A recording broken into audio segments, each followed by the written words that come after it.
Chapter 1. A Dual Demise. In a dark and damp dungeon, devoid of any glimmer of light, a man clad in a black robe was bound to a wooden frame. Two heavy chains pierced through his shoulder blades, exposing his skin, which was marred by horrifying scars. At this moment, a figure adorned in a dragon robe stood before him, casually stirring the iron chains that dug deep into his flesh, his words slithering forth like the fangs of a venomous serpent. Are you satisfied with the hospitality I have extended to you these past few days, dear brother? The rattling of the chains tugged at the raw wounds, causing them to reopen before they could even scab over.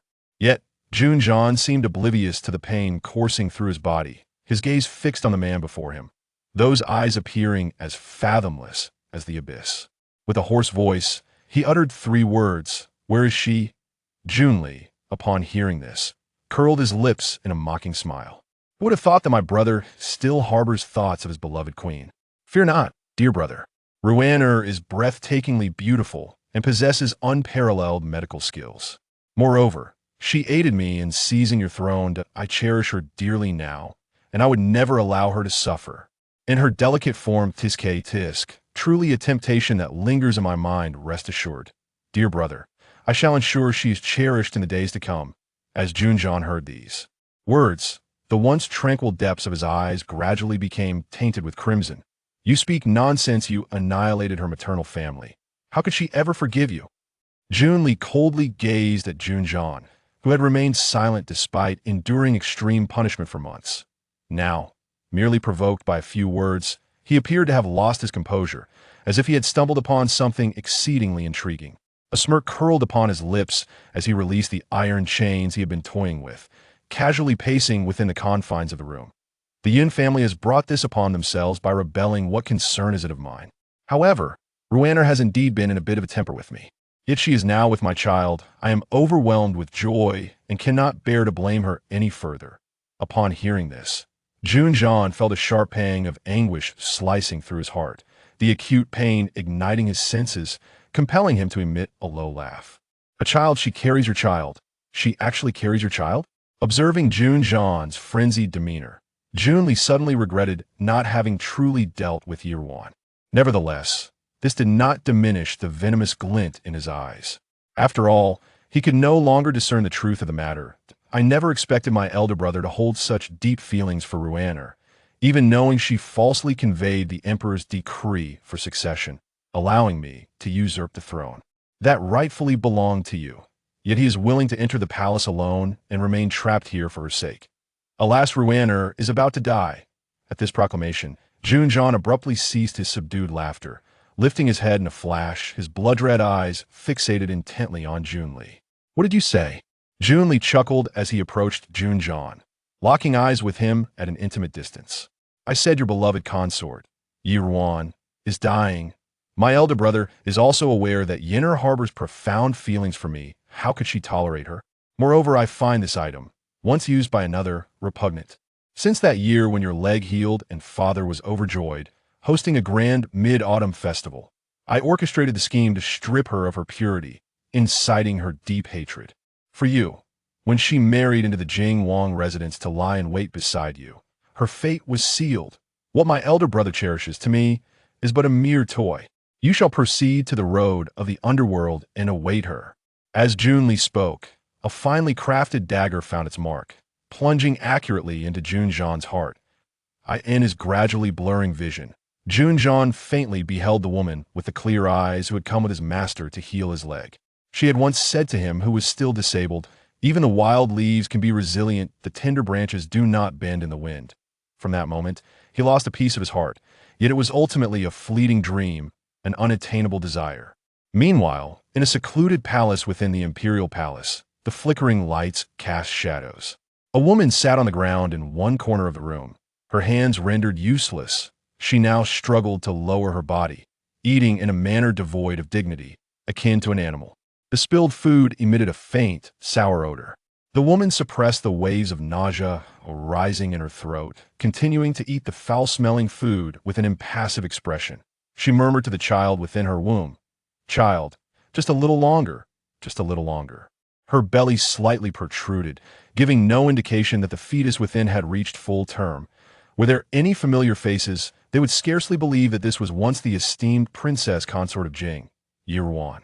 Suddenly, the tightly shut door swung open, and a lady appeared slowly, supported by her maid. Sister Ruan, it has been 3 months since we last met. Are you still well? The woman, adorned in a resplendent scarlet palace gown worn by the empress, glided into the room, her beauty unparalleled.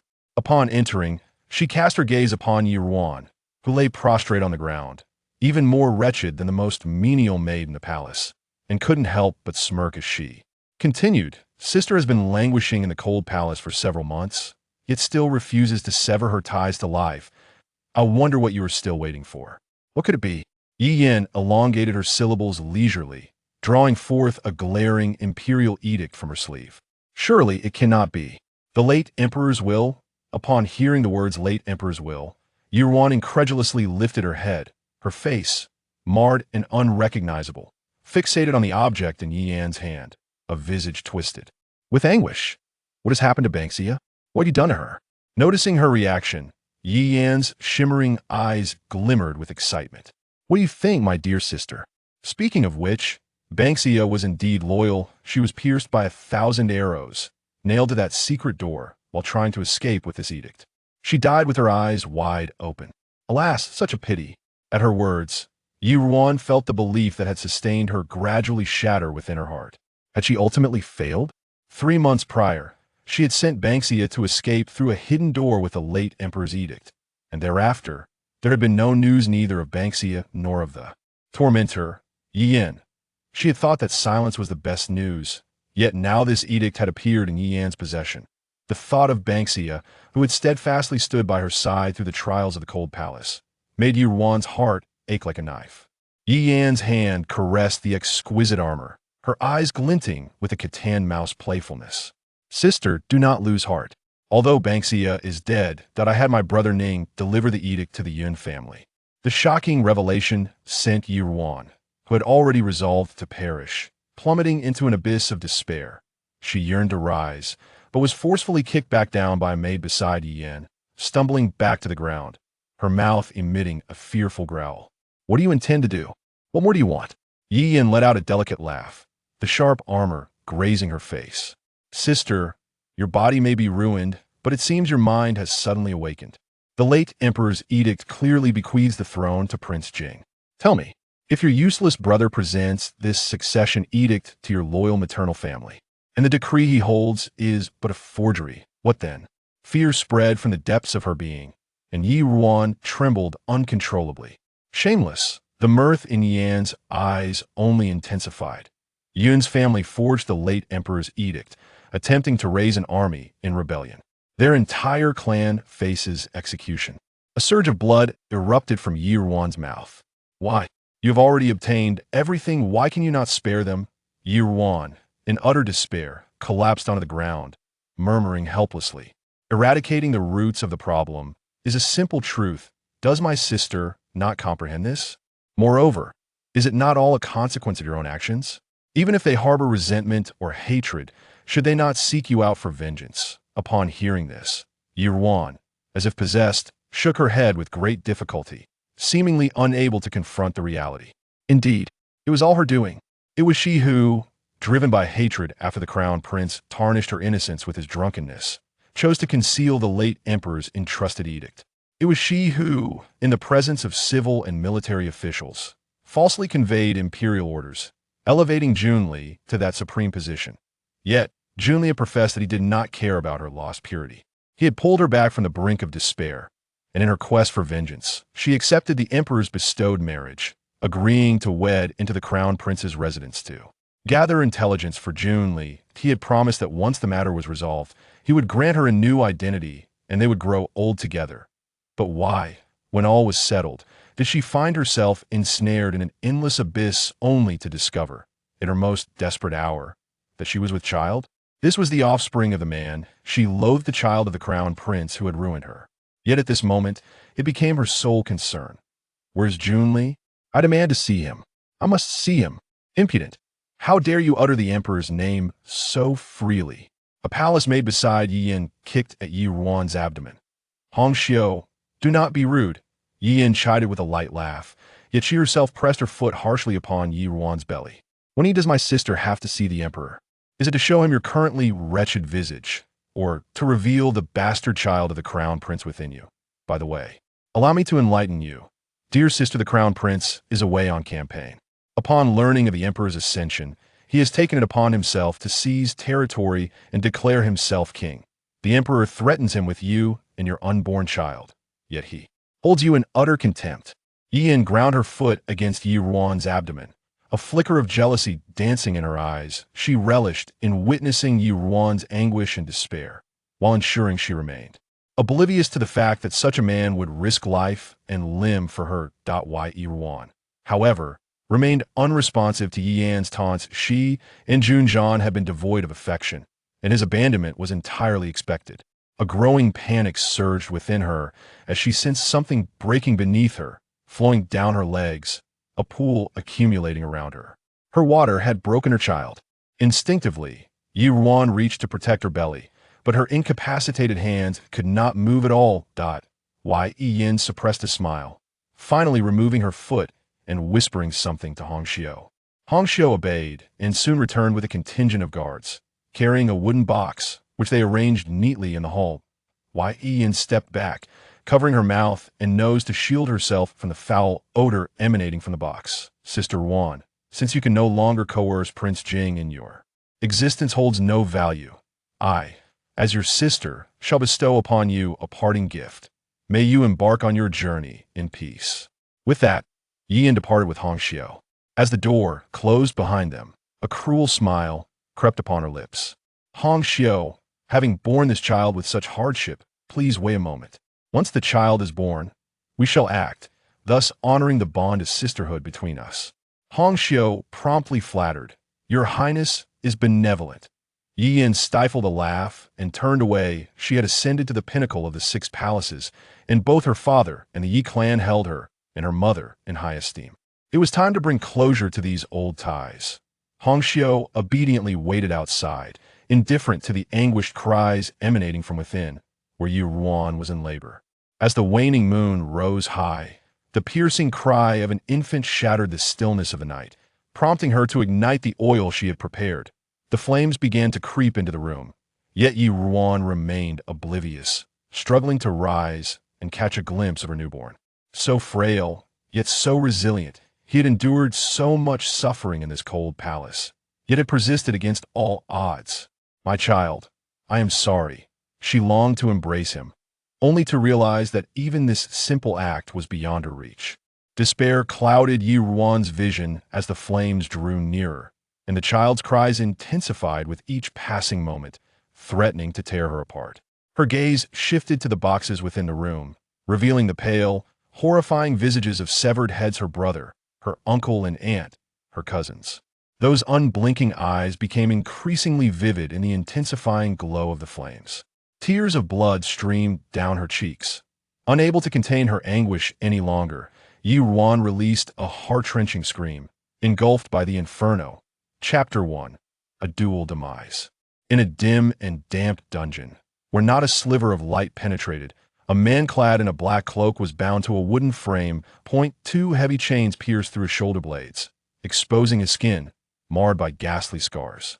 At that moment, a figure adorned in a dragon robe stood before him, casually stirring the iron chains embedded in his flesh, his words hissing like a serpent. Brother, are you satisfied with my hospitality these days? The rattling chains tugged at his flesh, causing fresh wounds to split open anew. Yet Jun Zhan remained oblivious to the agony coursing through him, fixating his seemingly bottomless gaze upon the man before him, his hoarse voice barely articulating 3 words. Where is she? Jun Li, upon hearing this, smirked derisively. I never imagined you still held your beloved consort in such high regard. Do not worry, brother. Ruan is a vision of beauty. With unparalleled medical skills, she even assisted me in seizing your throne. I cherish her dearly, and I would never mistreat her.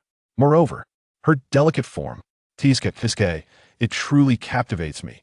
Rest assured, brother, I shall ensure she is well cared for in the days to come. Upon hearing these words, the once tranquil gaze of Jun Zhan gradually became stained with crimson. You speak nonsense. You annihilated her maternal family. How could she ever forgive you? Jun Li observed Jun Zhan, who had endured extreme punishment in silence for months, now seemingly driven to madness by mere words, as if he had stumbled upon something remarkably intriguing. That a faint smile graced his lips as he released the iron chains he had been toying with, strolling leisurely about the room. The Yin family has brought this turmoil upon themselves. It bears no consequence to me. However, Ruan has indeed been somewhat displeased with me yet. She now carries my child. Her joy is boundless. How could she possibly bear to blame me further? Upon hearing this, Jun Zhan felt an agonizing twist in his heart, the sharp pain electrifying his nerves, compelling him to chuckle softly. A child? She carries your child? Jun Li, witnessing his frenzied demeanor, suddenly regretted not having truly harmed Ruan. Yet, this did not diminish the venomous glint in his eyes. After all, he could no longer ascertain the truth. Who would have thought that my elder brother harbored such profound feelings for Ruan, even knowing she falsely proclaimed the emperor's decree, allowing me to seize the throne? That rightfully belonged to you, yet still willing to enter the palace for her sake and become trapped here. Alas. Ruan about to die. At this proclamation, Jun Zhan abruptly ceased his low laughter, quickly raising his head, his blood-red eyes fixated on Jun Li. What did you say?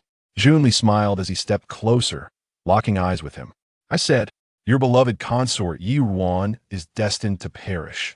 The emperor knows well how deeply Yin loves me. How could she tolerate her? Furthermore, I find the remnants of another's possession to be repugnant. Since that year when your leg healed, Father was overjoyed and hosted a grand mid-autumn feast. I orchestrated your usurpation of her purity, instilling in her a deep hatred for you, ensuring she was married into the Jing residence to lurk by your side, thus rendering her unworthy. What you cherish so dearly, dear brother, is but a mere plaything to me. You should make your way to the road of the underworld and await her.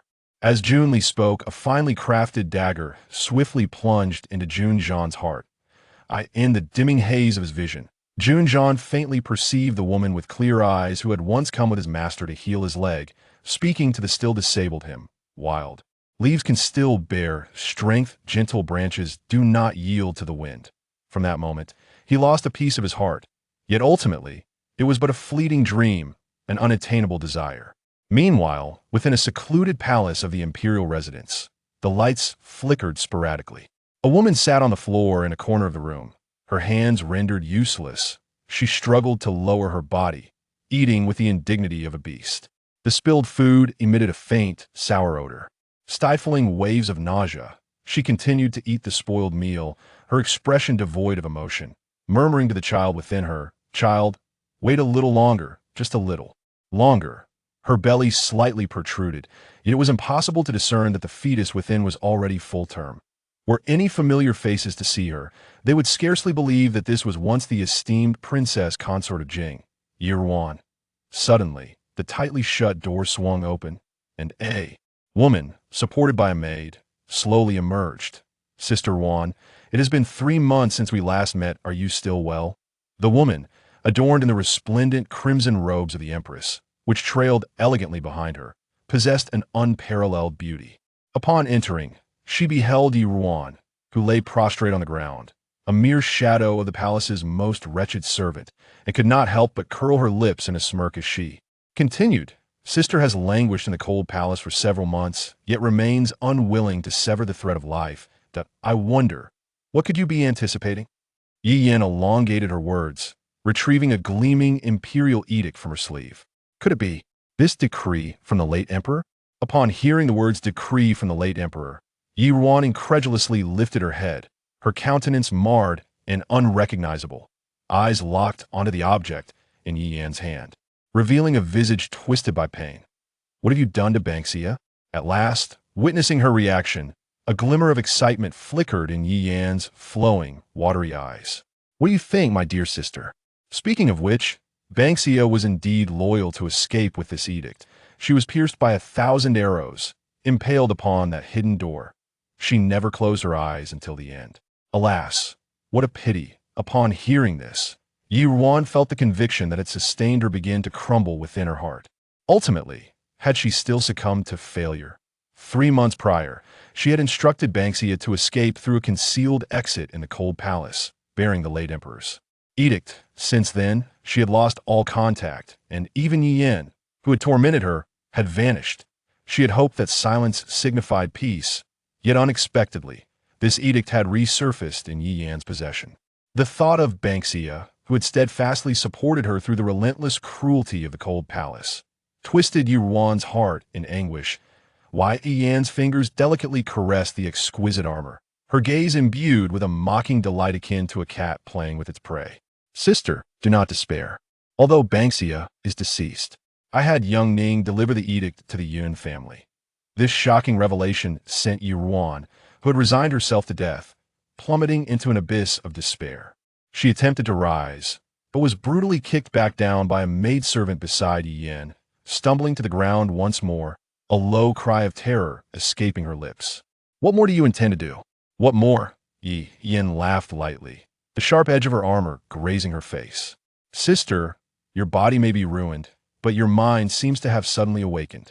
The late emperor's edict clearly bequeaths the throne to Prince Jing. Tell me, if your useless brother were to deliver this edict of succession to your loyal maternal family, while holding a counterfeit decree in his hand, what do you suppose would happen? A wave of fear spread from the depths of Yi Ruan's heart, causing her to tremble uncontrollably. Shameless. Yi Yan's amusement intensified. The Yun family forges the late emperor's edict, plotting rebellion, and faces annihilation. Blood surged from Yi Ruan's mouth. Why? You have attained everything. Why will you not spare them? Yi Ruan slumped helplessly to the ground, her voice a feeble whisper. Eradicating the roots of a problem is such a simple principle. Does sister not understand? Moreover, is it not all thanks to you? Even if they harbor resentment, even if they seek vengeance, should they not come looking for you, sister? At these words, Yi Ruan shook her head in a daze, seemingly unable to confront the reality before her. Yes, it was all her fault. It was she who, having lost her innocence to Prince Jing in a drunken haze, harbored such hatred for him, disregarding the late emperor's dying wish to safeguard the edict of succession to it. Was she who, in front of all the civil and military officials, had falsely conveyed an imperial decree, elevating Jun Li to that exalted position. Yet, Jun Li had once said, he had claimed that he did not care about her loss of virtue. To Prince Jing, it was he who pulled her back from the brink of despair, and in her quest for vengeance, she consented to the emperor's marriage proposal, agreeing to wed into the residence of the Prince of Jing to gather intelligence for Jun Li. Jun Li promised that once their plans came to fruition, he would grant her a new identity, and they would walk hand in hand into old age.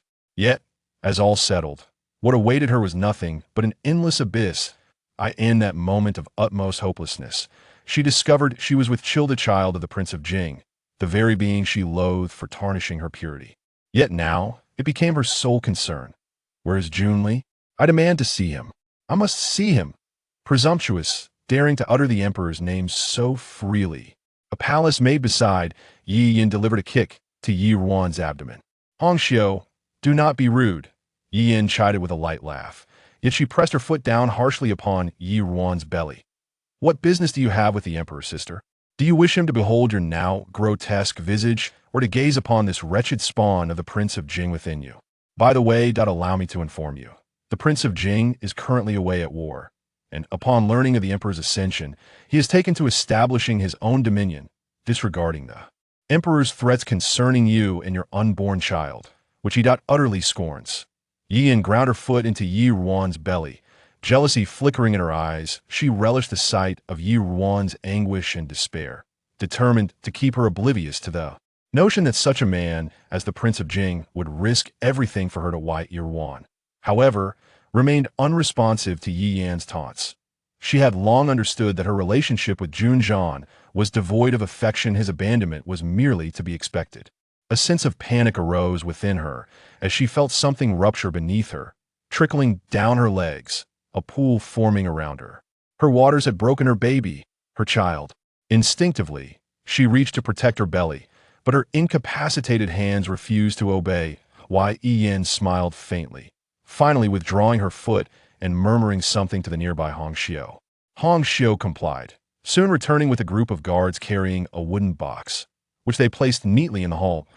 Why? Yin stepped back, covering her mouth and nose to shield herself from the foul odor emanating from the box. Sister Ruan, since you cannot coerce the Prince of Jing, your existence has lost its value. After all, we are sisters, so I shall bestow upon you a parting gift. May you embark on your journey with peace. With that, Yin departed with Hong Xiao. Once the door closed, a cruel smile crept upon her lips. Hong Xiao, having endured so much suffering to carry this child, wait here patiently until the infant is born before we act. It shall fulfill the bond of sisterhood between me and my elder sister. Hong Xiao promptly flattered. Your Highness, you are so benevolent. Yin chuckled softly, turning away. Now, she was the master of the 6 palaces her father and the Yi clan held her and her mother in high regard. It was time to settle the matters of the past once and for all. Hong Xiao obeyed and waited quietly outside, listening to the anguished cries of Yi Ruan from within. As the waning moon hung high, the wail of a newborn pierced the night. At that moment, she ignited the oil she had prepared. The flames slowly crept into the room, yet Yi Ruan remained oblivious, struggling to rise and catch a glimpse of her newborn child. He was so frail yet so resilient, enduring so much suffering in this cold palace. Yet he had survived. Child, I am so sorry. She longed to embrace him, but found herself utterly powerless. Despair washed over Yi Ruan as she gazed at the approaching light of the flames and the increasingly agonizing cries of her child. Her vision blurred, she turned to the boxes within the room. There lay the pale, horrifying heads of her kin brother, her uncle and aunt, her cousins. Their unblinking eyes grew clearer in the intensifying glow of the fire. A stream of blood tears flowed from her eyes. Unable to contain her anguish, Yi Ruan let out heart-wrenching screams, engulfed by the overwhelming blaze. Chapter 2. Rebirth. From the ashes. As summer wanes into autumn, the sunlight still bears a certain sharpness. A magnificent mansion stands resolutely on the long street, its vermilion paint reflecting a dark red glow under the sun, while the gilded characters of the King Jing's residence shimmer with golden light amid the crimson hue. Within the estate, a guard clad in black supports a wheelchair, engaged in conversation with the nobleman seated within it. My lord, our Jing residence has never had any dealings with the Yun family. Why, all of a sudden, do you take an interest in attending the coming-of-age ceremony of Miss Yun? The man in the wooden wheelchair, adorned in a dark brocade robe, leans languidly against the backrest, a sleek black cat nestled contentedly in his embrace. He possesses an air of aloof elegance, with eyes as dark and unfathomable as an abyss. The eldest daughter of the Yun family, Yunwen, is to become the future princess of my dear third brother. Naturally, I must witness the festivities. The guard, taken aback by the response, is aware that his lord typically shuns such gaiety. However, over the past 6 months, the prince has frequently engaged in actions that have left them perplexed. So he merely acquiesces with a simple yes and refrains from further comment. At this moment, Jun Zhan's gaze shifts to a vacant corner of the room, as if he is conversing with the air itself. Chang'e, you shall accompany us, but do not reveal yourself without my command. Suddenly, a figure materializes from the previously empty corner. The woman's brow furrows ever so slightly. How does the prince consistently uncover her hiding spots? Her skills in concealment are renowned even among the Dragon Shadow Guard. Yet, she poses no questions, merely bows respectfully to Jun Zhan. Yes, my lord. The black-clad guard, witnessing this, cannot help but feel a twinge of schadenfreude. My lord, if you continue like this, Chang'e will start to doubt her own abilities. Jun Zhan remains noncommittal, his long, delicate fingers idly stroking the sleek fur of the black cat. The feline, seemingly relishing the attention, emits a soft meow, nudging its head affectionately against his hand. A gentle smile graces Jun Zhan's lips as he gazes down at the creature, a touch of tenderness flickering in his eyes. Suddenly, a thought strikes him, and he addresses the black-clad guard once more. Is there any unusual activity from the Yi residence? The guard straightens at the inquiry. No, my lord. The young lady of the Yi family, Yi Ruan, has become quite the laughingstock since her return to the capital, having embarrassed herself numerous times in high society. In the past 3 months, she has ventured out only once, and even suffered a leg injury, fortuitously rescued by Prince Xian. It seems that whenever Prince Xian visits the Yu residence, the young lady often steals glances at him, as if she harbors feelings for him. Upon hearing this, the smile that had briefly graced Jun Zhan's lips evaporates, his eyes hardening with an icy indifference akin to the frost atop a snow-covered peak, sending a chill through the air. So, She has long admired Jun Li. No wonder that during his excruciating days imprisoned in the dungeon, Jun Li confided to him that even if he annihilated the entire Yan family, Ruan would forgive him simply because she bore his child. Imagining her in a state of submission beneath Jun Li, Jun Zhan's fingers dig deep into his palm. Ruan, you truly are something else. In the clouded residence, an anxious voice emerged from within a courtyard chamber. Miss, wake up. Inside the room, Ruan lay upon her bed. Her eyes tightly shut as she shook her head incessantly, seemingly ensnared in a nightmarish reverie, her garments damp with sweat. A young maid knelt by the bedside, urgently calling out to her. After a considerable time, Ruan finally opened her eyes slowly, her gaze gradually focusing on the figure before her. Upon recognizing the person, her pupils widened in shock, and she abruptly sat up. Ban Xia? Didn't Ti Yin say that Ban Xia was already dead? Instinctively, she reached out to touch the person before her, only to be astonished to find that her once disabled hands could move. She swiftly withdrew her hand, wide-eyed as she examined her fingers, which had previously lost their nails one by one, now restored to their original state. Yet, she vividly recalled the agonizing pain of being restrained by palace maids, as they mercilessly yanked her nails out with sharp metal tools. What on earth was happening? Seeing that her mistress had finally awakened but was merely staring blankly, Ban Xia, anxious, urged, Miss, you are awake. The ceremony for my cousin's coming of age is about to begin. We must hurry. You are the sponsor of the ceremony, and if we are late, it would be disastrous. However, Ruan remained silent. Ban Xia, thinking her mistress was still recovering from a hangover, paid little mind to anything else and began to change her sweat-soaked garments. Moments later, she pushed Ruan in front of a bronze mirror, hurriedly attempting to style her hair. This task was typically entrusted to Bai Xiao. Yet today, she had abandoned her duties to indulge in the festivities. Though irked, Ban Xia had no choice but to take on the responsibility herself. At that moment, Ruan began to grasp the gravity of her situation. She rubbed her forehead, still clouded from the apparent aftermath of inebriation, gazing into the mirror at her youthful visage, which, although slightly tanned, bore none of the ghastly scars she had once known. She appeared as a girl of 14 or 15. Contemplating this possibility, her voice trembled slightly. Ban Xia, what year and month is it now? Ban Xia, preoccupied with untangling Ruan's hair, paid little heed to her mistress's seemingly trivial inquiry, responding absent-mindedly. Today is the 3rd day of the 7th month in the 23rd year of Shilin, the day of my cousin's coming of age. 23rd year of Shilin. 23rd year of Shilin. Ruan repeated these words, tears streaming down her cheeks like a broken dam. She gently caressed her now flat abdomen, the harrowing scenes of her death haunting her thoughts, now feeling as though they were merely a nightmare. She could hardly believe she had returned to the age of 14, just half a year after her arrival at the Yi residence. Yet, there was no time for sentimentality. She stifled the tears that yearned to flow. For Ban Xia had just reminded her, today was her cousin's coming-of-age ceremony.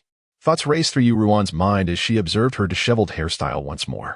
Frustrated and ready to undo the half-hearted arrangement, she instructed, no need to comb it anymore. We must leave. Adhering to the habits of her previous life, Ruan approached the bedside and, as expected, discovered the medicine box she always carried. She swiftly retrieved a small vial from within and hurriedly exited the room. The Yun residence was abuzz with guests, celebrating the coming-of-age ceremony of the only legitimate daughter, Yun Wan. The festivities were not solely due to the illustrious lineage of the house, which belonged to a general who served the nation, but also because Yun Wan had been betrothed to Prince Xian for many years. With Prince Xian currently favored by the emperor and his mother, the esteemed concubine Jia, reigning over the 6 palaces, their prominence shone brightly. It was rumored that following the completion of the ceremony, an imperial marriage decree would be bestowed upon Yun Wan, with concubine Jia herself acting as the principal guest to present her with a ceremonial inscription. Yet, at that moment, Yuan could scarcely pay heed to the vibrant atmosphere surrounding her. She was acutely aware that her cousin had met her demise during this very ceremony in her previous life. Yuan moved with urgency, her hair loosening, her pace brisk, her complexion somewhat sallow, completely devoid of grace, drawing the curious gazes of the guests, who whispered amongst themselves. Who is she? What an unrefined manner, they murmured, finding her face unfamiliar. Within the floral hall, 2 ladies speculated about Yi Ruan's identity when another lady suddenly interjected, her eyes lighting up. I remember now. She is the legitimate daughter of the Yi family, who claims to have studied medicine outside the home since childhood and has only recently returned to the capital, Ruan. The other two ladies, upon hearing this, realized the truth. The saying goes that good news seldom travels far while bad news spreads like wildfire.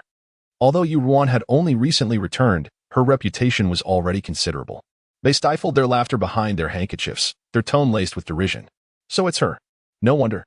We heard that after her return, Lady Yi, with good intentions, took her to various gatherings to help her acclimate to the capital's affairs. Yet this Ruan seems devoid of etiquette, with skin as dark and rough as a country girl, causing quite a few embarrassments. It's no wonder she appears unfamiliar. Perhaps she has been too ashamed to show her face after the humiliation.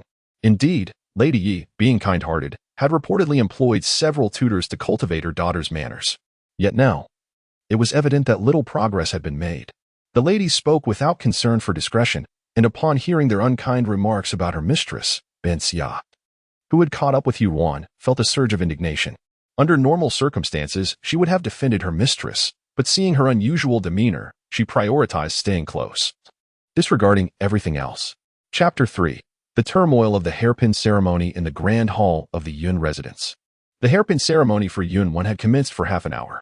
The ceremony required 3 stages, the initial pinning, followed by the addition of hairpins, and finally the insertion of a hairpin ornament, all while changing into new garments.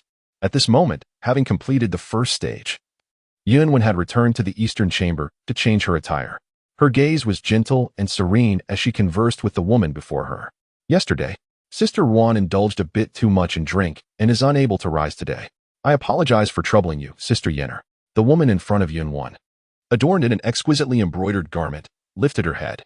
With her ruby lips and pearly teeth, her beauty was unparalleled. She regarded Yun with a smile that radiated propriety. Sister Wen, there is no need for such formality. It is only natural for me to assist. After all, our elder sister drank more than usual out of joy last night. Do not hold it against her. Upon hearing this, the smile on Yunwen's face remained undiminished. Clearly unfazed by the situation, it is no wonder that Sister Ruan has been praising you before us. Seeing you today, Sister Yenner, you truly are a remarkable person. The matron only had time to briefly explain today as ceremonial proceedings, yet you have memorized them flawlessly. Such nimble wit is truly enviable.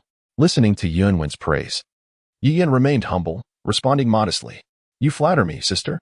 I am nowhere near your grace and elegance. Everyone knows that after today, His Majesty will bestow a marriage between you and Prince Jun, elevating you to an unparalleled status. Yet, upon hearing this, Yunwen's eyes revealed little joy. Instead, surfacing a subtle sadness, her desolate gaze resembling a silent night sky void of stars. What significance does nobility hold? It is merely an illusion. What are you saying, sister? Yunwen replied with a gentle smile, though a sudden wave of discomfort washed over her heart. However, she could not afford to linger on it. So she simply stated, let us go outside. We must not keep the guest waiting. Yin observed the pallor of Yunwen's complexion, which even cosmetics could not conceal. A flicker of satisfaction crossing her eyes. Yunwen had suffered from a heart ailment since childhood, a frail being destined for a short life. Were it not for the support of the Yun family, the position of Princess Xin would never have been hers. Fortunately, this marriage was merely His Majesty's intention. Neither Prince Xin nor the favored concubine Jia held any affection for her. To occupy such a coveted position, one must possess the fortune to do so. As these thoughts coursed through Yi Yin's mind, a flash of malice crossed her gaze. She feigned nonchalance, lowering her eyes as she assisted Yunwen in stepping out of the eastern chamber. As the ceremonial music began, Yunwen approached the central platform, facing her parents, and performed a formal bow in accordance with the ceremonial rites. Yet, as she rose, the discomfort in her heart gradually morphed into waves of pain, crashing over her with relentless force. It took immense effort for her to steady herself. At that moment, concubine Jia, dressed in resplendent attire, gracefully stepped from her seat. With elegantly arched brows and slightly upturned phoenix eyes, she exuded an aura befitting her status. Prince Jun Li was also present in the hall. His gaze meeting that of Yi Yin, who stood behind Yunwen. He noticed the shimmering depths of Yi Yin's eyes, contrasting sharply with Yunwen's pale visage, stirring something within him. This is the woman who could truly compliment him. At this moment, the beloved concubine Jia had approached Yunwen from behind. Retrieving a hairpin from the tray presented by the official, Aunt Li, she recited, on this auspicious day of the lunar calendar, I honor your dignity and virtue. May your longevity endure for countless years, forever blessed by fortune. With that, she delicately inserted the hairpin into Yunwen's coiffure. However, before she could proceed with any further action, A sudden gush of blood erupted from Yunwen's mouth. A muffled groan escaped her lips as she clutched her chest and collapsed, her face contorted in pain. Instantly, the atmosphere became chaotic. Concubine Jia gazed at Yunwen, who lay at her feet, a glimmer of light crossing her eyes. Then, as if startled, she shouted, "Quickly summon Physician Jiang." When Ruan finally arrived at the main hall, this was the scene that met her eyes. Was it too late? Watching her cousin being carried into the east chamber by her uncle, Ruan's gaze swiftly scanned the room, ultimately resting upon a man. She hurriedly approached him, exchanged a few words, and then briskly followed into the east chamber. At this moment, Yuan on the couch had lost all color in her face, the intense pain in her heart causing her to break into a cold sweat. The physician, dressed in his traditional garb, took her pulse and an expression of confusion flickered in his eyes. However, he quickly shook his head at concubine Jia. "Your Highness, while Miss Yun's heart ailment cannot be cured, with years of medicinal care, she could have remained well for several more years. Yet, now that this heart condition has flared up and affected her vital pulse, I fear she may not survive the night." Physician Jiang was a trusted confidant of the emperor, having been frequently sent to attend to Yunwen over the years. Thus he was quite familiar with her condition. Before concubine Jia could speak, Yuan heard her aunt exclaim in disbelief, "Impossible. Physician, my dear Yun has been in good health these past years. How could she suddenly be beyond remedy? This cannot be true. Please examine her again." Physician Jiang shook his head and sighed. "Madam, this heart ailment is inherently unpredictable. I urge you to prepare yourself mentally for what may come." Upon hearing this, Lin Shi trembled, suppressing a series of stifled sobs as she rushed to Yuan's side, gently massaging the area around her heart, as if trying to alleviate the agony within. This was her only daughter, whom she had cherished since childhood. Yuan, witnessing this, quickly maneuvered through the crowd towards her aunt. Upon hearing her voice, Lin Shi turned to see Yuan had approached her. A flicker of hope ignited in her dull eyes as she hurriedly pulled Yuan closer. "Wanner, the physician says your cousin is in grave condition. You must take a look at her." Obediently, Yuan settled beside her cousin at her aunt's urging, observing her cousin curled up in pain, and gently placed her hand on Yunwen's wrist. After discerning the pulse, Yuan let out a slight sigh of relief. Thank goodness, there is still hope. While examining Yunwen's face, she stealthily placed the heart-protecting pill she had prepared earlier into her mouth. Yet, her thoughts swirled in confusion, and when she finally straightened up, her face was etched with concern as she looked towards Lin Shi. "Aunt, the physician's words ring true. My cousin is indeed unwell. However, I find her condition today rather peculiar, not indicative of a sudden heart ailment, but rather suggestive of poisoning." When Physician Jiang noticed that Lin did not believe him, he grew increasingly displeased and retorted, "Nonsense. I have practiced medicine for many years. How could I possibly confuse poisoning with a sudden illness?" He was a man not driven by greed or lust, but rather possessed an unwavering dedication to his craft. Yuan was not surprised by Physician Jiang's assertion. In her previous life, he had failed to uncover the truth, and the world believed Yuan had succumbed to a heart condition. "Physician, during my apprenticeship, I traveled to the borders of Beichin, where I encountered a plant known as the fufu grass. Have you ever heard of it?" Upon hearing this, Jiang was momentarily taken aback. Recognizing that he was familiar with the plant, Yuan continued, "Fufu grass is rare and grows only in the Beichin region. While it poses no threat to the healthy, those with severe internal ailments who come into contact with it may experience rapid deterioration of their condition. This substance resembles poison yet does not reveal itself through the pulse. However, records from Beichin indicate that those afflicted bear small red spots behind their ears, identical to my cousin's symptoms today. If we send someone to Beichin, we can ascertain the truth. I would never speculate recklessly." Physician Jiang hurriedly approached to examine her, and indeed found red spots behind Yunwen's ears. "Fufu grass. So it is fufu grass," Jiang murmured. No wonder he felt that the young lady of the Yun family had suffered a particularly violent and sudden episode today. Yet, this substance had never appeared in Shilin, and he had not considered it as a possibility. Who has resorted to such vile means to harm my daughter?" A thunderous voice erupted from the room, as Yun Shao glared with fierce eyes, his imposing stature lending him an aura of intimidation. The wrath emanating from him was reminiscent of the bloodshed he had witnessed on the battlefield, now suppressed for years. Yet Yuan felt no fear, only a pang of sorrow at the sight of her uncle. "Uncle, the fufu grass is notoriously potent, and the poisoning must have occurred within the hour. My cousin has been in the main hall all this time. Thus, the perpetrator must certainly be present. You cannot let the one who harmed my cousin escape." Yun Shao nodded. his usual steadfast demeanor giving way to a glimmer of anguish. I shall order the gates of the estate to be sealed. Today, even at the cost of offending all our guests, I will unearth that villain and seek justice for my daughter. At that moment, Physician Jiang stepped forward, feeling a twinge of guilt for nearly allowing the young lady to perish without understanding the cause. General Yun, I am willing to lend my assistance. Your help is greatly appreciated, physician.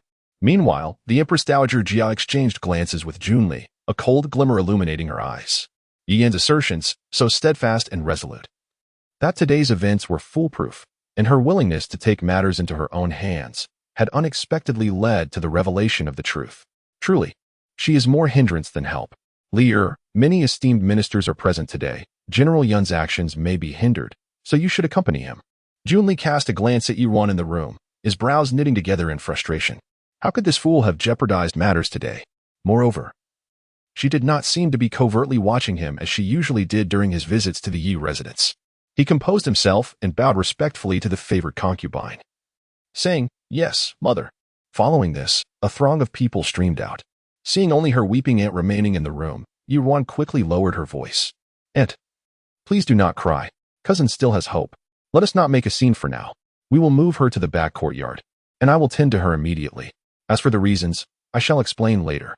Lin Shi was momentarily taken aback, but upon grasping the situation, she felt a mix of joy and surprise. Hearing that her daughter still had a chance, she could hardly concern herself with the reasons, repeatedly exclaiming, "Good, good."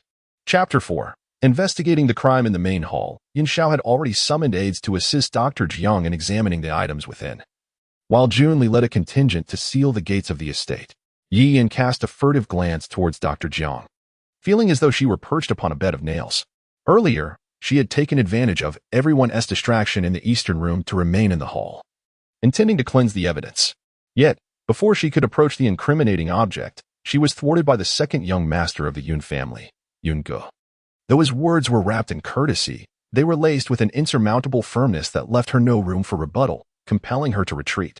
The deadly item still lay within the hall. She instinctively tightened her grip on her mother Zhao's arm. Mother Xiao, sensing her daughter's disquiet, gently patted her hand and whispered, "Calm yourself. Do not reveal our unease. His Highness, Prince Jun, will surely devise a plan for you." Yet, Yi Yin was in no state to heed her words.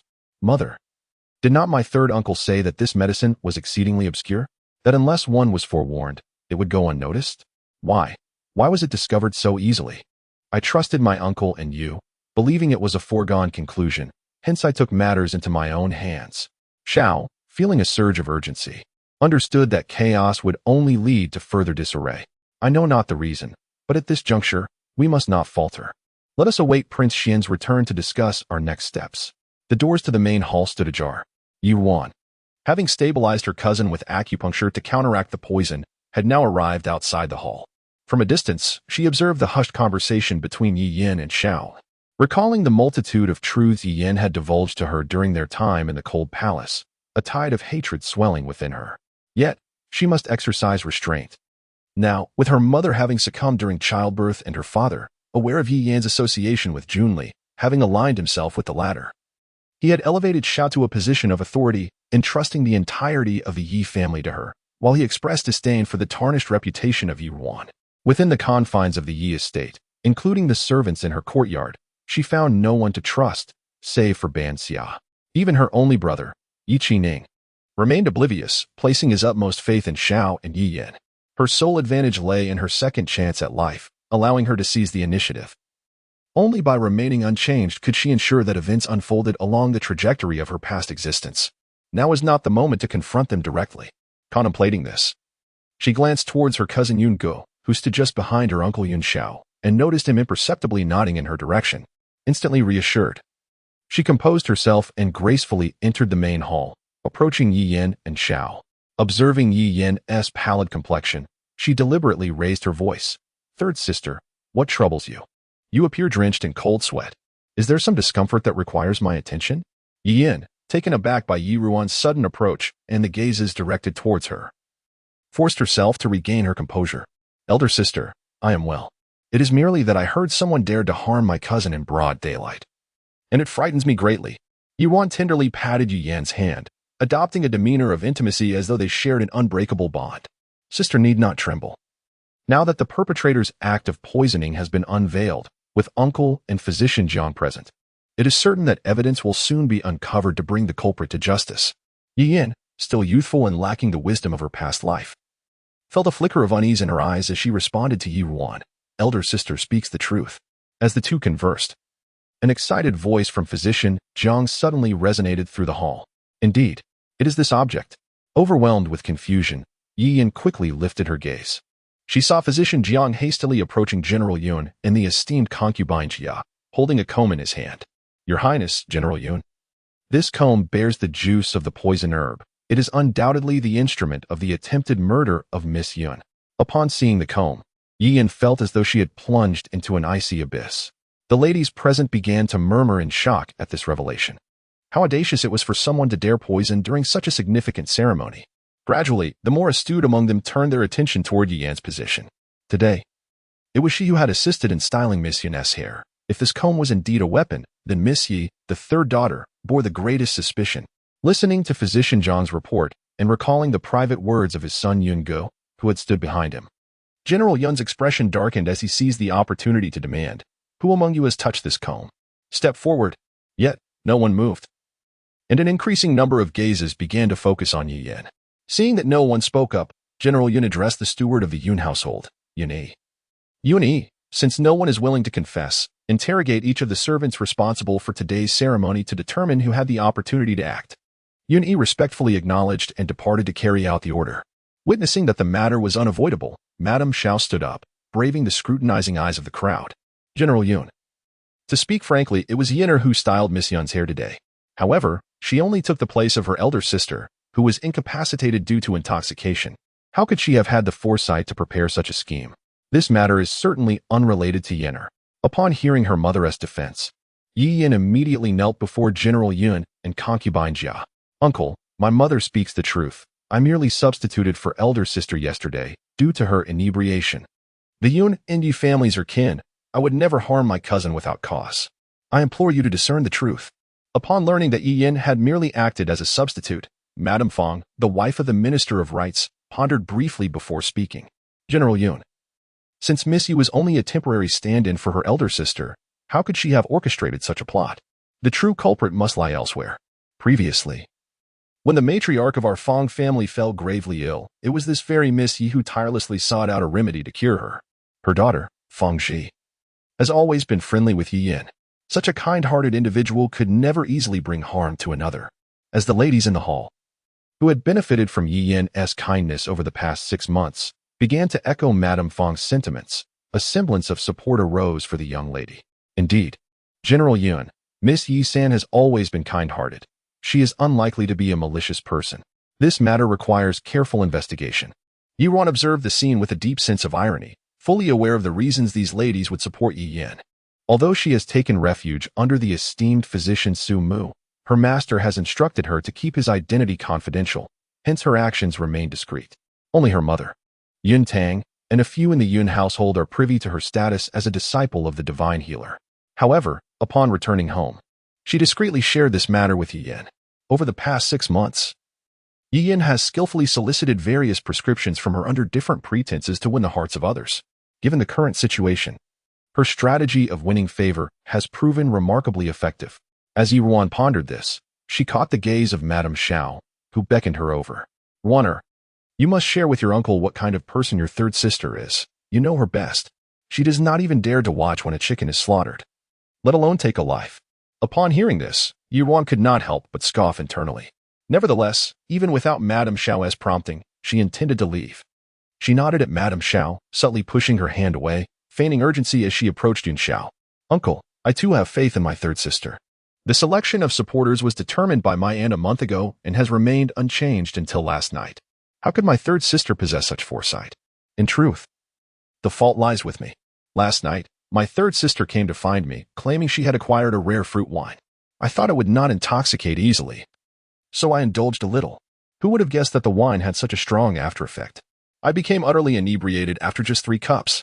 Otherwise, my third sister would not find herself in such a position of suspicion today because of me. It's all my fault for being too fond of wine. As Ruan spoke, she shed a few genuine tears of self-reproach. Yet, Madame Xiao silently cursed her for being a fool. At such a crucial moment, she could not discern what should or should not be said. Her plea for mercy only served to complicate matters further. At that moment, the second son of the Yun family, Yun Ge, smirked subtly. He stood tall and graceful, holding a fan adorned with bamboo, embodying the image of a refined young gentleman. Yet, his words dripped with scorn. Miss Yi Sen's choice of wine is indeed quite fortuitous.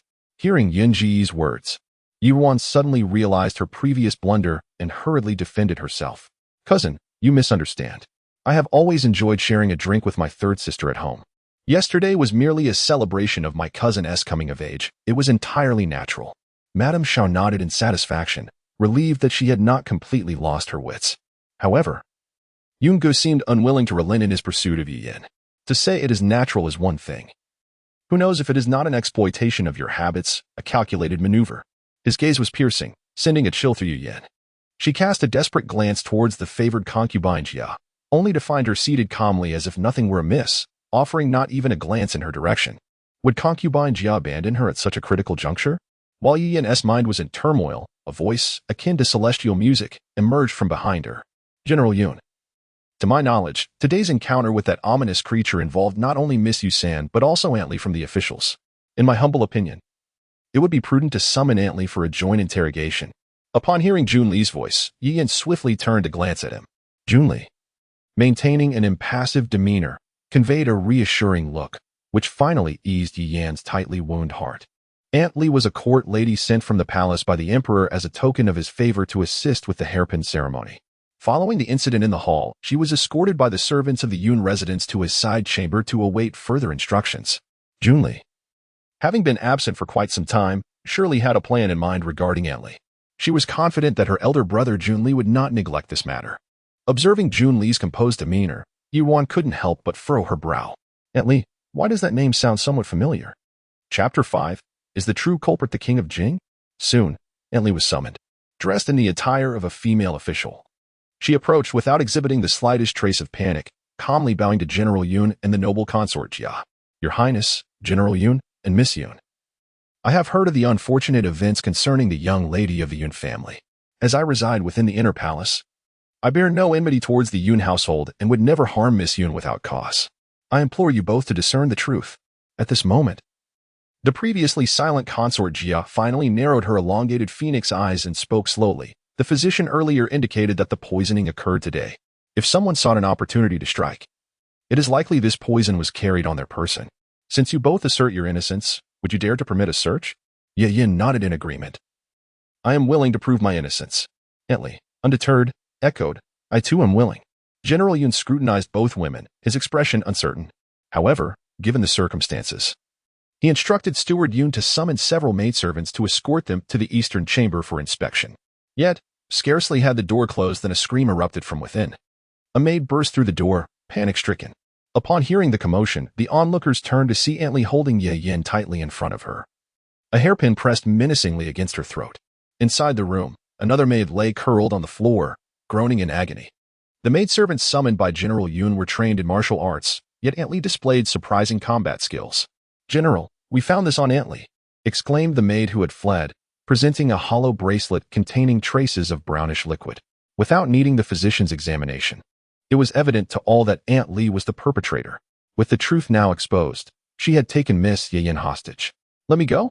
Otherwise, I will kill her. No, please don't harm Yi Yin. Mrs. Xiao cried out desperately. Aunt Li's eyes glinted with malice. Prepare horses for me and let me go. Otherwise, she pressed the hairpin closer to Yi Yin's neck. Seeing this, Jun Li stepped forward, commanding, You dare? You are a person of the inner palace, and your family is registered. Do you think you can escape? Upon hearing this, Aunt Li's facade of calm began to waver, though she maintained her composure. Your Highness, this act is solely my doing, and has nothing to do with my family. Your Highness has always been benevolent. Why must you pressure me through my kin? Jun Li's eyes flashed with intensity as he spoke with righteous fervor. My benevolence extends only to the loyal and virtuous. For one as deranged as you, who would dare to poison and conspire against loyal subjects, I cannot show mercy. Surrender at once. Or do you truly wish for your entire family to pay the price for your transgressions? The surrounding ladies regarded Jun Li with admiration.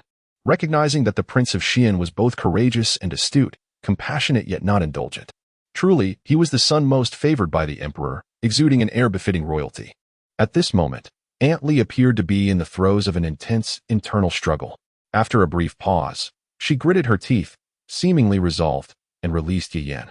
With a thud, she knelt on the ground before Jun Li, bowing her head in supplication and weeping. The maid humbly expressed her willingness to confess and submit to the law, pleading for the prince to spare her family. Jun Li promptly ordered someone to restrain her. Yun Xiao, witnessing this, felt a surge of anger within him. Guo had clearly stated that Ruan had revealed the culprit to be Yi Yan. How could it suddenly shift to the irrelevant Aunt Li? Just as he was about to step forward, he was held back by Yun Guo, who gently shook his head. Yun Xiao glanced at his son and reluctantly settled down, addressing Aunt Li sternly. As you previously stated, you have no grievances with the Yun residents and have never met her. Why, then, would you resort to such malicious actions against her? Jun Li echoed Yun Xiao's sentiments. Admonishing Aunt Li, this is precisely the part that eludes me. Do confess at once. Aunt Li, restrained, displayed a sorrowful demeanor and lamented, My lord, I am also being coerced. A flicker of darkness crossed Jun Li's eyes as he pressed further. By whom? Speak. Aunt Li feigned deep distress. My lord, I cannot say. The two continued their theatrical exchange, while Ruan observed them closely, finally recalling why Aunt Li appeared somewhat familiar. Aunt Li, the matron who later managed affairs in the palace of the Western Forest Emperor, who once conspired with Jun Li to poison him, she is indeed a person of Jiagu Fei. A frown creased Ruan's brow. Today might not bode well. Yet she wondered what scheme Jun Li had orchestrated, for if he intended for someone to take the blame, it would be most prudent to confess and commit suicide, leaving no evidence. Why would he resort to such elaborate dialogue? At that moment, Jun Li's voice resonated in her ears once more. What is it that you cannot disclose? With both the king and my mother present, if there are extenuating circumstances, we may show leniency towards your family. Otherwise, the consequences of poisoning a high-ranking official's daughter are far beyond your capacity to bear. Think carefully. Under his coercive persuasion, Aunt Li's expression finally seemed to waver. She deeply bowed her head to Jun Li and declared loudly, My lord, it was commanded by Prince Jing. As her words fell, a commotion erupted in the hall. Jun Li feigned urgency to absolve his brother. Nonsense. My elder brother has remained in the residence. How could he instruct you to commit such a vile act? Do not make unfounded accusations. Ruan coldly observed the unfolding drama. Realizing that Jun Li not only sought to shield Yi Yan, but also aimed to implicate Prince Jing, her gaze shifted to Jun Li, who was clad in a moon-white brocade robe, reminiscent of their first encounter. He presented himself as a figure of elegance and charm, a fade that disgusted her. He and Yi Yan were indeed a perfect match in their pretentiousness. How had she been so blind in her past life? Ruan's glance was fleeting as she quickly averted her eyes, concealing her resentment, yet Yun Guo, positioned directly across from her, accurately sensed it. This cousin truly was becoming increasingly intriguing.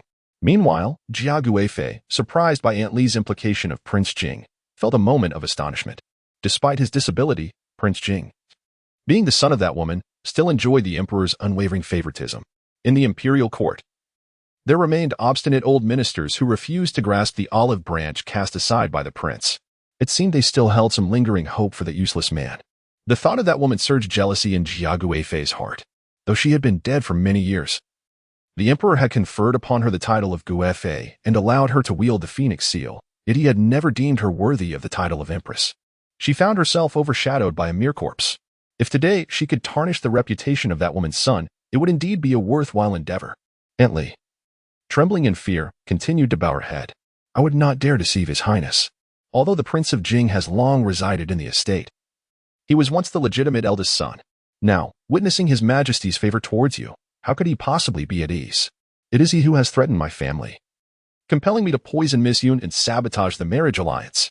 The words spoken by the servant were entirely true. She implored the prince to believe her. Hearing this, Ruan could not help but chuckle, a hint of skepticism lacing her gentle yet firm voice as it echoed in the hall. This aunt is quite peculiar. You claim to be apprehensive of implicating your family, and yet, as you say, the Prince of Jing has threatened them. Why, at this moment? Do you not fear for your family's safety when you expose him? At this juncture, Yun Guo, the second son of the Yun family, stepped forward, fanning himself and echoing. Sister Ruan's words hold merit. It is common knowledge that the familial ties of those within the inner palace are meticulously documented. If you are indeed fearful for your family, knowing escape is futile, why then have you taken Miss Yusan as a hostage? Is it not a superfluous act? Furthermore, you had ample time to dispose of that incriminating evidence after leaving the main hall, yet you have brazenly brought it forth for examination. Such behavior defies logic. Could it be that you were merely playing a part, taking the fall for another? At Li's heart sank, her intent to further defend herself faltering. Just then, a voice, tinged with sarcasm, resonated from the entrance. I, too, am puzzled as to when I became one of these petty individuals. The crowd instinctively turned towards the door. There sat a man in a wooden wheelchair, pushed forward by attendants. Clad in a dark brocade robe, his pale, languid eyes bore a hint of indolence. One hand rested against his chin, propped upon the armrest, and the sleeve of his robe, adorned with golden thread, depicted a solitary cold plum blossom. A sleek black cat curled contentedly in his lap, receiving gentle strokes from his hand. Amidst the clamor, Ruan stood frozen in place. The Prince of Jing. Jun Zhan, how could he be here? Chapter 6. Prince Jun Zhan. Since the unfortunate incident that rendered Prince Jing unable to walk, he rarely left the confines of his residence, except for the banquets held within the palace. The majority of those present were of noble rank and had, of course, encountered him at such occasions. They all promptly rose to pay their respects. Jun Li, concealing his true emotions beneath a facade of refinement, momentarily revealed a crack in his composed demeanor before approaching Jun Zhan with a look of feigned surprise. Brother, it has been a while since I last saw you. What brings you here today? Jun Zhan regarded him with a cold, unyielding gaze, his demeanor suggesting that he might doubt whether this man, who feigned such brotherly affection, was indeed the same person who had once imprisoned him in a dungeon and subjected him to countless indignities. What, is my presence unwelcome to you, third brother? Jun Li managed a hollow laugh. Your Highness jests. It is merely that you have been away from the estate for so long that my heart swelled with joy upon seeing you again, leading me to speak without thinking. I hope you will forgive my lapse. Jun Zhan dismissively averted his gaze, his tone dripping with sarcasm. Is that so? Yet from my perspective, this hardly seems a moment for celebration. I recently overheard some comments concerning me. As he spoke, he cast a languid glance at the kneeling Lady Li, his penetrating gaze causing her to flinch involuntarily. Observing her reaction, Jun Zhan allowed a slight smile to play upon his lips and addressed the black-clad guard beside him. Chong Feng, inquire into this matter. Yes, my lord. The guard, who had previously exuded a relaxed demeanor within the estate, now bore an expression of stoic seriousness as he stepped forward. A black insignia, embossed with dragon motifs, glimmered subtly at his waist. This emblem signified the Dragon Shadow Guard, an elite force bestowed upon Jun Zhan by the Emperor himself, a rare honor granted only to him among the princes. Jun Li's hands, concealed within his sleeves, clenched tightly. In their father's eyes, no matter how well he performed, he would always be overshadowed by Jun Zhan, even in his current state of disability. Jun Zhan's life had been one of ease and favor, while he remained a lingering shadow, forever eclipsed by his brother's brilliance. As Chong Feng approached Lady Li, Jun Li discreetly signaled her. She understood immediately and prepared to bite down on the poison hidden in her mouth, only to be abruptly seized by Chang Feng, who forcefully twisted her chin. A sharp crack echoed in the silent hall as Lady Li's jaw was dislocated, rendering her unable to speak. Do you wish to die? Chang Feng scoffed.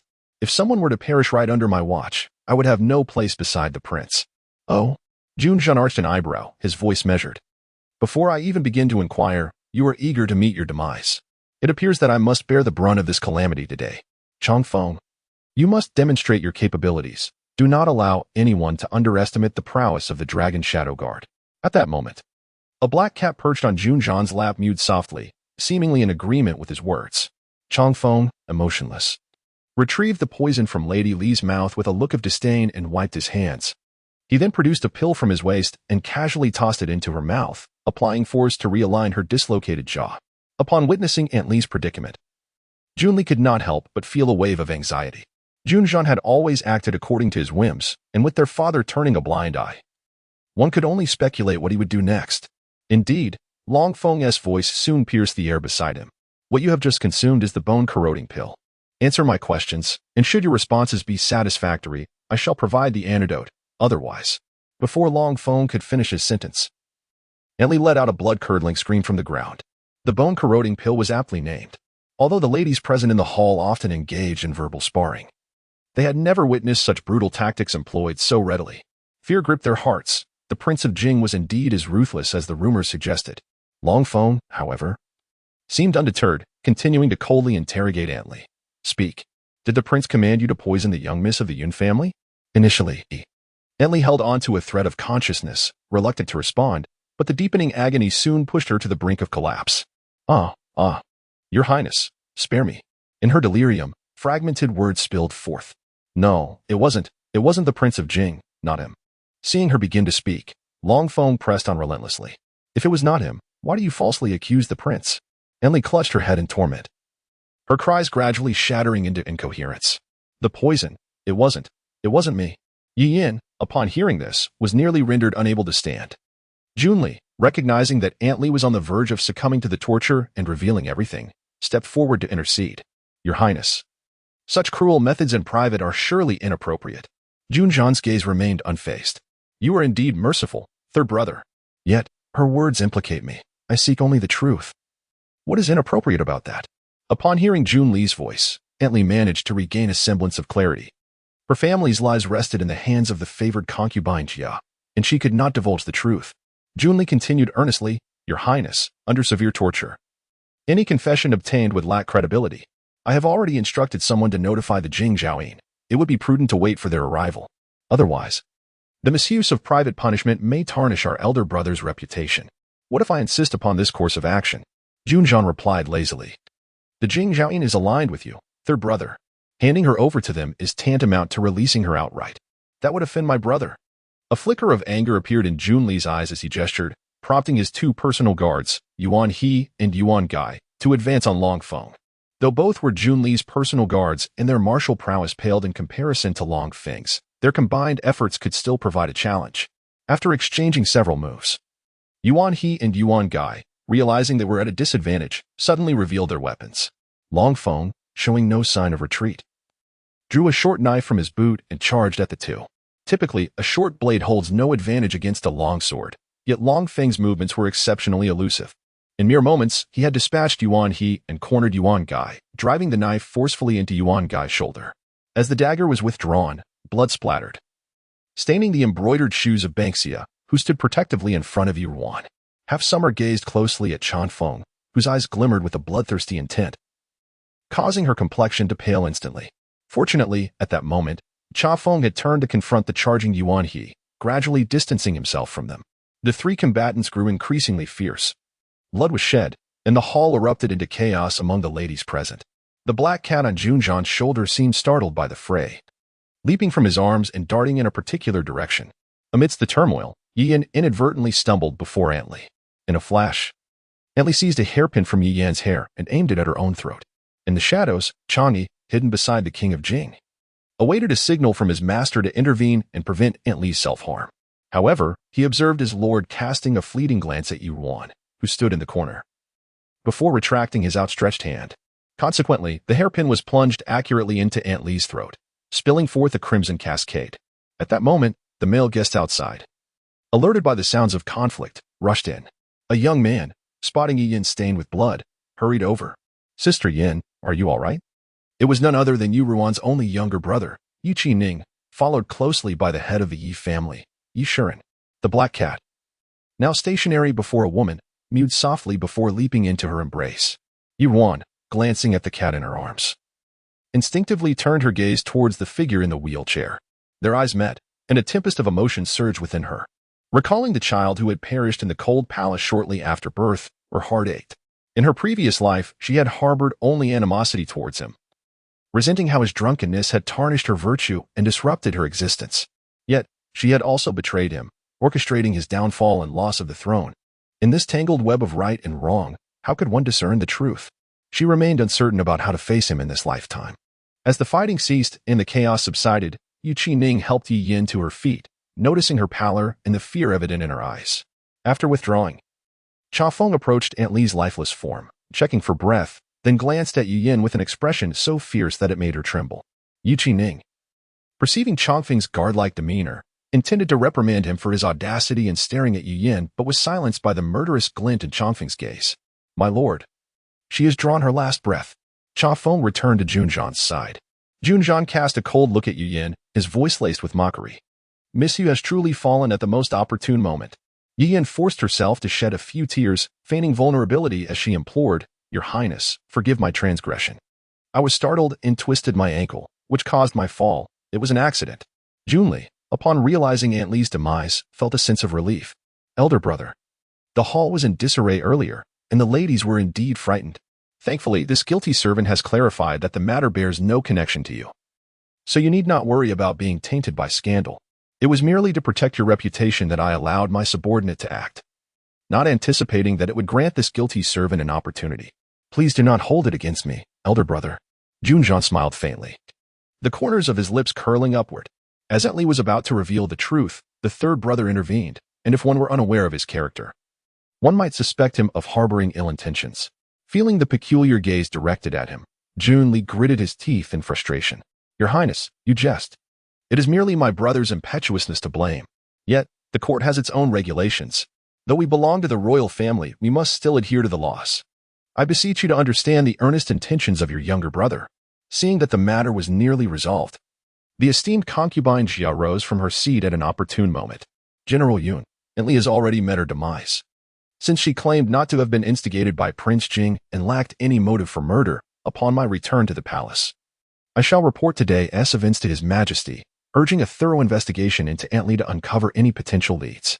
Given that Miss Yun is currently in a precarious situation, it would be best to disperse for today. General Yun and the young gentleman of the household may accompany Wan'er on her final journey, although Yun Shao felt a deep reluctance. The circumstances had reached a point where there were no witnesses to contest the matter, and he had no choice but to acquiesce. Chapter 7. Little Seven likes you. As the guests departed from the Yun residence, the noble consort Jia bid farewell, noting that the hour was late, and comforted the people of the Yun household before leaving with Jun Li. Throughout the entire event, Jun Zhan had not once acknowledged consort Jia, appearing as if she were invisible. This infuriated her, yet she felt powerless against him. Only members of the Yun and Yi families remained in the room, along with the immovable figure of Jun Zhan. His refusal to leave rendered the others hesitant to speak. Yun Shao, uncertain of his intentions, stepped forward to inquire, Your Highness, is there something else you wish to discuss? Jun Zhan offered no reply, instead casting a fleeting glance at Ruan, who stood motionless at a distance, her brow furrowing slightly, noticing the gaze of the Jing Wang upon her. The assembled company finally observed that nestled comfortably in Ruan's arms was a sleek black cat. Realizing she had attracted attention, Ruan steeled herself and approached. To her astonishment, she found herself facing him on the very first day of her rebirth. If there was anyone she could not fathom even upon her return, it was undoubtedly him. In her past life, she had visited her master while he treated Jun Zhan's leg ailment, but at that time, she was unaware that he was the notorious Jing Wang, rumored to be cruel and merciless. It wasn't until the mid-autumn banquet that she recognized him, and her innocence was shattered. After enduring the depths of despair, she succumbed to Jun Li's coaxing and married into the Jing Wang's residence. Yet, she had never been cut out to be a spy. In retrospect, her attempts to please Jun Zhan appeared utterly clumsy.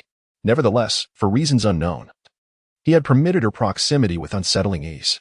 Perhaps it was due to her master's connection to him. She had once pitied his plight and even offered him encouragement, unaware of his true nature. Yet, she ultimately loathed him, and whenever he attempted to express affection, she uncontrollably pushed him away.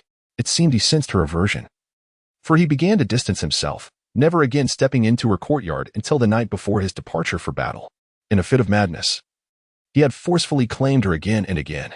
If the first encounter had been fueled by intoxication, the subsequent one was marked by clarity, his blood-red eyes locking onto hers, instilling a chilling fear within her. This only intensified her hatred for him. However, it was during that very encounter that she conceived their child. As her thoughts gradually returned to the present, the tension in Ruan's heart remained taut. Instinctively, she lowered her head and approached Jun Zhan, stopping just a few steps away to perform a courteous bow, then extending her arms slightly to present Little Seven. Your Highness, your cat. Long Feng was about to step forward to take the cat when Jun Zhan's deep voice resonated from behind. Have you forgotten how it scratched your face last time? Long Feng immediately recoiled, for despite his esteemed position in the Dragon Shadow Guard, he found himself utterly helpless against this untouchable creature. Strangely, Little Seven had become remarkably familiar with the Wang residence in less than half a month, as if it had grown up there. Miss Yi, this cat recognizes people. You may simply put it down. Ruan nodded, crouching down to release Little Seven onto the ground. However, as soon as the cat's paws touched the floor, it recoiled and began to struggle, clinging to Ruan's hand and refusing to descend. Ruan's heart was stirred. Although their encounter had come 2 years earlier in this life, Shaoqi still depended on her so profoundly. This prince's cat seems to be quite fond of Miss Yi. A flicker of intrigue passed through Jun Zhan's eyes. Indeed, the prince has taken excellent care of this cat. Ruan continued to lower her head, responding softly. Jun Zhan had actually listened for quite some time before entering, but refrained from making his presence known. Naturally, he had heard her speaking on his behalf, which was not her place to do. He could not help but fix his gaze on the respectful figure kneeling before him, seemingly trying to glean some insight from her demeanor. Since it is so, this prince will be away for a few days. This cat, newly arrived at the Jing palace, is quite shy and unaccustomed to strangers. It would be a great help if Miss You could look after it for a few days. And I shall send someone to retrieve it afterward. How does that sound? Ruan continued to bow her head in respectful acquiescence. This humble servant obeys. Noticing her persistent avoidance of eye contact, Jun Zhan's voice took on a chill. Does Miss You fear to meet this prince's gaze? Do you find me so fearsome? Ruan's heart quivered as she sensed his dissatisfaction, yet she was at a loss as to what had provoked his ire. Seeing her silent, Jun Zhan moved his wooden wheelchair slightly forward, producing a faint sound as it came to a halt directly in front of Ruan. He leaned slightly closer and grasped her chin, compelling her to lift her gaze to meet his, the coldness in his voice becoming more pronounced. Does Miss Yi's silence imply acquiescence? Yuan, witnessing this, felt a cold sweat break out on his forehead.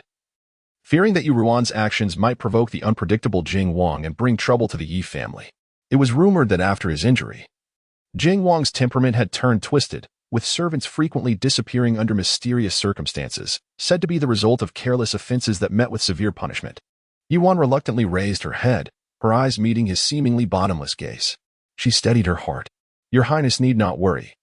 This humble girl has merely heard of your illustrious reputation and thus dares not gaze upon you casually. Oh, my illustrious reputation? Jun Zhan's eyes darkened. Then pray tell, what have you heard of my esteemed name? Yuan could not avoid meeting his gaze. Your Highness was a prodigy, proficient in poetry and literature at 3, excelling in horsemanship and archery by 5, and His Majesty praises you as the epitome of a prince. Jun Zhan chuckled lightly, though his laughter was tinged with faint mockery, and his grip on her chin tightened. Missy appears to know me well, yet all this refers to my youth before my leg injury. Are you implying that I am now a mere useless cripple? A brief stillness enveloped the air. Yun Gu and Yun Xiao noticed the prince's genuine anger and prepared to step forward. However, Yian suddenly stepped out, kneeling on the ground. Although today's incident had been deflected by Aunt Li, the unexpected turn involving Jing Wang left matters unresolved. The Yun family held the eldest daughter in high esteem, and this was the perfect moment for her to demonstrate sisterly affection in front of her family. With her beauty, it was likely that Jing Wang would not be unkind to her. Your Highness, my sister has just returned to the capital, and many courtesies may not have been properly observed, not out of intent to insult you. I implore you to spare her from punishment. Jun Zhan merely turned his head and cast a fleeting glance at the kneeling Yian. This prince is inquiring. When did it become your turn to interject? He then commanded Chang Feng beside him, since she enjoys kneeling, take her outside to continue her posture. Chang Feng complied, stepping forward. But as Xiao Shi and Yi Ning were about to plead for mercy, Jun Zhan did not grant them the opportunity to speak. Whoever begs for mercy will be dragged out as well. Thus, Yian, bewildered, was taken outside by Chang Feng to kneel, reflecting that this Prince Jing, despite his handsome visage, was a twisted soul, utterly devoid of compassion. Upon Chang Feng's return, Jun Zhan turned his gaze back to Ruan, his voice thick with impatience. Miss Yi, I await your response. At that moment, Ruan felt his proximity, so close that she could almost see her reflection in his pupils. And with a mere blink, he could extinguish her existence. The sensation of her life being in another's hands stirred a profound sorrow within her. Suddenly, she realized how insignificant she was before absolute power. Without the courage to confront him, how could she ever hope to overturn Jun Li and seek vengeance? She bit her lip, suppressing the tears that threatened to spill. Your Highness, please do not be enraged. I meant no disrespect. It is merely said that the prince is decisive in battle and adept in governance, having won the Western Lin Empire from horseback. I believe you possess the virtues of your ancestors. Yuan exclaimed, attempting to flatter him. Chang Feng's expression twisted in disbelief. Miss Yi was indeed eloquent, managing to describe the tales of ruthlessness with such delicacy. Wasn't he decisive and commanding?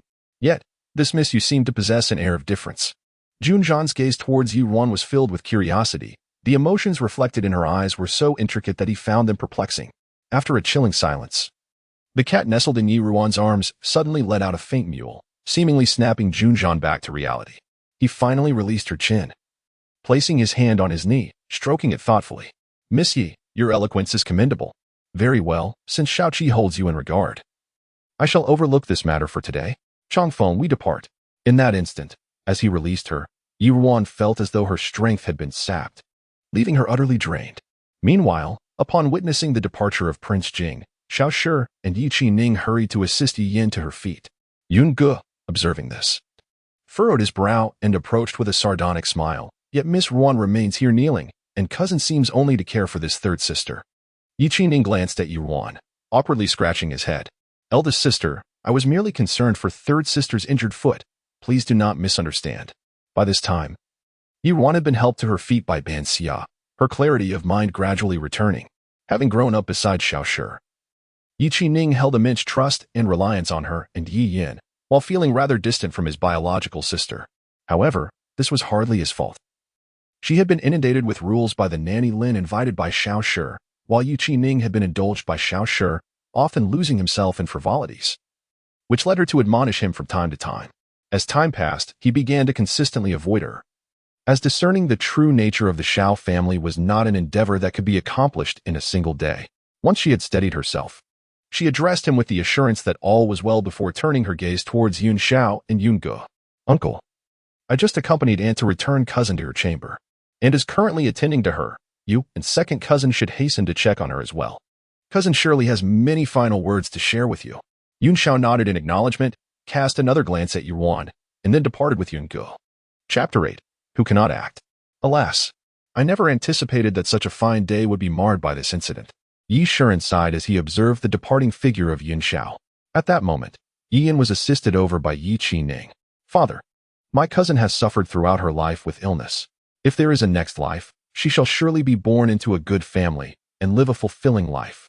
Upon returning home, I will diligently transcribe scriptures in the temple for 7 days to pray for my cousin.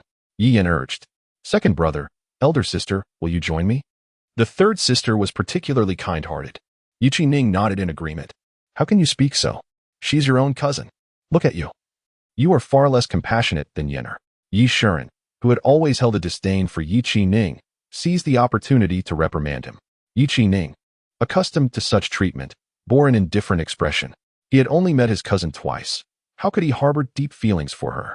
Unlike the third sister, whose heart was tender enough to shed tears at the sight of an injured puppy by the roadside, Yi Shiren, witnessing his demeanor, was filled with ire. Look at yourself. Wasting your days in frivolity. Cannot you learn from your elder brother? Xiao Shi hastily stepped forward to placate Yi Shiren. Come now, my lord. Ninger is still young and a boy. He cannot be as delicate as our daughters. Yi Ning quickly nodded in agreement. Yi Ruan found Yi Ning's attitude amusing, thinking how easily they could be deceived. Given their past, it was no injustice that they met such a fate. Xiao Shi continued to persuade, in the future, I shall have Ji Fan keep an eye on him at the academy. Ninger is not foolish, and he will surely not fall short of his brother. Yi Fan was the eldest son of Xiao Shi, and after she was legitimized, he became the most esteemed legitimate son of the Yi household. Excelling in studies and earning Yi Shiren's favor, Yi Shiren cast a glance at Yi Ning and scoffed, as long as he causes fewer troubles, I will be content. At that moment, Yi Yin turned to Yi Ruan. Elder sister, why are you silent? Were you frightened by His Highness, the Prince of Jing? As she spoke, she moved to link her arm with hers. Third sister, you just sprained your ankle. Be cautious. Yi Ning promptly supported her.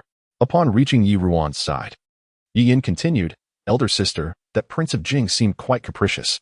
This cat requires your utmost care. Otherwise, unforeseen troubles may arise. If you are concerned, I can assist you in looking after it. Yi Shiren, hearing this, found her reasoning sound. Wanner, your third sister speaks wisely. Though this cat is merely an animal, it belongs to the Prince of Jing. If something were to go awry, given his reckless nature, he might indeed take drastic measures. Little Seven seemed to comprehend the insult, letting out a fierce meow at Yi Shiren. However, being still a mere kitten, the sound was irresistibly adorable. Yi Ruan gently stroked its head in a soothing manner, suppressing a cold laugh as she glanced at Yi Yin. Father and sister are right. Wan'er is indeed frightened at this moment. If that is the case, I shall entrust the cat to you, dear sister. With that, she placed little Seven into Yi Yan's arms. Yi had yet to revel in her joy when Ruan indeed witnessed Shaoqi brandishing its claws, leaving a crimson scratch on Yi's hand. Ah! Yi cried out in pain, hastily releasing her grip. Shaoqi nimbly leaped from Yi's hand, returning to Ruan's side. Its glossy black eyes gazing up at her with a pitiful expression, seemingly accusing her of abandoning it. For the moment, Ruan paid no heed to Shaoqi, her attention consumed by concern for Yi's injury. Third sister, are you all right? Don't worry, big sister. It's just a minor wound, nothing serious. Yian replied, masking her discomfort, though inwardly she chastised the little creature, recognizing that a pet reflects its owner's temperament. This feline was as ferocious as the King Jing himself. Yet, Yuan appeared exceedingly anxious. That simply won't do. Banksia, I happen to have some ointment for wounds. Do remember to send some to your sister after returning home. It would be unfortunate if it leaves a scar. Banksia responded affirmatively, and only then did Yuan turn her attention back to the pleading Shaoqi at her feet. Father, shall we continue to keep this cat for my sister? Yi Shuren furrowed his brow, seemingly contemplating the matter. Yian observed Shaoqi glaring at her from the ground, feeling as if the cat had developed a sense of awareness, warning her to keep her distance lest it scratch her again. An unsettling feeling gripped her. She had merely hoped to use the cat to cultivate a rapport with the King Jing, perhaps even incite a fondness in him, enabling her to gather insights about him for her brother Jun Li. However, the cat's deceptively adorable appearance belied its fierce disposition, leaving her too intimidated to entertain any further notions. Father, since this cat only acknowledges my sister, let her take care of it. Surely, with a little caution, no harm will come to her. Yi Shuren nodded in agreement. So be it. Ruaner, you must be vigilant. Do not, like your brother, bring any trouble upon me. The daughter understood, offering a respectful bow to Yi Shuren before picking up Shaoqi once more. Shaoqi, satisfied, rubbed its head against Ruan, squinting its eyes and mewing softly, akin to a display of affection. Yi Shuren scrutinized Ruan closely. You have indeed learned your manners well. This daughter of mine has not embarrassed me since returning to the capital. Thankfully, she is somewhat self-aware. After the incident, Madame Xiao ceased to push her into the limelight, remaining quietly in her own courtyard. Upon hearing Yi Shuren commend Ruan, Yian interjected, of course. Father, you may not be aware, but Mother went so far as to summon the wet nurse from the palace to help my sister restore her lost dignity. Yi Shuren cast a glance at Madame Xiao. You have worked hard. She replied earnestly. What are you saying, my lord? Though Ruaner is not my biological child, in my eyes, she is just as dear as Yenner, my own daughter. Yi Shuren nodded. Very well, let us all return to our chambers for now. Ruaner, if you have no pressing matters, do pay a visit to your cousin. Offer some comfort to your uncle and aunt as well. The Yun family now has but a few young masters left. After all, they cannot compare to the affection of daughters. Your uncle and aunt have lost their only daughter. Do make it a point to accompany them to the Yun residence more often. After all, he still held his position as the Deputy Minister of Personnel, which undoubtedly brought honor to the Yun family. Yun Tang has been gone for many years. If Ruaner could foster a closer bond with the Yun family, it would greatly benefit the relationship between the two households. However, Xiaoshi claimed that upon returning to the capital, her self-esteem had been wounded and she adamantly refused to visit the Yun residence more frequently. Yet, Yuan appeared perplexed and furrowed her brow. Is that permissible, father? Can I visit the Yun residence often? Of course, Yi Shuren replied emphatically. Nevertheless, a hint of confusion lingered in Yi Ruan's eyes. However, the governess has said that I am, after all, a young lady of the Yi family. If I frequently visit my maternal grandparents, outsiders might think that the Yi family treats me poorly. Moreover, my cousins at the Yun residence are present. It is best to avoid any misunderstandings. Thus, although I wish to visit my uncle and grandmother often, I must heed the governess's advice. For the past few months, I have only written letters to inform them of my well-being and have not dared to visit frequently. Yi Shuren was infuriated upon hearing this. Whose nonsensical reasoning is this that the governess has taught you? It is only natural for a daughter to visit her maternal family. Why must there be any avoidance? Yuan appeared somewhat startled and glanced at Xiaoshi. Father, it is the governess Lin whom mother engaged. Xiaoshi felt a sense of foreboding and hastily explained to Yi Shuren. Sir, this Lin governess has recently retired from the palace. Perhaps, having spent so long in the palace, she has become too rigid. I was unaware that she had imparted such misguided teachings to Ruaner. Yian quickly interjected in defense of her mother. Father, the affairs of the household are quite complex, and grandmother has returned to her hometown for a short stay.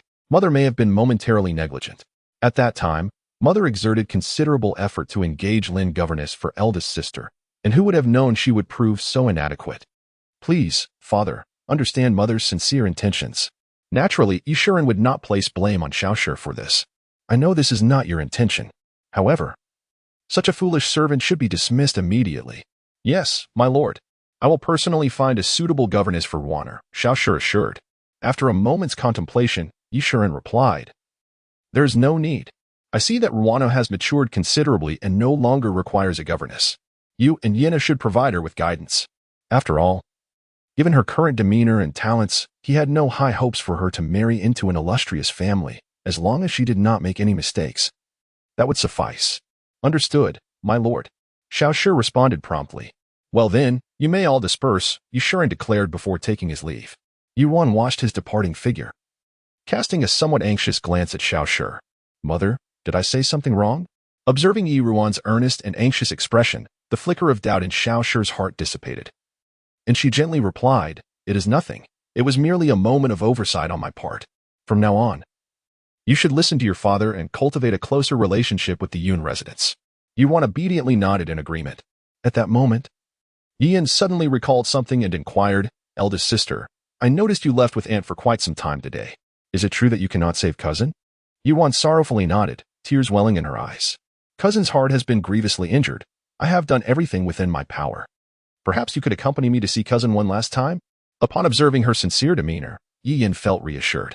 Since they would remain at Yun Mansion today, the fate of this person would soon be revealed by tomorrow. After a moment of contemplation, she turned to Yi Qi-ning and said, Cousin, you cherish tranquility. And I am certain you have many intimate thoughts to share. Therefore, I shall not intrude. Younger brother, it would be best for you to accompany your elder sister. Very well, third sister, Yi Qi-ning replied without the slightest hesitation. Chapter 9. Revealing the truth. Ruan took Yi Qi-ning to briefly visit Yunwen's room before returning to her own quarters. It was only in the dead of night, after the Yi family had all retired, that she stealthily led Ban Xia out of the courtyard. Ban Xia, did you ensure that Bai Xiao consumed the medicine I instructed you to give her? Miss, rest assured. The snack was her favorite, and she devoured it completely. Now she sleeps like a log, utterly unresponsive. Ban Xia replied with a hint of pride, though she soon cast a glance at Ruan, her face filled with confusion. Miss, you seem transformed today, having done many peculiar things. Yet, as the miss offered no explanation, she refrained from asking further, for no matter how changed Ruan became, she remained the person Ban Xia held dearest. After walking for a while, they arrived at Yunwen's courtyard, where the waiting maid, Dong Qing, promptly ushered them inside. At that moment, Yunwen lay quietly on the bed, her eyes closed, though her complexion had regained some color. The masters of the Yun household were also present in the room, her uncle, aunt, grandmother, and 3 cousins. Ruan gazed at those gathered, recalling the unblinking eyes that had stared into the abyss in their final moments, tears mingling with a smile. How wonderful it was that they were all still alive. There was still time. Ruan girl, you have arrived, exclaimed the old matriarch of the Yun family upon seeing Ruan enter, hastily rising to her feet. Ruan quickly stepped forward to support her. Grandmother, why are you up as well? After Yunwen's incident, her grandmother had fainted. Your aunt dispatched someone to inform me that your cousin has been rescued. Naturally, I had to come and see for myself. Ruan helped her grandmother to sit and took her pulse, relieved to find it steady. She then turned her gaze toward the sleeping Yunwen. Is my cousin still asleep? Yes, she mentioned that her chest no longer pains her. After consuming some porridge, she fell asleep, likely exhausted, came the reply. Ruan nodded. I will administer another acupuncture treatment tomorrow evening, and the poison will be entirely expelled. However, she added, tomorrow, the esteemed concubine Jia will certainly send someone to check on my cousin's condition, and Yi Yin along with the Xiao family will also come to ascertain her state. I have prepared a false death potion. Your aunt can administer it to my cousin before the morning is announced tomorrow. Yun Xiao, unable to contain his impatience, interjected, Ruan. What exactly transpired today? Was it truly Yi Yin who administered the poison? And why have you instructed us to conceal your cousin's recovery, even from your brother? If it were not for Yin Ji's intervention today, he would have recklessly apprehended Yi Yin. Ruan recognized her uncle's bewilderment. After composing herself, she replied, Uncle, please do not rush. I shall now explain the matter in its entirety. My cousin's poisoning was indeed orchestrated by Yi Yin, but if it were solely her doing, I would not have gone to such lengths. The reason is that behind her stands concubine Jia and Prince Xian. Is there truly a connection to Prince Xian? Yun Xiao thundered. While awaiting your arrival, Yun Gu suggested that this affair might indeed involve Prince Xian. Ruan reluctantly spoke up. Indeed. However, I was unaware that they still had a backup plan. Given my cousin's precarious situation, I merely advised my cousin to keep an eye on Yi Yin and prevent her from destroying any evidence. I never anticipated that Aunt Li would turn out to be a pawn of the favored concubine, used as a scapegoat. Today, having returned from my rebirth, there are many matters that I could not address comprehensively. Yet, it is already a stroke of fortune to save my cousin. Yun Xiao furrowed his brow tightly. Ruaner, my uncle is naturally inclined to believe your words. However, the Xian Wang has always been known for his virtue and has consistently shown courtesy to both your cousin and the Yun family.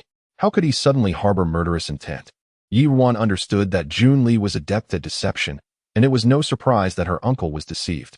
It is undoubtedly due to self-interest.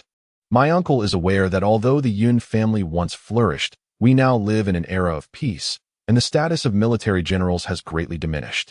My uncle is not a royal relative. Over the years since the external disturbances were quelled, the military power in his hands has been usurped by noble families. Among those who have benefited the most is the Chui clan, which has held sway in the northwest for nearly a century.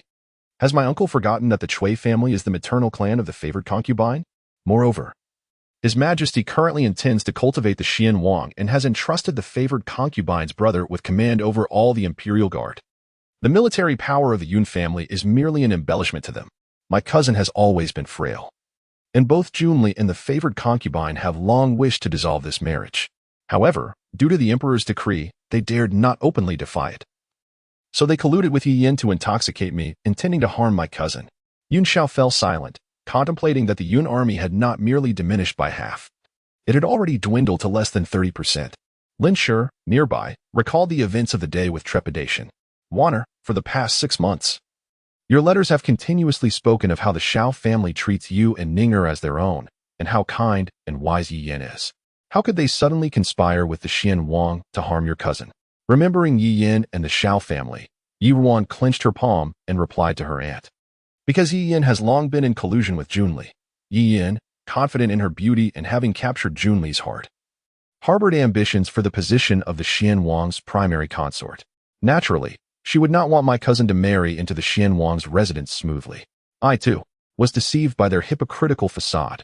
If I were to publicly rescue my cousin today, they would undoubtedly attempt to harm her again, making it even more difficult for us to defend against them. Furthermore, even if they genuinely wish to adhere to the Emperor's decree regarding the marriage, given the nature of the Xian Wang and the treacherous Yi Yin, my cousin would face grave peril even if she were to marry into the Xian Wang's household. Hence, I chose to keep my cousin's predicament concealed. After listening to Yi Ruan's words, Yun Ji's eyes glimmered with uncertainty. Yesterday, when my sister came to the manor, she was still as close as sisters with Yi Yin. I have also heard that my sister, upon her return to the capital a month ago, suffered an unfortunate leg injury and was rescued by the Xian Wang. How is it that within a single night, my cousin has undergone such a profound awakening and learned so much of the underlying circumstances? Yi Ruan bit her lip. The notion of her rebirth was too extraordinary for her to articulate. In her past life, at this very moment, she indeed harbored affection for Jun Li. To her, he was a distant and unattainable figure. Since childhood, she had traveled with her master, traversing the mountains and fields, familiarizing herself with myriad herbs. This not only darkened her skin but also rendered it somewhat coarse, leaving her feeling inferior in comparison to the noble ladies of the capital. Her master was always carefree, indifferent to appearances, and she had adopted that disposition, never concerning herself with her looks. However, upon developing feelings for someone special, she felt a wave of self-consciousness wash over her. Moreover, with him bound by an engagement to her cousin, she buried her sentiments deep within, confiding only in her closest friend, Yi Yin. One wonders how Yi Yin must have mocked her in her heart during that time. Cousin, Ruan has her unspoken reasons. Might we refrain from inquiring? Yun Xiao observed Yi Ruan's troubled expression and could not help but scold Yun Gu. You rascal. If it weren't for your cousin today, your sister would have fallen victim to that villain. Do you honestly believe your cousin could deceive us? Why do you ask so many questions? Yi Ruan regarded Yun Gu with a hint of regret, gazing directly into his eyes as she resolutely spoke. Waner is acutely aware of her actions today, and I know you must have many doubts. However, I swear to you, there is not a shred of malice towards the Yun family. On the contrary, if anyone were to threaten the Yun family, no matter who it may be, even if it costs me my life, I would ensure their demise.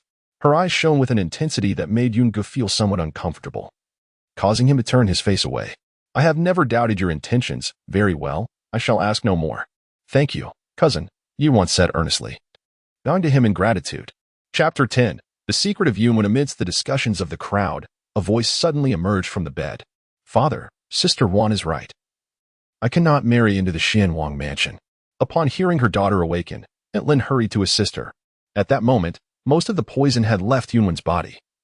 Yet she remained somewhat weak from the ordeal, leaning against her mother's side as she spoke softly.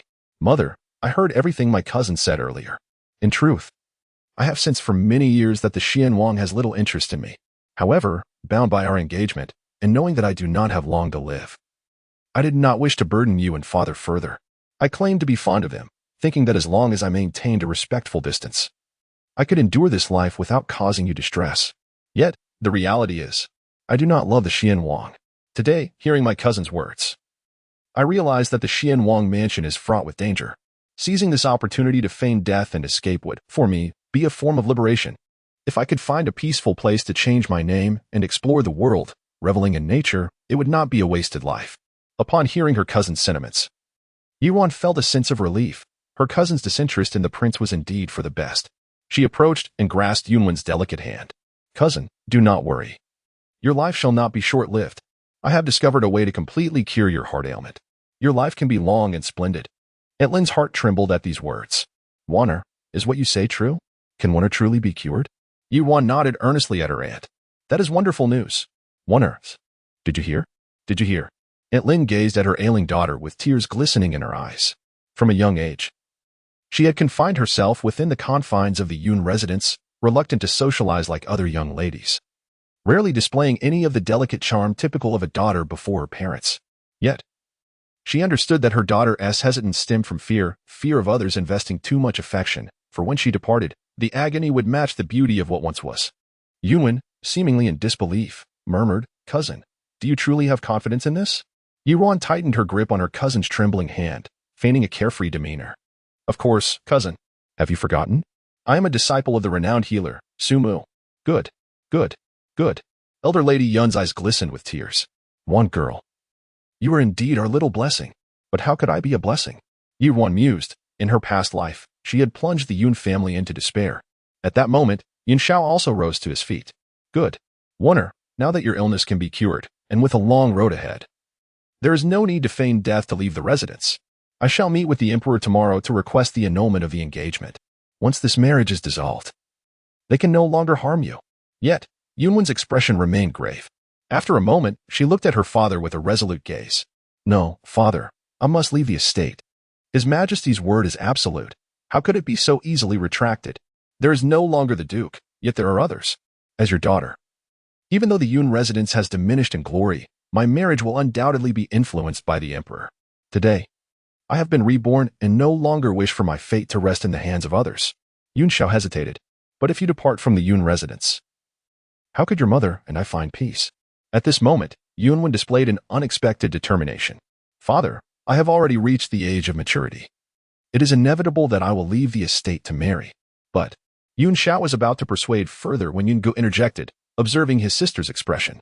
Sister, do you have something to discuss with us? Yunwen glanced at her second brother, a hint of a suspicious blush creeping onto her face. Mother, may I summon Mingjiang? Mingjiang?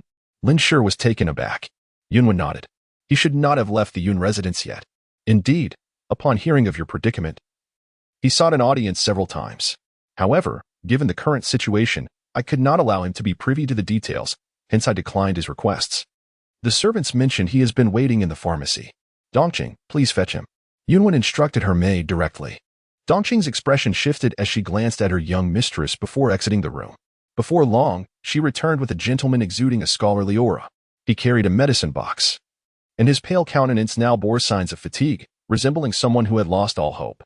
Upon entering, he was taken aback at the sight of Yunwen, who appeared composed while seated on the bed. Were we not informed that the eldest young lady was unwell? Yunwen noticed his trembling hands clutching the medicine box and offered a gentle smile, extending her hand. Mr. Ming, my cousin has said that my heart ailment can be cured. I am no longer a person without a future. Will you still take me with you? The medicine box slipped from his grasp, and as if he had encountered a long-lost treasure, he disregarded everything else, stepping forward to kneel before Yunwan, carefully holding her delicate hand. I am willing. I have always been willing. Yun Xiao, witnessing a stranger grasping his daughter's hand, felt as if struck by lightning. What are you doing? Release my daughter at once. His instinctive reaction prompted him to kick Ming Zheng. Ming Zheng, however, did not evade and bore the blow, blood spilling from his mouth. Father, what are you doing? Yunwan exclaimed anxiously. Ming Zheng shook his head at her. General, it is I who have overstepped. Yun Xiao regained his composure and assessed the situation. When did this begin? Yunwan wiped her tears. Father, please calm your anger. Mr. Ming and I have upheld propriety. There has been no indiscretion as you witnessed just now. I have known since childhood that my life would be short, leading me to isolate myself within this estate, reluctant to associate with others. Over the years, thanks to Mr. Ming's care and understanding, my dull existence has gained a glimmer of light. Though I hold affection for Mr. Ming and know he harbors feelings for me, I have never dared to hope for anything more, nor do I wish to burden him. However, times have changed. My cousin remarked that my heart ailment can be cured, and the complete life I once dared not hope for may now be within my daughter's grasp. I implore my father and mother to fulfill this wish for their daughter. Yun Xiao wished to express more, yet upon witnessing his daughter's sorrowful visage, he could not bear it and, feeling deflated, returned to his seat. Very well. Let this matter be decided by your mother and grandmother. Ming Zheng's grandfather was the former steward of the Yun residence, having grown up with his family in that abode. Later, upon recognizing the old steward's unwavering loyalty, Yun Xiao granted freedom to his family, allowing them to leave the estate and reclaim their original surname. Little did they know that Ming Zheng would later return to the Yun residence as a physician, tending to Yunwan's ailments. Now in his early 20s, Ming Zheng remained unwed, and over the years spent within the estate, his character had instilled confidence in them. Yet, the thought of suddenly entrusting his daughter to him left him with profound reluctance. Lin Shi gazed at Ming Zheng, her eyes filled with concern. Ming Zheng, if you leave the Yun estate, Wonder will no longer be a miss of the Yun family. Are you aware of this? Ming Zheng stood tall and replied, I understand the concerns of the lady. Please rest assured. My admiration for Miss Yun is solely due to her being Yunwan, unrelated to her status. Mr. Ming. Yunwan smiled through her tears, and her once desolate eyes now sparkled with starlight. Observing this, the old lady of the Yun family sighed and solemnly addressed Ming Zheng. Ming Zheng, since Wonder has chosen you, we must honor her wishes. Henceforth, I implore you to treat her with utmost kindness. Ming Zheng had anticipated that Yunwan might meet her demise during the coming-of-age ceremony, but at this moment, his heart felt as though it had ascended from the depths to the heavens. Rest assured, madam, the reason I chose to study medicine was for the sake of the young lady. Although my skills are lacking and I may not be able to cure her, should I be granted the opportunity to take her as my wife, I vow to cherish and love her above my own life. Seeing that this matter had reached its conclusion, Yun Xiao glared fiercely at Ming Zheng, declaring, should you betray Wonder, I will pursue you to the ends of the earth to take your life. Ming Zheng bowed deeply in response. Chapter 11. Rumors, Part 1. The next day, before dawn had fully arrived, Ruan was roused from her slumber by a cacophony of noise.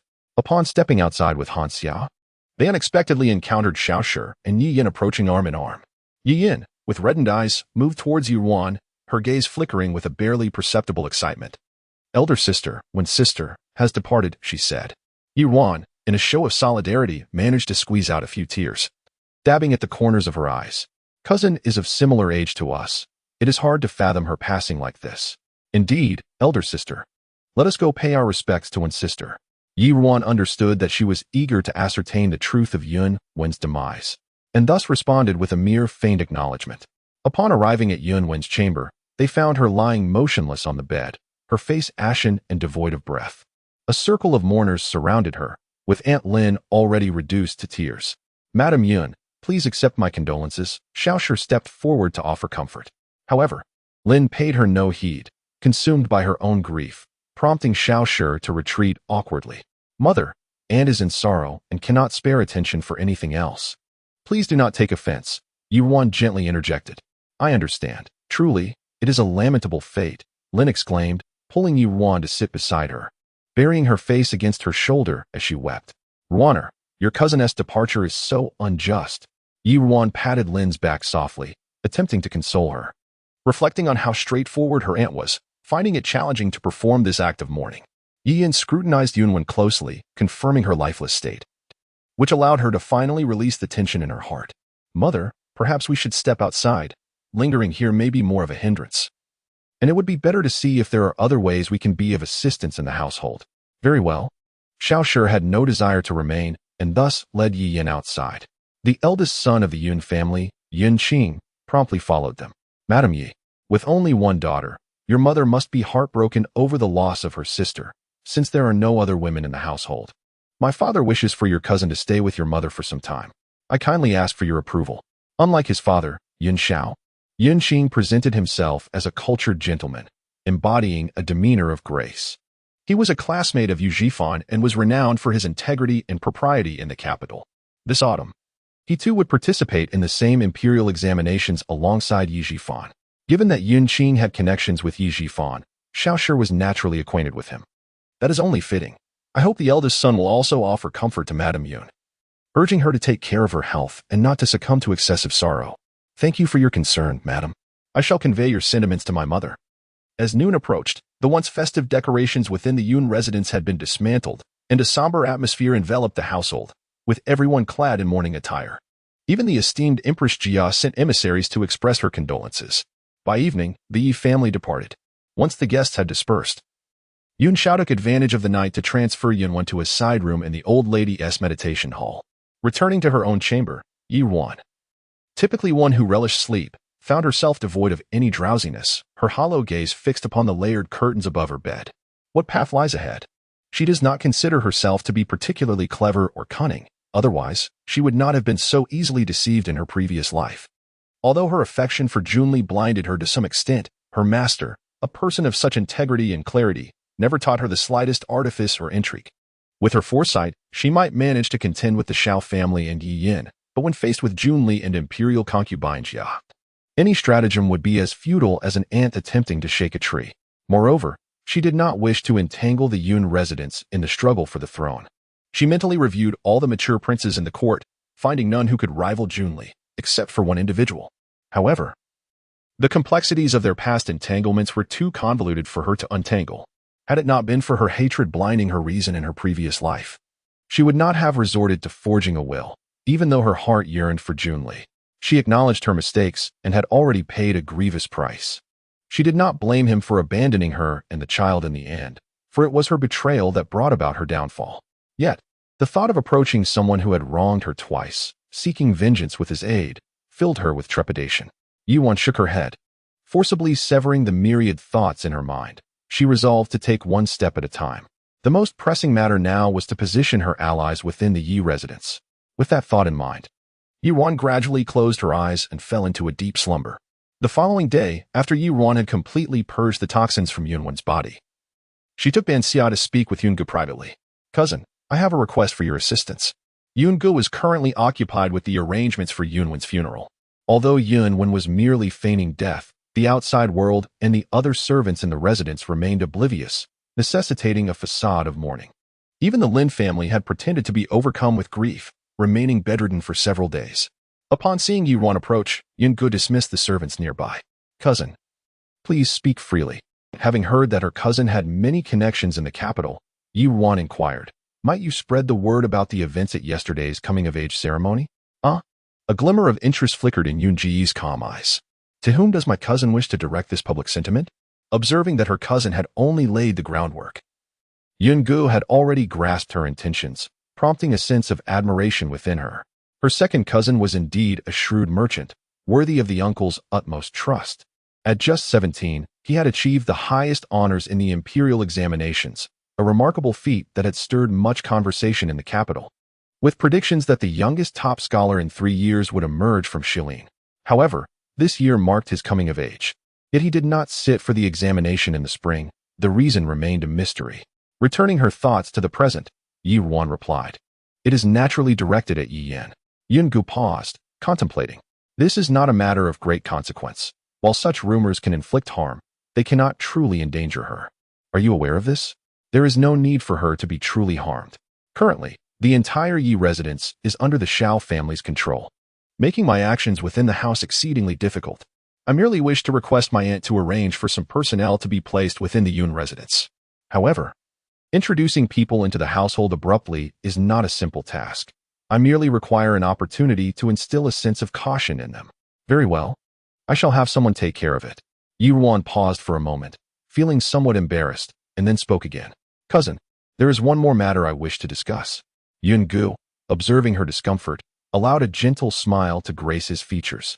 Sister Ruan, although I harbor some doubts regarding your actions, we are family. If you are willing to trust me, there is no need for such formality when you require assistance.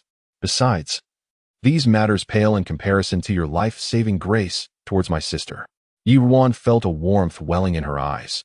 In her previous life, even when she had failed to save her cousin, her uncle's family had always shown her such understanding and kindness. Yet, she had dragged them into the depths of despair. She stifled her tears and managed a faint smile, her gaze fixed intently on Yun-gu. Cousin is right. We are indeed family. Subsequently, she softly conveyed the matters for which he needed assistance to Yun-gu. Chapter 11. Rumors, Part 2. In the blink of an eye, 7 days have passed. Today marks the final day of Yunwen's mourning period and also the day of her burial. The Lin family is in the mourning hall, overwhelmed with grief, their sobs stirring deep emotions in all the guests present. Meanwhile, Ruan is in the old lady's courtyard administering acupuncture to Yunwen. The poison from the herb within Yunwen's body was entirely purged the following day, yet as she is about to leave the Yun residence, Ruan has begun tirelessly treating her heart ailment day and night. Over the past few days, she has visibly lost weight. Nevertheless, she musters her spirits to jest with Yunwen. All right, cousin, after today's treatment, a course of medication for 6 months will render you free of concerns. I have entrusted everything to Brother Ming, who is very familiar with your condition. I can see how much he cares for you, taking care to jot down every word I say, fearful of missing anything. I dare say I have been quite annoyed by him these past few days. Ruan chuckled, covering her mouth. Yunwen's cheeks flushed at her words, and she shot a playful glance at Ruan. Yet, when speaking of her beloved, the joy in her eyes was unmistakable. Does Sister Ruan have someone she admires? Upon recalling her past life at this moment, Ruan nodded. Once, I did, but I am not as fortunate as you, dear sister. Jun Li is adept at masquerading as a paragon of virtue, and the princes of the Jun family are all exceedingly handsome. I had the misfortune of injuring my leg when I encountered him. He was exceedingly courteous and saw me safely back to the Yi residence, and thus I allowed him to nestle within my heart. Yet, my sincerity became a weapon in their hands. Seeing Ruan's expression, Yuan couldn't help but ask, did that person betray your affection? Betrayal is an understatement. Ruan murmured with a self-deprecating smile, recalling the foolishness of her past life. It is all in the past now. Noticing Ruan's reluctance to delve deeper, Yuan refrained from further inquiry, suddenly catching sight of a hint of a garment at the door, and with a knowing smile, remarked, there must be someone far more deserving waiting for you. No sooner had Yuan spoken than a loud voice rang out from outside. Second brother, what are you doing standing there? At the sound, Ruan turned her head to see her third cousin Yun-chi and her second cousin Yun-gu entering side by side. The smile on Yunwen's face deepened with meaning as she regarded the two newcomers. Aren't you and the third brother with mother in the front hall? Why have you come here at this time? Yun-chi, only 12 years old and of the same age as Yi-chi-ning, was quite spirited. Hearing his sister's question, he rushed forward. Elder sister, you cannot imagine. I just realized mother is quite the actress. Her cries made my scalp tingle. Even if sister truly departed, mother would not grieve so theatrically. It's precisely because it's a ruse that aunt weeps so earnestly, Ruan thought. Realizing this has indeed placed aunt in a difficult position. Speak without thinking. What nonsense are you saying? Yun-gu gently tapped Yun-chi's head with his folding fan. Yun-wen, witnessing the exchange, found the amusement in her eyes growing ever brighter. What of the second brother? What brings you here? Yun-gu observed that his younger sister had become increasingly cheerful, her laughter emanating from the depths of her heart. You are currently in poor health. Allow me to bring you some nourishing food. Yunwen glanced at the portions meant for 2 or 3 people and teased Yun-gu with a sidelong glance. The younger sister expressed her gratitude towards her brother. Yun-gu feigned ignorance. After spending these past few days together, he found his cousin to be increasingly enigmatic, which piqued his curiosity. Surely, she must have misunderstood something. Turning to the side, he looked at Ruan, but upon seeing the dark circles under her eyes, his voice softened further. Sister Ruan, I have dispatched someone, as you suggested, to spread the news of what transpired that day. Coincidentally, there have been rumors circulating in the capital about the ruthless actions of Prince Jing, so I decided to ride the wave, and the results have far exceeded our expectations. I have also personally visited the pawn shop you mentioned, and the pawn ticket you requested has been entrusted to your maid, Banksia. You may check with her to ensure there are no errors. Upon hearing this, Yi Ruan's face brightened with joy. Thank you, cousin. With you handling matters, how could I possibly have any concerns? Yun Gu tightened his grip on the folding fan in his hand, dismissing the faint ripples of emotion stirred by her fleeting smile. Yi Yin had twisted her ankle during her coming-of-age ceremony and had been confined to her bed for 2 days.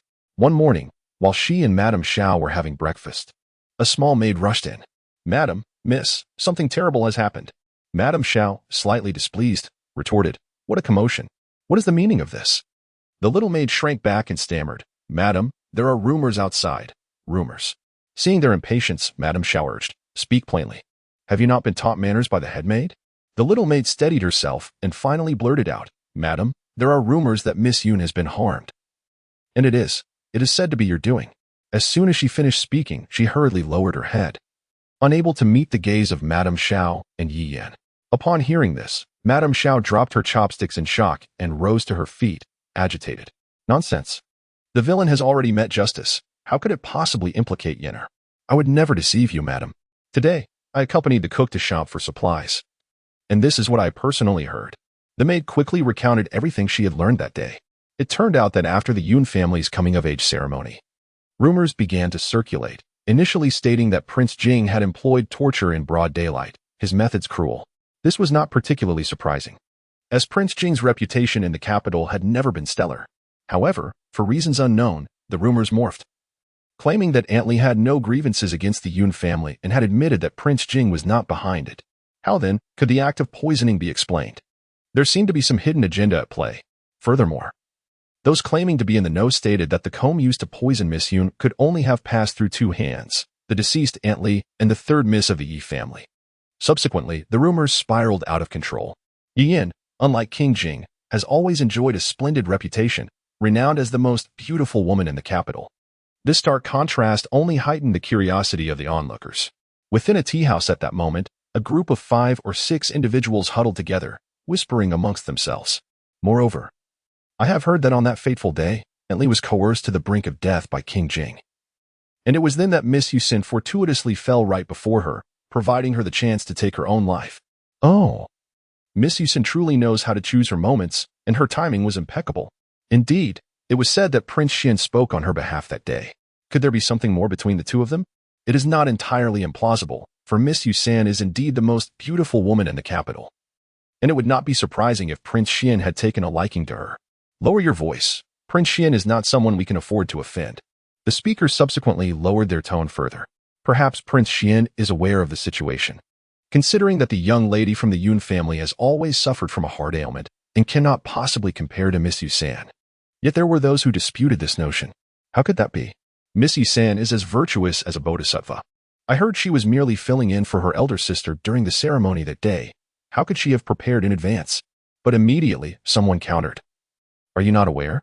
That day, Miss Yi declared that her intoxication was incited by Miss Yi-san, suggesting a more insidious intent. Thus, the news that Yi Yin was the true perpetrator behind the machinations against the young lady of the Yun family spread like wildfire throughout the streets of the capital. Who dares to slander and tarnish my Yan's reputation? Madame Xiao exclaimed in fury. Yi Yan's eyes reddened. Mother, what shall we do? The Yi family does not hold a high status, and the favored concubine Jia has tacitly permitted her to remain by Prince Xian's side, primarily due to the continuous financial support from her maternal family, the Xiao clan, as well as Jun Li's regard for her, alongside the good reputation she has cultivated over the years. However, concubine Jia has always looked down upon her lineage, and the position she may attain in the future is unlikely to be lofty. She, proud of her unparalleled beauty, is unwilling to be relegated to a subordinate role, should her reputation be further tarnished. Madame Zhao's expression darkened as she dismissed the servants from the room and generously rewarded the young maid who had spoken earlier. Once alone, Yi Yan anxiously grasped Madame Zhao's arm. Mother, could it be that the Yun family has discovered something? Madame Zhao shook her head. No. If they had truly uncovered anything, given the Yun family's character, they would have already come to our door. What we fear is the power of rumors. If they lend credence to even a fraction of it, it could become a significant problem. What shall we do now? Yi Yan inquired. Madame Xiao pondered momentarily. Tomorrow, Yi Ruan will return home, and the Yun family will also come. As long as our two families maintain a harmonious front, we can silence those gossipers. Then you may petition Prince Jun for assistance, and the rumors will gradually dissipate. Upon hearing her mother's words, Yin felt a slight sense of relief. Very well. I shall write to Brother Jun Li. Madame Xiao suddenly recalled something and added, Yinner, has Prince Jun shown any dissatisfaction towards you due to this matter? Do not worry. Mother, he has not. Besides, with Yun Wen's demise, it cannot be considered a failure on his part. Madame Xiao continued to offer her counsel to Yi Yin. Although the current King Xian holds you in high regard, it is imperative that you maintain your composure and preserve your integrity, lest he come to regard you with contempt. Jun Li's affection for Yi Yin is, in part, rooted in her beauty. At her tender age, she is well aware that a man often fails to cherish what he possesses once it is secured. The case of Yun Tang serves as a vivid illustration of this truth. The esteemed daughter of the Yun family, so precious and strikingly beautiful, was once adored by Yi Shuren like a cherished jewel. Yet, what became of that affection over time? However, Yi Yin is still young, and it is not appropriate for Xiao Shi to speak such truths to her directly. Mother, I understand, Yi Yin replied, her cheeks flushing with a hint of embarrassment at her mother's words. Chapter 12. Returned to the mansion. The 7-day funeral rites of the Yun family had concluded. Yi Ruan sat in the carriage heading back to the Yi residence, accompanied by Yun Qi and Yun Qing, the eldest son of the Yun family, who followed outside the sedan. At this moment, Xiao Qi was gently nestled in Yi Ruan's embrace, peacefully resting, while Lin, her aunt, sat beside her, offering words of caution. Ruaner, now that you are alone in the Yi residence, and Ninger is rather naive, I am truly worried. Yi Ruan noticed her aunt's furrowed brow and comfortingly patted her hand. Aunt, do not fret. Currently, they are in the light while I remain in the shadows. And as of now, there is no direct conflict of interest between us. On the contrary, Yi Yin is counting on my medical skills to win over people's hearts. They will not dare to act against me for the time being. The worry in Lin's eyes did not diminish. Even so, considering the cunning means they employed against Warner, I cannot help but feel uneasy.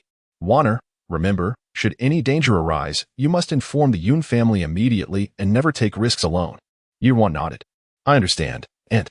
Seeing Yi Ruan's resolute response, Lin felt a bit reassured. However, thinking of the individuals following the sedan, she hesitated and asked, Are you certain that the Xiao family will accept these servants? It is not a trivial matter to unexpectedly send so many people into the residence. Yi Ruan smirked slightly, a glint of cunning in her eyes. They will. The rumors in the capital are rampant, and for the sake of Yi Yan's reputation, she cannot afford any conflict with the Yun family at this time. You need only wait for the opportunity to present itself. Lin, reassured by Yi Ruan's confidence, steadied herself. Very well. I shall heed Warner's advice. After several days of performance, she had gained some insights, especially since she was harboring a pent-up frustration that needed an outlet. The carriage soon arrived at the entrance of the Yi residence. As they disembarked, Xiao was already waiting at the door with Yi Yin and Yi Qining. Lin, seeing the situation unfold as Yi Ruan had predicted, felt even more at ease.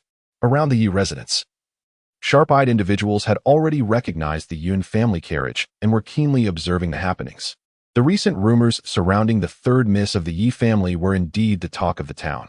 Upon seeing Lin and Yi Ruan descend from the carriage, Xiao hurriedly approached them, wearing a benevolent expression as she took Yi Ruan's hand. Ruaner, you have returned. You seem to have lost quite a bit of weight.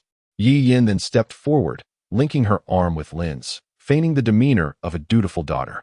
Aunt, Mother knew you were coming and specially instructed the servants to prepare authentic delicacies from your hometown of Hezhou.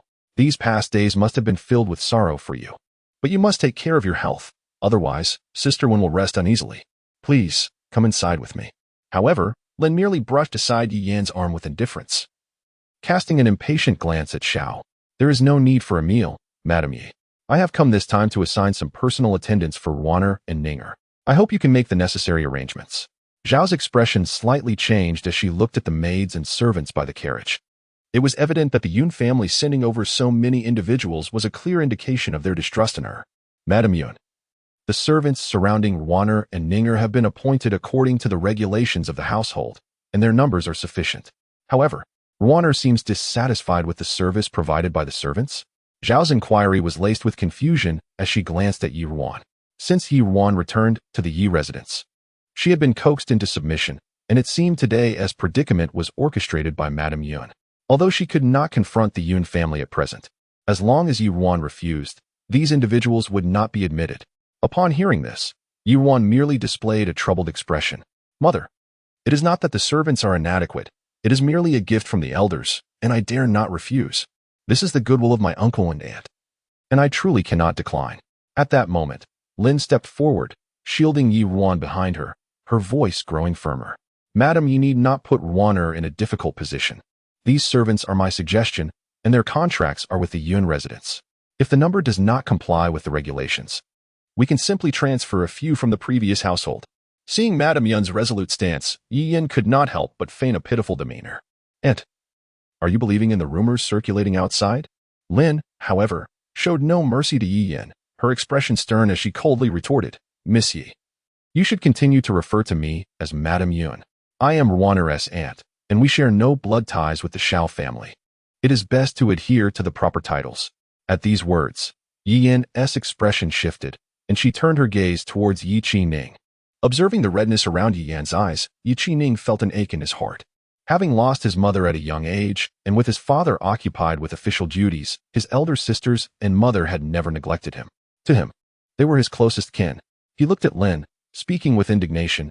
Aunt, what troubles you? Why are you so harsh towards third sister? I have heard the rumors circulating outside as well. You must not let anyone provoke you against her. That Aunt Li initially kidnapped third sister and later became entangled with Prince Jing. The poison from that day was discovered on her. She is undoubtedly the culprit who harmed my elder cousin. How can you misunderstand third sister based on some unfounded rumors? She is the kindest person, and your actions may hurt both mother and third sister's feelings. The servants arranged by my mother in our quarters are attending to everything very well. There is no need for your concern. Please take these servants back to the Yun residence. After hearing this, Lin felt an urge to strike.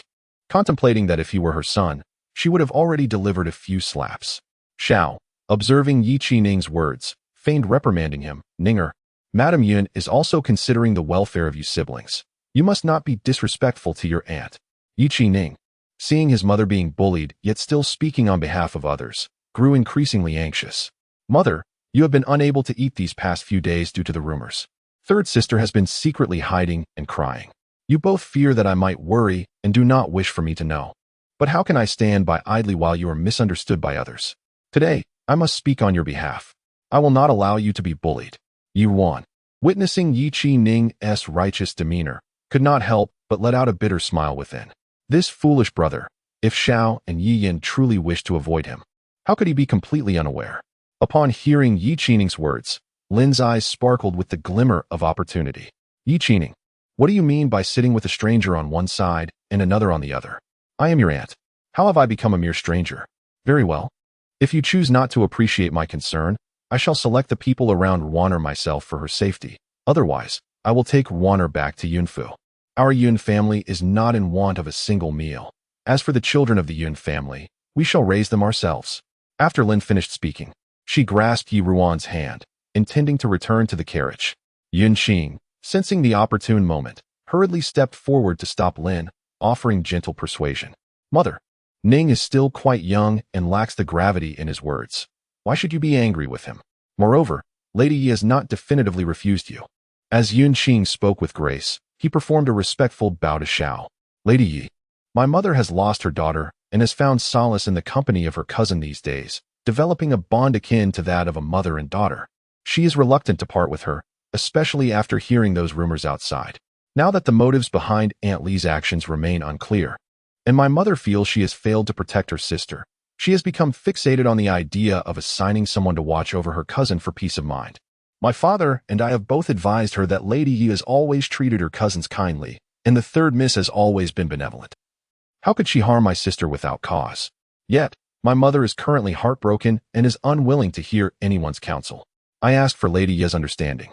It is merely a matter concerning some servants, and it would be better to indulge my mother's wishes. Otherwise, this quarrel at the entrance is quite unbecoming. Shao, observing the inquisitive gazes around them, secretly resented Lin for being so difficult, yet she plastered a smile on her face. As a mother, how could I bear to contradict the feelings of Lady Yun? Besides, Ruaner has not been back home for long, and the household does not have any elderly members she is accustomed to. Henceforth, let her have the authority over the servants in her courtyard. I understand that there are many rumors circulating, and Lady Yun's sorrow may lead to some doubts, yet time reveals one's true nature. I firmly believe that in due course, Lady Yun will come to understand. Upon hearing these words, Lin's expression softened somewhat, and Xiao seized the opportunity to express heartfelt sentiments while ushering her into the residence. Only then did Lin somewhat reluctantly follow Xiao into the house. Yunqi could not help but secretly give his mother a thumbs up, marveling at her increasingly refined acting skills. Xiao had earnestly put thought into pleasing Lin.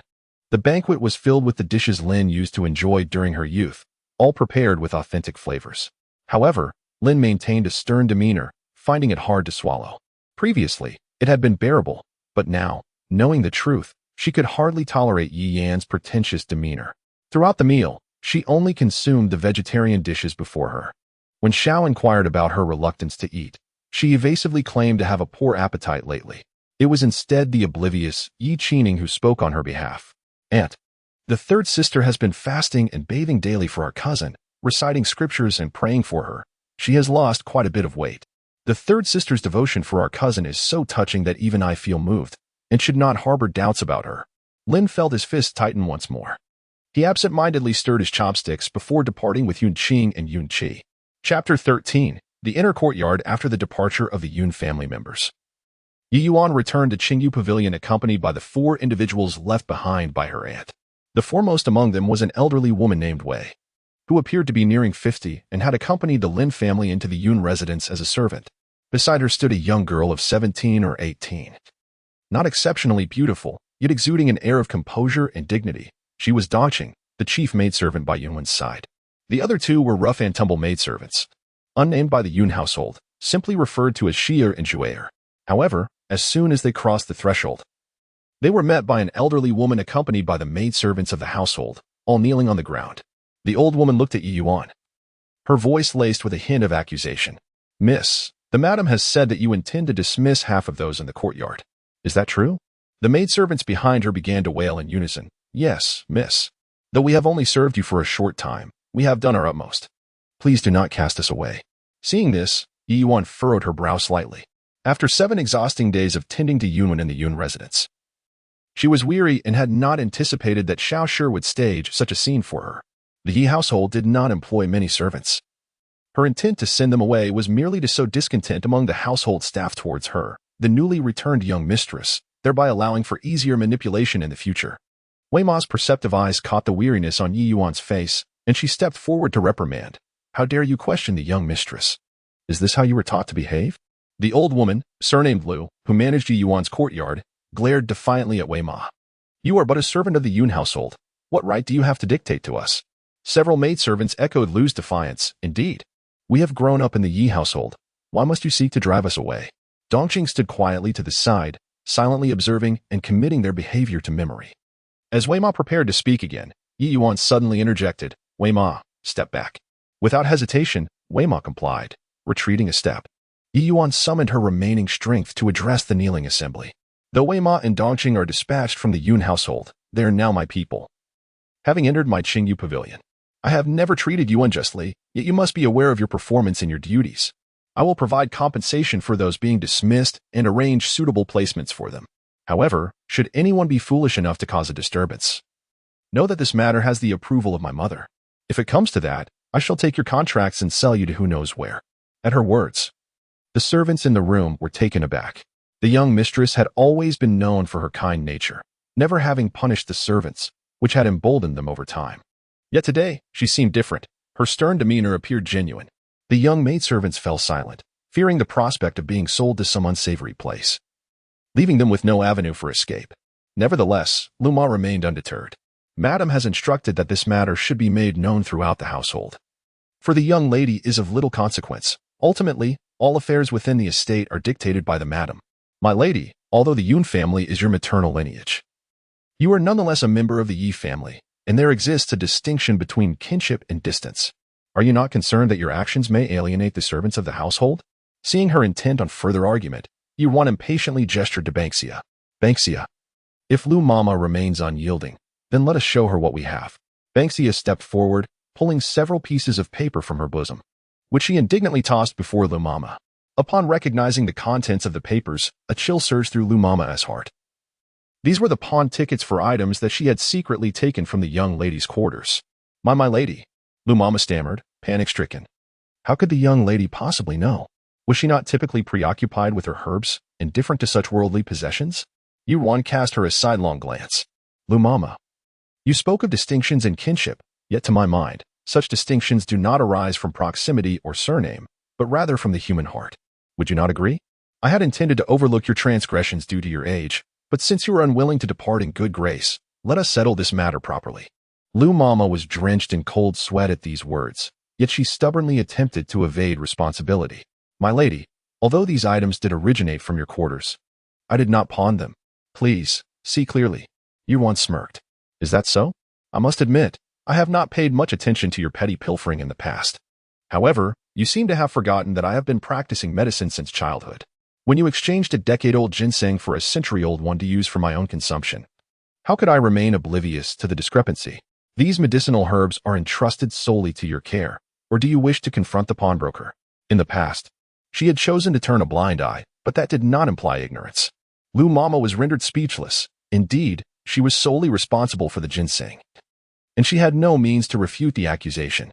Furthermore, the pawnbroker had indeed seen her. If this were to come to light, even the madam would be unable to protect her. With that realization, she immediately softened her stance, kneeling to plead for mercy. My lady, spare my life. It is merely that the old servant has a son who has fallen into disgrace with gambling debts, and I was left with no other recourse. Please, show me kindness and forgive this old servant this one time.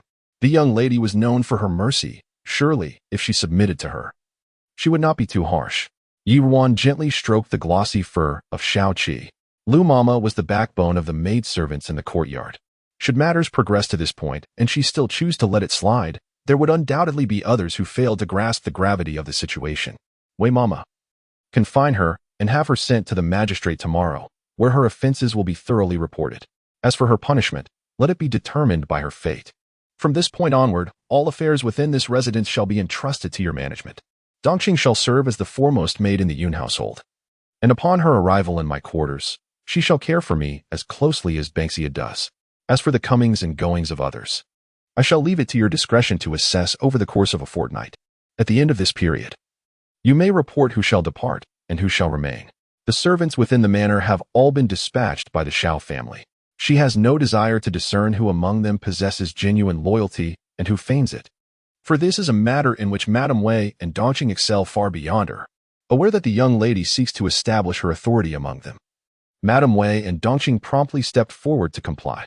Bai Xiao, kneeling below, was taken aback by this and hastily spoke up. Young lady, Dongqing is a first-class maid. What of me? The individuals in the young lady's chamber are predetermined, from what you have just stated. It seems you do not intend for me to serve you closely anymore. Ruan cast her a sidelong glance. You shall be demoted to a second-class maid for now. Bai Xiao, indignant, protested. Why?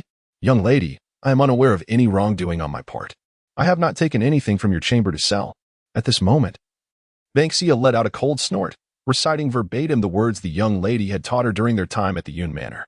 How can you still have the audacity to speak? When the young lady was intoxicated and in a stupor, you abandoned your post to indulge in the spectacle, causing her hair to be disheveled and bringing disgrace before the esteemed guests. The next day, you slept until late morning, while after the young lady had already departed for half an hour. That the young lady did not dismiss you outright is a sign of her lingering affection, and yet you still claim ignorance of your misdeeds? Upon hearing this, Bai Xiao's face turned pale. She too was baffled as to why she had slept so late that day. Hearing the young lady's intention to dismiss her, she fell silent, too timid to speak further. Madame Wei, with a few swift motions, silenced and bound Lu Mama, sending her away. The Yun Manor, being of a martial lineage, had chosen robust maids for the task. Once the situation was nearly resolved, Ruan finally spoke. The hour is late. You may all disperse. Banksia, take care of Dongqing and Madame Wei, and have someone prepare warm water for my bath. Yes, young lady. After Ruan had retreated to her inner chamber, she found herself utterly exhausted. After indulging in a soothing bath and listening to Banksia report on the arrangements for Madame Wei and Dongqing, she embraced Xiaoqi and climbed onto the bed, quickly succumbing to a deep slumber, oblivious to the comings and goings around her. The moonlight streamed through the window, casting 3 shadows upon the wall. Jun Zhan gazed at Ruan, who lay deeply asleep on the bed, his expression darkening. Such a night bore an uncanny resemblance to their wedding night. On that day, he had lifted the bridal veil, only to find no joy in her eyes, rather a poorly concealed disdain. He had been elated, having consumed copious amounts of wine, believing that her reaction was due to some unpleasant memories triggered by the sin of alcohol on him. After they had shared a cup of wine, he excused himself to the bathing room. Upon his return, he found her lying fully clothed in a corner of the bed, unlike now, where she was truly at rest. Chapter 14 Farewell to Prince Jing. A cat's meow jolted Jun Zhan from his reverie. Xiaoqi, detecting an intriguing scent, leaped down from Yi Yuan's side and meowed before jumping into Jun Zhan's embrace. You're quite the perceptive one. A male voice resonated.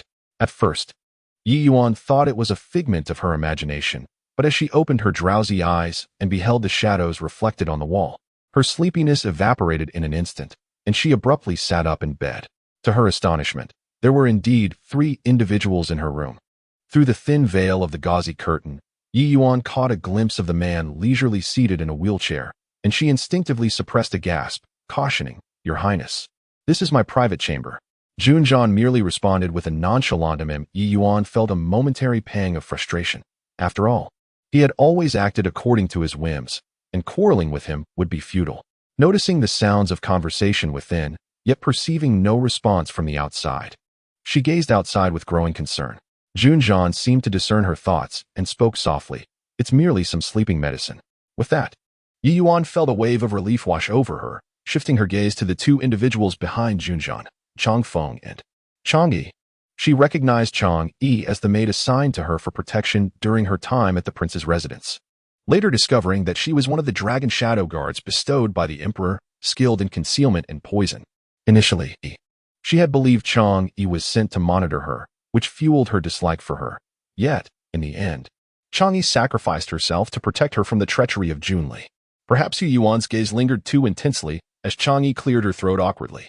Typically, the prince forbade her from appearing before others, so she found it perplexing that he had chosen to allow her presence today. Moreover, the way Miss Yi regarded her was rather peculiar, imbued with a hint of guilt and self-reproach. She was certain she had never met her before. Miss Yi seems quite intrigued by my attendant, Jun Zhan observed with amusement, watching Yi Yuan's expression. Aware that she had been staring at Chang Yi for too long, Yi Yuan awkwardly averted her gaze and redirected the conversation. Your Highness, what brings you here at such a late hour? Jun Zhan's long, elegant fingers brushed over Xiaoqi. Naturally, I have come to retrieve my cat. Yi Yuan harbored doubts. If the prince only sought to collect this cat, it is unlikely you would come here at such an hour. Please, speak candidly. Jun Zhan scrutinized Yi Yuan's expression. It's nothing of great consequence. I merely stumbled upon something intriguing and wished to inquire of Miss Yi. Yi Yuan felt puzzled by his scrutiny. In this lifetime, they shared no other entanglements. Your Highness, please speak. I assure you I will answer truthfully. Chang Yi, who was by my side, inadvertently passed by Yun Manor yesterday. She unexpectedly witnessed an inconspicuous carriage departing from Yun Manor in the dead of night, carrying away 2 individuals. Jun Zhan's voice carried his habitual languor. Yet to Yi Yuan's ears, it was akin to a thunderclap. How could this be? Uncle and my cousins are exceedingly cautious in their dealings. Even at night, they would disguise themselves for my cousin's sake. How could they be so easily detected? Yet within her heart lingered a faint glimmer of hope. Deception is a soldier's ally. Perhaps he remained oblivious to whom the Yun family had dispatched. Jun Zhan looked at her with a semblance of a smile, continuing with a languid demeanor. I am quite curious. The eldest daughter of the Yun family is said to be deceased. How is it that she appears before me, alive and well? Miss Yi has lingered in the Yun residence for some time. Might she enlighten me on this matter? The flicker of hope dimmed within Yi Yuan as she cast a despondent glance at the figure in the wheelchair. This person was truly formidable. She shut her eyes, drew aside the curtains at the foot of the bed, and without donning her garments, descended from her resting place to kneel directly before Jun Zhan. I implore your highness to keep the secret of the Yun family. Jun Zhan raised an eyebrow, observing the scantily clad woman kneeling before him. Perhaps Miss Yu might first elucidate why the eldest daughter of the Yun family was staged as dead? Yi Yuan fell into a momentary silence, and Jun Zhan exhibited no haste, patiently awaiting her response. Yi Ruan's fingers tightened within her sleeves. Your highness must have witnessed it. There were those who harbored murderous intent towards my cousin. Although I narrowly rescued her, Li is clearly not the true mastermind. My cousin's life is perpetually under threat, as if a knife hangs above her head, ready to descend at any moment. Thus, the ruse of her death was devised for her escape. I beseech your highness to consider the loyalty of the Yun family, who have fought valiantly on the battlefield of Shilin, and grant my cousin a chance at life. Jun Zhan's fingers grazed the wooden armrest, his gaze fixed on the respectful figure of Yi Ruan kneeling before him, a hint of derision creeping into his tone. Does Miss Yi perhaps believe me to be a benevolent individual? Now that I am aware of this secret, the Yun family may serve as my pawn. Why should I relinquish my advantage for your mere words? Who does Miss Yi think she is? Yi Ruan's heart sank at his words. No. She could not allow her uncle's family to be ensnared once more in the machinations of royal power. Your Highness, my uncle is known for his fierce integrity. Even with leverage in your hands, he would not heed your command. Should you expose this matter, it would merely be seen as my cousin eloping with someone. My uncle, with his countless achievements, may yet find favor from the emperor. Perhaps your Highness might consider my thoughts. Jun Zhan's interest deepened at her words. Pray, do share. Yi Ruan clenched her hands tighter. Perhaps it was fate that bound her to him. After all, he was indeed the most fitting ally against Jun Li. Why should she continue to hesitate? In her previous life, she had owed him a throne. This humble servant is willing to the Yun family and become your Highness's blade. Jun Zhan's fingers twitched slightly. Oh, I am most curious. How can a mere lady of the court become my weapon? Yi Ruan paused before responding. To be candid, your Highness, though I possess neither talent nor virtue, I am the sole disciple of the renowned healer, Sumu. Furthermore, I am confident that my master can cure your Highness's leg ailment. I wonder if this would suffice as a trade for the secret you hold? Before Jun Zhan could respond, his companion, Chang'e, interjected with palpable excitement. Is this true? It is said that the divine physician possesses the miraculous ability to bring the dead back to life and restore flesh to bones. They are currently searching for this individual. But alas, the divine physician's whereabouts remain shrouded in secrecy, yielding no results. If Miss Yi is indeed a disciple of this divine physician, might there be hope for the prince's leg injury? I assure you, I would not dare deceive the prince regarding this matter. Jun Zhan regarded Yi Ruan thoughtfully. You have been back in the capital for quite some time, yet the matter of your connection to the divine physician remains unknown. There must be some unspoken reason behind it. As you mentioned, based solely on the incident with Yunwan. I might not be able to exert influence over the Yun family, so you need not feel compelled to reveal everything so hastily.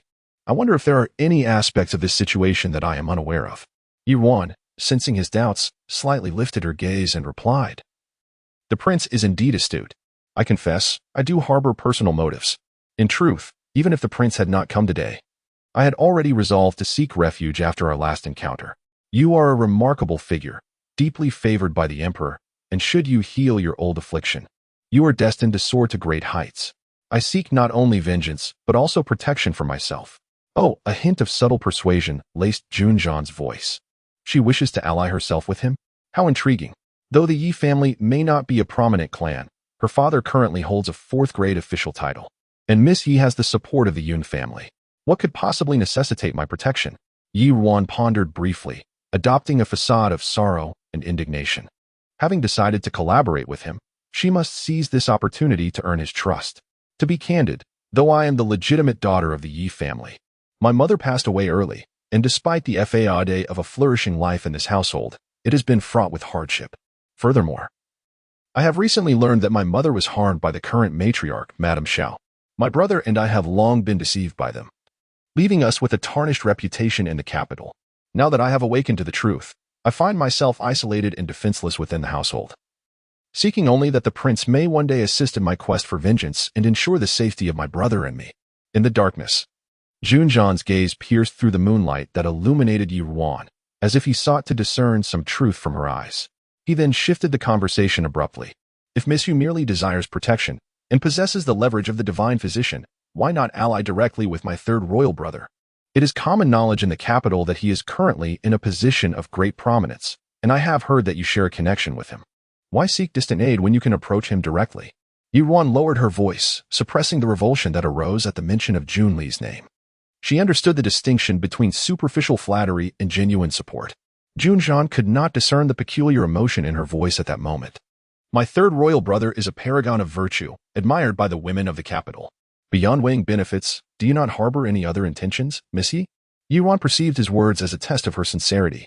I believe that, in terms of capability and appearance, His Highness, the Prince of Xian, pales in comparison to the prince.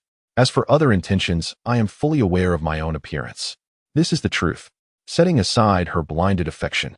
In terms of appearance, Jun Li pales in comparison to Jun Zhan. Moreover, Jun Li has always sailed smoothly through life, holding himself in high regard. Aside from his princely status and the path laid out for him by the esteemed concubine Jia, his abilities are rather mediocre. Jun Zhan cast a fleeting glance at her. She was not unfamiliar with the exquisite beauty that lay hidden beneath her current facade. Her so-called self-awareness is rather laughable. Missy speaks these flattering words with the same unflinching demeanor as she did during their last encounter at Yun Mansion. My lord, you're mistaken. Whether it was last time or today, I speak only from the heart. Jun Zhan regarded her with a cold gaze as she earnestly extolled his virtues. She had not always been this way. Very well, since Miss Yi is so adamant, I shall take your word for it. If you can indeed summon the divine physician to heal my leg, I shall grant you your wish. However, Miss Yi, do not let me down. Ruan feigned ignorance of the threat woven into his words, appearing somewhat flattered. Thank you, my lord. I assure you, I will not make you regret today's decision. Jun Zhan remained non-committal, absently stroking Xiaoqi's head before suddenly speaking out of context. Tomorrow, the Drunken Immortal Pavilion has introduced a new peach blossom brew. If Miss Yi is free, do feel free to sample it at noon. With that, he waved dismissively to Chang Feng and Chang Yi behind him. Off you go. Yi Ruan stared at his retreating figure, momentarily dazed. Why did he mention the Drunken Immortal Pavilion? Could it be that her reputation for enjoying fine wines had spread so widely? Nevertheless, since he had made a point of suggesting it, it would not hurt to take a look. As the moon hung high, Chang Feng supported one side of the wheelchair and, like a specter, leaped over the back wall of Yi Ruan's courtyard, landing steadily outside. Jun Zhan suddenly withdrew the leisurely demeanor from his face. He had sensed something amiss during their last meeting at Yun Mansion. He recalled the way she had looked at Chang Yi, reminiscent of how she had gazed at Xiaoqi that day. It was not the expression one should bear upon first meeting.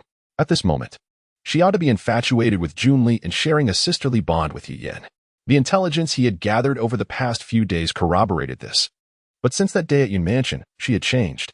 Thus, he had come today to test her, only to be astonished by the outcome. Her words and actions clearly indicated that she, like him, had experienced a rebirth. Yet, her recent behavior puzzled him.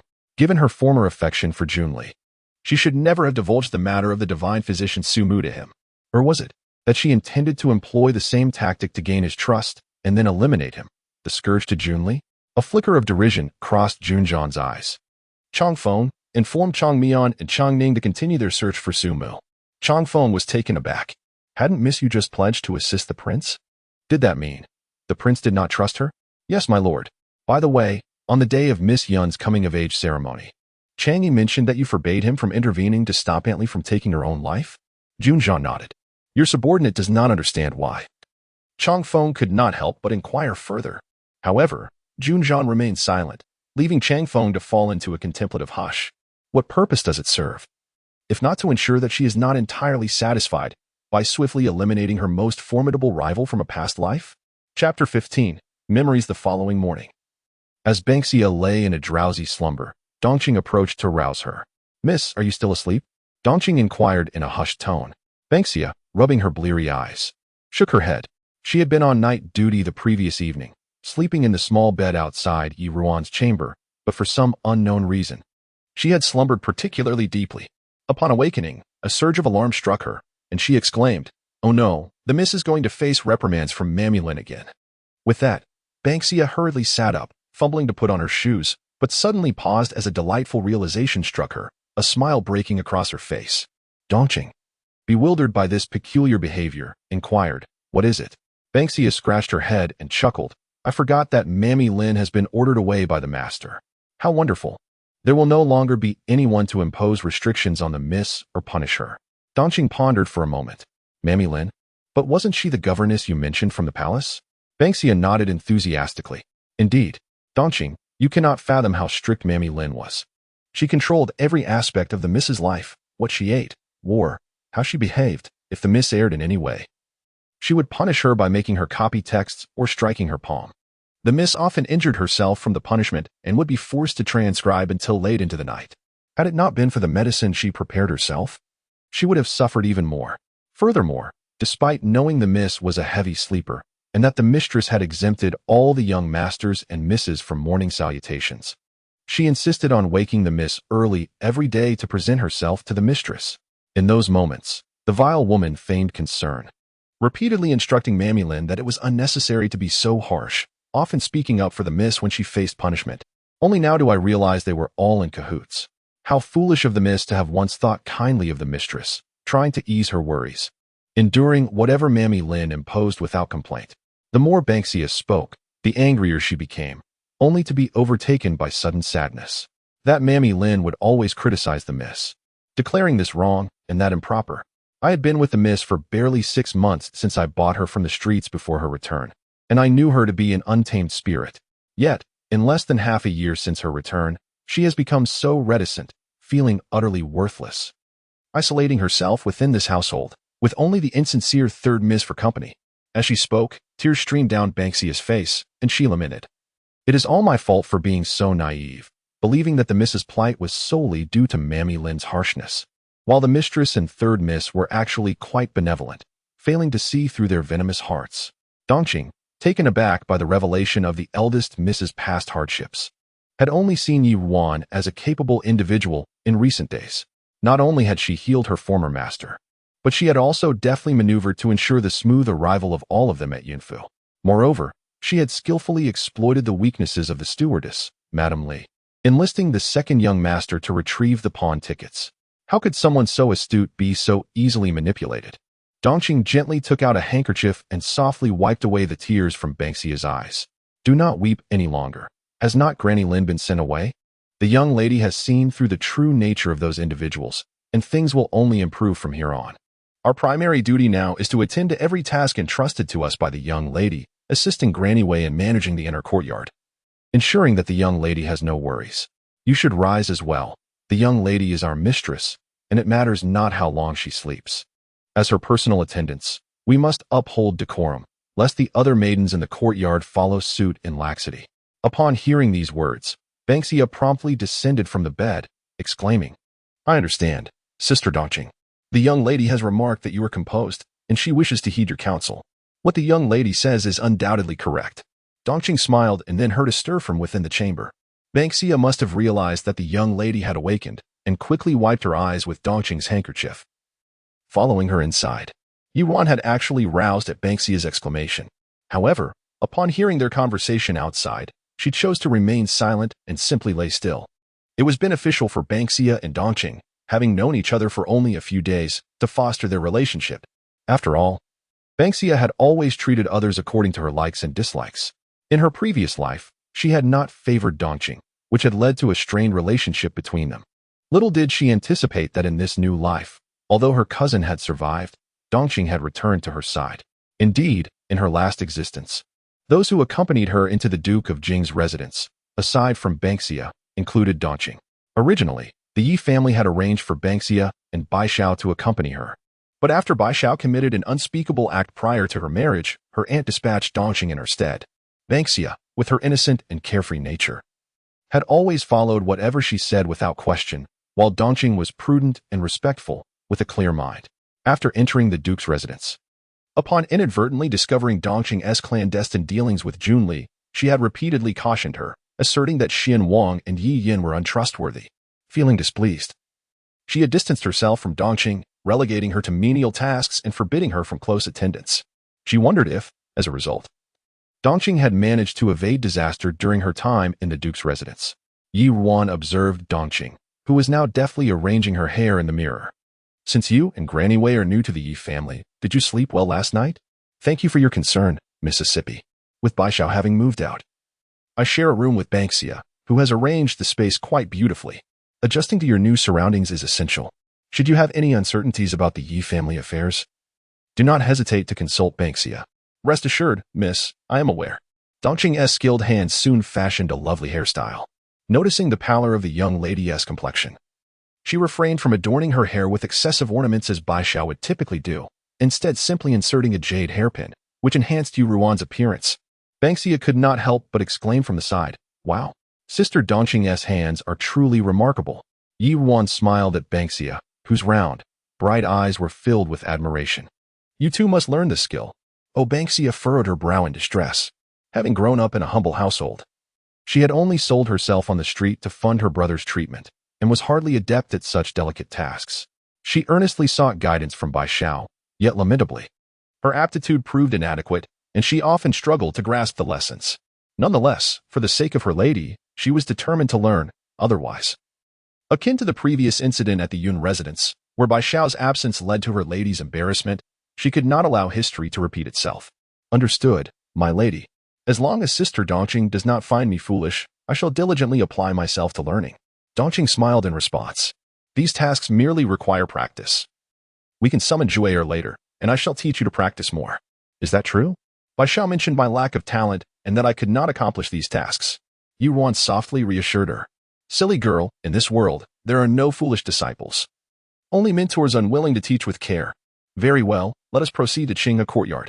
Remember, although we are now aware of the character of the Xiao family, it is not yet the time to sever ties. Do not reveal our true intentions. Banxia and Dongqing acknowledged her command. After a moment's contemplation, Ruan added, while we must not openly confront them, I do not expect you to silently endure. As the legitimate daughter, the Xiao family must consider the Yun residence behind me. Should anyone dare to bully us, we shall retaliate without hesitation. Understood, my lady. Banxia beamed, delighted. In the past, when she had disputes with others, her lady advised her to remain patient, but now, hearing her lady's words, she felt truly reassured. Chapter 16. Seeking medicine upon arriving at Qinghe Courtyard. Ruan was taken aback to discover that both Yi Yin and Yi Qi-ning were present. This was indeed peculiar, for she usually held the exclusive honor of being there. Mother, I apologize for my tardiness today. I overslept a bit. Please do not scold me. Madame Xiao, seated in the position of honor, gazed at Ruan's obedient demeanor with a warm smile. It is of no concern. I mentioned earlier that there is no need for you to visit daily to pay your respects. It is a time for growth, and some extra rest can only be beneficial. It is that Lin Mama who insists on dragging you here, since she hails from the palace. I have shown her some respect, but I did not anticipate that she would teach you in such a manner. Ruan lowered her gaze and softly replied, though Lin Mama's teachings may be somewhat misguided, a strict teacher often produces exceptional students. I have indeed made great strides in etiquette, so your efforts, mother, have not been in vain. Madame Lin nodded in satisfaction. Initially, she had harbored doubts about Ruan's newfound eloquence, even feeling somewhat suspicious when Ruan had outsmarted her before the master. However, seeing her now at ease, her worries began to dissipate. Ruan air is indeed sensible. Sensible? Ruan scoffed inwardly but maintained her composure, turning to Yi Qi-ning, who appeared perplexed. Why is it that you are here today, second brother? Shouldn't you be at the academy? Yi Qi-ning chuckled awkwardly. Although he had little interaction with his elder sister, each meeting felt like a sermon, as she attempted to impose her will upon him, unlike their mother and third sister, who supported his endeavors. Elder sister, I have arranged to meet some friends today to exchange knowledge, so I took leave from our teacher. Ruan naturally did not believe his fabrications. What knowledge could he possibly exchange with those rascally companions? It was merely Madame Xiao indulging him in his lack of scholarly pursuits.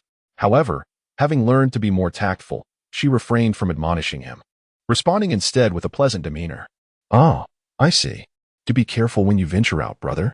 Surprised by Ruan's unexpected leniency, Yi Qi-ning nodded eagerly, akin to a chick pecking at rice. I understand, elder sister. With that, he turned to Madame Xiao, his eyes sparkling with excitement. Mother, about the money you mentioned. Madame Xiao maintained her nurturing demeanor. Do not worry. After you have had your breakfast here, I will have Bai Zhu accompany you to the treasury to collect it. Yet Yi Qi-ning shook his head. Thank you, mother. I have already eaten breakfast. You and my sisters should enjoy yours together. I must be on my way. Upon hearing this, Madame Xiao said nothing further, merely beckoning the maid Bai Zhu, and Yi Qi-ning exited with a cheerful spring in his step. Today, the drunken immortal tower had introduced a new peach blossom brew, and it was certain to be lively. He needed to prepare some extra coins to secure a good spot early on. Ruan watched her brother's retreating figure with a silent sigh before taking a seat beside Madame Xiao. Shortly thereafter, a maid brought in breakfast. Standing beside Ruan, Dongqing gazed in astonishment at the dishes being served. Rock candy bird's nest soup, auspicious rolls, fragrant rice porridge, and shrimp prepared with Longjing tea. Although the quantity was modest, each dish was exquisite. Yet Ruan's expression remained inscrutable. The Xiao family, long engaged in commerce, hails from a prosperous lineage in Jiangnan. However, Due to the diminished status of merchants in contemporary society, they have relocated to the capital. The patriarch of the Shao clan toiled for decades, expending considerable wealth, which ultimately allowed Zhao's father to attain a minor official position. Despite its insignificance, the family could still be regarded as genuine nobility. Zhao's ability to establish herself in the Yi household can be attributed not only to Yi Shiren's esteem for her promising offspring, but also to the continuous financial support from her maternal family, alongside her own generosity towards the household members. As Ruan barely lifted her chopsticks, Yi Yan's voice resonated. "Elder sister, I heard from mother that an aunt from uncle's family is suffering from a chronic ailment known as wind headache. Although it is not fatal, it is quite tormenting due to its recurrent nature. I wonder if you possess a remedy for it." Upon hearing this, Yi Ruan's brow furrowed slightly. Indeed, the inquiry had arrived. At that moment, Shao, in a seemingly displeased manner, cast a glance at Yi Yin and remarked, "Yinner, wind headache has always been a stubborn ailment. I have never heard of a definitive cure. Although your elder sister practices medicine, do not press her too hard." Yi Ruan had instructed Yi Yin to keep the matter of her master a secret, and thus, she feigned ignorance. Naturally, they would not divulge this to Yi Shiren either. Observing the interplay between the two, Yi Ruan couldn't help but smirk. Mother is correct. Wind headache indeed lacks a cure, and I am powerless in that regard. However, I do possess a formula that can alleviate the pain during an episode, yielding excellent results. Is that true? Yi Yin exclaimed with delight. Although wind headache is not life-threatening, the most unbearable part is the excruciating pain during each attack. If the pain could be alleviated, the affliction would lose much of its terror. Yi Ruan, noticing the joy in her eyes, maintained her composure. Yes, yet this formula is potent. It must be administered in the appropriate dosage to achieve optimal effects. I require a thorough examination of your aunt before I can provide it to you. In her previous life, she had offered Yi Yin a remedy that could cure wind headache entirely. However, though she could not confront them openly now, she could use this situation to let Yi Yin stumble and reclaim a semblance of her prior advantage. After all, she understood well that Yi Yan's aunt was merely a faade. The individual she truly sought to please was someone else, and that person was unworthy. Yi Yin, oblivious to these undercurrents, was reassured by the accuracy of the formulas Yi Ruan had previously provided over the past 6 months. With a charming smile, she replied, "Then I shall trouble you, elder sister. I will inform my aunt immediately." Yet, a glint of mischief flickered in Yi Ruan's eyes. Adopting a more serious demeanor, she expressed concern. "It is but a trifling matter. However, I recall that you have requested numerous formulas from me recently, and it seems that ailments frequently afflict members of our maternal family. Might there be some malevolent presence within the household? It would be prudent for mother to suggest conducting a ritual to safeguard the family. Otherwise, this situation could prove distressing." At these words, Zhao's expression faltered momentarily. A barely perceptible twitch at the corner of her mouth. How peculiar this sounded, almost like a curse upon her maternal family. Yet, seeing Yi Ruan's earnest gaze, she dismissed the thought and merely offered a forced smile. Yuaner makes a valid point. A mother often garners attention. After having breakfast in the Shao residence, Yi Yuan, accompanied by Banksia and Dongqing, stepped outside. In Qilin, the customs are quite liberal, allowing women to venture out without excessive restraint. Banksia, seated beside the carriage, gazed outside and remarked, "Miss, weren't we supposed to procure medicinal herbs? This direction seems amiss." Yi Yuan cast a fleeting glance out the window and replied softly, "We shall first visit the Zui Xianlu." As noon approached, she felt compelled to investigate what made this establishment worth the mention by that individual. Banksia's expression soured upon hearing this. "Ah, miss, today marks the launch of the Peach Blossom Brew at Zui Xianlu. You aren't planning to indulge in wine again, are you?" Zui Xianlu, the largest tavern in the capital, had its new product widely advertised, and Banksia was well aware of it. "Miss, after awakening from your drunken stupor at Yun Mansion, did you not vow to avoid alcohol henceforth? If the temptation is too great, perhaps I and Sister Dongqing could procure some for you to enjoy at home instead." The memory of her Mrs. State at Yun Mansion still haunted Banksia. Ultimately, she attributed this predicament to her Mrs. Master. Unlike other masters who uphold a respectable demeanor, this Dr. Su, while imparting medical knowledge, also instilled a penchant for sloth and indulgence in wine within her. If only he had also imparted the ability to handle alcohol as he did. Alas, he only managed to pass on the cravings, leaving her miss devoid of the capacity to drink. This was truly a disservice. Her concern was not rooted in opposition to her miss's enjoyment of wine. Rather, She feared the repercussions of excessive indulgence in public, especially considering her Mrs. current reputation was far from stellar. Observing Banxia's motherly concern etched on her face, Yi Yuan smiled gently and playfully pinched her round cheek. Fear not. Your miss is on important business today and shall abstain from alcohol entirely. Upon hearing this, Banxia sighed in relief and nodded happily. The carriage soon halted before an imposing three-story tavern. As Yi Yuan entered, an attendant approached with courtesy. May I inquire if the young lady has a reservation? No, but are there any available rooms on the second floor? Banxia interjected. The attendant responded politely, I apologize. But due to the launch of the Peach Blossom Brew, all the second floor rooms have been reserved, and there are no vacancies left. Banxia frowned at this news. What of the third floor? The attendant, somewhat apologetic, replied. Regrettably, the entire third floor has been booked by a distinguished guest. I fear you will have to return another day. Upon hearing this, Yi Yuan displayed little disappointment and turned to exit with Banxia and Dongqing. However, as they approached the door, a managerial figure approached them. May I ask if you are the young lady from the Yi residence? Yi Yuan, puzzled, wondered how he recognized her, especially after her reluctance to venture out post her previous embarrassment at various gatherings. Indeed, she affirmed. The manager, with great respect, replied. Someone has arranged a room for you on the second floor. Please follow me. Yi Yuan paused for a moment, as if struck by an idea, and nodded before following the steward upstairs. Out of the corner of her eye, she noticed a group of 5 or 6 young men near the window on the first floor, animatedly discussing something while laughing heartily. Among them was Yu Ning. It turned out that he had been rather secretive that morning, claiming to have come here with money from the Shao family. However, at that moment, she chose not to concern herself with his affairs and continued her ascent to the second floor. Upon entering the elegant chamber on the second floor, Yi Yuan immediately spotted a woman standing by the window. The woman, hearing the commotion, turned and swiftly approached Yi Yuan, greeting her with a courteous bow. Miss Yi, you have arrived. Who are you? Yi Yuan felt a flicker of familiarity in the woman's figure, yet could not place her. The woman promptly replied, I am Chang Yi, in service to Prince Jing. We crossed paths yesterday, and I altered my appearance for convenience. Does Miss Yi recall our encounter? Only then did Yi Yuan realize why the woman seemed somewhat familiar. Chang Yi's skills in disguise were truly remarkable. If she were to alter her form further, Yi Yuan could scarcely recognize her original self. Indeed, I do remember, but has the prince summoned you here? Yes, Chang Yi answered succinctly. Yesterday, you expressed a willingness to assist the prince. He instructed me to share pertinent information with you. Today, I have been tasked to escort you to witness a theatrical performance. Would you care to join me? A performance?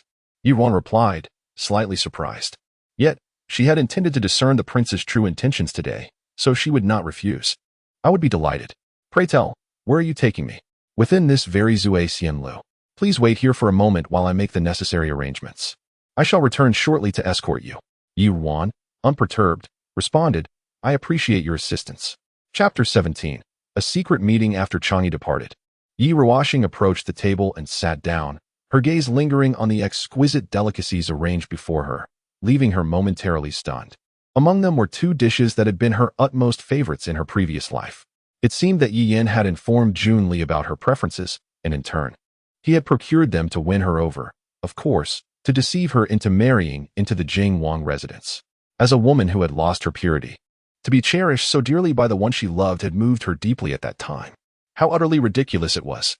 After about half an hour, Chang'e re-entered the room. Miss Yi, please follow me. Dongqing and Banxia attempted to follow, but were halted by Chang'e. Yi Ruoxing reassured them with a gesture, then accompanied Chang'e outside. Chang'e led Yi Ruoxing through a concealed passage to a room on the 3rd floor. Upon entering, he guided her to a corner of the room and embedded a crescent-shaped iron object into the intricately carved screen. Suddenly, a small circular hole, about the size of 3 fingers, materialized in the wall. Opposite the wall, a sheer curtain obscured the view, yet one could vaguely discern everything within the room. Yi Ruoxing's heart raced with alarm. If her memory served her right, the Zui Xianlu was secretly owned by Jun Li, utilized for gathering intelligence. But why did it now appear to belong to the Jing Wang? It was no wonder that in her previous life, Jun Li had struggled to discern the true nature of the Jing Wang residence. As Yi Ruoxing was about to speak, Chang'e signaled for her to remain silent. Soon, the sound of footsteps approached, followed by the creak of a door opening and closing. Cautiously, Yi Ruoxing peered through the opening and saw a man and a woman enter the room. Brother Jun Li, the woman called out shyly as the door closed, removing her veil to reveal herself as Yi Yan. Clad in understated garments of pale hues, her complexion bore a sickly pallor, yet her lips, seemingly untouched by color, appeared strikingly red, enhancing her air of vulnerability. Upon hearing her soft call and catching a glimpse of her face, Jun Li was visibly moved, enveloping her in his embrace. Yinner, it has only been a few days since we last met. How have you grown so frail? Yi Yan returned his embrace, her voice tinged with a hint of sorrow. Though she had acted against her conscience for the prince, the death of Sister Wen weighed heavily on her heart. For the past few days, she had knelt in the family shrine, reciting scriptures and fasting, hoping for Sister Wen's forgiveness. Jun Li tenderly stroked her head. I understand your kind heart, but given the circumstances, why must you torment yourself? Yunwen was plagued by illness and would not have lived long. In truth, we have merely provided her with an early release, but it is still a life, Yi Yan lamented, her fears evident. What if the prince comes to see me as heartless and grows to despise me? As she spoke, she leaned against Jun Li's chest, quietly sobbing. And he felt his heart soften entirely. Nonsense. This matter was decided by my mother and me. If you did not genuinely care for me, why would you willingly stain your hands with blood for my sake? I am not so foolish as to fail to recognize your good intentions. Yet the whispers beyond the walls were harsh, and Yi Yan truly did not know how she would navigate her future. Upon reflecting on the increasingly outrageous rumors circulating in the capital, Yi Yan felt a profound sense of unease. Just the day before, even her father had become aware of them. She had to reassure him, claiming that His Highness Prince Xian would handle the matter appropriately, thus calming his worries. Seeing Yi Yan so helpless, Jun Li could not help but express his sympathy. Rest assured that Aunt Li has a relative who once had a conflict with young Master Yun Qi of the Yun residence. Tomorrow, he will go to the magistrate's office to confess, claiming that he instigated Aunt Li to take revenge. The rumors will dissipate. It's merely a matter of time. Yi Yan's heart leaped with joy at his words. She had not anticipated that Brother Jun Li would find a scapegoat so swiftly. She lifted her gaze to meet his, her eyes brimming with affection and dependence. Your Highness is truly remarkable, coming up with a solution so quickly. Jun Li, captivated by her delicate features, felt a stirring in his heart and leaned down to kiss her lips. However, as soon as his lips brushed against hers, Yi Yan turned her head away. Her voice soft yet firm. Your Highness, Yinner is not one to lack self-respect. Jun Li felt a deeper yearning, but had no choice but to halt his advance. I understand. It was I who overstepped. Yi Yan nestled back into Jun Li's embrace, but soon her brow furrowed with concern. Your Highness, with Aunt Li's unfortunate downfall, will the noble consort harbor any resentment? Jun Li's brows instinctively knitted together. Yinner, my mother has chosen a new candidate for my primary consort. Yi Yan froze momentarily, a flicker of indignation rising within her. How could it happen so swiftly? She maintained her composure, burying her face deeper into Jun Li's embrace to conceal the sudden flash of bitterness in her eyes. It is truly touching how the noble consort exhausts herself for your Highness, but might Yinner inquire which young lady has been chosen? Jun Li let out a soft sigh. It is the second daughter of the esteemed Shui family, Jing. The Shui family? Yi Yan secretly clenched her palm. One noble family after another, first a general's household, now a grand scholar's. It seemed she was merely sewing a wedding gown for another. Has your Highness consented? Yinner, my mother's command leaves me no room for opposition. Rest assured, even if I marry the primary consort, you shall always hold the most significant place in my heart. Yi Yan understood that Jun Li favored gentle and obedient women. Despite her dissatisfaction, she complied. Yinner understands your Highness's intentions and recognizes that her background is unworthy of your Highness. As long as you hold Yinner in your heart, and there remains a place for her by your side in the future, Yinner will be content. I only wonder how far matters have progressed between you and that Miss Shui, and if there is any way I might assist. Jun Li felt a great warmth in his heart at Yi Yan's understanding. With Yunwen's recent passing, although my mother intends well, it would be unwise to mention it to Father Emperor too soon. Perhaps it will take some time.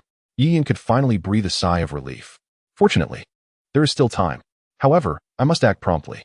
With excitement, she turned to Jun Li and said, Your Highness, Yinner has good news to share. Oh, what good news? Yi Yan smiled brightly. Yinner has devised a plan to win the Empress Dowager's favor, which may help the noble consort. Jun Li looked at her in surprise. Really? Yi Yan nodded with conviction. Indeed, during the Empress Dowager's birthday banquet, I shall undoubtedly present a delightful surprise for His Highness and the esteemed concubine. She was well aware that concubine Jia had long harbored discontent regarding her humble origins, but she also recognized the deep-seated desire that plagued concubine Jia, the coveted position of empress. Though concubine Jia had wielded the phoenix seal for many years, she remained merely a concubine. However, the emperor had always been filial. Should the empress dowager voice her wishes, he would surely comply. Hence, for many years, concubine Jia had sought to win the empress dowager's favor, yet the latter had maintained a distant demeanor towards her. From Jun Li, she had gleaned considerable information about the empress dowager and devised a strategy to earn her affection. She firmly believed that if she could ally herself with the empress dowager, concubine Jia would surely regard her with newfound respect.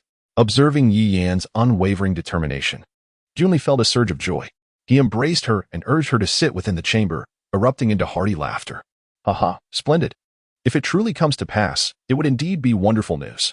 Come, Yenner, these are the new delicacies from the drunken immortal pavilion. You must indulge. And upon your return home, do not burden yourself any longer. Yi Yan shyly nodded in response. Thank you, Lord Wang, for your kindness. Chapter 18. Turmoil. As Ruan observed Jun Li and Yi Yan engaging in a light-hearted exchange, she was led back to the second floor by Chang'e. Reflecting on Yi Yan's words, Ruan felt a sense of clarity. The incident from this morning had indeed been aimed at the Empress Dowager. However, she was determined not to allow anyone to trample upon her path to success again. In her previous life, she had fallen ill after a boating accident with Yi Yan and was unable to attend the Empress Dowager's birthday banquet. Later, Yi Yan had informed her that during the feast, the Empress Dowager had suffered from a headache, and in a moment of desperation, Yi Yan had presented the remedy she had concocted for her aunt. Because she had previously instructed Yi Yan to keep her identity a secret, Yi Yan had claimed the remedy was of her own invention. Yet, Ruan could not comprehend how merely curing the Empress Dowager's headache could lead to such elevation in status. She recalled that a month after the Empress Dowager's birthday celebration, Yi Yan had been bestowed the title of county princess and frequently visited the palace to accompany the Empress Dowager, enjoying unparalleled favor. There must surely be matters of which she was unaware. Does Missy have any questions? Chang'e inquired, noticing the look of confusion on Ruan's face. After a moment's contemplation, Ruan remembered that the Empress Dowager was Jun Zhan's grandmother, and he would likely possess some knowledge of her affairs. Therefore, she spoke. There is indeed one matter. Might you inquire of the prince regarding the Empress Dowager's life? Are there any individuals, events, or possessions of great significance to her? To win the affection of a person, especially one of such esteemed stature, in a short span of time, Yi Yan must have accomplished something extraordinarily important. Very well. I shall convey your message upon my return. Ruan smiled at Chang'e's promptness, yet she pondered the true intent behind Prince Jing's arrangements for the day. I must express my gratitude for the prince's arrangements. Otherwise, I would remain oblivious to the fact that they not only harmed my mother, but have now also conspired with Prince Xian. However, Chang'e refrained from elaborating further. Responding directly, it is nothing. The prince mentioned that as we are all part of the same circle, we ought to share information. I have completed the tasks assigned by the prince and shall take my leave now. Understanding that this was undoubtedly at Prince Jing's behest, Ruan, despite her lingering questions, nodded in agreement. Very well, I too had matters to attend to today. Let us exit together. Chang'e did not decline, but merely acknowledged her with a nod, gesturing for Ruan to proceed. Just as they stepped out, a cacophony erupted from the hall on the first floor. Ruan discerned a familiar voice amidst the commotion. That voice was Yi Ning. As a waiter ascended to calm the guests on the second floor, Ruan inquired and confirmed her suspicion. It turned out that discussions concerning Yunwen's death had implicated Yi Yan, and several young gentlemen, who had long coveted Yi Yan's beauty, seized the opportunity to utter many lewd remarks, which Yi Ning overheard. In a fit of anger, he confronted them. Amidst the verbal altercations, a scuffle ensued. The young gentlemen were not easily intimidated, one of whom was the son of the Minister of Personnel, Chao Wenyuan. Upon witnessing the revelation of their identities, Yi Ning's companions scattered like startled birds. However, Yi Ning, with unwavering determination, managed to injure Chao Xiang despite being outnumbered. This humiliation only fueled Chao Xiang's desire for revenge.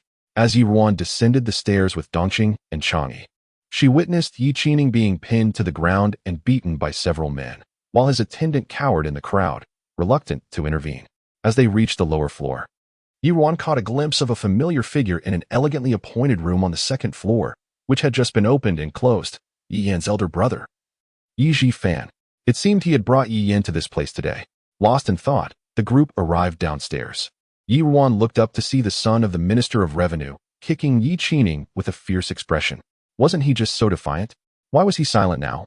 Yi Qining, blood trickling from the corner of his mouth, glared defiantly at him. Even if you beat me to death, I will insist that my third sister has done nothing wrong. How dare you slander her? Hearing this, Chao Xiang let out a cold laugh. Oh, still holding on to your bravado. I shall see whether your words are tougher than my fists. With that, he delivered another punch to Yi Qining. Yi Ruan felt a tumult of emotions, as if she were witnessing her past self, betrayed and yet standing up for others. The two siblings had indeed been foolishly manipulated throughout their lives. Seeing Chao Xiang's brutal assault, Yi Ruan hurriedly pushed her way through the crowd. Master Chao, I implore you to show mercy. Upon hearing the sudden female voice, Chao Xiang turned to see Yi Ruan, whose face struck him as unfamiliar. Although she was accompanied by two maidservants, her appearance did not resemble that of a lady from a prominent family, prompting him to respond dismissively. Who are you? I advise you not to meddle in affairs that do not concern you. Master Chao, please remain calm. I am Yi Ruan, the eldest daughter of the Yi family and Yi Qining's sister. This is not meddling, she replied, asserting her identity. Upon hearing her name, Chao Xiang's expression turned even more scornful. Oh, so you are the sister of this good-for-nothing. I see that the apple doesn't fall far from the tree. Both of you are lacking in grace. His companions burst into laughter, but Yi Ruan remained unmoved. I advise you to choose your words carefully, for my father is an esteemed colleague of your father. If this situation escalates embarrassingly, it will reflect poorly on you when you return home. Chao Xiang sneered. It was he who struck first. No matter how you twist the narrative, I am in the right. Do not use your father to intimidate me. Though Yi Qining lay on the ground, he continued to protest. Nonsense. If you had not insulted my third sister first, I would not have retaliated. Eldest sister, you need not worry about me. He is merely a coward hiding behind numbers. Come at me if you dare, Chao Xiang. You are nothing but a bully. Yi Qining shouted, struggling to rise. Enraged by his defiance, Chao Xiang, feeling that his pride was wounded, abandoned his mockery of Yi Ruan and raised his foot to stomp on Yi Qining's chest. The force of that kick appeared exceedingly formidable, causing Yi Qining to pale, and she instinctively closed her eyes in resignation. Yet, that kick never descended. Chang Yi's figure flickered, and he swiftly sent Chao Xiang sprawling to the ground. The entourage accompanying Chao Xiang immediately released Yi Qining and rushed to assist him. Chao Xiang cast a wary glance at Chang Yi, the seemingly unremarkable woman whose agility was astonishing. Today, he had ventured out without his guards, realizing he was likely no match for her, which only darkened his expression further. Yi Ruan discreetly stowed away the golden needles in her hand. Observing Chao Xiang's evident intimidation by Chang Yi, and seized the moment to speak. Young Master Chao, it would be wise to show mercy when one can. Perhaps we might all take a step back? Although she lacked martial prowess, her master had taught her a life-saving technique involving acupuncture with golden needles, which could certainly intimidate a few spoiled young gentlemen. However, with Chang Yi present, many troubles were effortlessly averted. Chao Xiang, undeterred, shot another glance at Chang Yi, only to find her gaze icy, sending a chill through him. After a brief moment of contemplation, he reluctantly acquiesced, taking Yi Ruan's words to heart, and coldly retorted to Yi Qining, "Next time, I do not wish to see you again." He then departed with his companions. Yi Qining spat at Chao Xiang's retreating figure, but inadvertently agitated her mouth's injury, causing her to grimace in pain. Observing this, Yi Ruan shook her head and signaled Dongqing to help Yi Qining to her feet before they both ascended back to the second floor. Chapter 19. Instruction. Not long after Yi Ruan and the others had exited, and before the bill was settled, the private room on the second floor remained unoccupied. After supporting Yi Qining into a chair, Yi Qining cast a somewhat guilty glance at Yi Ruan, who sat silently across from him. Despite the pain he felt, he awkwardly spoke up. "Elder sister, thank you for today. This morning, I deceived you into thinking I was studying, yet by noon, I was caught red-handed. Truly unfortunate." Yi Ruan noted that his voice was still strong, and his injuries appeared to be merely superficial, so she paid little heed to his discomfort. "Do you realize that the kick I delivered was meant to seriously injure you?" "I know," Yi Qining nodded. However, they had already slandered third sister first. If it were to happen again, I would still stand up for her. Yi Ruan felt a slight headache. "Do you trust Yi Yin and the Xiao family so blindly?" Noticing the hint of disapproval in Yi Ruan's tone regarding their mother and third sister, Ning furrowed his brow. Elder sister. Why do you speak of mother and third sister in such a manner? Weren't you once very close with third sister? Did uncle and aunt say something that led you to misunderstand them? You must not believe the rumors. We know their true character and how they treat us. They are so good. How could they harm our cousin? The last time aunt sent those people here, you should not have let them stay. At this point, Ning suddenly noticed Chang Yi behind Ruan. This person looked unfamiliar. Could he also be someone sent by the Yun residents? Remembering that it was Chang Yi who had saved him earlier, his voice trailed off. In any case, sister, do not believe those baseless tales. Ruan patiently listened until he finished before replying, Ning do you truly believe they are sincere towards us siblings? Of course. Ning responded without a moment's hesitation. Ruan silently sighed within. Then let me ask you. If you were to put yourself in such a predicament for your third sister, attracting the attention of all the patrons of this drunken immortal pavilion, what would she do if she were here? Ning replied as if it were obvious, she would certainly come out to help me. Third sister has always cared for me. Even when I was punished by father and made to kneel, she would shed tears for me, wishing she could take my place. And as for big brother, when I struggled with my studies and faced ridicule at the academy, it was he who stood up for me. If they knew I was being bullied, they would surely come to my aid. Ruan remained non-committal and continued to question him. What if I were to tell you that your beloved third sister and big brother are both present in this drunken immortal pavilion today? Nonsense. If they were here, how could they allow me to be bullied? Ning seemed somewhat agitated, pressing against his chest where it hurt, drawing in a sharp breath. Ruan shook her head at this sight and pointed to a carriage below. If you do not believe me, then stay here for a moment and observe whether they will appear. Have I truly deceived you? Naturally, Ning was skeptical, continuing to argue. It's impossible. You must have misseen something. Ruan remained calm, unperturbed by his words. Your disbelief is something I cannot compel. I must take my leave today due to pressing matters. But I shall ask Jing to deliver some medicinal supplies to you. You may continue to place your trust in them. Yet if you still regard me as your elder sister, I implore you to keep our conversation today to yourself. Reflect carefully. If Yin truly held you in her heart, has she ever defended you before our father when you erred? Aside from shedding a few tears in your presence? If Yu Zhifan genuinely cared for you, has your situation at the academy improved after he stood up for you? Or did it merely earn him accolades from others? If the Xiao family truly valued you, why is it that Yi Yin and Yu Zhifan, both of noble reputation and deeply cherished by our father, stand in stark contrast to our own tarnished names? Ning, with his mouth agape, seemed poised to respond. But Ruan interrupted him. There is no need for you to elucidate anything to me. I do not expect you to abandon beliefs held since childhood overnight. I only hope that after discerning the truth of today's events, you will maintain a modicum of caution, so that your sincere heart is not treated as folly. Furthermore, the boy by your side is indeed a servant assigned to you by the Xiao family. Has he not often encouraged you to indulge in frivolities? Now that you have encountered a formidable challenge, where is he? And where are those so-called friends of yours? Ponder this deeply. With that, Ruan departed, accompanied by Dongqing and Chang'e. Ning stood for a moment, momentarily lost in thought as he watched Ruan's retreating figure. His elder sister. Why did she seem so different? The afternoon sun cast an even brighter glow, and as the tumult of the Zuixian Tower subsided, guests resumed their revelries. Laughter echoing around him. Yet, Ning remained seated, dazed, gazing in the direction Ruan had indicated. He felt he ought not to harbor such doubts about his third sister and elder brother, but the unwavering determination in his elder sister's eyes compelled him to believe. Very well, he would heed her counsel. What harm would it do to wait a little longer? He trusted that his third sister and elder brother would not appear. And when the time came, he could explain to his elder sister that she had misjudged them. However, within the span of a single tea, two figures emerged before him. The woman, though veiled, bore an unmistakable smile, reminiscent of his familiar third sister. As she was assisted into the carriage by his elder brother, their laughter echoed softly. The tenderness in his elder brother's gaze toward her radiated affection. Together they shone like celestial beings.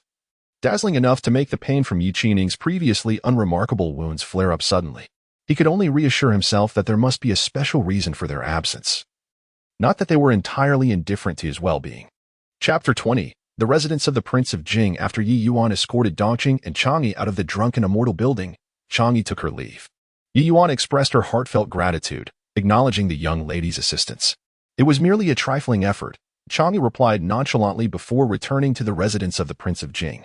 Within the residence, Jun Zhan sat contemplatively before a chessboard, a slender finger delicately pinching a black piece. Yet, there was no opponent across from him. He glanced at Chang'e as she entered, but made no move, continuing his unfinished game. The black and white pieces alternated in their descent upon the board, and Chang'e, seemingly accustomed to this, retreated to the side, patiently awaiting her turn. Over the years, the prince had developed a profound affinity for chess, particularly since, from the age of 12, none of the tutors summoned to challenge him proved worthy opponents. Thus, he took to playing against himself. The opposite side of the board forever vacant. For countless years, she had observed the prince's solitary figure, feeling an overwhelming sense of loneliness. Once a prodigious talent in his youth, he was now confined to this limited realm due to a fateful hunting incident. Fortunately, 5 months prior, it appeared as if the prince had awakened from a haunting nightmare, toppling the candlestick by his bedside. Upon regaining consciousness, his gaze towards her and Changfeng bore a fleeting sense of unfamiliarity. Subsequently, the prince began to change. Previously indifferent to all matters, as if nothing in this world could stir him, he now cooperated with the doctors they had found and even actively sought the legendary healer, Su Mu. Moreover, he began to orchestrate the personnel of the Jing Wangfu within the capital. The 4 shadow guards were astonished by the prince's transformation and rejoiced at the newfound vitality he exhibited. This was the demeanor befitting the once extraordinary youth. As Chang'e pondered, Jun Zhan had concluded his game, and a maid approached respectfully, presenting a handkerchief. Being somewhat fastidious, he meticulously wiped his hands before speaking. "Have you encountered anyone?" he inquired. Chang'e quickly regained her focus and stepped forward to respond. "Yes, Your Highness." Jun Zhan tossed the handkerchief back into the maid's basin and reclined languidly in his wheelchair. "Pray, share your observations." Chang'e recounted everything she had witnessed that day, leaving nothing unmentioned. "From my perspective, Miss Yu's demeanor towards both Miss Yu San and the Xian Wang starkly contrasts with prior reports. Seeing her close to Miss San, Miss Yu displayed no signs of distress. Rather, she appeared somewhat disgusted, not at all resembling someone enamored with the Xian Wang." Noticing the prince's silence, Chang'e paused before continuing. "I observed that Miss Yi possesses clear, unclouded eyes, unlike a person of devious intent. It is unlikely she was dispatched by the Xian Wang or concubine Jia to deliberately approach His Highness." At her words, a flicker of derision crossed Jun Zhan's eyes. "Clear, unclouded eyes? Those eyes are indeed adept at deception."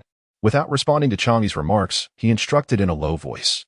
"Send someone to keep a close watch on all the stewards and servants in the drunken immortal pavilion, including the kitchen help. No one should be overlooked. Should there be any unusual occurrences, report back immediately." Chang'e, upon hearing this, felt a tinge of confusion, but after a moment of contemplation, a glimmer of understanding flickered in her eyes. "The prince has tasked me with accompanying Miss Yi to observe the clandestine meeting between Prince Xian and Miss Yu San. The primary objective is not merely to gauge her attitude, but to reveal the true ownership of the drunken immortal pavilion to Miss Yi." Jun Zhan, noticing Chang'e's realization, nodded appreciatively. The drunken immortal pavilion is frequented by the powerful and the elite, making it an ideal place for gathering intelligence. Moreover, it is publicly still under Jun Li's name, thus any information he acquires is contingent upon his directives. This remains one of his trump cards. Whether her claim of seeking refuge with him is genuine or not, and her true feelings towards Jun Li, will become evident based on whether she chooses to share this matter with him. At this juncture, Chang'e inquired, "Your Highness, what about the matters Miss Yu has raised? Will you respond?" Without much deliberation, Jun Zhan affirmed, "Indeed, I shall respond. Fetch me paper and ink." Over the past 6 months, he had meticulously plotted and discreetly placed many of his own people within the court. He had resolved never to entangle himself with her again. Yet, she has returned. Since she possesses memories of her past life, she represents a significant risk to him. If she has truly severed her ties with Jun Li and wishes to distance herself, knowing that their father might still consider passing the throne to him, she could be inclined to seek his protection in her quest for vengeance against Yi Yin and the Shao clan. In that case, he might contemplate a temporary alliance with her, especially since he requires the aid of her master for his leg injury. However, should she remain obstinately attached? Jun Zhan furrowed his brow, momentarily pushing aside these thoughts, and quickly recalled the events of the Empress Dowager's birthday celebration. He swiftly jotted down the 2 crucial points, though he inadvertently mixed in a dozen irrelevant details. After all, he is aware of her reincarnation. While she remains oblivious, he must not be too overt, lest she discern any hints. He believes she will be able to extract the essential elements from the minutiae of their past. Chapter 21. Provocation. When Ruan and Dongjing returned to the Yi residence, they were followed by several young servants from the pharmacy. each carrying a multitude of items in their arms. Upon noticing this, Granny Wei hurriedly approached them. "Miss, why have you procured so many things? All are useful. Please assist me in moving these items to the pharmacy," Ruan replied. She had specifically vacated a room in her courtyard for her studies in medicine. Upon hearing this, Granny Wei promptly instructed Qi and Jue to arrange everything according to Ruan's directions. Once the items were set in place, Ruan finally inquired, "Granny Wei, could you send someone to check if the second young master has returned to the residence?" However, Granny Wei did not step outside but immediately answered, "He has returned, Mississippi. The second young master came to Qingyu Pavilion half an hour ago in search of you. Yet, he bore an injury on his face for reasons unknown. I suggested taking him to see the estate physician, but he refused." Ruan nodded thoughtfully and then retrieved several vials of medicine from the pharmacy, handing them to Dongqing. "Dongqing, take these to the second young master." Dongqing promptly responded, extending her hand to accept the vials. Yet, Ruan suddenly withdrew her hand and, after a moment's contemplation, amended her statement. "Never mind, I shall accompany you. After all, he is my only brother, and I cannot help but worry." Yi Qining's courtyard was in close proximity to that of Yu Zhifan and Ruan, yet somewhat distant from Ruan and Yi Yan's quarters. Nevertheless, when Ruan and Dongqing arrived outside Yu Qining's courtyard, not a single servant came forth to greet them. Ruan felt a flicker of confusion but proceeded to enter with Dongqing. As they approached the inner courtyard, voices emanated from within. Ruan listened intently and realized it was the voice of Madame Xiao. Inside, Madame Xiao, along with Yi Yan and Yi Zhifan, surrounded Yi Qining's bedside, where Madame Xiao expressed her concern. "My dear child, how could you sustain such grave injuries without informing your mother?" "Zhifan, quickly, go summon the estate physician." Yi Qining merely glanced at Yi Zhifan and Yi Yan, declining. "Mother, there is no need." Eldest sister said she would have someone bring medicine. After returning from eldest sister's courtyard, he had sought out his elder brother, but to his surprise, neither his third sister nor his brother had returned yet. He intended to rest for a while and inquire about today's events during dinner. Of course, he would not divulge eldest sister's words. He could not allow their misunderstandings to deepen. Moreover, she was his own sister, and he could not betray her. Unbeknownst to him, 2 hours later, Madame Xiao arrived with his elder brother and third sister, likely informed by a servant from the courtyard. "Nonsense. Your injuries appear severe. How can you delay treatment?" Madame Xiao assumed a maternal demeanor, disregarding his protests and sending for the estate physician. Seeing his mother's worried expression, Yi Qining felt a surge of warmth in his heart. "It is nothing serious, mother, merely superficial wounds that look worse than they are." "That may be so, but we must have the physician examine you. You are still young. Injuries to the bones are no trifling matter." As Yi Yan heard Yi Qining mention Ruan, her eyes involuntarily flickered. Recalling the events at the Drunken Immortal Pavilion today, she realized she must not allow these two to grow closer because of this matter. Her second brother had just indicated that the eldest sister would send medicine. Could it be that the eldest sister was also aware of the injury sustained by her second brother? Seeing Yi Yan's seemingly oblivious expression, Yi Qining had no choice but to respond. "Yes, today I had a conflict at the Drunken Immortal Pavilion and was assaulted. It was the eldest sister who rescued me." "Assaulted?" Yi Yan gasped, covering her lips with a handkerchief. "Who dares to bully you so?" "Second brother, quickly tell mother. We must seek justice from the household." Yi Qining's gaze darkened as he pondered. Why was third sister pretending to be unaware? It was Chao Ziong from the Ministry of Personnel. Hearing this, Yi Yan appeared startled. She knew all too well who was responsible for his injuries. Her elder brother had informed her that he witnessed Yi Qining arguing with someone and had intended to play the role of a good elder brother as usual. However, upon seeing that the leader of the group was Chao Ziong, he had retreated. The Chao family was not one they could afford to offend at present, and mishandling the situation could jeopardize their father's prospects. This foolish boy, acting so clever and engaging in disputes, could bring about their father's displeasure. The Chao family? This complicates matters, Yu Shifan interjected, seemingly taken aback. However, Xiao Shi feigned anger and interrupted Yu Shifan. "Whoever they are, treating your second brother so harshly. Even at the cost of your father's future, we must go and demand an explanation." Yi Qining silently listened to their words. This was a scene he was accustomed to, yet now it felt oddly different, and his mood inexplicably soured. "Mother, it's unnecessary. I was the one who struck first, and the matter has already been resolved. I do not wish to involve elder brother and father in this," he said. "But elder brother, why are you home today?" Yu Shifan's appearance was somewhat ordinary among the Yi family children, possessing only a moderately appealing visage, yet he was exceptionally well educated.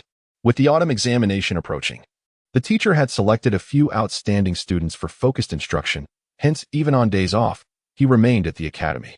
Yi Zhifan gently explained to Yi Qining. Today is the birthday of our maternal aunt. Yenner and I went together to celebrate. Maternal aunt's house? He had clearly seen them at the Drunken Immortal Pavilion. How could they be at their aunt's house? Yi Qining's heart sank once more. His elder brother was deceiving him. Yet he persisted in asking, "Were you at your aunt's house all day?" Yi Yin naturally took over the conversation, maintaining her usual demeanor. Of course. The atmosphere at aunt's house was quite lively today. Had I known, I would have brought my younger brother along. Then he wouldn't have encountered trouble.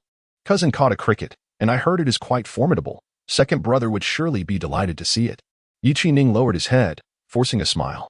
Next time, I shall go. Cousin's cricket must be splendid. Over the years, most of his playful pursuits had been taught by this cousin, Xiaoguan Qing, from third sister's family. Noticing Yi Qining's subdued tone, Xiao Shi quickly reprimanded Yi Yan. Your brother is currently injured, yet he speaks of crickets? However, she quickly shifted her tone. Ruaner, how could you leave him alone after such a severe injury? Yi Qining felt an unexpected surge of irritation. My elder sister claimed she had other matters to attend to. At that moment, Mama Qian, who served Madame Xiao, suddenly interjected. Madam, someone just reported that the eldest young lady has returned, bearing numerous packages. It seems she went to procure some cosmetics and jewelry for young ladies, which is why she couldn't attend to the second young master. Upon hearing this, Madame Xiao shook her head and gently patted Yi Qining's hand for comfort. Your elder sister is still quite young. It is understandable that she may not consider everything thoroughly. Yi Qining merely nodded quietly. Due to Madame Xiao ordering all those in Yi Qining's room to kneel as punishment, Yi Ruan listened outside for a while.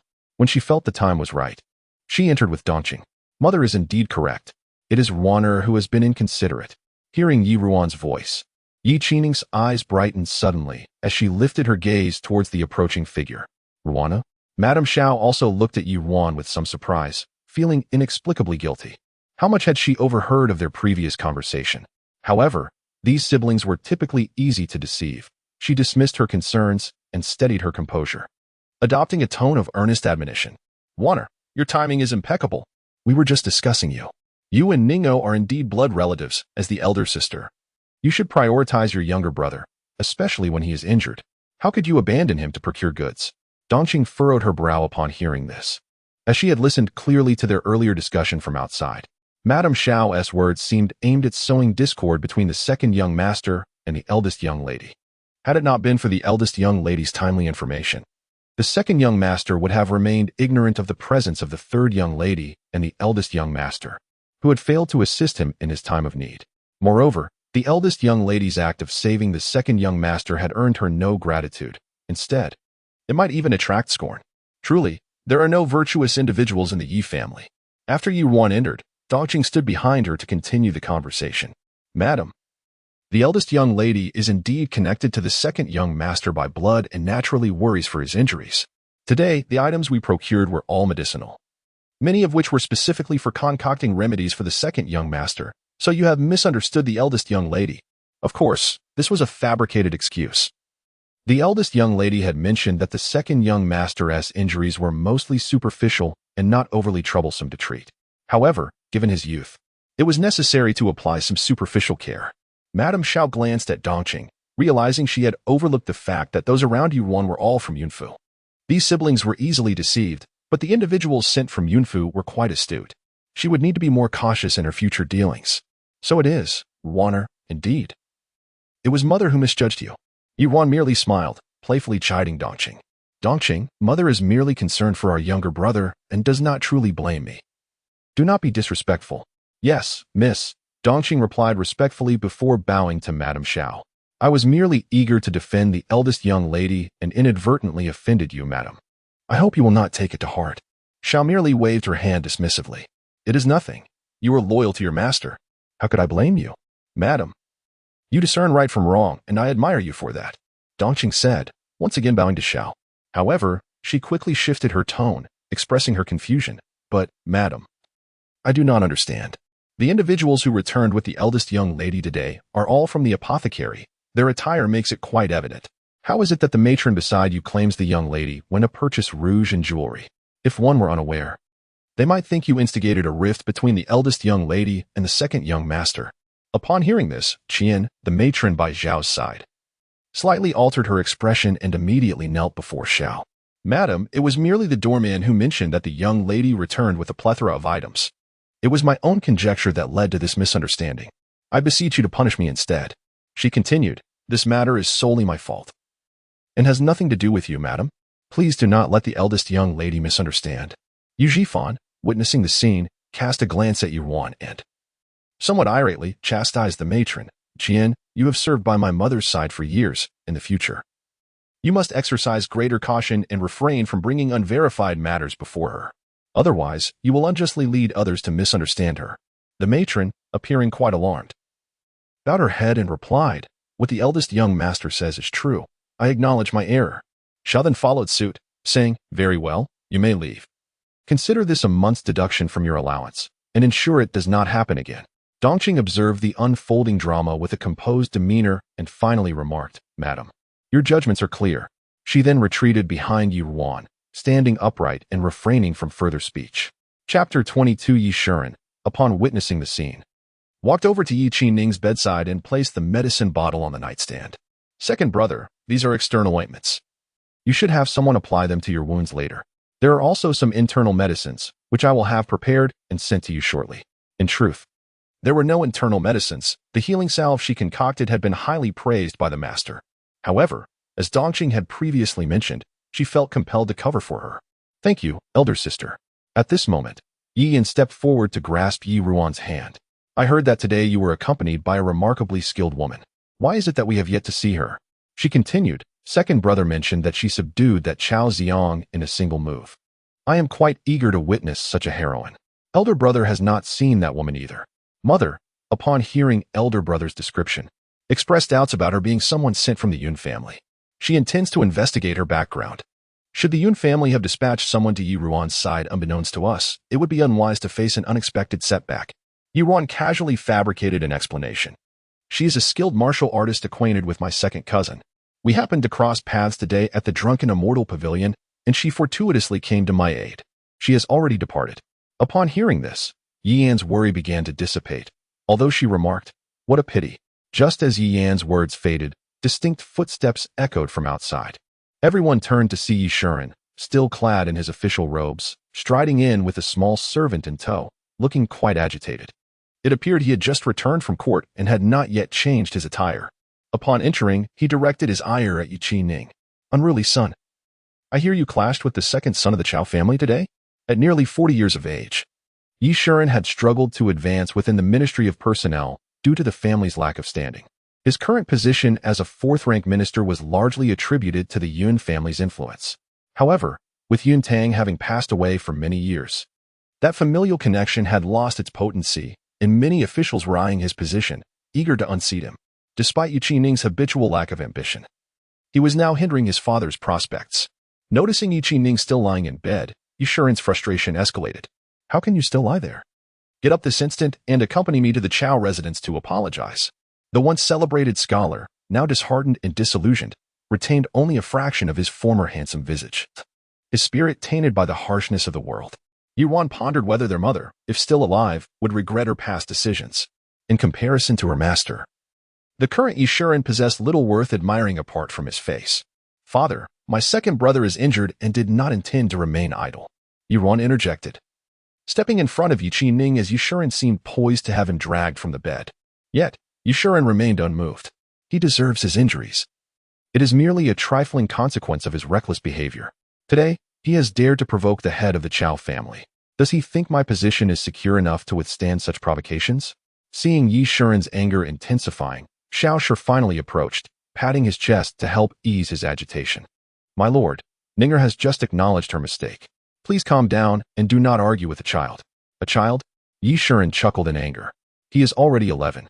And at 11, I had already passed the childhood examinations and was preparing for the imperial exams. Now he can barely qualify for the childhood exams. And it took great effort for him to enter the National Academy. How can he possibly resemble my son, Yi Shuren? I remember at the age of 20, I had achieved my first degree, and at 26, I became a top scholar. What glory it was. Now, Yu Fan has inherited my intelligence and is progressing remarkably well in the imperial examination. How did it come to pass that I have an unworthy son like Yi Ning? Upon hearing his father denounce him completely, Yi Ning's temper flared. I have never loved studying. It was you who forced me to read. If you do not acknowledge me as your son, then cast me out immediately, so I do not bring shame to the Yi family. Rubbish. Yi Shuren, seeing that his son not only showed no remorse but also retorted, became even angrier. Someone, bring forth the family law. Give him 20 lashes. Instantly, a servant responded, and Yi Ning did not cower. He sprang from the bed and knelt on the ground defiantly, daring his father to strike him dead. Ruan could not help but hold her forehead in exasperation. This brother of mine is truly a source of concern. Father, you entered the house and immediately scolded my brother. Did you inquire why he got into a fight? Yi Shuren, upon hearing Yi Ruan speak again, felt his irritation grow. Her recent improvement in manners, which had led him to regard her more favorably, now filled him with annoyance once more. She is also a disgrace. I wonder what kind of potion Yuntang was under to insist on sending Yi Ruan to that so-called divine physician despite the opposition from the Yi family. That physician wouldn't even disclose his name. How capable could his skills be? Although the Yi family has a heritage of medical knowledge, many of the younger generation in collateral branches practice medicine. This is to ensure that the world remembers how much the Yi family contributed to the founding of the Western Lin dynasty, and how prominent the Yi women were in the courts of two dynasties. Perhaps His Majesty also remembers this bond. But Yi Ruan is the legitimate daughter, born of the Yun family. This status is worthy of even a prince and greatly assists his career path. Thinking of Yun Tang's determination to send Yi Ruan to study medicine, and even invoking the Yun family to persuade him, he felt a surge of resentment. Now, Yi Ruan does not even understand the arts, and yet she has grown to this appearance. Not to mention winning the favor of a prince. She has embarrassed herself repeatedly at banquets since returning. It would be a blessing if a family of equal standing would seek her hand in marriage. He could not help but ponder how much better it would be if Yenner were born of Yuntang. Now, she might not have garnered the attention of Prince Xian, but she could certainly navigate around concubine Jia. Reflecting on this, Yi Shuren looked at Yi Ruan with irritation and said, "Is there any need to ask?" "Surely." He sought trouble. Yi Ruan, unhurried, continued, "Father, everything that transpired at the drunken immortal pavilion today, I witnessed with my own eyes. My brother fought with the young master of the Chao family for the sake of our third sister, not out of malice.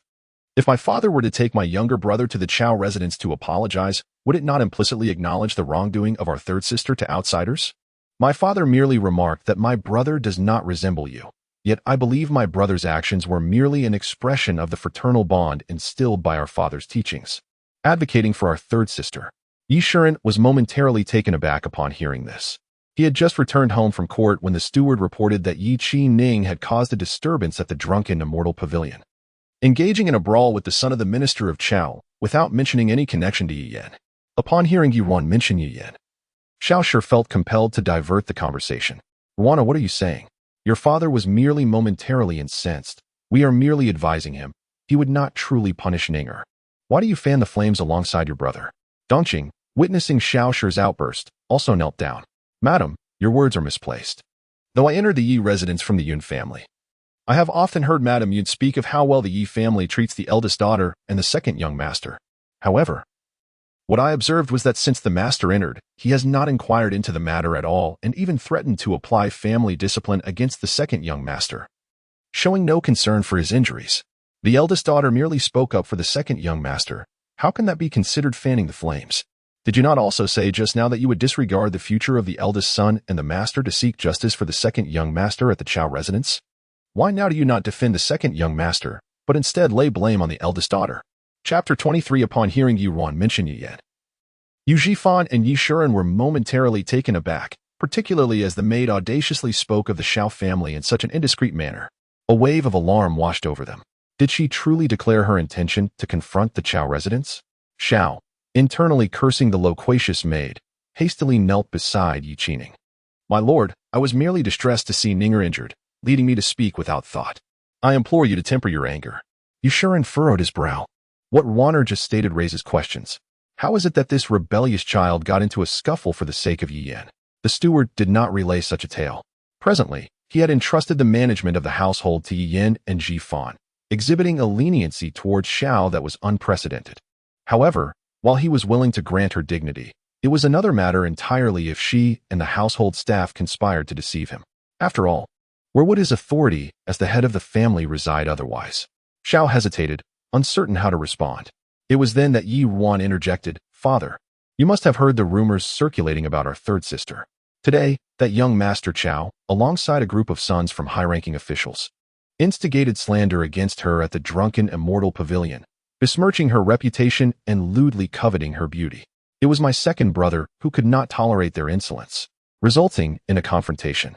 Yishuren cast an irritable glance at Xiao upon hearing this. He was well aware of the situation regarding Yiyan, but she had assured him that His Highness, the Prince of Xian, would handle it, sparing him further concern.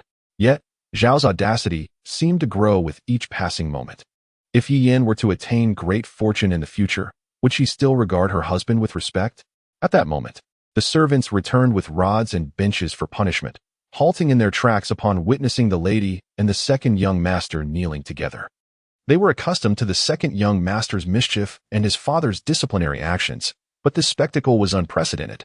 Yu Zhifan discerned his father's displeasure directed at his mother, realizing it was not merely about Yi Qining, but that she had crossed a line with her husband. He could overlook certain matters, but he would not permit anyone to deceive and manipulate him. With that thought, he stepped forward to kneel beside Xiao. "Father, today's incident was instigated by my second brother, with the root cause being our third sister." Mother, in a moment of confusion, spoke imprudently. "As her elder brother and son, it is my duty to bear the brunt of their punishment. I shall take the 20 lashes myself," he declared. Hoping his father would calm down and cease pursuing the faults of his mother and second brother, Yi Zhifan then resolved to exit the room, leaning against the long bench, embodying the noble brother accepting punishment for others. However, with the autumn examinations nearing, Yishuren could hardly bear to strike him. Before he could voice any objection, he heard Yu Zhifan's loud proclamation, "Father, once a word is spoken, it cannot be retracted. What are we waiting for? Act now." Today, the air needed to be cleared. It mattered little if he endured a beating. What was significant was preventing his parents from harboring grievances against one another. Yet, he could not express this openly. The servants exchanged glances, and upon noticing their master did not intervene, they proceeded as instructed. Yi Qining was taken aback as she witnessed the rod actually descend upon her elder brother. "Brother, I alone must bear the consequences of my own actions. With your examinations approaching, how can you allow yourself to be harmed on my account? Father, strike me, if you must. Indeed, my brother still cares for me." At this moment, Yiyan also emerged, kneeling before Yishuren. "Father, my brother has always maintained a good relationship with His Highness, the Xianwang. Regarding the misunderstanding with the Chao family, I implore His Highness to mediate. They will certainly not trouble my younger brother or you again. My younger brother is currently injured, and my brother is burdened with heavy academic responsibilities. No one should invoke family law any further. I beseech you to retract your orders." Yishuren was about to seize the opportunity to command an end to the punishment when Yu Zhifan's voice rang out again. "No one is permitted to plead. What father has decreed, 20 lashes, shall not be diminished by even one." Suddenly, the yard was filled solely with the sound of the board striking flesh. After the 20 lashes were delivered, Yishuren further punished Xiaoshi with a month's house arrest before departing in a huff. Xiaoshi and Yi Yan promptly commanded people to carry Yi Zhifan back to his own courtyard, while Yi Qining picked up the medicine Yi Ruan had given him, preparing to follow. However, as he passed by Yi Ruan, he hesitated, looking at her with uncertainty. "Eldest sister, Yi Ruan understood and merely nodded, saying, "You may go. I will send someone with more medicine later." Yi Qining felt as if a great pardon had been granted, hastily leaving. The eldest sister had saved him today and defended him before their father, which naturally moved him, yet he felt troubled by the fact that his brother had been punished. The eldest sister seemed to harbor a prejudice against his brother, leaving him in a quandary. Fortunately, she did not impede his departure. Yuan observed all of this with cold eyes, finding Yi Zhifan to be several levels above Yi Yan. In her previous life, Yi Yan's accomplishments could not have been achieved without the support of such an exemplary brother. When Dongqing saw that everyone had dispersed, she spoke quietly behind Yuan. "Miss, the cunning of young Master Yi is extraordinary. Currently, the master appears biased. Should the young master succeed in the upcoming imperial examination, it is likely that he will overshadow the second young master in their father's eyes." Yuan furrowed her brows. "The autumn examination? He will undoubtedly pass." Even though his rank may not be particularly high, being a successful candidate at the age of 19 is a rare achievement, even surpassing their father by a year. In terms of scholarly pursuits, it must be said that Yu Shifan has inherited his father's talents exceptionally well. When Yu Shifan passed the examination, and Yi Yin garnered the favor of the Empress Dowager, being bestowed the title of County Princess, the Yi family hosted a grand banquet. Their father and Xiao Shi were in high spirits, and many sought to marry their daughters into the prestigious Yi family. Recalling that scene, Ruan could not help but chuckle softly. It matters not. My brother and I have long been without a father. As for Yi Shifan, have you ever heard the phrase climbing high and falling hard? I wonder if, when Yi Yin and Xiao Shi drag him into the mire, he will still hold such deep affections as he does today. Seeing that Ruan had already formed her own conclusions, Dongqing said no more. Upon returning to Qingyu Pavilion, Yi Ruan instructed Bansha to send more medicine to Yi Qining. After having dinner, she went to the pharmacy. Most of the medicinal materials she had purchased today were intended for concocting beauty treatments for women. With the memories of her past life, she found herself quite adept at creating these remedies. In this life, these resources, apart from being utilized for oneself, must also serve a greater purpose. To assist Prince Jing, it is imperative not only to cure his leg ailment, but also to acquire substantial funds. Based on her recollections of Jun Zhan, he would likely hold disdain for such trivialities. Although he does not fully trust her at present, it is prudent to prepare these items in advance. When Yuan returned to her chamber after attending to matters at the apothecary, intending to extinguish the lamp and rest, a figure suddenly appeared before her. It was Chang Yi, who bowed respectfully to Yuan. Miss Yi, I have conveyed your inquiry regarding the prince, as instructed during the day. His Highness has commanded me to deliver this to you. As he spoke, he handed her a letter. Such promptness! Yi Ruan's heart leapt with joy as she eagerly accepted the letter and began to open it. The flowing script filled 2 entire pages, indicating that Prince Jing had indeed put thought into his response, rather than treating her with indifference. After carefully pondering the contents of the letter for a moment, several phrases crystallized in her mind: the affliction of headaches, the grand princess, and the floral adornments. Considering that there remained merely half a month until the Empress Dowager's birthday celebration, Yuan stifled her weariness and instructed Dongqing to fetch paper and ink. Write a letter, and ensure that you personally deliver it to the Yun residence tomorrow morning. Yes, miss, Dongqing replied. Chapter 24, The Arrangement. Half a month later, Kyoto had entered early autumn. Yuan sat before her vanity as Dongqing styled her hair. Where's Aunt Wei? Yuan inquired. The second young master arrived early today. Aunt Wei is currently with him in the outer room, Dongqing replied. Yuan nodded, then suddenly remembered something. Good. Have you sent the anonymous letter to the Su family? Without hesitation, Dongqing gazed into the mirror. It has been delivered. I went wearing a veil and waited until the second Miss Su Zijin, left before I instructed a small beggar to slip the letter into her maid's hand. Rest assured, miss, no one will uncover your involvement. Yuan smiled with satisfaction. Upon seeing her hair neatly done, she and Dongqing proceeded to leave. Elder sister. Upon seeing Yuan emerge, Yi Qining hurried to greet her. Yuan smiled. You are quite early today. Have your injuries healed? Yi Qining casually replied. All healed. Eldest brother is nearly recovered as well. Your medicine is remarkably effective. Yuan pressed her lips together. All right, let us set off. There is a family banquet at the Yun residence today, and naturally, Yi Qining was to accompany her. Yuan also wished for him to bond more with their cousins and cultivate their relationships, rather than remain entangled with the dubious relatives of the Xiao family who sought to lead him astray. Yi Qining seemed particularly cheerful today, walking alongside Yuan as he spoke. Elder sister, have you heard? The one who incited Aunt Li to poison our cousin has been apprehended and punished. The case concerning our cousin has been resolved. After all, they were siblings by blood, and following the recent events, Yi Qining had grown much closer to her. He understood that Yuan awaited his next words.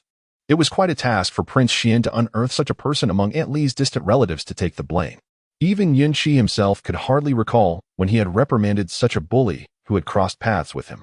Seeing that his sister was aware, Yi Qining quickly added, since the truth has come to light, surely the misunderstandings between you and Aunt have been resolved, right?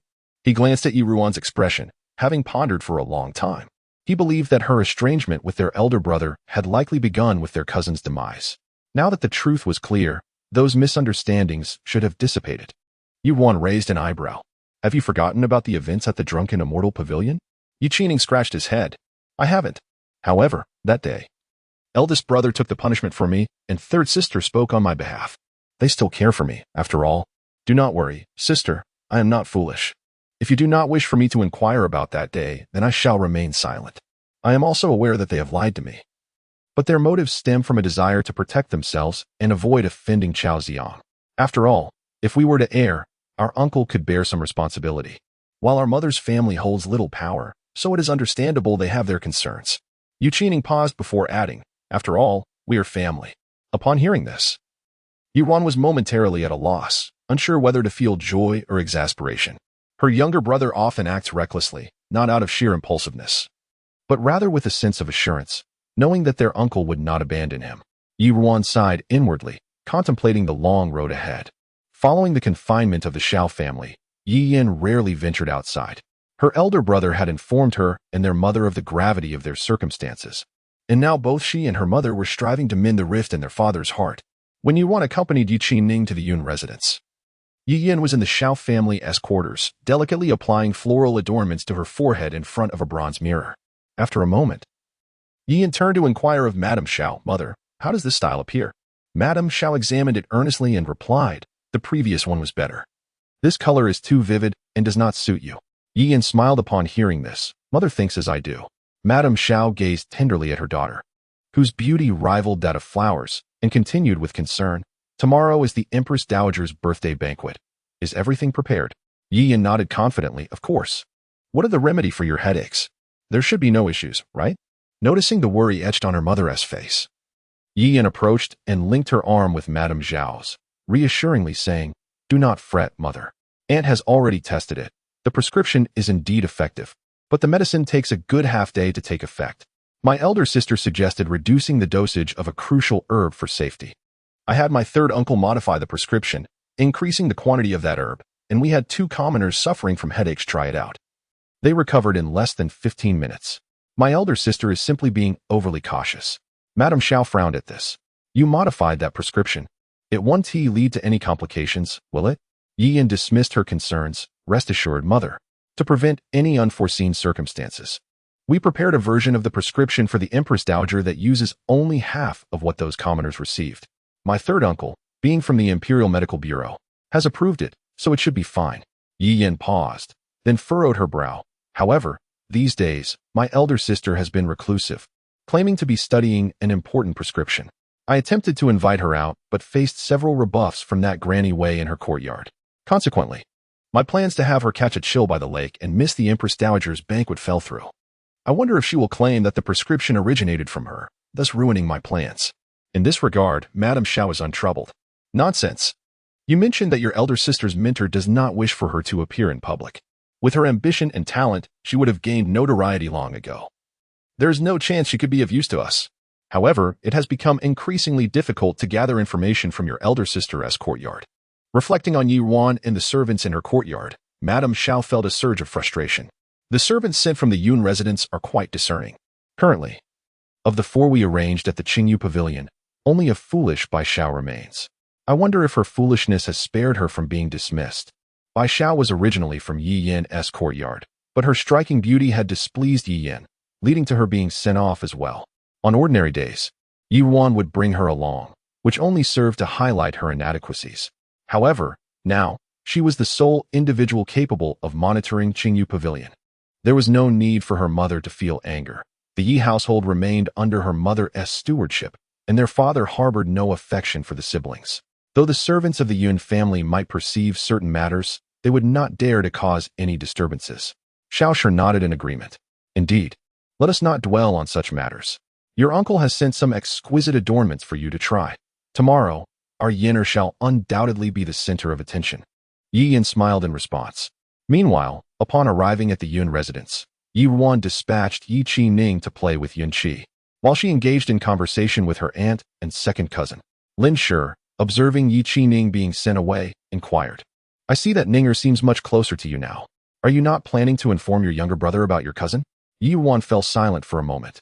Her brother was innocent and straightforward, unable to keep secrets. It was better to keep him in the dark for now. I wonder if there is any news regarding my request to Dongqing about my cousin? Yunga nodded. You should receive news before you return to the Yi residence. At this moment, Lin Shi interjected, Ruaner, I heard from your cousin about this matter. Why do you wish to revive the Huadian makeup in the capital? The Huadian makeup had once flourished for decades but gradually faded, and now it was seldom seen among the noble ladies of the capital. Ruan, sensing her aunt's confusion, spoke up. Aunt, do you remember the current emperor's sister? Lin Shi pondered for a moment. Are you referring to the late Princess Chaoyang? Indeed. This princess bore a small birthmark on her forehead, yet as a delicate young lady, she adorned herself daily with the Huadian makeup to conceal it. The Empress Dowager was exceedingly fond of her, but alas, the princess's life was short. She passed away at the tender age of 12.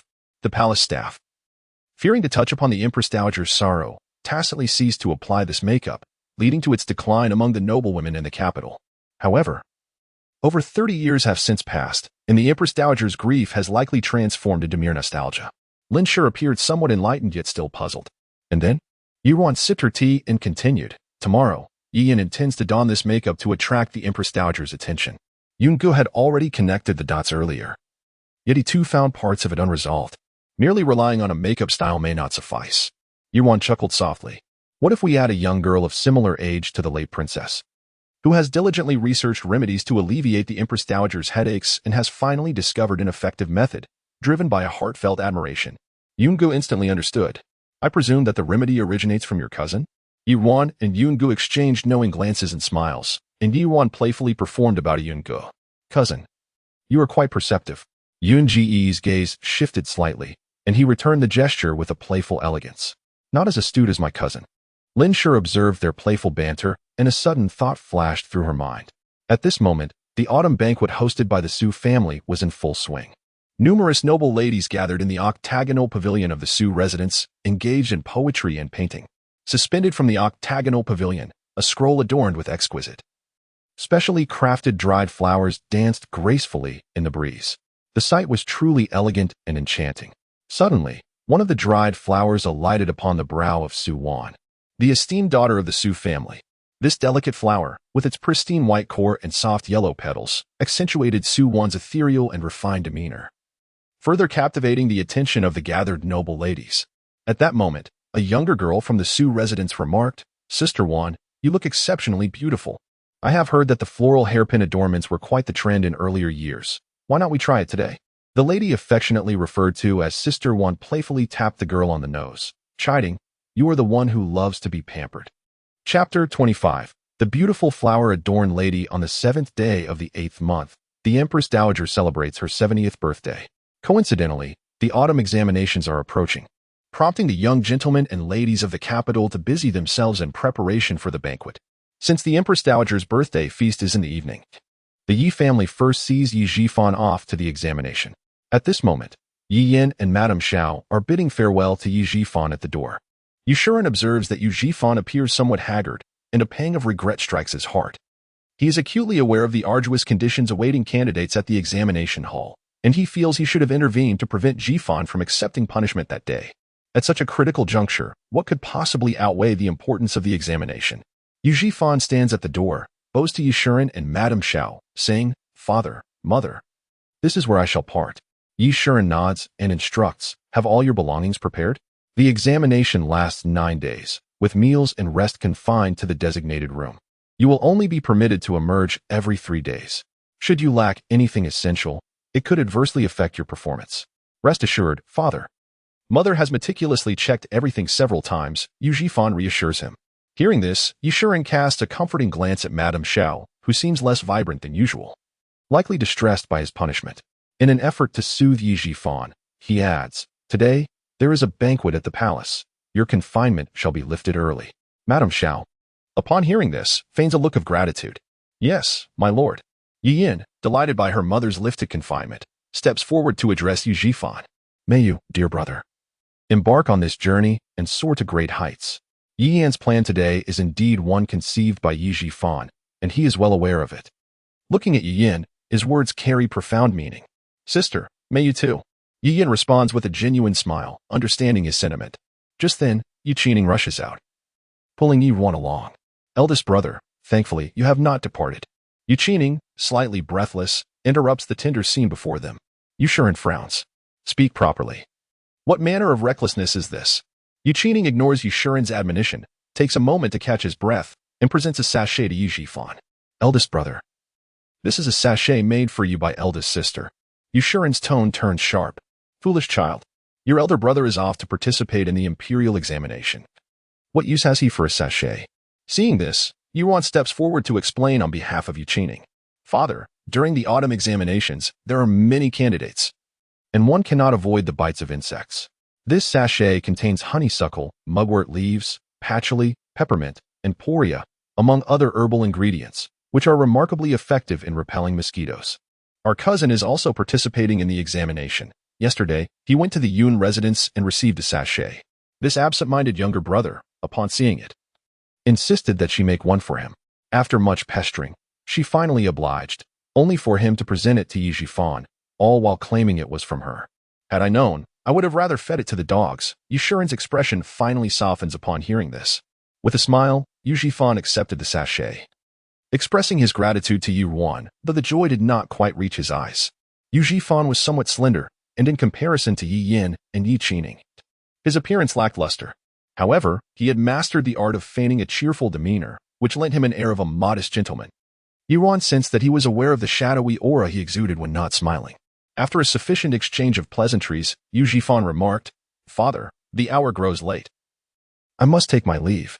Yushan merely patted his shoulder and offered a few encouraging words before permitting his departure. Once Yi Jifan had left, Yushan's amiable expression vanished. He turned to Ruan, saying, Today marks your first entry into the palace. You should observe more and act less. If anything confuses you, follow Yinner's example. Do not tarnish our family's reputation within the palace. Yi Qining, brimming with enthusiasm, interjected on Yi Ruan's behalf. Father, elder sister has greatly improved in etiquette. You need not worry. Yushan shot him a cold glance. Mind your own affairs. Once we enter the palace, remain by my side and do not wander off. With that, Yushan brusquely retreated into the residence, exclaiming, Such troublesome children. Seeing this, Madame Xiao approached and grasped Yi Ruan's hand. Ruaner, the emperor is benevolent. Though it is your first visit to the palace, there is no need for excessive anxiety. Yinner and I will be here to guide you. Thank you, mother, Yi Ruan replied. Madame Xiao smiled. Very well, let us return to our chambers to prepare. Should you require anything, do not hesitate to send for me. Yi Ruan and Yi Qining acknowledged her request, and she led Yi Yin back. Once they were alone, Yi Ruan gazed in the direction Yi Jifan had departed and suddenly turned to her brother Yi Qining. Brother, shall we make a wager? Intrigued, Yi Qining did not expect his elder sister to harbor such playful intentions. What shall we bet on? You will secretly follow elder brother for 5 no, 3 li. And I assure you he will discard the sachet you fetched for him. Impossible. Elder sister, do not jest, Yi Qining instinctively retorted. Yet, Yi Ruan remained unperturbed. So, brother, do you dare to wager with me?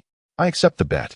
But elder sister, I will surely win this time, Yi Qining declared, rushing after the departing Yi Jifan. He had observed that the atmosphere between his elder sister and their mother had shifted from the pleasantness of old, and so he devised a plan to ease the tension. How could elder brother discard the gifts prepared for him? The bustling streets of the capital were alive with activity. Yi Qining, agile and adept, blended into the crowd, quickly catching up to Yi Jifan. 2 li, 3 li, 4 li. Yi Jifan felt elated. His elder sister had mentioned 3 li. Yet he had followed for quite a distance without witnessing his brother discarding the sachet. Surely, it was an overestimation on his sister's part. As thoughts of the evening's banquet for the Empress Dowager loomed, Yi Jifan resolved to return home. However, he unexpectedly turned down a narrow alley. Yi Qining's heart skipped a beat as he hurriedly followed. To his astonishment, he witnessed his elder brother extract the sachet from his sleeve and disdainfully toss it into a wooden barrel. Yi Qining was familiar with this alley. It led to the back door of a tavern's kitchen, where a wooden barrel contained the remnants of meals left by patrons.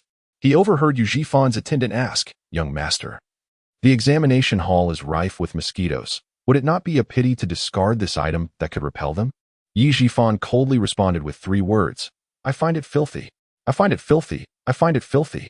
These words echoed repeatedly in Yi Qining's mind, contrasting sharply with his elder brother's usual demeanor, which was often filled with laughter and warmth.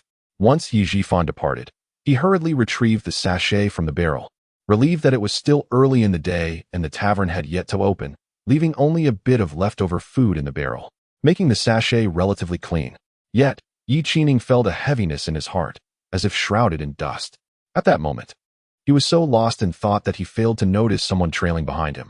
Meanwhile, Yi Yin returned to her chamber, where several maidservants quickly surrounded her to assist with her attire and grooming. Today, Yi Yin donned a pale pink, ancient-patterned double-disc cloud-shaped skirt. Her close maid, Hong Xiao, was meticulously arranging her hair into a cascading cloud bun. Xiao Shi, seated nearby, instructed another maid, Ding Xiang, as autumn has arrived, it may be a bit chilly tonight. Please fetch a cloak for the young lady. Ding Xiang, one of Yi Yan's primary attendants alongside Hong Xiao, acknowledged the request. However, Hong Xiao, being the daughter of Yi Yan's wet nurse, was favored more by her than Ding Xiang. Once Ding Xiang departed, Xiao Shi could not contain her excitement.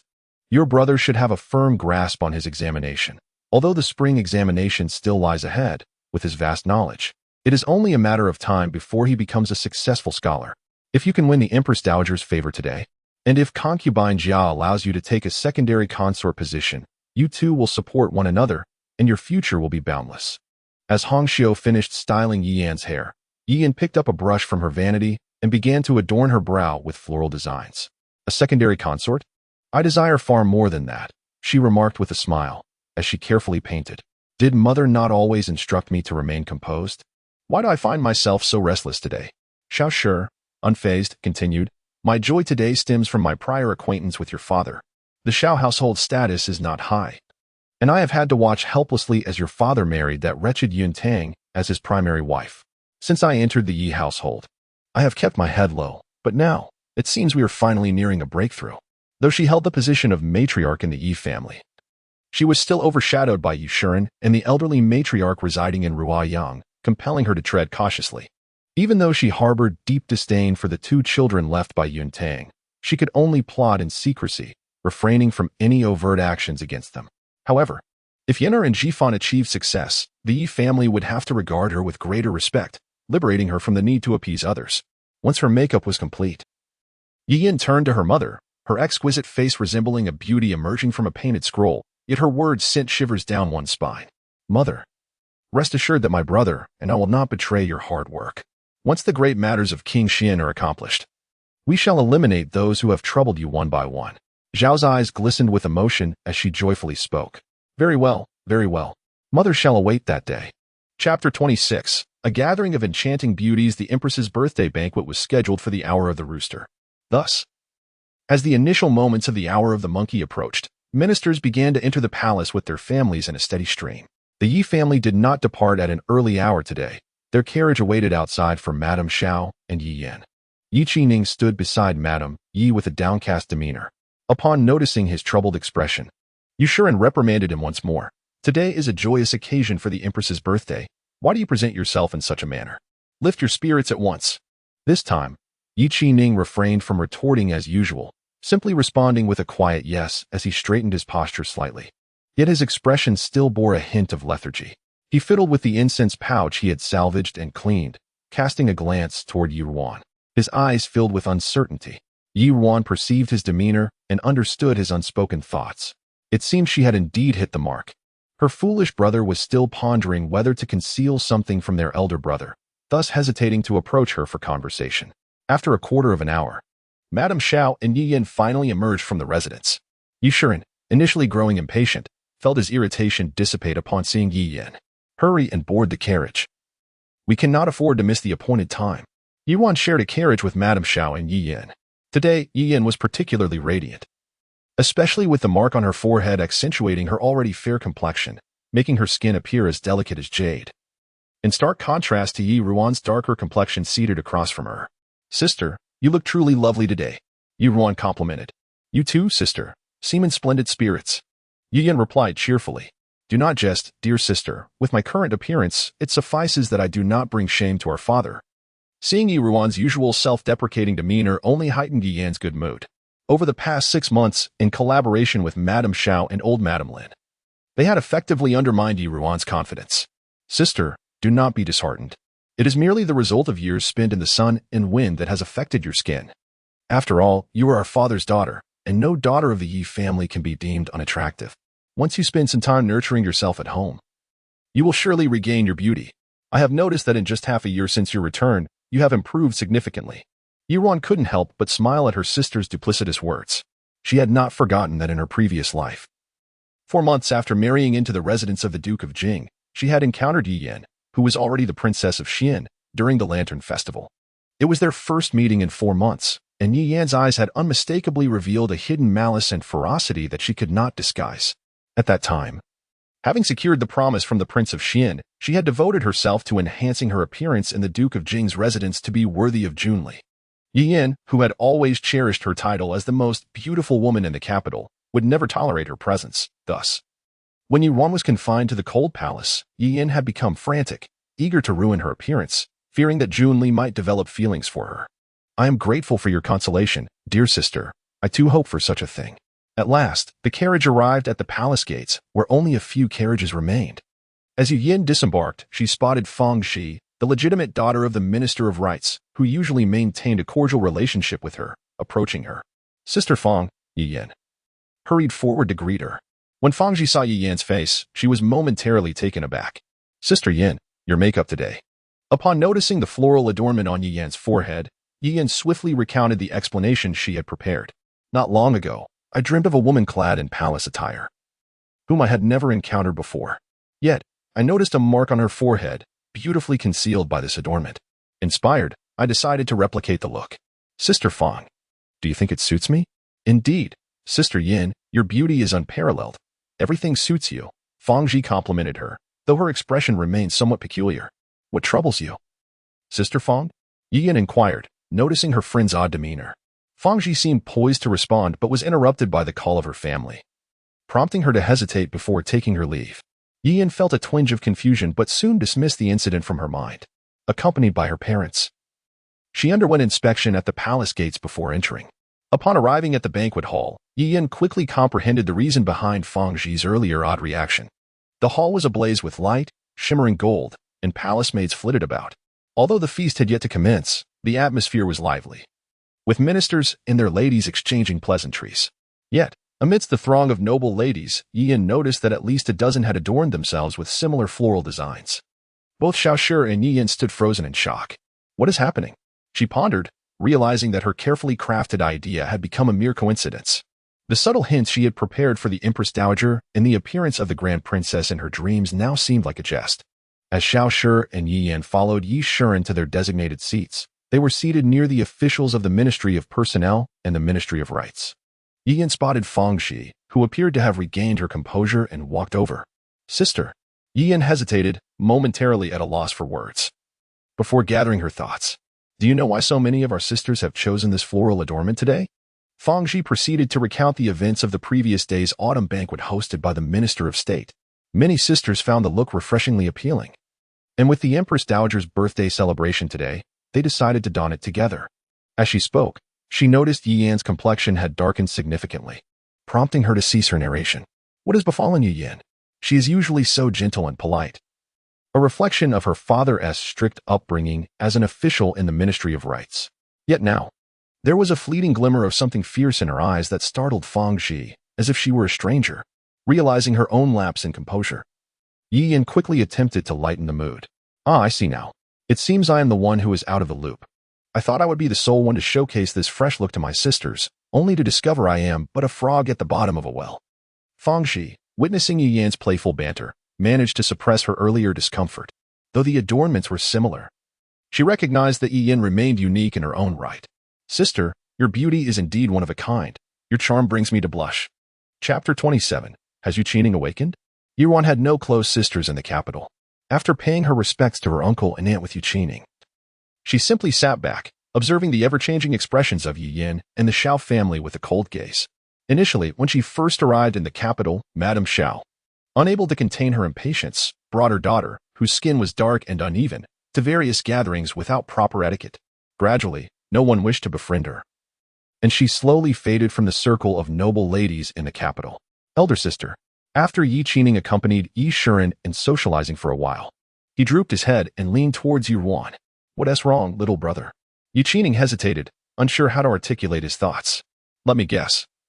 It seems you lost a bet with me this morning and are now contemplating how to evade responsibility? Not at all.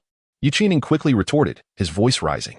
Yi Shiren, sitting in front, cast a stern glance back at him, prompting him to lower his voice. I am not that sort of petty person. Elder sister, just say what the consequences of losing are, and I shall accept them. He merely did not want his sister to be saddened by their elder brother's actions. Even though she verbally expressed doubts about their mother's sincerity towards them, he observed that when she was with them, she remained the same as ever, indicating that she indeed cared for them.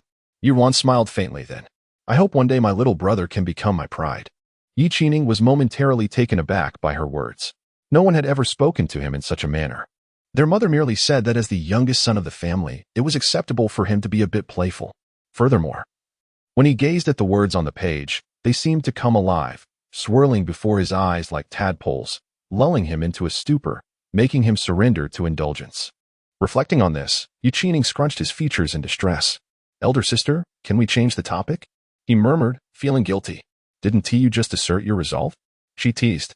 How can you go back on your word now? It's not that. I simply fear I may not succeed. Without making an effort.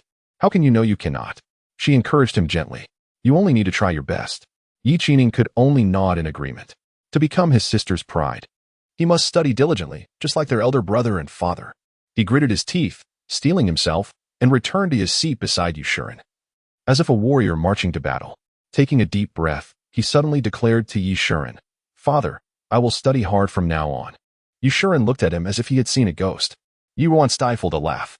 The Yi family arrived relatively late, so it was only half an hour later that the banquet commenced. Everyone in the hall obediently returned to their seats. Shortly thereafter, the princes and princesses arrived. The current emperor had 5 sons and 2 daughters, and at this moment, except for the crown prince, all were present. Jun Li, the 3rd son, sat in front of the 2nd prince, Jun Zhan, who had also received a title, and no one found this arrangement inappropriate, highlighting his prominence. Then, a eunuch announced loudly, His Majesty has arrived. Her Majesty the Empress Dowager has arrived. The crowd hurriedly stood to pay their respects, calling out Long live the Emperor. Long live the Empress Dowager. All rise.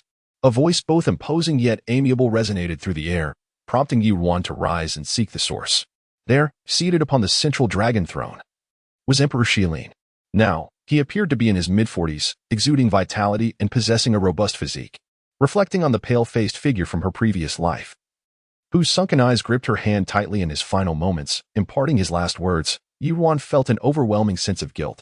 In just 4 years, Jun Li had orchestrated the persecution of his own father to such an extent to claim that position, and she, oblivious to the truth, had believed that Emperor Shilin was merely afflicted by a grave illness, unwittingly becoming an accomplice in their schemes. Yet, she remained perplexed as to the nature of the poison Jun Li had employed, so insidious that it had eluded the entire Imperial Medical Academy.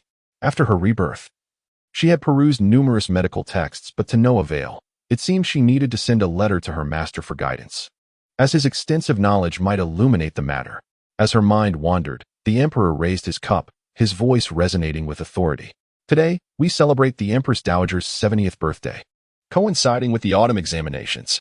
I, along with all esteemed officials, extend our heartfelt wishes for my mother's longevity. May the talents of our Shilin scholars flourish, and may our nation prosper for millennia to come. The attendees promptly raised their cups in unison, echoing the Emperor's sentiments. Recalling the past, Ruan felt a weight in her heart. Amidst the thunderous cheers, she drained her cup in one swift motion. The Empress Dowager, seated beside the Emperor, appeared in good spirits.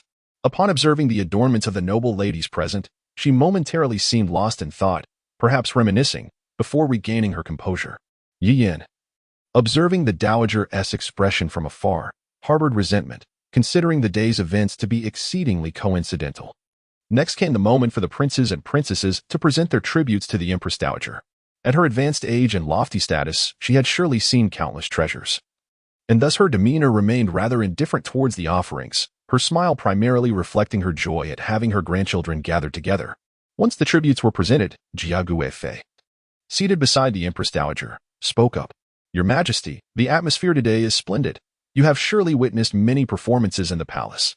Why not allow the noble ladies present to perform a celebration in your honor? The Dowager nodded in agreement. The Emperor had previously mentioned to her that aside from the 2nd prince who had wed his consort, and the 5th prince who was still young, the other princes had reached suitable ages for marriage. It was only natural for the Emperor to seek potential matches in advance. Such matters had been hinted at prior, which explained the meticulous preparations of the noble ladies, eager not to be outdone. Soon, the court ladies responsible for the banquet approached to inquire and register performances. The well-prepared noble ladies eagerly signed up. As the early autumn chill began to set in, Ruan found the atmosphere dull and expressed to Xiao Shi her desire to change attire outside. Xiao Shi, preoccupied with Yi Yin, could only advise her to be cautious and not wander too far. Thus, Ruan was assisted by Dongqing as she exited the grand hall. As the mid-autumn festival approaches, a slightly imperfect moon has begun to take shape, casting a hazy, golden light within the palace walls. The clamor within the hall has subsided, and Ruan finds her ears blessedly quiet. Ah, the mid-autumn festival. She recalls the night in her previous life when she lost herself to the king of Jing. A night that also marked the mid-autumn banquet, hosted by the Emperor of Shalin to celebrate the king of Jing's recovery from his leg ailment. Yet it was the beginning of her descent into the abyss. That man appeared to be ascetic and disinterested, yet in reality, he possessed an insatiable appetite. The passionate entanglement of that day became a haunting nightmare that lingered, leading her to question how such a tainted self could ever be worthy of Jun Li's sincere affection. Ruan shook her head, attempting to dispel those suddenly resurfacing, distressing memories. At that moment, Dongqing's voice broke the silence. Miss, will you not participate in the performances before the hall today? Ruan chuckled wryly. Your young lady's greatest passions are sleeping and drinking. Do you expect me to perform publicly in a drunken stupor? Upon hearing this, Dongqing couldn't help but stifle a laugh. Miss S' medical skills are unparalleled in the capital. It is a pity that you are too modest. Otherwise, no one would dare to mock your talents. My master once said that the practice of medicine is to benefit the world as populace. If one's reputation becomes too grand, they will merely become a pawn beneath the weight of power. Thus, he has always preferred to remain hidden, and he has insisted I do the same. Were it not for a prior connection with my mother, he would never have taken her as a disciple. However, in this lifetime, she is destined to disappoint her master's wishes. Without those resentments, she would wish to live as freely as her master, yet now, the skills he imparted to her remain one of her few weapons. Your master is indeed a man of great wisdom, a rare find. Ruan nodded in agreement. It is a pity that, in the end, he was still defeated by my father. Chapter 28. A reluctance to retrace steps. Ruan had walked a considerable distance with Dongqing and was just about to return to the banquet when a faint sound of a bamboo flute pierced the stillness of the night. The melody began like a solitary nightingale's song, delicate and ethereal. After a few undulating notes, the sound rose in intensity, evoking a sense of impending desolation. Before retreating back into a sorrowful, haunting tune, moved by the music, Ruan unconsciously followed the sound. Upon reaching a palace gate, she beheld King Jing sitting in the courtyard, playing to the moon, draped in a flowing black brocade robe, the dark sash fluttering gently in the breeze. Ruan could hardly reconcile the image of his decisive hands, capable of orchestrating such a melody. However, she lingered only briefly, intending to slip away quietly with Dongqing, mindful of the palace's confines and the potential for scandal should they be seen. Just as they turned to leave, Changfeng, who had long noticed their arrival, called out to her, Miss Yi, the prince summons you. Ruan hesitated, her movements momentarily stilled, and she reluctantly turned back, leading Dongqing through the gate to pay her respects to Jun Zhan. This humble servant greets His Highness, King Jing. Jun Zhan, however, did not immediately allow her to rise. Instead, he regarded Ruan thoughtfully, his deep-set eyes scrutinizing her without concealment. Why does Miss Yi depart upon seeing me? Ruan's heart skipped a beat. His tone was laced with an unmistakable edge. Had she unwittingly offended him?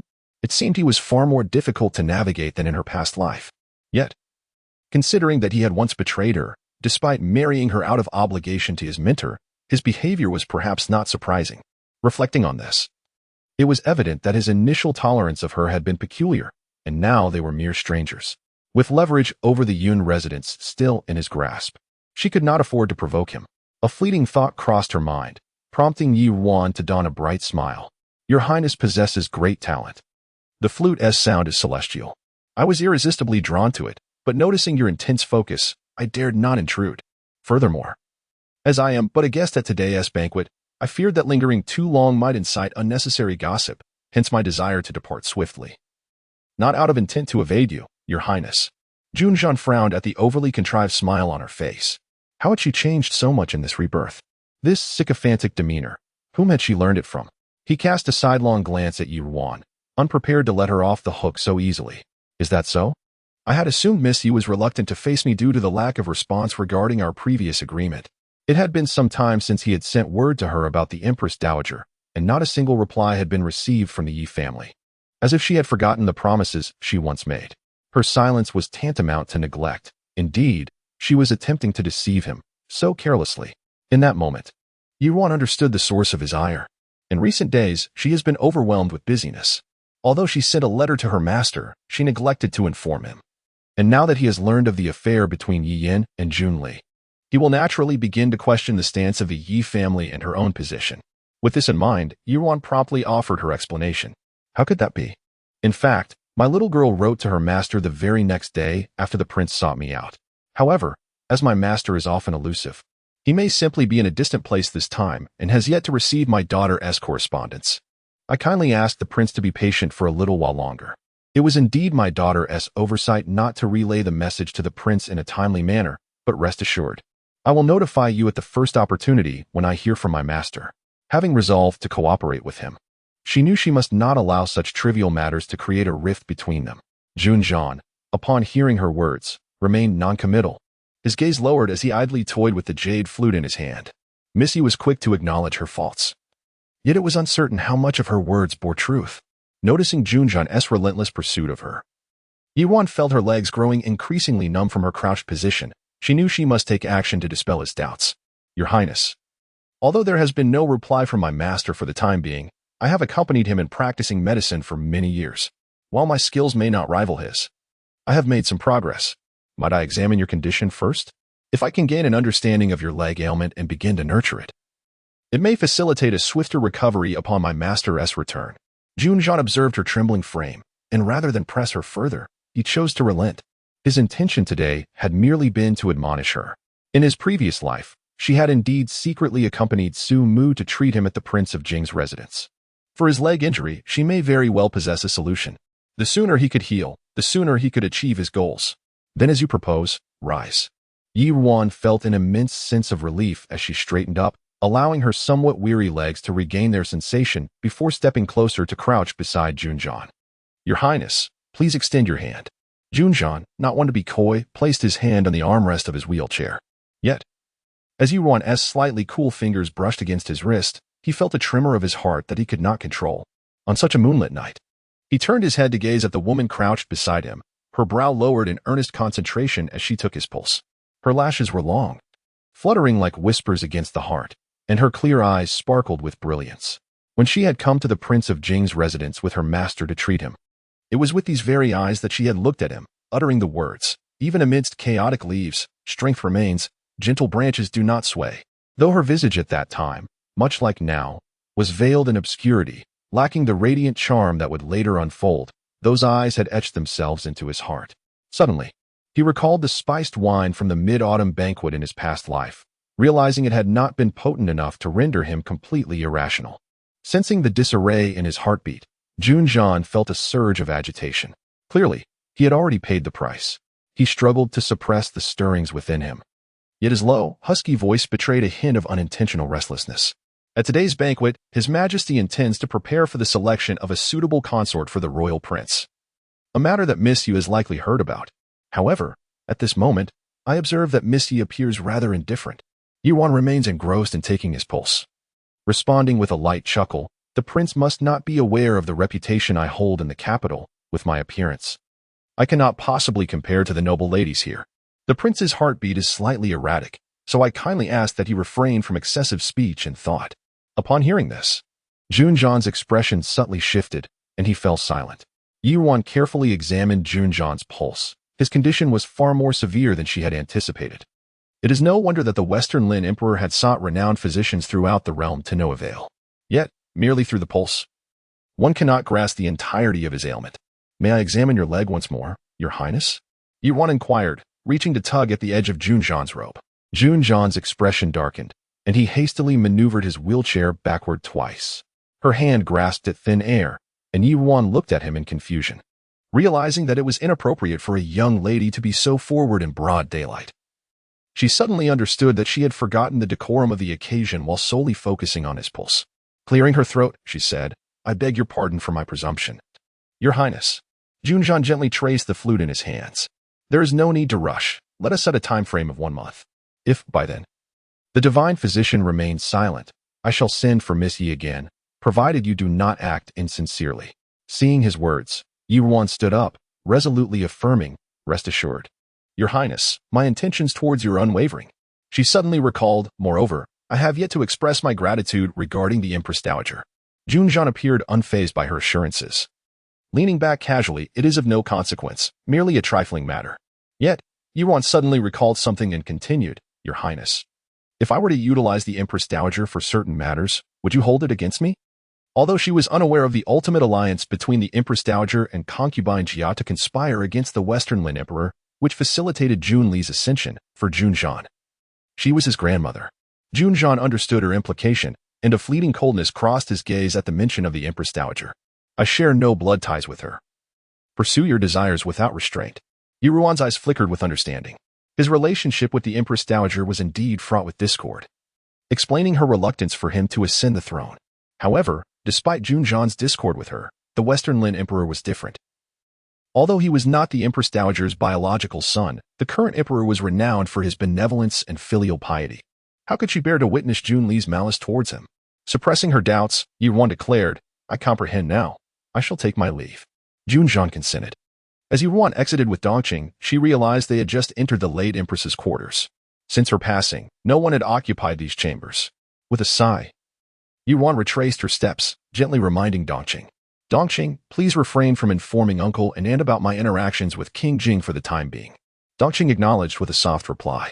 In truth, it was unnecessary for the young lady to speak, as Lady Yun had already instructed her. Since she had arrived at the Yi residence, the young lady was her sole master. Unless the young lady were in peril, she would not dare to chatter unnecessarily. Chapter 29. Yi Yin enters the fray. As Ruan returned to the banquet, a female official was announcing that the next performer would be Miss Yi Yin, the third daughter of the Yi family. Upon taking her seat, she found that no one paid her any heed. Raising her gaze, she beheld Yi Yin's figure gracing the center of the grand hall. Clad in flowing white garments, she appeared ethereal, her dark tresses cascading like ink. In the dim moonlight, she seemed to have stepped forth from a dream. With utmost reverence, she bowed towards the Empress Dowager and spoke softly, This humble servant, Yi Yin, has prepared a dance. Cloud garment, to wish the Empress Dowager longevity and health. The Empress Dowager's brows lifted slightly at the mention of the dance, which was a cherished tradition from her homeland. One she had not witnessed since entering the palace at the tender age of 16. Miss Yi Yin displayed remarkable thoughtfulness. Upon receiving the Empress Dowager's consent, Yi Yin took her position in the main hall, and the music commenced. Her movements were graceful, at times gliding like gentle clouds, and at others, whirling like a tempest. The expansive sleeves of her attire fluttered elegantly, making her resemble a sprite under the moonlight, a vision of exquisite beauty. The floral adornment upon her brow served as the perfect finishing touch. As the dance concluded, thunderous applause erupted within the hall. The Empress Dowager appeared visibly moved, as if she saw a reflection of another person in Yi Yin. She recalled how Princess Chaoyang had once performed this very dance for her. However, the moment was fleeting. She quickly regained her composure, offering Yi Yin a brief praise and a token of appreciation. Yet, Yi Yin felt a profound sense of dissatisfaction. Jun Li had previously mentioned that this dance was a favorite of Princess Chaoyang. She had hoped that the Empress Dowager would take note of her appearance and inquire about her, allowing her to present the carefully prepared words she had in mind. Instead, she received only a transient compliment, soon to be forgotten, and a trivial gift that seemed laughable to her. What she lacked least were such superficial tokens. Thank you for your grace, Empress Dowager. Yi Yin concealed her displeasure, bowing respectfully. However, she did not rise but continued. This servant has heard that the Empress Dowager suffers from chronic headaches. As the mother of His Majesty and a figure esteemed by the people of Shilin, I do not wish for the Empress Dowager to endure such afflictions. Therefore, day and night, I have diligently studied the medical texts passed down through generations. At last, my efforts have borne fruit, and I have devised an effective remedy. Today, I humbly present this formula to the Empress Dowager, wishing her health and longevity. The Emperor of Shilin was taken aback by her words, filled with immense joy. Though the Empress Dowager's headaches were not fatal, they had long been a source of concern for him. Particularly now, as she aged, she suffered through several days each month, barely able to rise from bed due to the pain. The remedies provided by the Imperial Medical Department had initially offered some relief, but their efficacy had waned over time. As her son, he could only watch helplessly as his mother endured suffering. How could he find peace? He turned to Yi Yin, inquiring eagerly, "Has this remedy been tested?" Seeing the emperor's earnest interest filled Yi Yin with delight. "Your Majesty, my third uncle serves in the Imperial Medical Department. This formula has been examined by him, and it has been tested as well.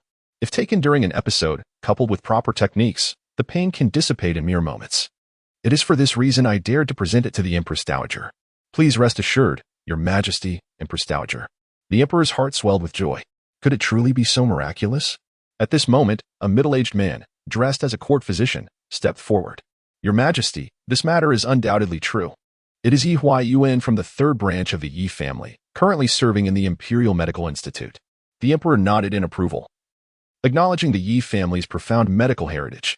"If this prescription indeed proves effective as previously stated, I shall bestow great rewards." He then praised Yi Yin, requesting the prescription she presented. Turning to her, he inquired, "Regarding the method you mentioned." Yi Yin's eyes sparkled with excitement. "If the Empress Dowager does not mind, I would be willing to personally teach this technique to one of her close attendants." The Empress Dowager smiled warmly in response. "It is rare to encounter such pure filial piety. How could I ever find it displeasing? Come to the palace tomorrow." Yi Yan's heart soared with joy. This was the most crucial opportunity. As long as she could approach the Empress Dowager, there remained hope.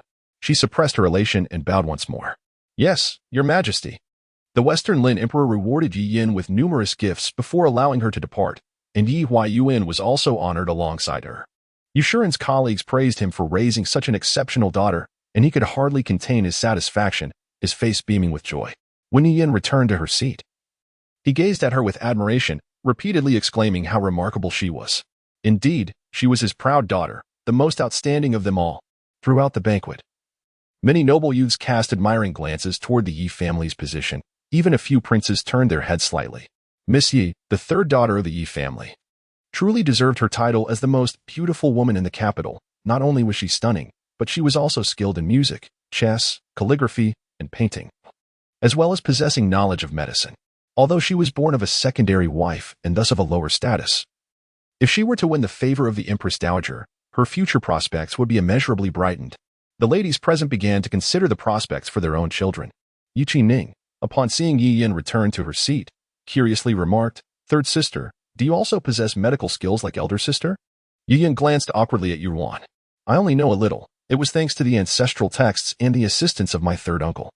Yi Ning's eyes sparkled as she praised, "Third sister is truly impressive." Yi Yin, feeling a twinge of guilt, shot another wary look at Ruan, fearing she might reveal her secret. It was merely good fortune, nothing compared to elder sister. Ruan, aware of Yi Yan's thoughts, merely smiled and replied, "Third sister is being modest. Ultimately, it is your sincere intentions towards the Empress Dowager that are truly commendable. I never expected this from you." Seeing Yi Ruan's calm demeanor, Yi Yin finally relaxed. Yushuren, overhearing their exchange, shot Yi Ruan a disdainful glance. What good is all those years of medical study compared to Yenner, who was self-taught? Yi Ruan paid him no mind, shifting her gaze to a particular spot in the hall. There, in a prominent position, Miss Su Zijing, the second daughter of the Su family, appeared lost in thought as she gazed at Jun Li. Noticing Jun Li's eyes fixed on the Yi family's direction, she followed his gaze and unexpectedly locked eyes with Yi Ruan. Surprised, she nodded slightly in acknowledgement, and Yi Ruan returned the gesture, both then withdrawing their gazes. Yi Ruan merely considered her a pitiful soul, misguided in her affections. All she could do was offer a gentle reminder, hoping that she might discern the truth and escape the fiery pit of Jun Li, thereby altering the fate she had shared in her previous life. The remainder would depend solely on her own choices. After a while, the court official announced Su Zijing's name. Su Zijing stepped forward into the hall, addressing the Emperor and Empress Dowager with respect, wishing the latter longevity and the perennial flourishing of spring grass. The Su family, a lineage of scholars, boasted a grandfather who was the esteemed mentor of the current emperor, with numerous disciples scattered across the land, thereby earning the Su family's high regard among the literati of Xilin. The Empress Dowager and the Emperor treated Su Zijing with utmost warmth. "Has Zijing reached the age of coming of age?" inquired the Emperor of Xilin. "Indeed, Your Majesty, I shall reach this milestone in November of this year," she replied. "How is the health of the Grand Tutor?" "Thank you for your concern, Your Majesty. My grandfather and grandmother are enjoying their twilight years in our ancestral home in Dangzhou. Their letters always convey good health and a cheerful disposition, so please rest assured." The Emperor nodded in satisfaction. "That is splendid." At that moment, The esteemed consort Jia also spoke to Su Zijing. I have heard that Miss Su, under the Grand Tutor's guidance since childhood, has an extensive knowledge of literature and excels in playing the chain. However, she rarely displays her talents publicly. On this occasion, might we be so fortunate as to hear Miss Su play in celebration of the Empress Dowager's birthday?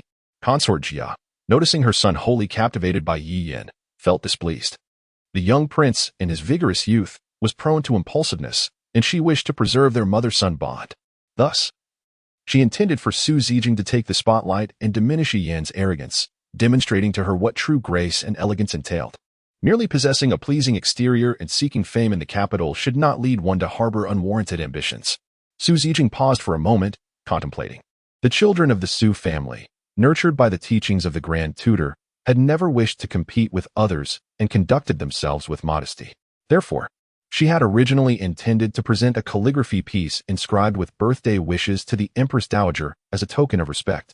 However, recalling an anonymous letter she had received recently and the look the prince had cast upon Yi Yin, her heart stirred. As the esteemed consort has suggested, I shall gladly comply. Ruan sighed softly at Su Zijing's response. Indeed, one will not turn back unless they have encountered the wall. Chapter 30, Chaos Today. Su Zijing did not bring her zither to the banquet, so concubine Jia ordered her own phoenix tail zither to be brought in. After expressing her gratitude to concubine Jia, Su Zijing took a seat in the grand hall. Dressed in a flowing aquamarine gown, she sat behind the zither, her delicate, fair fingers gliding gracefully over its surface, her breath seemingly merging with the instrument itself. Soon, a gentle melody filled the air. Su Zijing played fishing boat song at dusk. The lively notes transported those present, making them feel as though they were not in this resplendent palace but rather drifting on a small boat across a sunlit lake, the evening breeze brushing against their faces, evoking a sense of serenity. In this moment of peace, the prosperity and tranquility of Shilin Kingdom were perfectly mirrored in her performance. As the piece concluded, a brief silence enveloped the gathering. Bravo! Bravo! Truly, a daughter nurtured by the Su family. The emperor was the first to speak. Upon hearing the emperor's praise, the courtiers quickly joined in with their exclamations of approval.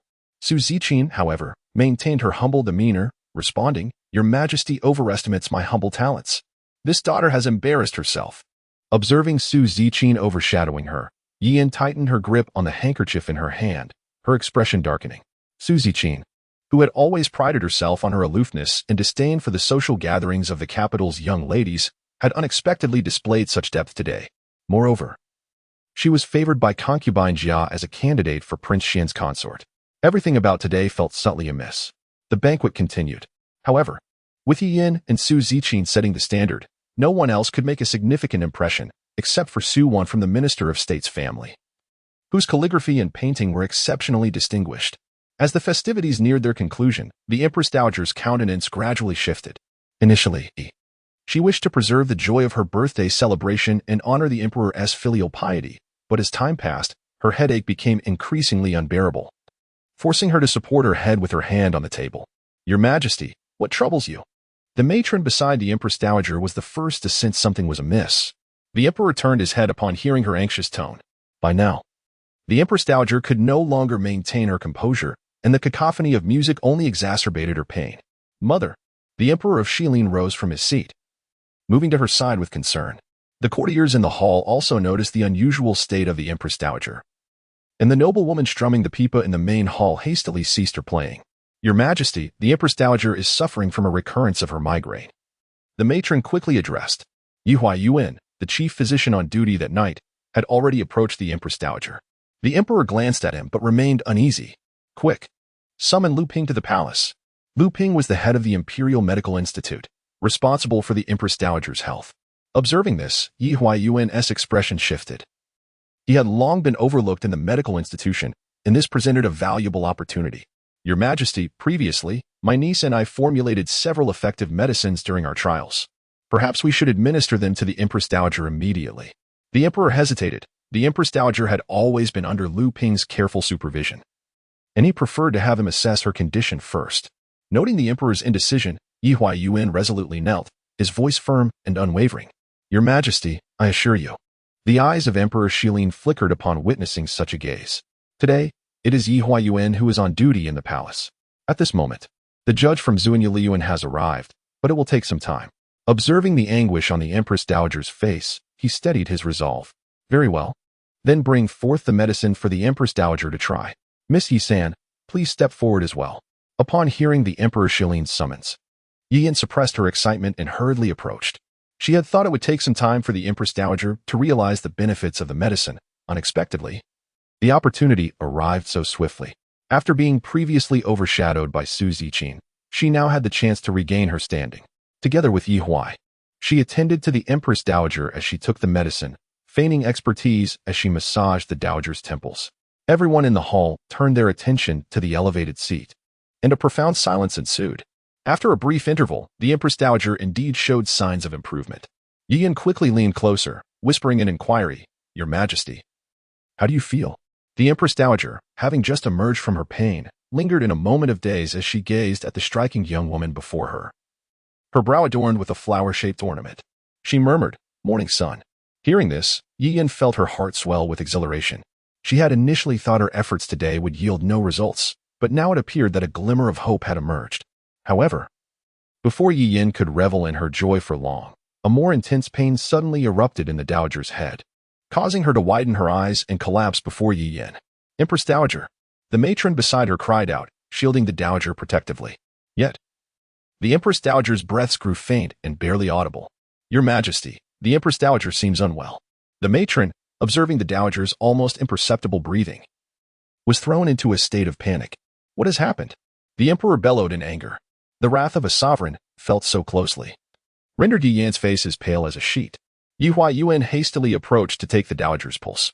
Upon discerning her condition, he felt as if plunged into an icy abyss, trembling as he knelt, unable to articulate a single coherent word. "Your Majesty, I do not know." The Empress Dowager. Seeing Yi Huayuan's demeanor, the Emperor's fury ignited. "Nonsense. This medicine was presented by you. How can you not know?" Yi Huayuan shrank back. "Your Majesty, please calm your anger. This prescription was given to me by my niece. I indeed had it tested and found no issues. I truly do not understand why the Empress Dowager is in such a state." With a thud, Emperor Shilin seized a teacup nearby and hurled it beside Yi Huayuan. The officials in the Grand Hall immediately scrambled to their feet, kneeling in disarray. Seeing Yi Huayuan shift the blame onto her, Yi-yin was momentarily too preoccupied to argue back. "Your Majesty, the prescription must be flawless, perhaps. Perhaps there are other underlying causes. Your Majesty, please see clearly." However, the Emperor was unwilling to entertain any further explanations from them. "Guards, take both of them to the Ministry of Justice's prison to await their fate." With that command, guards swiftly advanced to seize Yi Huayuan and Yi-yin. Upon witnessing the turmoil, Yi-yan's heart was instantly engulfed in confusion. Given her third uncle's demeanor, it seemed the Empress Dowager's fate was dire. To conspire against her was a grave offense. She could not perish. No, she must not. Casting a desperate glance towards Jun Li for assistance, she found him standing motionless, fully aware of her plight, yet paralyzed by the implications of involving the Emperor's revered grandmother. A chill swept through her, and disregarding all else, she forcefully broke free from the guard's grasp, kneeling before Emperor Shilin, bowing her head fervently as she proclaimed, "Your Majesty, this prescription was provided by my elder sister, a disciple of the renowned healer Su Mu. She can undoubtedly save the Empress Dowager. I beseech your Majesty to grant the Yi family another chance." Upon hearing her words, the Emperor's brow furrowed slightly, and he addressed the guard who was dragging her away, commanding, "Halt. Release her at once." The guard complied, allowing Yi-yin to rush to her knees before Emperor Shilin. The Emperor approached her, his voice stern. "A disciple of the healer Su Mu? Which elder sister do you refer to?" Daring not to lift her gaze, Yi-yin remained prostrate, trembling as she replied, "Your Majesty, it is my elder sister, Yi Ruan." Emperor Shilin surveyed the hall with a commanding presence, calling out, "Where is Yi Ruan?" Yi Ruan had anticipated that Yi-yin, in her desperation, would invoke her name, and she had prepared for such a moment. However, she did not foresee the revelation of her master's identity. At this juncture, she could afford no further hesitation. Stepping forth from the throng of kneeling subjects to present herself in the main hall, "I, Yi Ruan, pay my respects to your Majesty." The Emperor scrutinized her unfamiliar visage, a flicker of suspicion in his eyes. "You are a disciple of the healer Su Mu?" "Indeed," Yi Ruan responded respectfully. The prescription presented for the Empress Dowager was authored by you? Your Majesty, I have never provided any prescription for the Empress Dowager, Ruan replied, neither submissive nor defiant. Upon hearing this, Emperor Shilin turned his gaze back to Yin, his expression darkening. In a flurry of anxiety, Yin disregarded decorum and rushed to Ruan's side, her voice trembling. Elder sister, it was my fault. My moment of folly led me to present your prescription for our aunt to the Empress Dowager. You can save her, can't you? Please, save her for me. At this moment, the Emperor gleaned the underlying truth, realizing the urgency of the Empress Dowager's condition and the absence of Lu Yuanpan. It seemed he had no choice but to permit the individuals before him a chance to prove themselves. Since you claim to be disciples of the renowned healer, I shall grant the Yi family one more opportunity. However, should anything happen to the Empress Dowager, not a single one of you shall escape unscathed. Yi Shuren, still reeling from the shock of Yi Ruan's acknowledgement as a disciple of Su Mu, was drenched in cold sweat at the Emperor's declaration. His gaze turning anxiously towards Yi Ruan. Wana, you must save the Empress Dowager. The memory of that unkempt individual from years past, now revealed as the esteemed healer Su Mu, alongside the revelation that his foolish daughter was a successor of such a legacy, filled him with outrage at her deception. Yi Ruan did not meet Yi Shuren's gaze. Instead, she bowed deeply to the Emperor. I shall obey your command. Chapter 31. A glimpse of brilliance. Yi Ruan approached, promptly instructing the palace attendants to escort the Empress Dowager to a nearby chamber. Observing this, Yi Huayuan had a sudden urge to assist, but was met with resistance as Yi Ruan deftly declined his offer. In the main hall, Emperor Shilin awaited alongside the court officials, while only the Yi family remained kneeling on the floor. The Emperor paced the hall, casting a cold glance at Yi Shuren and Yi Yin, who were still prostrated before him. Yi Qing truly raised a remarkable daughter. The words echoed eerily similar to the praises he had just heard from his colleagues, yet Yi Shuren felt as though he had plunged into an icy abyss. He trembled as he bowed deeply to the Emperor, exclaiming, Your Majesty, I was utterly unaware of today's events. Had I known, I would never have allowed my wayward daughter to engage in such folly. The Emperor, visibly displeased, waved his sleeve dismissively. You had better pray that nothing befalls the Empress Dowager. Kneeling further in front, Yi Yin's complexion grew increasingly ashen. How had matters escalated to this point? Her reputation lay in ruins, and she found herself unwilling to accept such a fate. Your Majesty, it is entirely my fault. I should not have acted so impulsively. My elder sister has always instructed me to conceal her identity as a disciple of the divine healer. I merely wished to assist the Empress Dowager and thus falsely claimed the prescription as my own. This remedy, used by my aunt, is indeed safe, which emboldened me to present it. She continued, I am at a loss as to why the Empress Dowager has reacted thus, and I implore your Majesty to temper your anger. Beside Yi Shuren, Yu Qi-ning was momentarily taken aback by her words. What did third sister imply? Was she blaming elder sister for not taking the initiative to treat the Empress Dowager? Or was she attempting to shift the blame entirely onto her? Countless words lodged in his throat, yet he could not utter a sound. At that moment, Yungu rose from his seat at the Yun residence. He stood tall and elegant, his countenance radiating a gentle glow. His voice, usually as clear as a mountain spring, now carried an edge. Your Majesty, what Miss you just stated lacks merit. Setting aside the fact that the Empress Dowager's illness pertains to the inner court, how could a young lady who has returned home for less than half a year possess such knowledge? If third Miss truly wished to assist the Empress Dowager, she could have informed Lord Yi upon learning of the Empress Dowager's ailment, allowing the esteemed Miss Yu to treat her personally. I believe both the Empress Dowager and your Majesty are reasonable individuals who would not disregard Miss Yu's wishes and disclose her identity publicly. Yet, third Miss has concealed the truth, utilizing her aunt's reputation to secure the prescription and claiming all credit for herself. The heartfelt words spoken in the hall still linger in the air.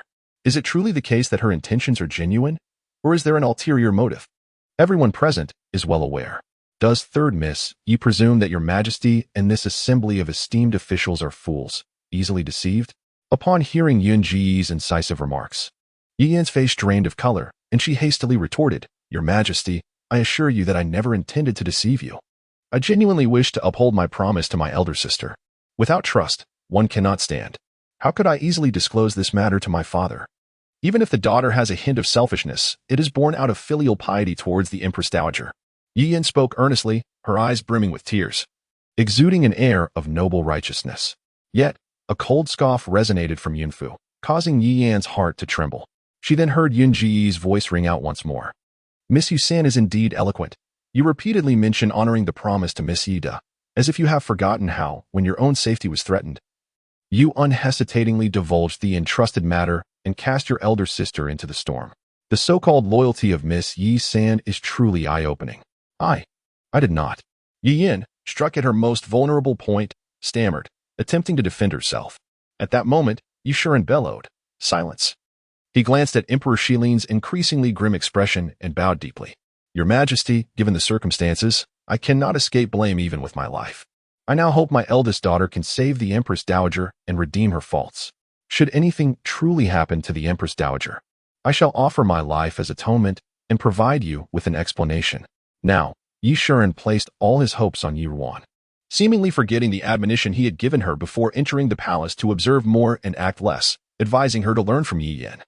The anger of Emperor Shilin had not yet dissipated, yet he was preoccupied with the Empress Dowager's health and refrained from speaking, temporarily holding his tongue. The hall fell into silence, so quiet that one could hear a pin drop. Several ladies suddenly recalled the miraculous remedies Miss Yi San had procured for them earlier, recalling how she had described the difficulties in obtaining those prescriptions. Observing today's events, if Miss Yi Do were indeed the disciple of the renowned healer Su Mu, then these prescriptions. Their gazes towards Yi Yin became increasingly complex.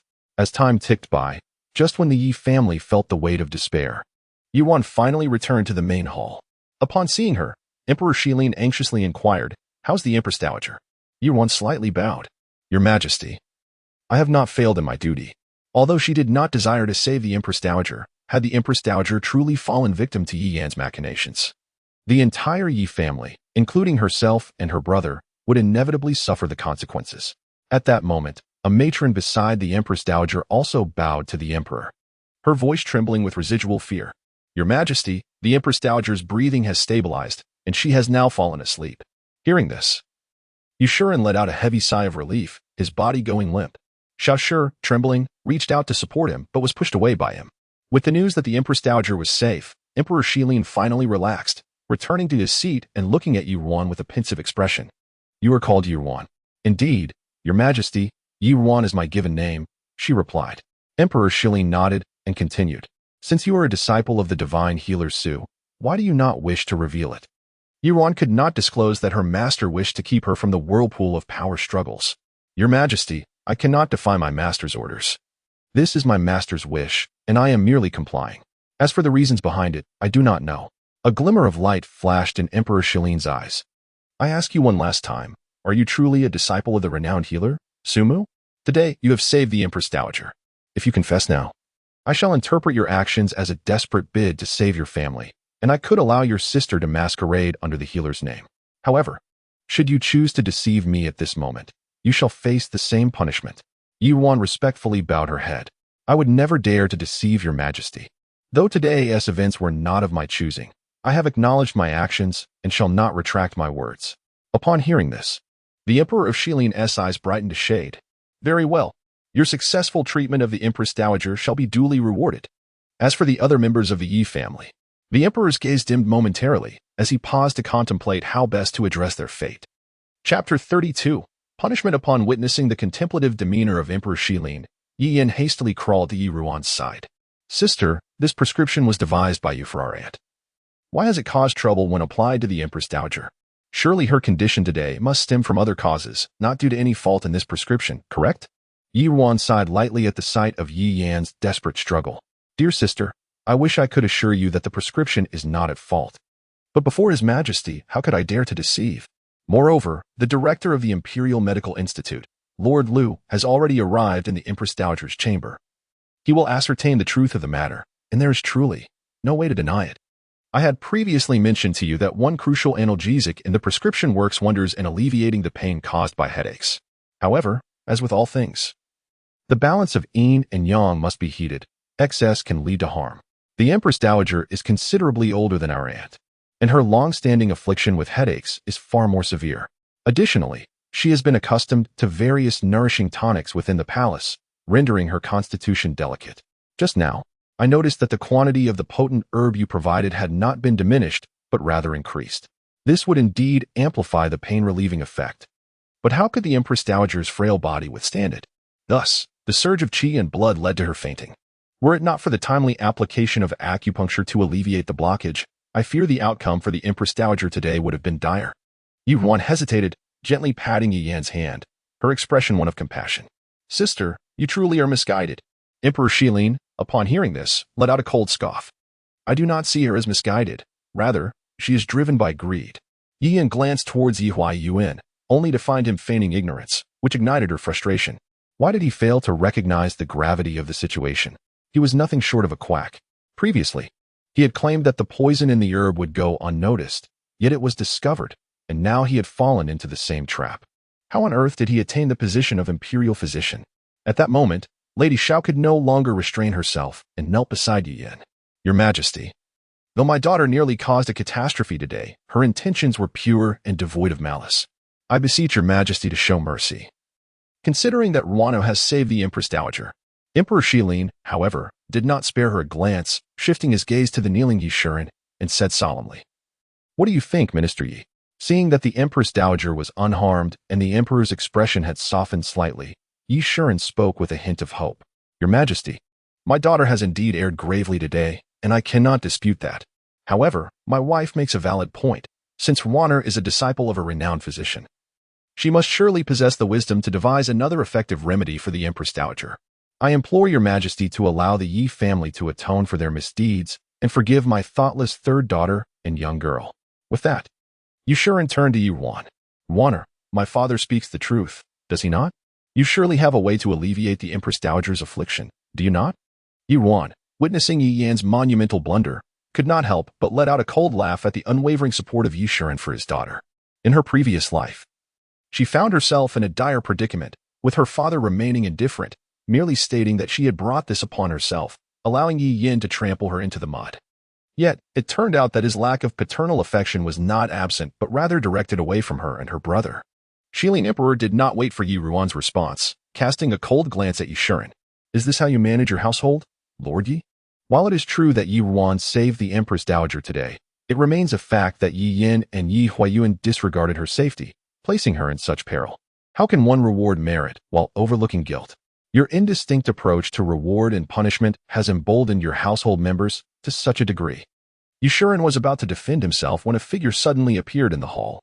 Jun Zhan, pushed by Chanfeng, entered through the main door, his tone laced with sarcasm. Father is indeed correct. The Ministry of Personnel is the foremost among the 6 ministries.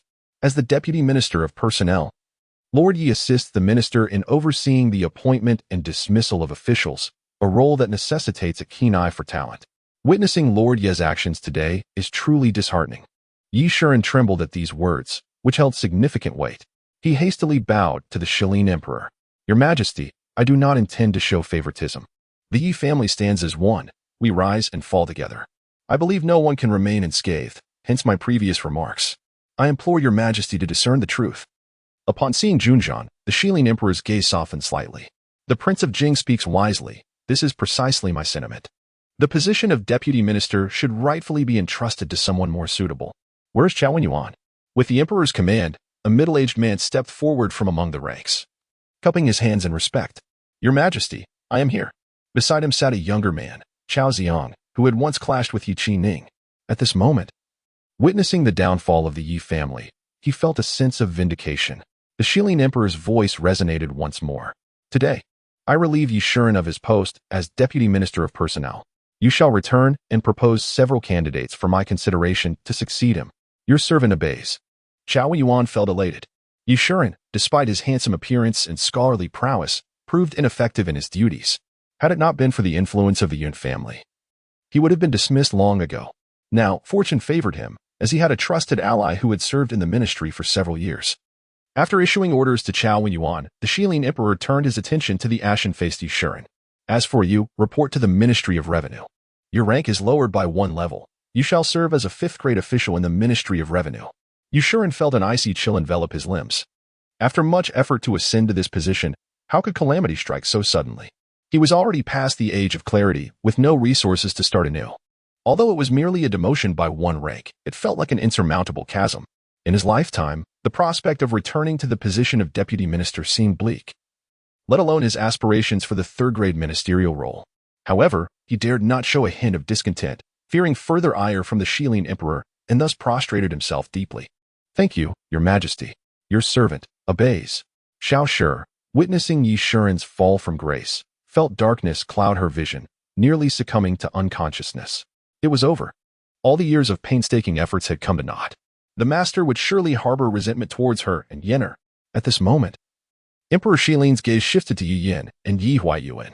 Yi Huayuan, your medical skills are lacking and your academic integrity is questionable. You shall be exiled from the Tai hospital for 5 years, serving as a military physician on the borders, tending to my soldiers in order to atone for your transgressions today. During this period, you are forbidden from returning to the capital without summons. Seeing that Yi Shiren had acquiesced to his fate, Yi Huayuan could only bow his head, his eyes reddened, and express his gratitude for the decree. Afterward, only Yi Yin remained. However, as Emperor Shilin scrutinized her, he found himself at a loss for an appropriate punishment, being aware that she was a woman.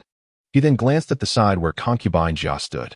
Concubine, it is up to you to decide how to deal with Yi Yin. Yi Yin was taken aback that Emperor Shilin had not directly punished her, but instead entrusted her fate to concubine Jia. She looked toward concubine Jia and Jun Li with hopeful anticipation, thinking that perhaps, given her connection with Jun Li, concubine Jia would show her some leniency. Yet, concubine Jia's expression was far from pleasant. Having served Emperor Shilin for many years, she was well aware of the thoughts that had crossed his mind moments ago, which made her gaze towards Yi Yin quite unkind. After a moment of contemplation, she addressed the emperor. Your Majesty, this girl is ambitious and reckless. It would be better to have her shave her head and retreat to Jingwen Monastery for 5 years of quietude, which would serve to temper her temperament and prevent her from acting recklessly in front of Jun Li in the future. The emperor was quite pleased with this suggestion, nodding in agreement. Since it has been entrusted to the concubine, she shall handle it as she sees fit. Upon hearing this, Lady Xiao hurriedly prostrated herself before concubine Jia, tears streaming down her face as she pleaded for Yi Yin. Your Highness, please have mercy. Yenner is only 13 years old, for a young lady. Her hair is of utmost importance. To have her shaved and sent to the monastery as a nun is akin to taking her life. How can she return home and face the scorn of others? I implore you, show mercy. Lady Xiao bowed deeply, her forehead bleeding, presenting a pitiful sight. Concubine Jia, witnessing this, exclaimed in anger, nonsense. It is merely a matter of sending her to the temple for a few years of reflection. How can that be equated to taking her life? If she was truly fearful, she should not have been so reckless, nearly endangering the Empress Dowager's life. Yi Yin had always been obsessed with her beauty, and upon hearing the demand for her hair to be shaved, she was completely terrified. It was only when she heard her mother's voice that she regained her composure, casting a desperate glance toward Jun Li. Upon hearing his mother mention the shaving of Yi Yan's hair, Jun Li felt a pang of sympathy. He had restrained himself earlier when it concerned the Empress Dowager. But now that she was unharmed, he felt no need for restraint. It would indeed be a shame to lose such beauty. Mother, our body and hair are gifts from our parents. For a young lady to have her head shaved is a grave act of filial disrespect. I find Lady Ye's mother pitiable as well. Today is the Empress Dowager's birthday. Perhaps you could show mercy and allow Miss Yu to keep her hair while she cultivates her spirit. Concubine Jia, displeased by Jun Li's intercession on Yi Yan's behalf, could not openly contradict him in front of the assembled officials. She fixed Yi Yin with a cold stare. Yi Yin, the benevolence of Prince Xian allows you to keep your hair today, but remember, you go to the temple bearing a stain upon your name. While there, you must abide by the temple's rules and engage in earnest self-cultivation. No further transgression shall be tolerated. Otherwise, I shall impose severe penalties without leniency. Upon hearing this, Yi Yin let out a subtle sigh of relief. Although she still had to proceed to the Jingwei Monastery, it seemed a considerable feat to merely retain her hair. And thus she humbly knelt in supplication. May the esteemed Empress Xie show mercy. Having concluded the matter, Emperor Shilin dismissed the ministers, retaining only Ruan for a private discussion regarding rewards and commendations. Chapter 33. The Fury of Concubine Jia. After the banquet dispersed, Concubine Jia returned to Fengwu Palace with Jun Li. Upon entering, she fell into a heavy silence, her lips pressed tightly together, and her body appeared somewhat rigid. Jun Li noticed his mother's unusual demeanor and cautiously spoke. Mother, are you angry because I pleaded for Yi Yin? Today, she acted to win the Empress Dowager's favor to fulfill your wishes. I implore you to understand. Concubine Jia, filled with pent-up rage, became even more incensed upon hearing his words, hurling the cup she held onto the ground near Jun Li's feet. Fool! At this moment, you still think of Yi Yin. The palace attendants, witnessing this, hurriedly retreated. Jun Li was taken aback. His mother had always been lenient with him, so her outburst today was unexpected. Mother, what troubles you? What wrong have I committed? Please enlighten me. Concubine Jia's anger surged. Did you not notice anything amiss when your father retained Ruan alone? Ruan? Did father not mention rewards for merit? Jun Li replied, what harm could a mere woman do to us? She cannot, but her master can. Jun Li was struck with realization. Indeed. Her master, the divine physician Sumu. Mother, could it be? Humph. Have you only just grasped this? Have you grown so complacent in these years that you believe the dragon throne is yours for the taking, lacking even basic vigilance? Mother. I would never presume such a thing. Everything you have taught me has been etched into my heart. Concubine Jia, still simmering with anger, retorted with disdain. Etched into your heart? I highly doubt it. Your mind is filled with romantic notions. As for the throne, you might as well hand it over to that wretched child's offspring. Let us each take a cup of poison and end it. Jun Li hurriedly knelt before his mother. Mother. It is all my fault. Please do not let your anger harm your health. Concubine Jia then subdued her fury slightly. Get up. Tell me. Has Yi Yin mentioned anything about Ruan? Not at all. I only learned about it today. You were truly a fool, inept at achieving anything. Today, she presented Ruan before your father, effectively placing a dagger in your elder brother's hands. Had she informed you of the truth earlier, we would not be caught off guard like this. It is clear she hails from a humble background, with shallow perceptions, only preoccupied with her own fleeting fame. Mother. What shall we do now? My brother has been incapacitated for so long. Even if Sumu arrives, can he truly heal him? A fierce glint flashed in Concubine Jia's eyes. Now you realize the urgency? What else can we do? Sumu's whereabouts are unpredictable. Your father has sought him before. But we can only wait. Regardless of whether that divine physician can mend Jun Zhan's leg, we cannot take that risk. If Ruan truly invites him, we must eliminate them both to eradicate any future threats. You instructed Yu Yin and the Xiao family to keep a close watch on her, reporting any developments immediately. Inform Yi Yin that this is her final opportunity. Otherwise, she shall remain merely a concubine, and she will not gain entry to the gates of the Xian Wang Fu.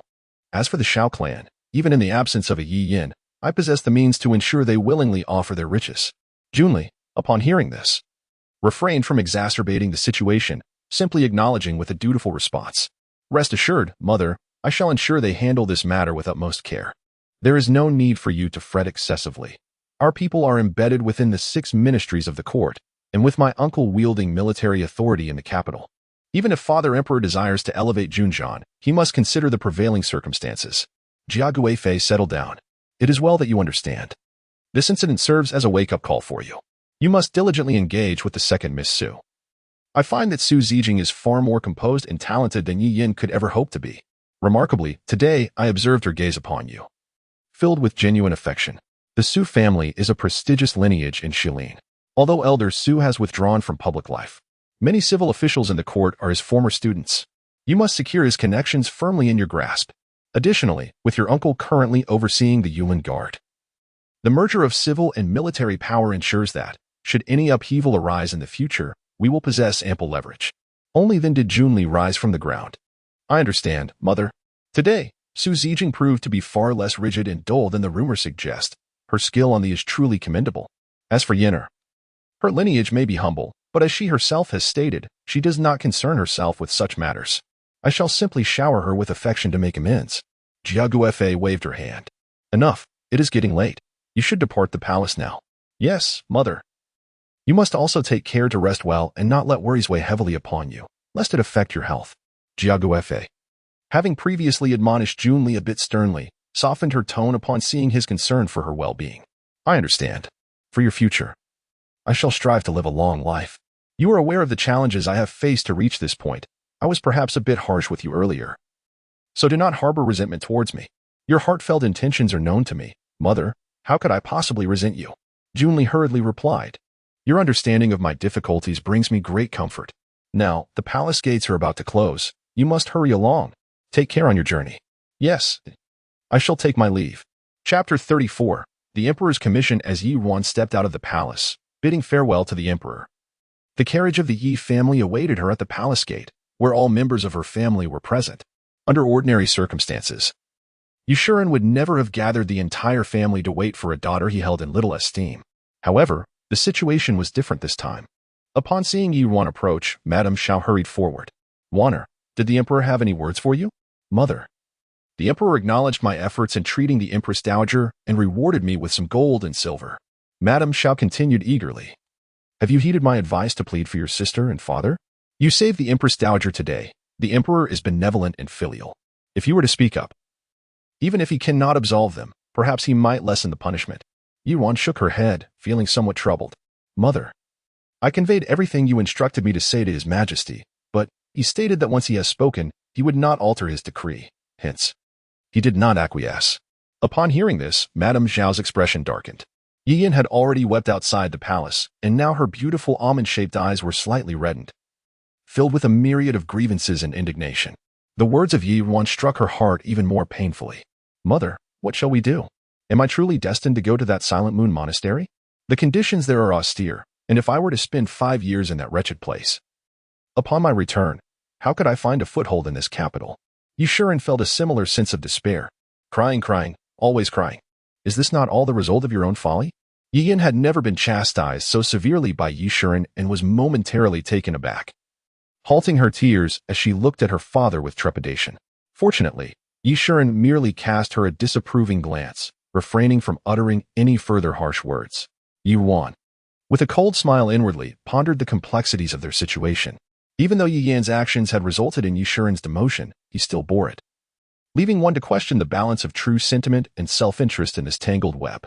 After a brief pause, she continued, Father, although His Majesty did not grant my request, he did assign me a task.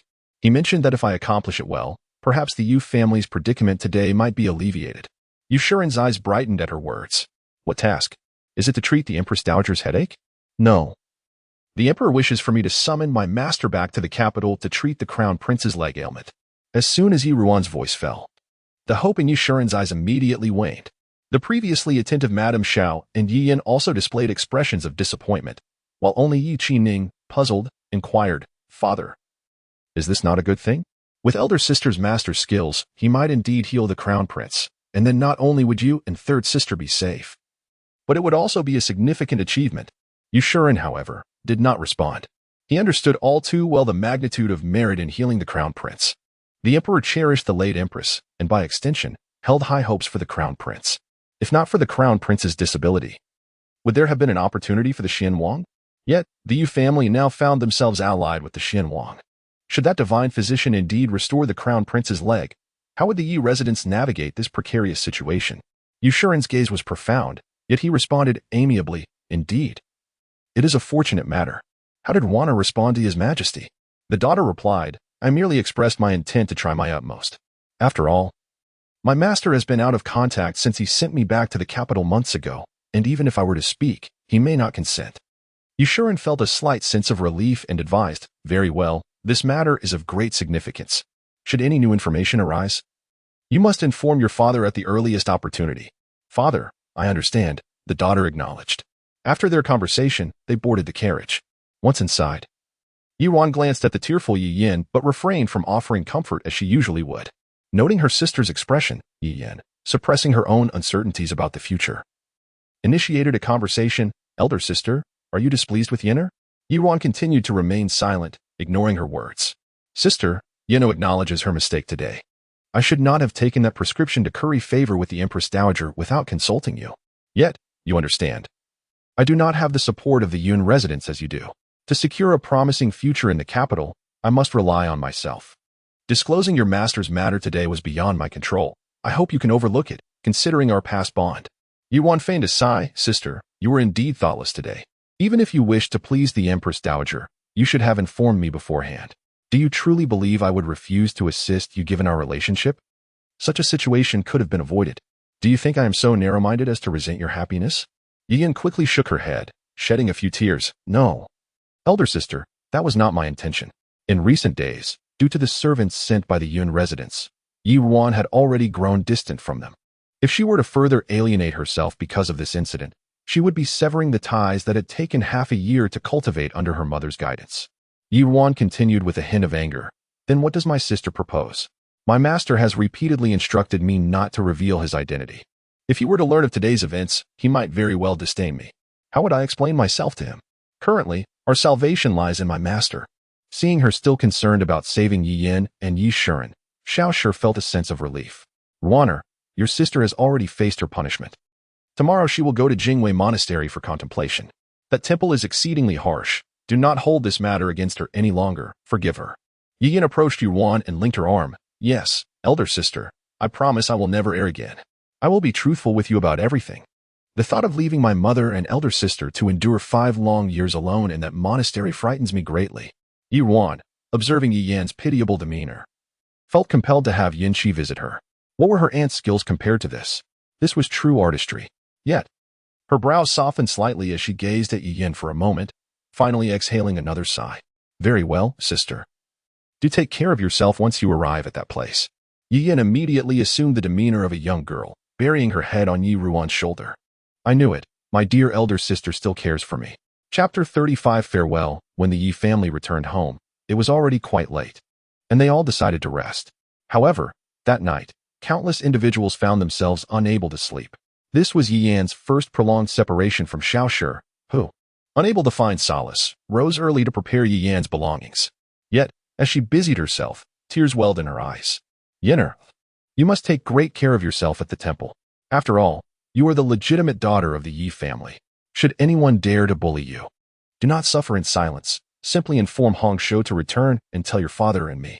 Yiyan's expression was equally troubled, but she refrained from speaking too much in the presence of her father. She had already caused her father to lose his official position and dared not act inappropriately. Yushuren's countenance was also somewhat grim as he observed the numerous bundles Xiaoshi was preparing for Yiyan, furrowing his brow. However, recalling the message conveyed by the prince last night, he suppressed his anger. Although Yiyan had gotten herself into a significant predicament, resulting in his demotion, he pondered throughout the night that ultimately, the future of the Yi family and his own prospects relied heavily on the prince and the offspring of Xiaoshi. He could not act with excessive cruelty, for the prince still held affection for Yiyan. Enough of this. Do not bother with these useless items. It would be far better to prepare more silver notes. Though Jingwei Monastery is a humble abode, it is still inhabited by people, and where there are people, there will be greed.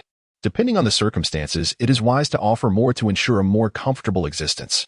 Seeing that Yushuren's tone remained somewhat stern, yet his demeanor did not appear overly harsh, Xiaoshi wiped her eyes. Your words ring true, my lord.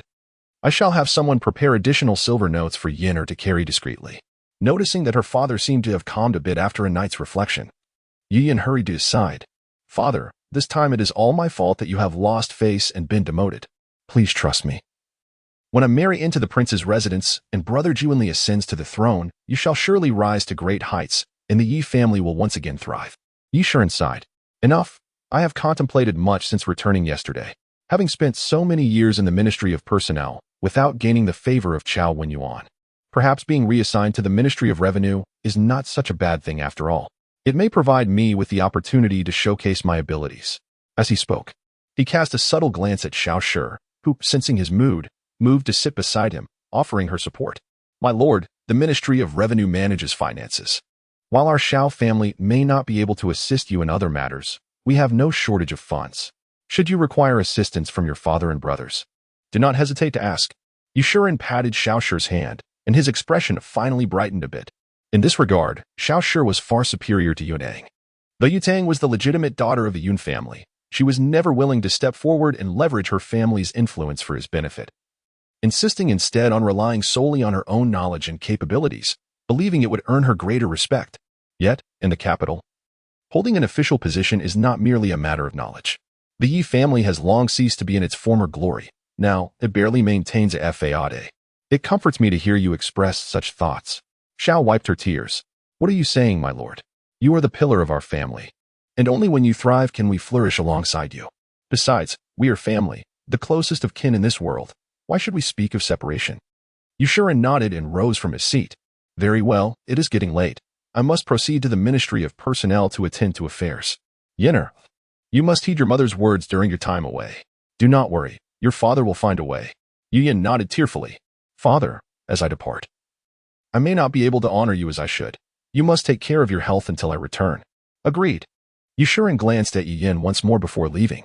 Once he was far off, Yiyan set aside her previous compliant demeanor and sat at the table, her expression darkening. He speaks of finding ways to extricate me from that place, yet he himself is barely secure. How can he attend to me? Xiao sighed. You understand well. Should His Highness the Xian Wang pay you a visit, be mindful of him. Do not allow others to take advantage. That Su Zijing is no simple adversary. Unlike Yunwen, she is favored by the esteemed Jia Guifei. Your beauty is no ordinary gift. If you can secure the Xian Wang's favor, there will surely be a bright future ahead. As she recalled Su Zijing, who had shone brightly at the birthday banquet yesterday, a fierce glint flickered in Yi Yan's eyes. Su Zijing was indeed a far more formidable opponent than Yunwen.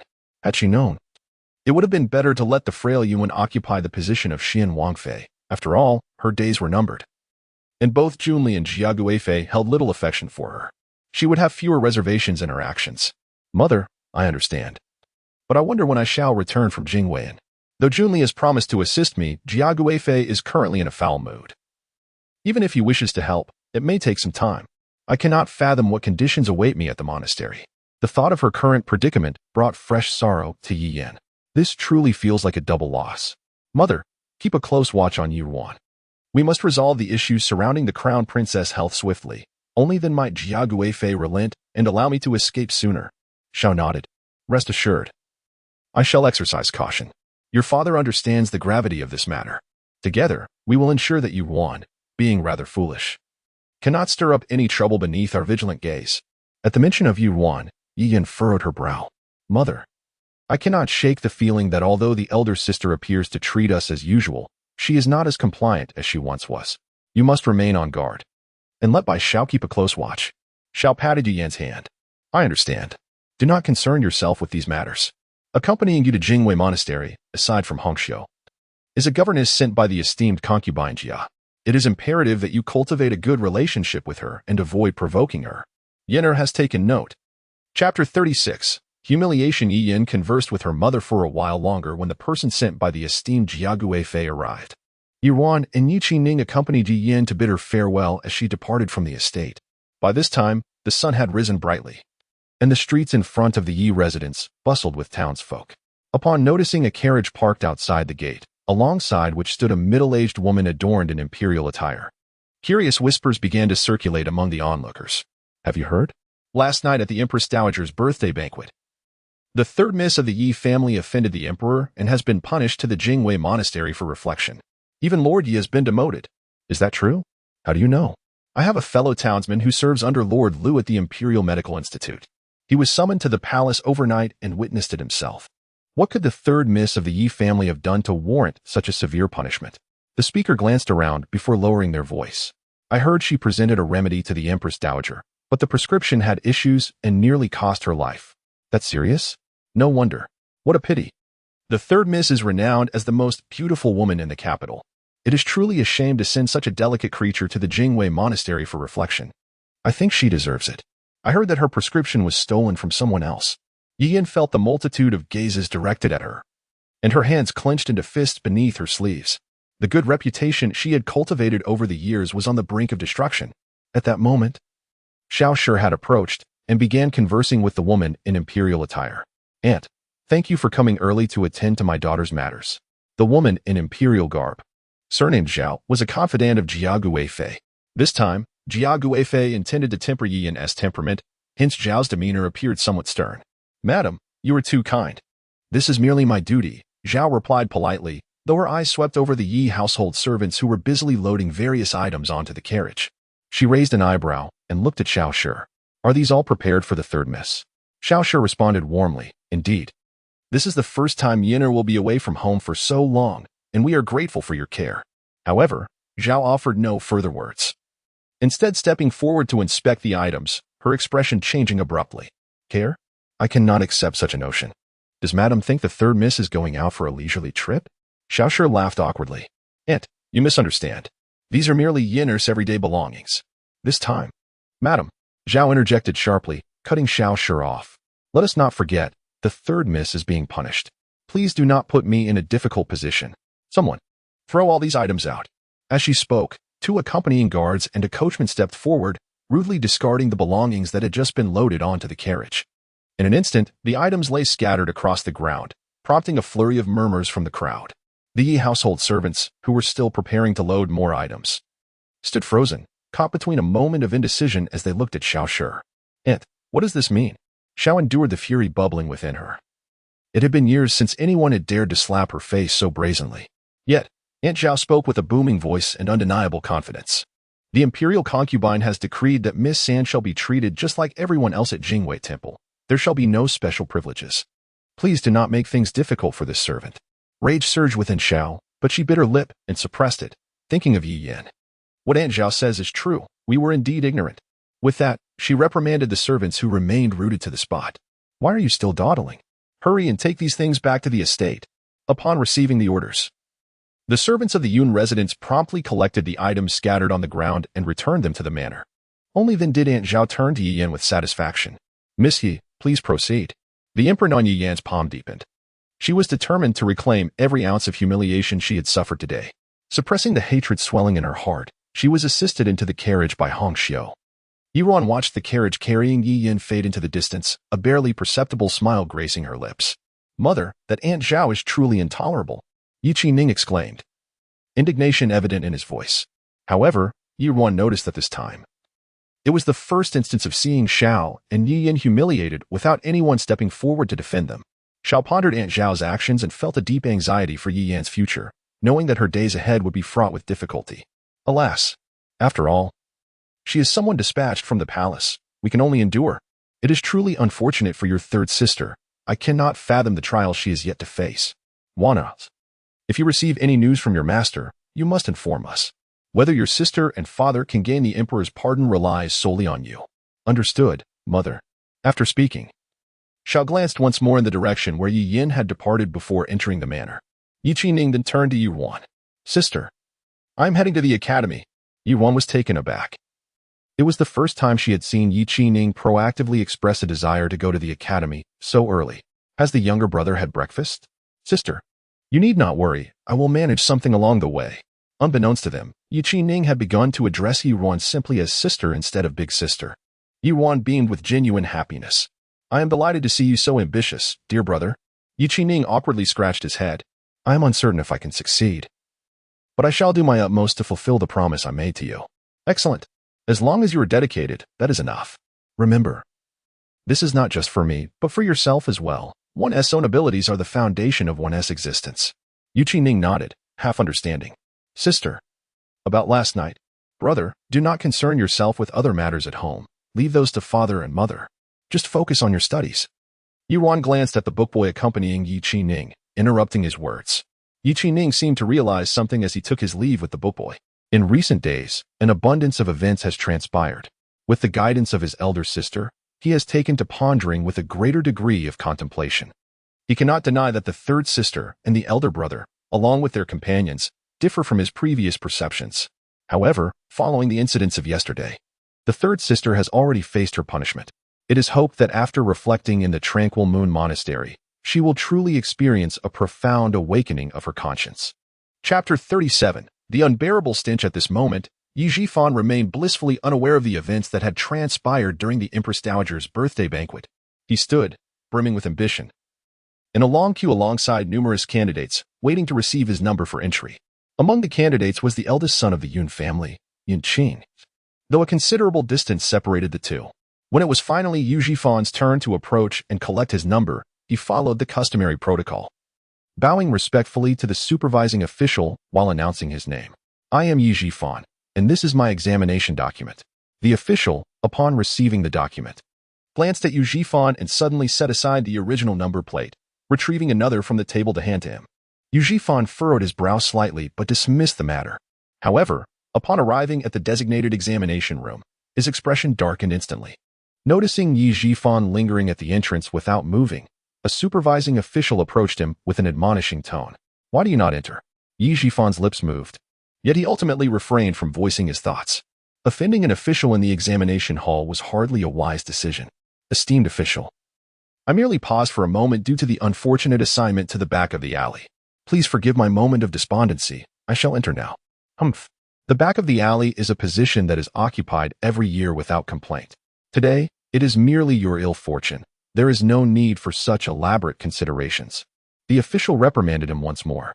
Yi Jifan could only swallow his indignation, replying, You are correct, esteemed official. It is my folly.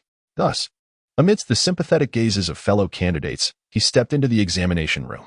Once the official departed, Yu Jifan's expression oscillated between gloom and uncertainty. This number plate had clearly been arranged for him with ill intent. Who could possibly harbor such power over him? It was a mystery to him, as he could not fathom which prominent figure in the capital he had offended.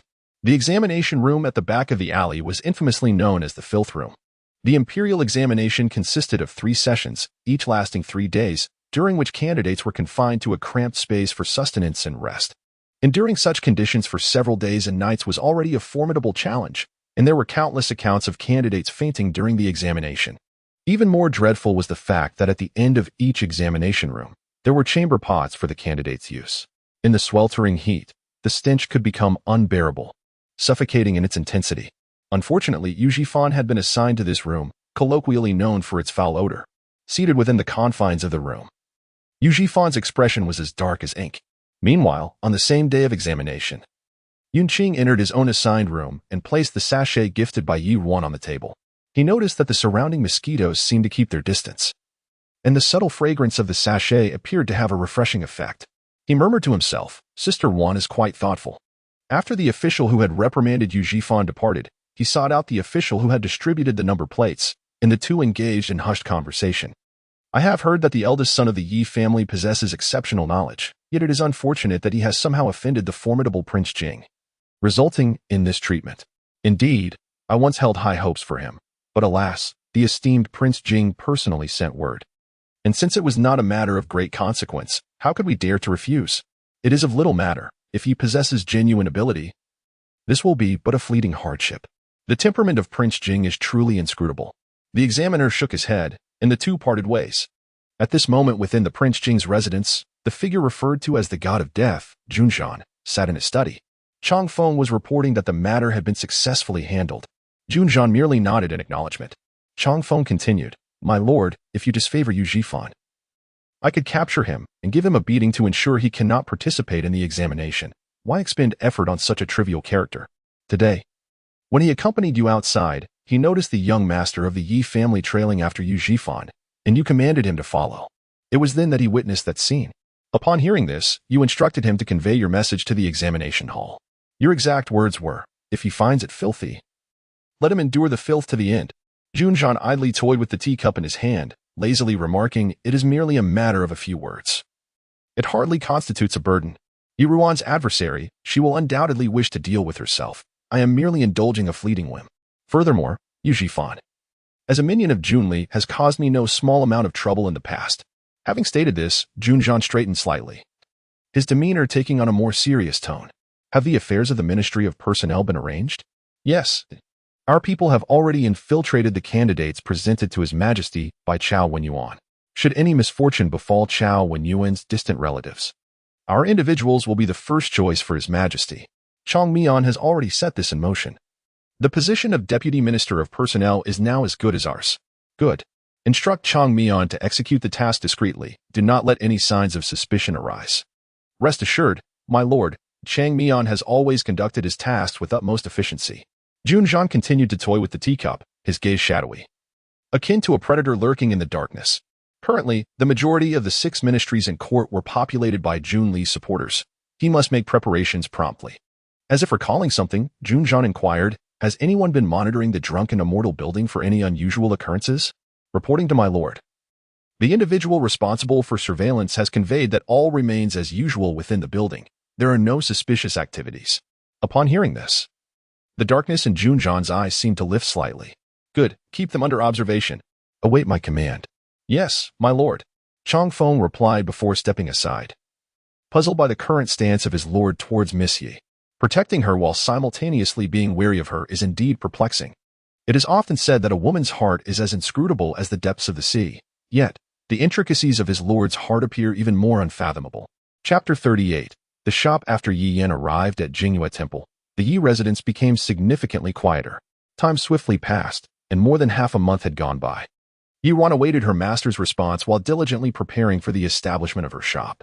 One day, after breakfast, she summoned Nurse Wei to inquire about the progress.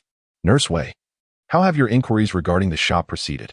"Miss, my eldest son Wei Chung has scoured the main streets of the capital for available storefronts and has shortlisted 2. We are now awaiting your approval before making a decision." Yi Ruan pressed her lips together. Thank you for your efforts, nurse. Nurse Wei bowed respectfully. It is nothing, Mississippi. My son initially aspired to pursue the imperial examinations, but it turned out he was not suited for it. Over the years, he has transitioned to other professions, including that of an accountant and managing a shop. Now, to assist you is indeed a stroke of good fortune for him. However, while he possesses decent accounting skills, he is not particularly astute in business matters. He can certainly assist with errands and bookkeeping, but the selection of the shopkeeper requires careful consideration.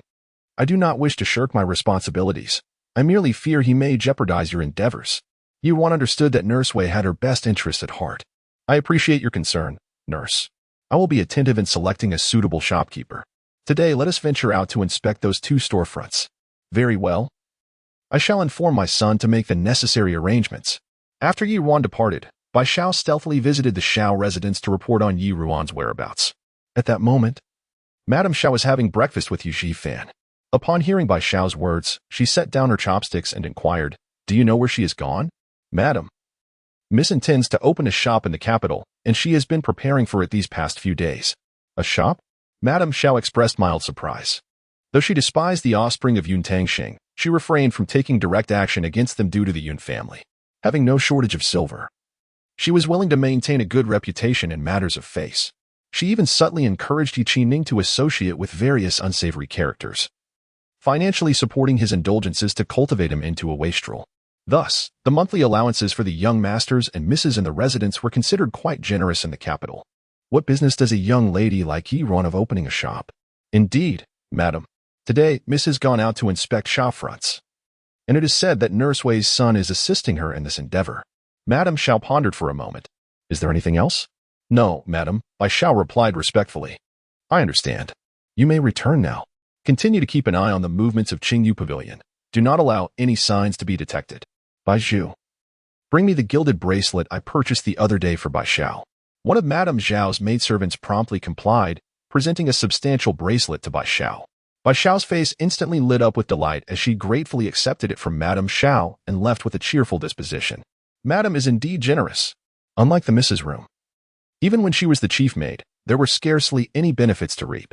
The young lady, having spent her formative years away from home, allowed her late husband's dowry to be managed by her mother-in-law.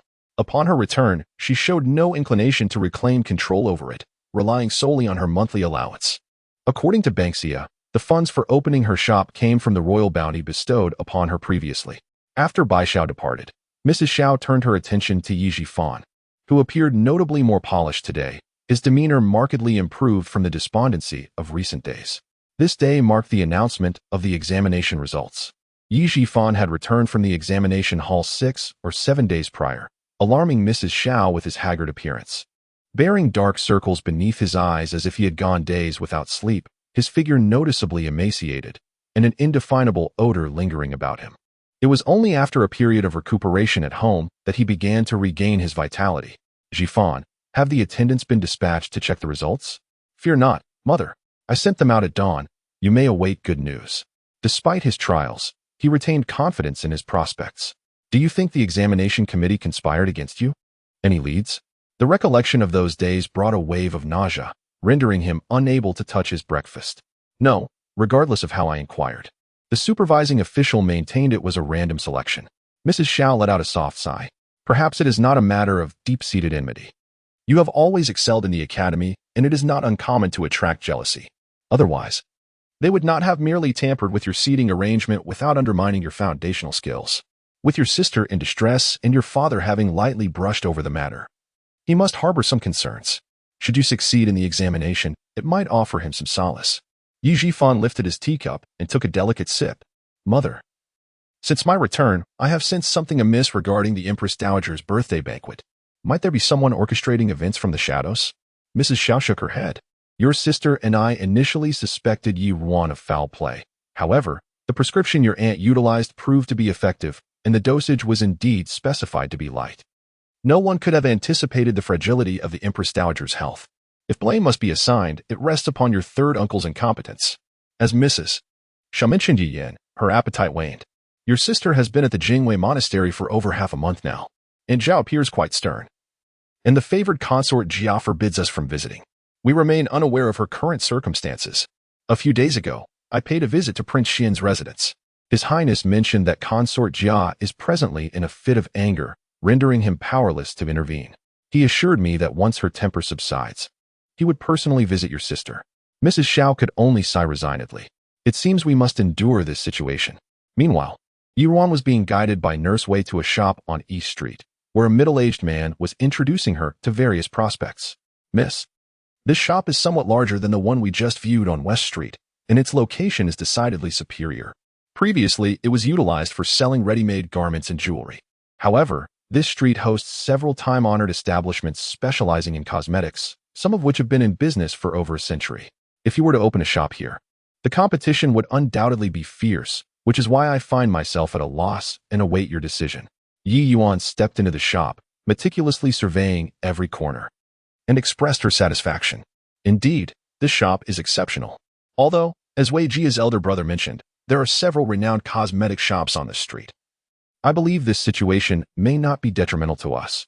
The gentleman appeared somewhat puzzled. You may call me Wei Cheng, but could you kindly elucidate the reasoning behind this? Yi Yuan smiled. It is precisely because there are numerous stores selling rouge and powder on this street that customers will instinctively come here for such items. Conversely, although the shop on West Street is spacious, it is surrounded by sellers of dried fruits and snacks, which would dissuade potential patrons from entering. Ban Xia's eyes brightened at her words. Now that you mention it, I recall that when Sister Dong Qing and I bought cosmetics for you, we came directly to East Street. Miss, you are truly astute. Ban Xia grinned broadly, her expression radiating delight. Wei Cheng also grasped the idea. I stand corrected. Yi Yuan continued to wander around the room. Let's settle on this one then. Please return to the previous owner and negotiate the terms to secure this shop. I shall return home to draft some blueprints, and you can recruit some workers to carry out the renovations. Let us expedite the opening of this establishment. Wei Cheng replied with utmost respect. Chapter 39. Achieving the imperial degree upon returning to the Yi residence, Yi Ruan was greeted by the sound of firecrackers echoing in celebration. Yu Zhifan had indeed achieved the coveted degree, though his ranking fell short of what she had known in her previous life. Nonetheless, at only 19 years of age, there was much to commend. The generous gestures of Madame Xiao had attracted a crowd of citizens eagerly seeking their share of the festivities, creating a vibrant atmosphere. As Yi Ruan entered the estate, she noticed Yi Shuren, who had shed the gloom of recent days, his face alight with joy. The servants had been well rewarded by Madame Xiao, and their faces radiated happiness as they offered her compliments. Indeed, he is truly my Yi Shuren's son. Yi Shuren commanded the gathering of the Yi clan in the main hall. Even the long-absent concubines, Aunt Jiang and Aunt Fong, were present. Yi Ruan, accompanied by her brother Yi Qining, approached Yu Zhifan to extend their congratulations. Congratulations, elder brother. Yu Zhifan, brimming with enthusiasm, returned their greetings with a smile. The examination hall was indeed swarming with mosquitoes. I must express my gratitude for the sachet, Sister Ruan. Yi Ruan smiled slightly, casting a glance at Yu Qining. Elder brother is too kind. The credit truly belongs to Brother Ning. I merely assisted him. Yu Zhifan then turned his attention to Yu Qining, patting his shoulder. I've heard that my younger brother has been diligently studying in the academy. This brings me great comfort.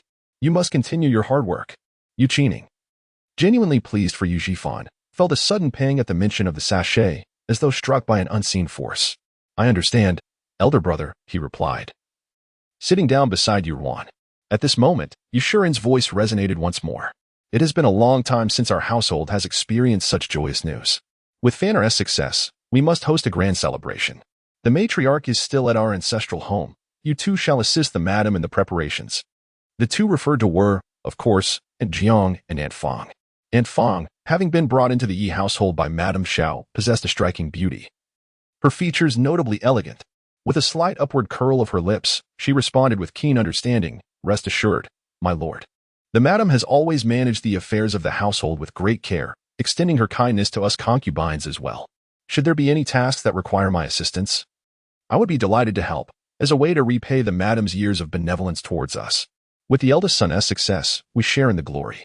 The matriarch would surely beam with pride upon hearing the news. She often expressed her hopes for the prosperity of the Yi lineage. And it seems we have fulfilled her wishes.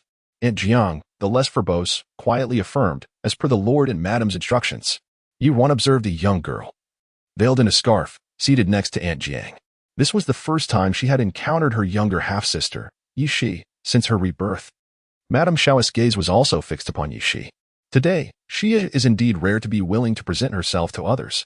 Yushi stood gracefully and saluted Madame Xiao, her voice soft and melodious. Sierra, having marred her visage, dared not venture forth to meet others. Fortunately, her mother, with great kindness, permitted her to remain within the confines of the courtyard these past years without the necessity of formal greetings. Today, as it is her elder brother's joyous occasion, she resolved to emerge and extend her heartfelt congratulations. Madame Xiao maintained her benevolent demeanor. It is indeed commendable that you wish to engage with the world outside. Your aunt has secluded herself these years for your sake, as a dutiful child. You ought to consider her feelings and alleviate her worries. Aunt Jiang, known for her gentle nature, was once favored by Yi Shiren. However, due to her daughter's misfortunes, she devoted herself to caring for her, gradually losing Yi Shiren's affection. Yushi lowered her gaze faintly. Mother's counsel is wise. Very well, do take a seat. Madame Xiao replied, her satisfaction evident as she turned back to discuss the banquet arrangements with Yi Shiren. Once seated, Yushi subtly raised her eyes, only to meet Ruan's gaze directly. She nodded gently at Ruan before diverting her attention elsewhere. After the conversations concluded in the hall, Ruan returned to Qingyu Pavilion with Banksia. She settled at her writing desk, preparing to sketch her initial ideas for the shop's layout. As Dongqing ground the ink, she reported, Miss, shortly after you and Banksia left the courtyard with Granny Wei, Bai Xiao went to the ladies' quarters. Ruan continued to write without pause. It matters not. Anything she learns is information I intentionally allowed Banksia to share with her. This venture into the marketplace cannot be concealed, nor does it concern her directly. So I doubt she will take any significant action. You possess remarkable foresight, Mississippi. During the earlier clearance of the courtyard, you deliberately retained Bai Xiao. And now the lady believes she still wields control over everything within. Ruan smiled softly, contemplating that it was better to leave someone familiar with the situation rather than allow Madame Xiao to devise means of infiltrating the courtyard or bribing other maidservants. Ruan chose not to pursue the topic further, instead discussing the shop's layout with Dongqing. Suddenly, Banksia burst in, her face alight with excitement. Miss, the divine physician's letter has arrived. Ruan's eyes sparkled with anticipation as she set her brush down. Quickly, bring it here. After nearly 2 months, her master had finally replied. Eagerly, she tore open the letter, the bold, free-spirited script leaping into view. The simplicity of the message was soon absorbed. Yet her expression darkened thereafter. After a moment of contemplation, Ruan turned and exited. Dongqing, accompany me to find father. When she located Yi Shiren, he was partaking of dinner in Madame Xiao's chamber. Madame Xiao regarded Ruan's hurried entrance with a motherly concern. Wana, what prompts such urgency to seek your father? Ruan bowed respectfully to Yi Shiren and relayed the matter at hand. He concealed his delight, responding in that case. We may need to disappoint His Majesty's request for the time being. Ruan, too, felt a tinge of melancholy at the thought. Indeed, the daughter initially believed that if she could invite Master back to the capital, her father would regain his former position, and her younger sister would return sooner. Who could have anticipated such an outcome? Yi Shiren sighed softly. It was an unavoidable circumstance, as you mentioned. The esteemed physician must have encountered an urgent matter that bound him. Father, let us go to the palace tomorrow to report to His Majesty. Certainly. Prepare yourself in your chamber, and I shall send someone to summon you at dawn. Yes, father. After Ruan finished speaking, she exited the room. Upon her departure, Xiao felt a mixture of joy and concern. My lord, with this, the favored consort Jia may put her heart at ease for now. Yet, in this manner, we have lost a chance to rescue Yen'er. Yi Shiren pondered momentarily. Currently, the overarching situation is paramount. We must not lose the trust of His Highness the Prince of Xian and the esteemed consort. Tomorrow, have Ji Fan convey this news to the prince. And as for Yen'er's predicament, we shall devise another plan. Xiao nodded in agreement. Understood, my lord. After Yi Shiren finished his dinner in Zhao's courtyard, she arranged for him to stay the night. However, Yi Shiren suddenly recalled something. No need. I shall visit Aunt Jiang today. Xiao was taken aback, feeling as though she had been clawed at by a cat. Given the recent series of upheavals, she knew that Yi Shiren harbored discontent towards her. He had been busy, staying in the study, and only today, due to Ji Fan's success in the examination, did he express a desire to remain in her courtyard. Little did she know, he had been lured away by the long-absent Aunt Jiang. Nevertheless, she composed herself, for she was no longer young. It is only fitting that you visit Aunt Jiang, my lord, as she has suffered these years because of Shi'er. Yi Shiren looked at Xiao with satisfaction. This was one of Zhao's virtues, unlike Yuntang. who would gaze at him with wounded eyes even for taking a concubine, as if he had committed an unforgivable sin, leaving him quite discontented. In this world, which respectable man does not have several wives? Do they in the Yun household feign superiority, believing that all men should have only one legitimate wife? You still have to manage the banquet at home, and I wish for you to rest well. We have plenty of time ahead. Xiao lowered her head and replied softly, "Thank you, my lord, for your kindness." Chapter 40. Aunt Jiang. On the following day, Yi Shuren had his breakfast directly in Aunt Jiang's courtyard before proceeding to court. After his departure, Aunt Jiang sat on a stone bench in the courtyard, feeling a mix of joy and sorrow. After a prolonged separation, Yi Shuren had treated her with utmost tenderness the previous day. Despite her advancing years, his demeanor, coupled with his deliberate humility and gentle words, still had the power to enthrall her. Yet, a sense of fear lingered within her. "Sheer, on such a splendid day yesterday, your father came to my courtyard. Do you think those in that house would?" And Jiang hesitated, her words trailing off. At that moment, Yushi sat on the stone bench before her mother, unmasked in her own courtyard. An unsightly scar stretched from her right cheek to her chin, contrasting starkly with the beauty of her unblemished side, creating a striking visual impact. Having transitioned from a state of despair to emotional numbness, Yushi had grown accustomed to the gazes of others fixated on her scar. During her visit to congratulate Yi Jifan, she had even caught a flicker of pity in the eyes of Baizhu, a close mate of the Xiao family. She understood the unspoken thoughts. Despite being the young lady of the Yi household, the scar rendered her inferior even to the maids who prided themselves on their looks. How ironic. Yet, this was the reality she had to accept. "Aunt, there is no need for undue alarm. Your position in the household is now secure. You are no longer that concubine who once vied equally with my mother. To us, you are but an insignificant presence. In a few days, you can feign illness to push father away," Yishi reassured her mother. A flicker of nostalgia appeared in Aunt Jiang's eyes, yet she nodded in agreement. "It must be so." Yishi sensed her mother's reluctance. "Aunt, I know you harbor feelings for father, but we cannot forget the events of the past. Moreover, do you not realize even now? In father's eyes, we are of no consequence. Even if he has rekindled some affection for you, we remain merely optional existences.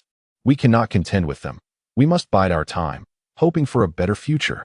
Aunt Jiang, already somewhat timid, felt a chill course through her upon recalling past events. And the flicker of nostalgia dissipated. She sighed softly, "I understand. I will do as you say. But, Sheer, do we truly have a future?" As she contemplated her own decline within the household, sorrow welled up within her at the thought of her daughter's prospects. Once a daughter of an esteemed family, well-versed in propriety, her fate had twisted unexpectedly. After being noticed by Yi Shuren during a time of family misfortune, she had been brought into the household as a concubine. In truth, with her beauty, even amidst her family's downfall, she could have easily married into a respectable family as a legitimate wife. Lacking ambition, she had been unable to resist the allure of the talented and exceptional scholar who had captivated her heart. Pampered since childhood, her gentle nature left her unacquainted with the harsh realities of the world. Her delicate beauty, reminiscent of a cherished gem, had endeared her to many men. And upon entering the household, she had quickly won Yi Shuren's favor, especially with the presence of the esteemed matriarch, Yun Tang, the celestial daughter of the Yun family. Even though she could discern her unwillingness to share her husband with others, she never treated her harshly. When she first entered the household, she enjoyed a period of blissful days. However, as time passed, the true nature of the Xiao family began to reveal itself. Yishi took out a handkerchief to wipe her mother's tears, yet suddenly, a figure from yesterday flashed through her mind. "Mother, since elder sister returned to the estate, we have yet to visit her courtyard. Would it be agreeable for us to go there together tomorrow?" "Elder sister?" Aunt Jiang looked on with curiosity. She was already surprised that Shio had expressed a desire to go out yesterday, and now she was taken aback by her intention to visit the eldest daughter. Nevertheless, recalling the late lady, Yun Tang, she nodded in acquiescence. "Very well, the eldest daughter is indeed a pitiable soul." As Aunt Jiang spoke, a thought seemed to cross her mind, and her eyes brightened. "Sheer, didn't that girl Ding Xiang mention yesterday that the eldest daughter is a disciple of the divine physician Sumu? Do you think she might be able to rid you of the scars on your face?" A faint smile graced Yushi's lips, yet she had long abandoned hope regarding her facial scars. However, she did not wish to shatter her mother's sweet dream. "All right, we shall inquire with elder sister tomorrow." Upon hearing this, Aunt Jiang appeared to regain her spirits. her previously clouded expression blossoming into a genuine smile. If the scars on your face can be removed, then the third miss would be the most beautiful woman in the capital. Before Aunt Jiang could finish her sentence, Yushi interjected. Aunt, please be cautious with your words. Some things should not be spoken aloud. When we meet elder sister tomorrow, I hope you will refrain from speaking recklessly and maintain decorum. Aunt Jiang fell silent, though the smile on her face remained. All right, mother will heed Shier's words. Yushi observed her mother's response, her expression clouded with uncertainty. In recent days, the dynamics within the household seemed to have shifted imperceptibly. From the rumors surrounding Miss Yun's coming-of-age ceremony, the entry of Yun family servants, to Lady Yi Yan's disgraceful incident at the Empress Dowager's birthday banquet, all of these events bore the shadow of that person. Chapter 41. An audience. Upon entering the palace with her father, Ruan was assigned to a waiting room by the palace attendants. It was only after the morning court session that the Emperor of Shilin summoned her to the study for a private conversation. To her surprise, upon arriving, she found Prince Jing already seated at the table, engaged in a game of chess with the Emperor. The study was serene, and the subtle sound of pieces being placed on the board echoed softly as Prince Jing's long, elegant fingers moved with precision. His hands, impeccably manicured due to a slight obsession with cleanliness, were the most aesthetically pleasing that Ruan had ever seen. Your Majesty, Miss Yu has arrived, announced a young eunuch. Breaking the silence, Ruan promptly stepped forward to bow. I pay my respects to your Majesty and to Prince Jing. Upon her entrance, Jun Zhan maintained a neutral expression, while the Emperor appeared somewhat pleased. Be at ease. I heard from your father that you wish to see me. Has there been news from the divine physician? Yes. Your Majesty, this is a letter from my master. Please take a look. Ruan respectfully presented the correspondence. The Emperor's steward, Eunuch Yuan, promptly took the letter and handed it to him. After reading it swiftly, the Emperor's voice grew slightly somber. Nongli? Yes. My master mentioned that there are pressing matters that require his attention, and he will not be able to return to the capital for 2 years. The Emperor's expression darkened with indignation. What could be more important than treating my son? Ruan lowered her gaze, aware that this news would greatly disappoint the Emperor. Your Majesty, my master has always been compassionate. He must be facing significant issues and does not intend to decline. He also assured me that upon his return in 2 years, he will come to treat Prince Jing. Understanding the Emperor's concern for his son, Ruan pondered deeply. Since my master cannot return in time, I am willing to attempt to treat Prince Jing myself. This was also a promise she had made to him. You? The Emperor's expression remained grave. While Ruan had successfully treated the Empress Dowager, it was different with Jun Zhan. After years of seeking renowned physicians with no success, he had long given up hope. Ruan, still a young girl yet to reach maturity, surely could not possess such capability. At that moment, Jun Zhan placed down his chess piece, a hint of self-deprecation in his tone. Father, since she is willing, why not let her try? The worst outcome would be no different from the present. After all, I have been disabled for years and have grown accustomed to it. Recalling the memories from his past life, he remembered that Sumu had indeed returned to the capital 2 years later to seek him out. This aligned with Ruan's statement, suggesting she was not fabricating her story. No wonder he had disseminated news of the Yuming flower after awakening 6 months prior. Yet Sumu had not appeared. In his previous life, he had sought out this particular herb. Otherwise, given his disposition, he would not have involved himself in the power struggles of the court. After all, with that person's intellect, he would surely understand the implications of healing him. Unexpectedly, despite his meticulous preparations and the request from his apprentice Yi Yuan, he was unable to alter the course of fate from his previous life. Upon hearing this, Emperor Shilin could only set down the letter in his hand, heaving a sigh as he addressed Yi Yuan. Very well, starting tomorrow, you shall go to the residence of Prince Jing to attend to his ailments. Should you require anything, do not hesitate to inform me. If you can heal the prince, I shall not only pardon your family, but also bestow upon you a generous reward. Yi Yuan, however, wished to express that the pardon for her family was unnecessary. Yet, her body obediently bowed to Emperor Shilin. This humble servant obeys. Yet she added, Your Majesty, as I am but a lady of the inner chambers, should I frequently visit the residence of Prince Jing without clear reason, it may attract undesirable gossip. I kindly request that you issue an edict to the Yi family to mitigate any unfounded speculation. It was not merely her reputation at stake. Should she visit the prince's residence too often, concubine Jia would certainly become suspicious of her intentions, perhaps even harboring malicious thoughts. It would be far better to seek the Emperor's decree openly, thereby instilling a measure of caution in them. Emperor Shilin naturally acquiesced.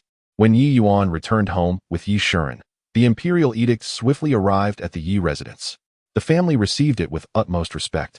After the eunuch had departed, Yi Zhifan cautiously inquired, "Sister, do you have confidence in treating the prince's injury?" Although he was aware of Yi Yuan's status as a disciple of a divine healer, he felt it prudent to confirm personally. "Elder brother, I have heard from third sister about His Highness the Prince. He has been incapacitated for a long time, and his legs are devoid of sensation, suggesting that the meridians in his legs may have deteriorated. If Master were present, perhaps there would be a chance. But as for me," Yi Yuan hesitated, words caught in her throat. "However, since His Majesty has issued the decree, I must comply. The specifics will only be revealed once I examine the situation at the prince's residence tomorrow. I understand your urgency for father and to assist third sister. Fear not. I shall do my utmost." Yu Zhifan felt a slight relief, as her words aligned with what she had previously shared with third sister. At that time, upon her return to the family, she had confided in third sister about her status as a disciple of a divine healer, leaving no reason for deceit. "Very well. Sister Yuan, your intentions are commendable." Chapter 42. What this prince seeks is loyalty. The day following the imperial edict, the attendants from the Jingwang manor arrived at the Yi residence to escort Ruan. The one sent to fetch her was Changfeng, the trusted guard of Jun Zhan. As Ruan emerged with Hanxia, Changfeng invited them to board the carriage. Upon seeing Changfeng, Hanxia's thoughts drifted back to the day of the Yun residence's coming-of-age ceremony, recalling the bloodstains on her embroidered shoes and the murderous gaze that had left her pale. "Miss, isn't he the one who inflicted punishment on Aunt Li that day at the Yun residence?" she whispered to Ruan, wary of being overheard by Changfeng outside the carriage. "What is the matter? Are you afraid of him?" Ruan, taken aback by Hanxia's demeanor, had never seen her so unsettled. "Indeed," Hanxia replied instinctively, lowering her voice further as she continued. "He was truly terrifying that day, always wearing that grim expression. We had a group of bullies in our village, and my father warned me to steer clear of them, but they were nothing compared to how fearsome he appeared." Ruan couldn't help but chuckle. "I've never seen you fear the likes of the Shao family or Yi Yan. Why is it different this time?" Hanxiao adopted a knowing look. "It's not the same. They operate under the guise of smiles, employing underhanded tactics, but he..." Hanxia gestured discreetly toward Changfeng outside the carriage, her voice barely above a whisper. "He could kill without a moment's hesitation if provoked." Ruan stifled a laugh. "Well, you must exercise caution once we arrive at the Jingwang manor. If you make a mistake and he decides to act on his impulses, I won't be able to protect you." "Ah." Hanxia's face contorted with worry. "Surely not, miss. You are going to treat His Highness's injuries, and he has need of you. They shouldn't dare to harm us, should they?" Ruan feigned seriousness, relishing in the jest. "That's not guaranteed. Whether I can treat His Highness's leg injury is still uncertain." "Ah, I should have asked Sister Donqing to come instead. I could manage the shop while she is raised in the Yun residence and knows the proper etiquette. Surely, she wouldn't err in any way." Seeing Hanxia's vexation, Ruan shook her head. "What a foolish girl. She is utterly oblivious to the treacherous nature of human hearts, which is far more daunting than any outward ferocity." Changfeng, walking alongside the carriage, perked up at their conversation, reflecting on his actions at the Yun residence that had instilled such fear in the girl. He recalled that he had been rather gentle that day. After the carriage came to a halt, Ruan followed Changfeng through the grand gates of the Jingwang manor, her surroundings strikingly familiar yet her mindset profoundly transformed. Changfeng guided her across the covered corridor into a courtyard at the rear of the manor. There, the Jingwang sat beneath an ancient tree, engrossed in a book, accompanied by a woman standing nearby. "Your Highness, Miss Yi has arrived," Changfeng announced. Upon recognizing the courtyard, Ruan momentarily lost her composure. This courtyard was the very one she had inhabited in her previous life. "Your humble servant pays her respects to your Highness." She steadied herself and performed a respectful bow. Jun Zhan glanced up at Ruan and replied in a calm tone, "You may rise." At this moment, the woman standing beside Jun Zhan suddenly approached with great excitement. "Miss Yi, I have finally seen you." Miss Yi naturally recognized her, yet feigned a look of confusion. "And you are?" The woman bowed to Ruan, her smile genuine. "Greetings, Miss Yi. I am the wet nurse of His Highness the King of Jing. My surname is Jiang. You may call me Nurse Jiang." Ruan graciously returned the greeting. "Nurse Jiang, how do you know me?" Nurse Jiang stepped forward, warmly grasping Ruan's hand. 2 months ago, I heard Chang'e mention your name. She said the prince had found a disciple of a divine doctor who could summon the doctor to treat him." Ruan suddenly understood. 2 months ago was when she had just returned from Yunfu. The king of Jing cherished Nurse Jiang as if she were his own mother. Hence he likely had not concealed anything from her. I see. However, I was unable to invite my master, which must have disappointed you. Nurse Jiang smiled. Oh, Miss Yi. Not at all. You are the disciple of a divine doctor. Your medical skills must surely be remarkable. I entrust the prince's injury to you. Yi Ruan politely replied. Nurse Jiang, you are too kind, then turned to Jun Zhan. Your Highness, this place is rather inconvenient. I kindly request you to move indoors. The king of Jing merely waved his hand, allowing Changfeng to push him into the house. Yi Ruan and Nurse Jiang followed behind, and she looked at the furnishings in the room, curiously inquiring of Nurse Jiang. Nurse, this courtyard is fresh and elegant. It seems to resemble a woman's dwelling? Nurse Jiang chuckled in response. Miss Yi, you have a keen eye. Currently, the emperor is selecting brides for the princes. Although the prince himself is indifferent, we servants must prepare in advance for our master. Hence, I had this courtyard renovated in anticipation of a future princess's arrival. Today, it is only because the prince has a cleanliness obsession and dislikes others entering his courtyard that he chose this place. The renovations have just been completed, and the prince has yet to name it. Yi Ruan's gaze flickered, pondering who might reside here if that absurd night had never occurred in this life. Certainly, it would not be her. I see. Thank you, nurse, for enlightening me. This house exudes charm and elegance. I can only imagine the effort you must have invested. Your sincere affection for the prince is truly moving.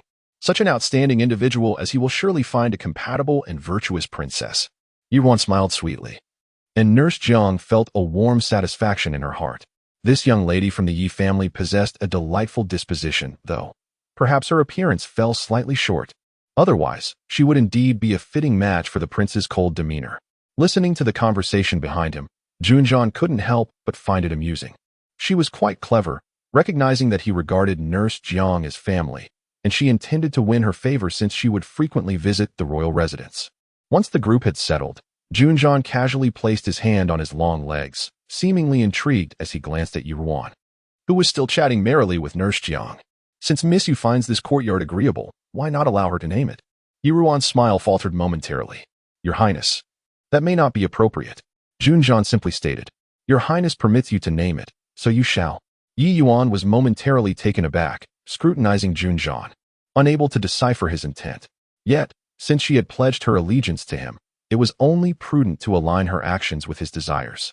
However, her master had taught her little beyond the medical arts, imparting mostly esoteric knowledge.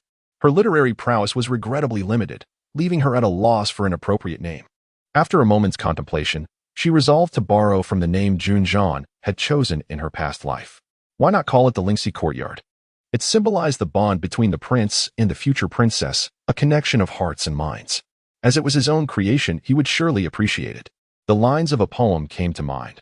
Though the phoenix cannot soar with twin wings, the heart understands each other. He must have once harbored expectations for his future partner. Alas, their previous life was destined to be a tumultuous affair. Before Jun Zhan could speak, Granny Jiang, her eyes alight with joy, exclaimed, Lingxi Courtyard. Your Highness, I find this name splendid.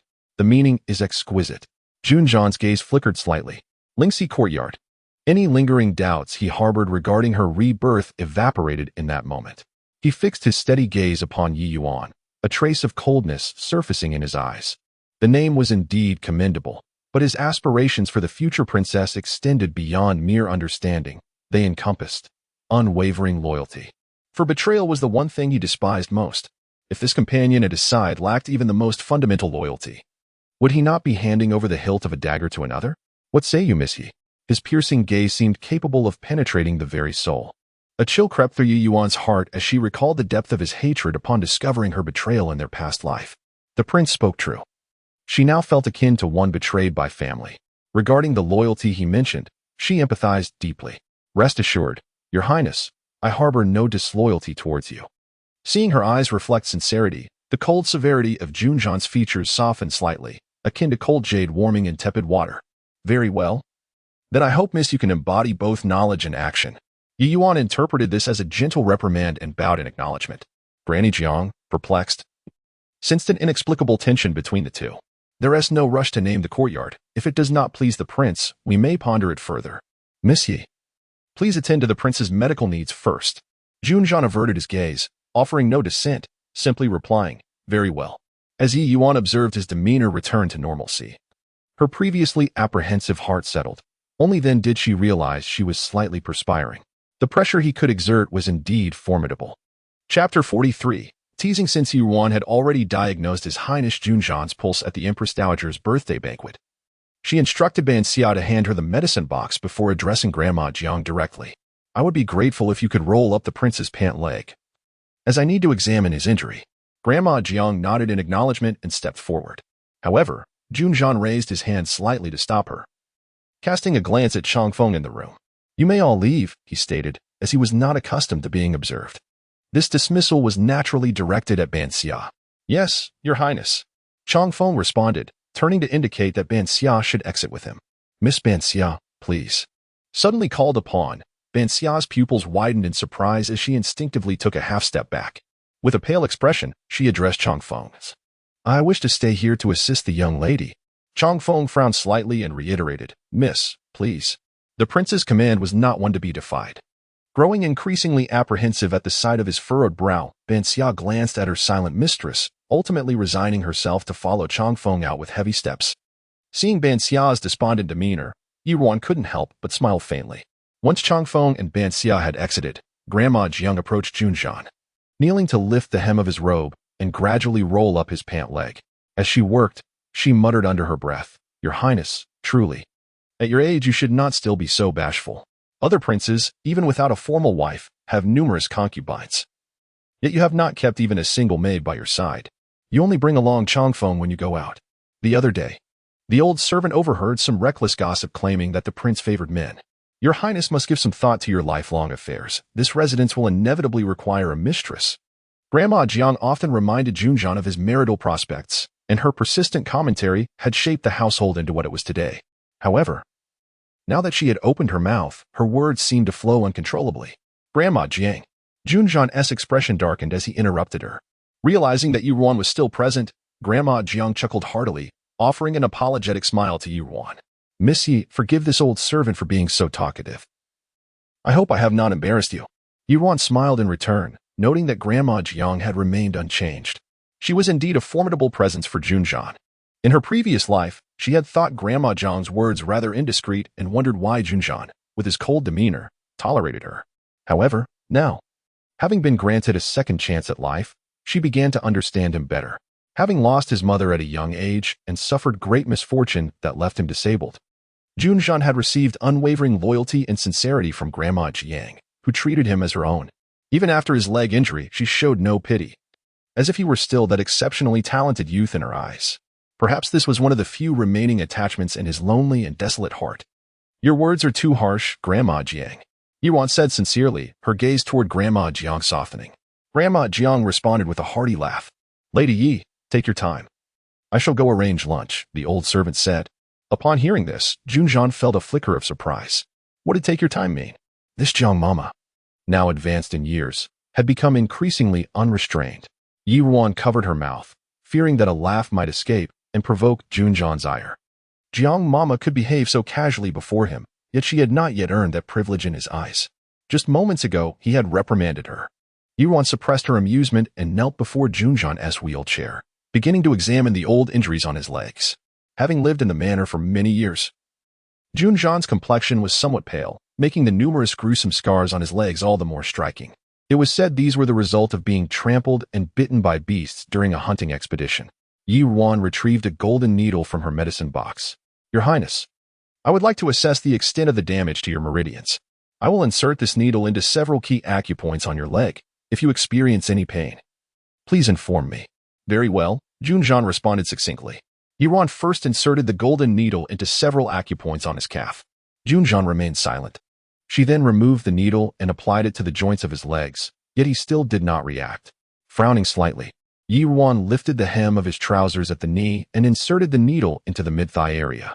She initially pressed it in by 3/10, then 5/10, and finally 7/10, at which point Jun Zhan finally furrowed his brow. Observing his expression, Ruan eagerly inquired, Your Highness, do you feel any pain here? A peculiar expression crossed Jun Zhan's face. It is merely a slight tingling sensation. Upon hearing this, Ruan felt a surge of joy, perhaps Despite the severity of his leg injuries, the prognosis was more optimistic than in her previous life. Good. It seems the prince's legs are not entirely devoid of sensation. After removing the needle from his leg, Ruan stood up, but after squatting for an extended period, she suddenly felt dizzy. Quick as a flash, Jun Zhan reached out to steady her. As she felt his bony hand grasp her slender arm, Ruan instinctively pushed his hand away. Thank you, Your Highness. After regaining her balance, she took a couple of steps back. The memories of their close encounters in her previous life were too distressing, and she seemed to have developed a mental block against his touch. Jun Zhan, noticing her reaction, felt a twinge of self-mockery. She still harbored disdain for him. His hand, which had been resting on his knee, stiffened momentarily before relaxing.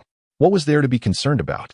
After all, in this life, they were merely utilizing each other for their respective needs. Miss Yi, is there hope for my legs? Jun Zhan asked, averting his gaze as he lowered his head to adjust his clothing. Ruan collected her thoughts, maintaining a composed smile. Indeed, my master taught me a set of acupuncture techniques. If I administer treatment to Your Highness for 3 consecutive months, I can restore the damaged meridians. And then Your Highness will regain sensation in your legs. To restore the meridians, it is necessary to refracture the prince's leg bones and apply the Qingyu Duanji ointment, which would enable a complete recovery. However, to concoct this ointment, a rare herb known as Shuduan grass is required. Ruan paused momentarily.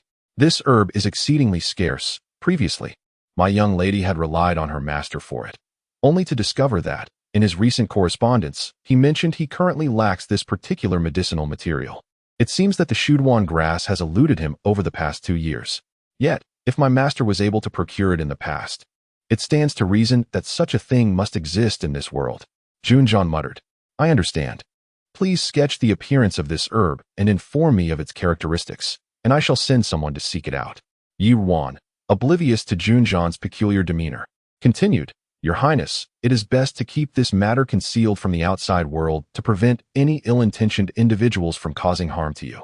However, as I visit daily to administer acupuncture, complete secrecy may be unattainable. Perhaps we could simply say that I can mend the meridians to restore sensation in your legs, without mentioning the Qingyu Duanji ointment. What do you think, Your Highness? Jun Zhan nodded in agreement. Very well, let it be so. However, be mindful that the favored concubine Jia is known for her ruthless actions. She would not hesitate to eliminate any threats. Chang'e is out on an errand today, but upon her return tomorrow, I shall have her accompany you. Upon hearing this, the cloud of gloom that had enveloped Ruan dissipated, and a flicker of joy ignited within her. Chang'e, he has assigned Chang'e to her once again. Your Highness, Chang'e is, after all, a dragon shadow guard appointed by the Emperor. Would that not be inappropriate? Jun Zhan observed her, resembling a little fox desperately trying to maintain composure despite her excitement, and furrowed his brow. If you find it unsuitable, then let it be. This prince. Then I shall graciously accept.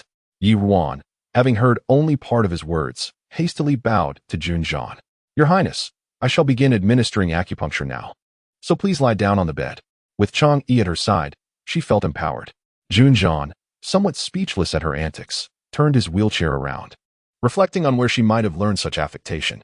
Meanwhile, Ban Xia and Chang Feng stood guard outside the door. Ban Xia appeared frozen in place for an extended period, her body too rigid, drawing several glances from Chang Feng. Sensing his gaze, Ban Xia became even tenser and stammered, Master, are you thirsty? Chang Feng, a dragon shadow guard bestowed by the Emperor, was acutely aware of his higher status despite their outward appearances as mere servants. He remained silent, seemingly amused by Ban Xia's demeanor, deliberately adopting a stern expression. Ban Xia, noticing his silence, continued to speak to herself. I feel a bit thirsty. I shall go get some water. With that, she turned and attempted to slip away. However, after 2 steps, she realized she was in the Jingwang mansion and had no idea which direction to take. Embarrassed, she turned back. Chang Feng glanced at her, arms crossed over his sword, and turned to leave. Follow me. Ban Xia found herself in a state of exasperation. Her desire was not truly for water, but rather for him to maintain a greater distance and perhaps stretch his limbs a little. Resigned, she followed Chang Feng into a modest kitchen, where he, intending to tease her, poured a substantial bowl of water. Drink up. Aren't you thirsty? Ban Xia stared at the large bowl, and under Chang Feng's unwavering gaze, she reluctantly gulped it down in one go. As she set the bowl down, she noticed Chang Feng's eyes widen slightly, and he swallowed hard. Instinctively, she picked up a nearby cup, filled it, and offered it to him. "Sir, are you thirsty as well?" Cha Feng was taken aback that the silly girl had actually consumed the entire bowl. Yet, suppressing a chuckle, he commanded her to move closer. "Come nearer." Banksia blinked in surprise but complied, stepping a few paces closer and raising the cup before him. "Higher," he instructed again. She obliged and lifted the cup a bit more. Standing tall, Cha Feng towered over her, and as she raised the cup above her forehead, it reached his shoulder. Cha Feng gazed at Banksia, whose hair was styled in twin buns and whose round face bore a slight blush, finding her increasingly delightful. Among the few women he had encountered, only Chang'e came to mind, but with her mastery of poison, he would never dare to tease her. At this moment, he found the little girl before him utterly charming. With a smirk playing on his lips, he suddenly bent down and drank from the cup held in her hand. Banksia barely comprehended what had transpired before he strode towards the door. "Now that you've had your fill, let us return." Banksia widened her eyes, staring at the empty cup in her hand, incredulous as she blinked in disbelief. What just happened? Even as she settled into the carriage heading back to the manor with Miss Sui, she remained somewhat dazed. Chapter 44. Temptation upon returning to the Yi residence. Ruan had scarcely caught her breath when Yushuren personally visited her quarters to inquire about her well-being. Ruan recounted the narrative she had meticulously prepared. With a sense of guilt, she wiped away her tears and lamented, "Father, it is all due to my inadequacies."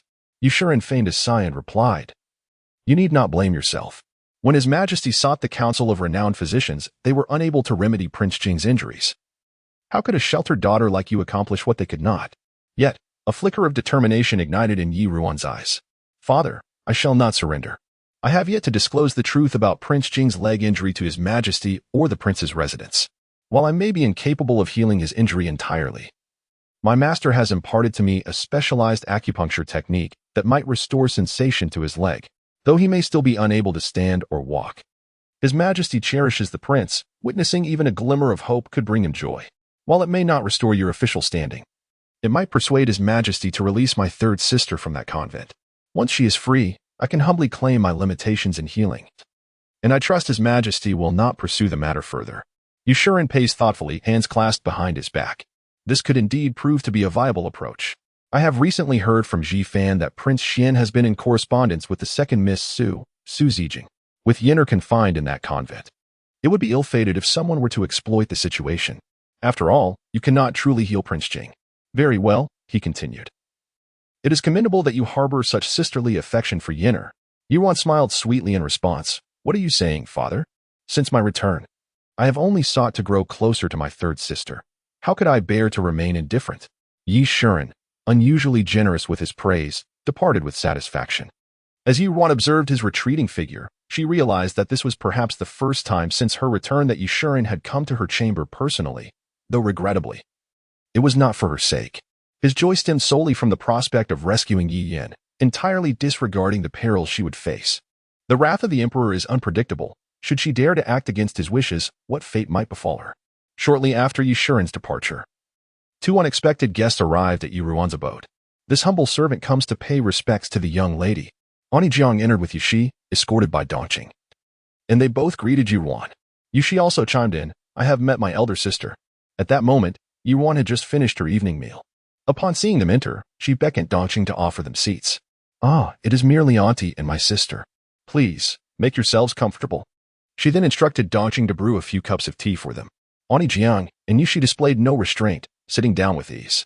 As Yushi took a delicate sip from the tea offered by Dongqing, she remarked, "The tea in my elder sister's courtyard is a vibrant green, fragrant as an orchid. And its taste is rich and profound. It must be Lushan Yunwu tea." Yuan replied, "Indeed. You possess a discerning palate, dear sister.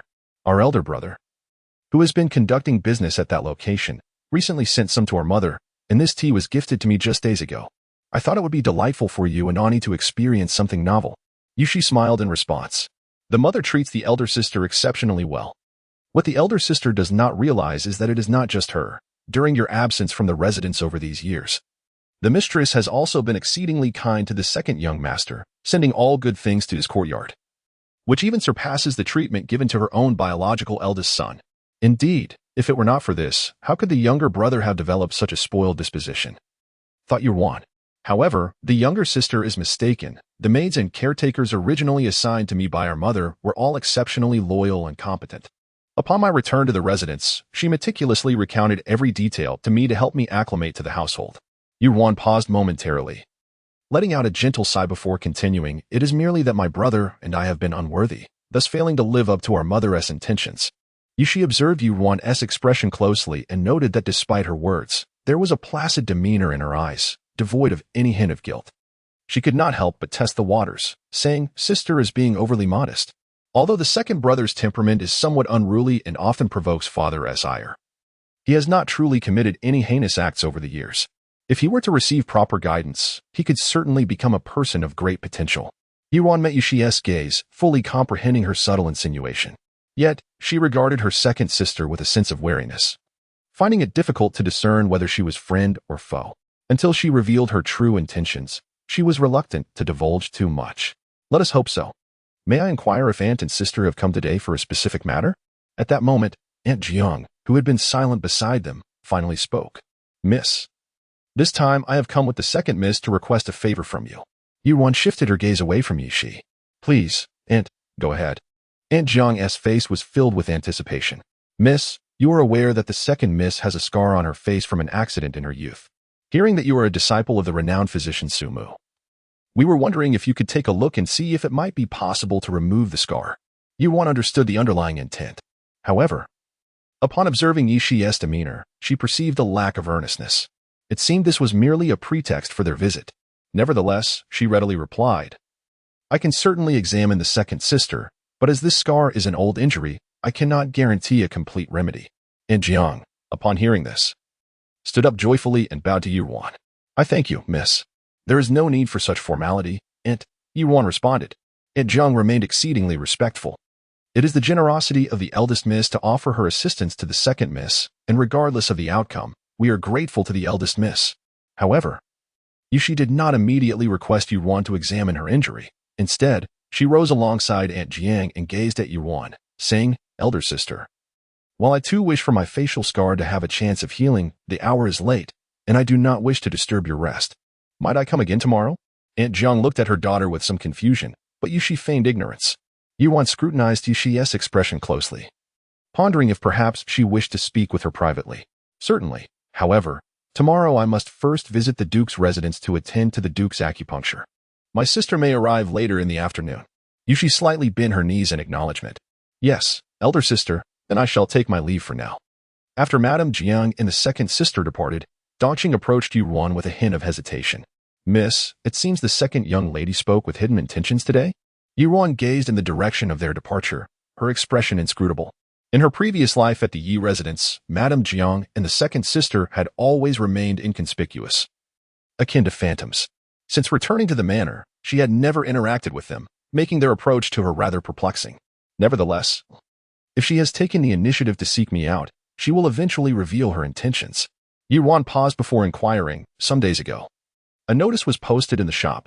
Did you find a suitable candidate for the manager position today? There is indeed a promising individual. If the miss is free tomorrow, I shall bring that person to meet you, Dongqing replied.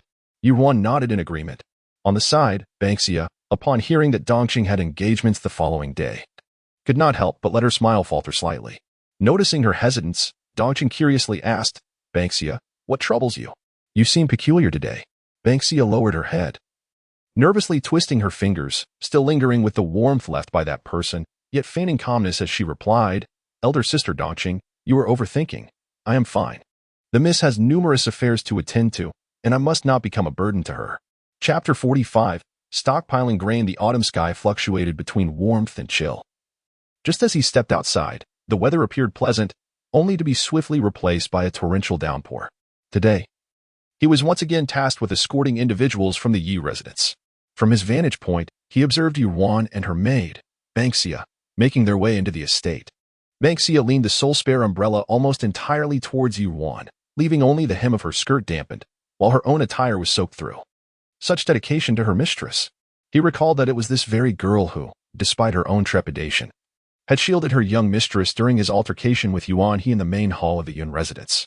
As they approached the entrance, Granny Jiang, who was waiting inside, hurried forward to greet them. What an unusual day. Miss Yi, do hurry inside to avoid catching a chill. Ruan and Banksia entered together. And as Banksia folded the umbrella, Ruan finally noticed her mage-drenched state. In an instant, it dawned on her that the foolish girl had been preoccupied with her well-being. Granny, do not worry. I am perfectly fine. However, my maid is completely soaked. Might I trouble you for some dry garments for her? Of course. You there, take Miss Ye's maid to change into some fresh clothes. Granny Jiang instructed a nearby servant before leading Ruan to the courtyard where Prince Jing was being treated. Today, Prince Jing was dressed casually. His raven hair loosely secured with a wooden hairpin, yet he still exuded an air of unmatched nobility. Ruan noticed the wooden pin was adorned with a carved plum blossom. It seemed that Prince Jun Zhan had a particular fondness for plum blossoms, as they frequently adorned the corners of his clothing. She recalled that the royal courtyard had been planted with a whole grove of plum trees. In winter, the scene of seeking out plum blossoms amidst the snow must be breathtaking. Yet, during her time at the princess residence, she had never taken the opportunity to appreciate them. Your Highness. Upon entering, Ruan approached Prince Jun Zhan to pay her respects. He was leaning by the window, gazing out at the intensifying rain, lost in thought. Upon hearing her voice, he turned his face towards her, offering no additional words. Today, I have matters to attend to. Let us begin. Yes. Granny Jiang assisted Prince Jun Zhan onto the bed, and Ruan followed suit, retrieving golden needles from the medicine chest to commence his acupuncture treatment. After approximately half an hour, she withdrew the needles, listening to the increasingly loud sound of the rain outside. She pondered quietly. It seemed that a calamity was imminent. She glanced at Prince Jun Zhan, who was adjusting his garments. Your Highness, with less than a month until the autumn harvest, this rain does not bode well. His hand paused momentarily. He was well aware of what would transpire in a month's time, though he showed no sign of concern. Oh? Missy possesses knowledge of celestial phenomena? Ruan considered her words carefully before fabricating a casual lie. My master once saved a recluse who was knowledgeable about celestial signs. In gratitude, he imparted this wisdom to me. From my observations, it seems likely that a disaster will befall us this year. If your Highness trusts my judgment, it would be wise to discreetly stockpile some grain. Upon hearing this, Prince Jing merely furrowed his brow in feigned ignorance. Miss Yi, are you suggesting that I exploit a national disaster for profit? Regardless of whether a calamity occurs, I would never stoop to seize such ill-gotten gains. What do you take me for? Ruan noticed his misunderstanding and hurried to clarify. Your Highness, there seems to be a misconception. I harbor no such intentions. I merely wish to inquire if you have heard of my mother's family, the Shao clan? The merchant Shao family, indeed. They're a wealthy household, as you are aware. My stepmother and younger sister have long since aligned themselves with Prince Xian, and the Shao family is now one of his primary sources of wealth. If your Highness were to acquire the Shao family's riches, it would certainly deal a significant blow to Prince Xian. Jun Zhan raised an eyebrow. Are you suggesting that I should sell these provisions to the Shao family at an inflated price? They are merchants, driven by profit.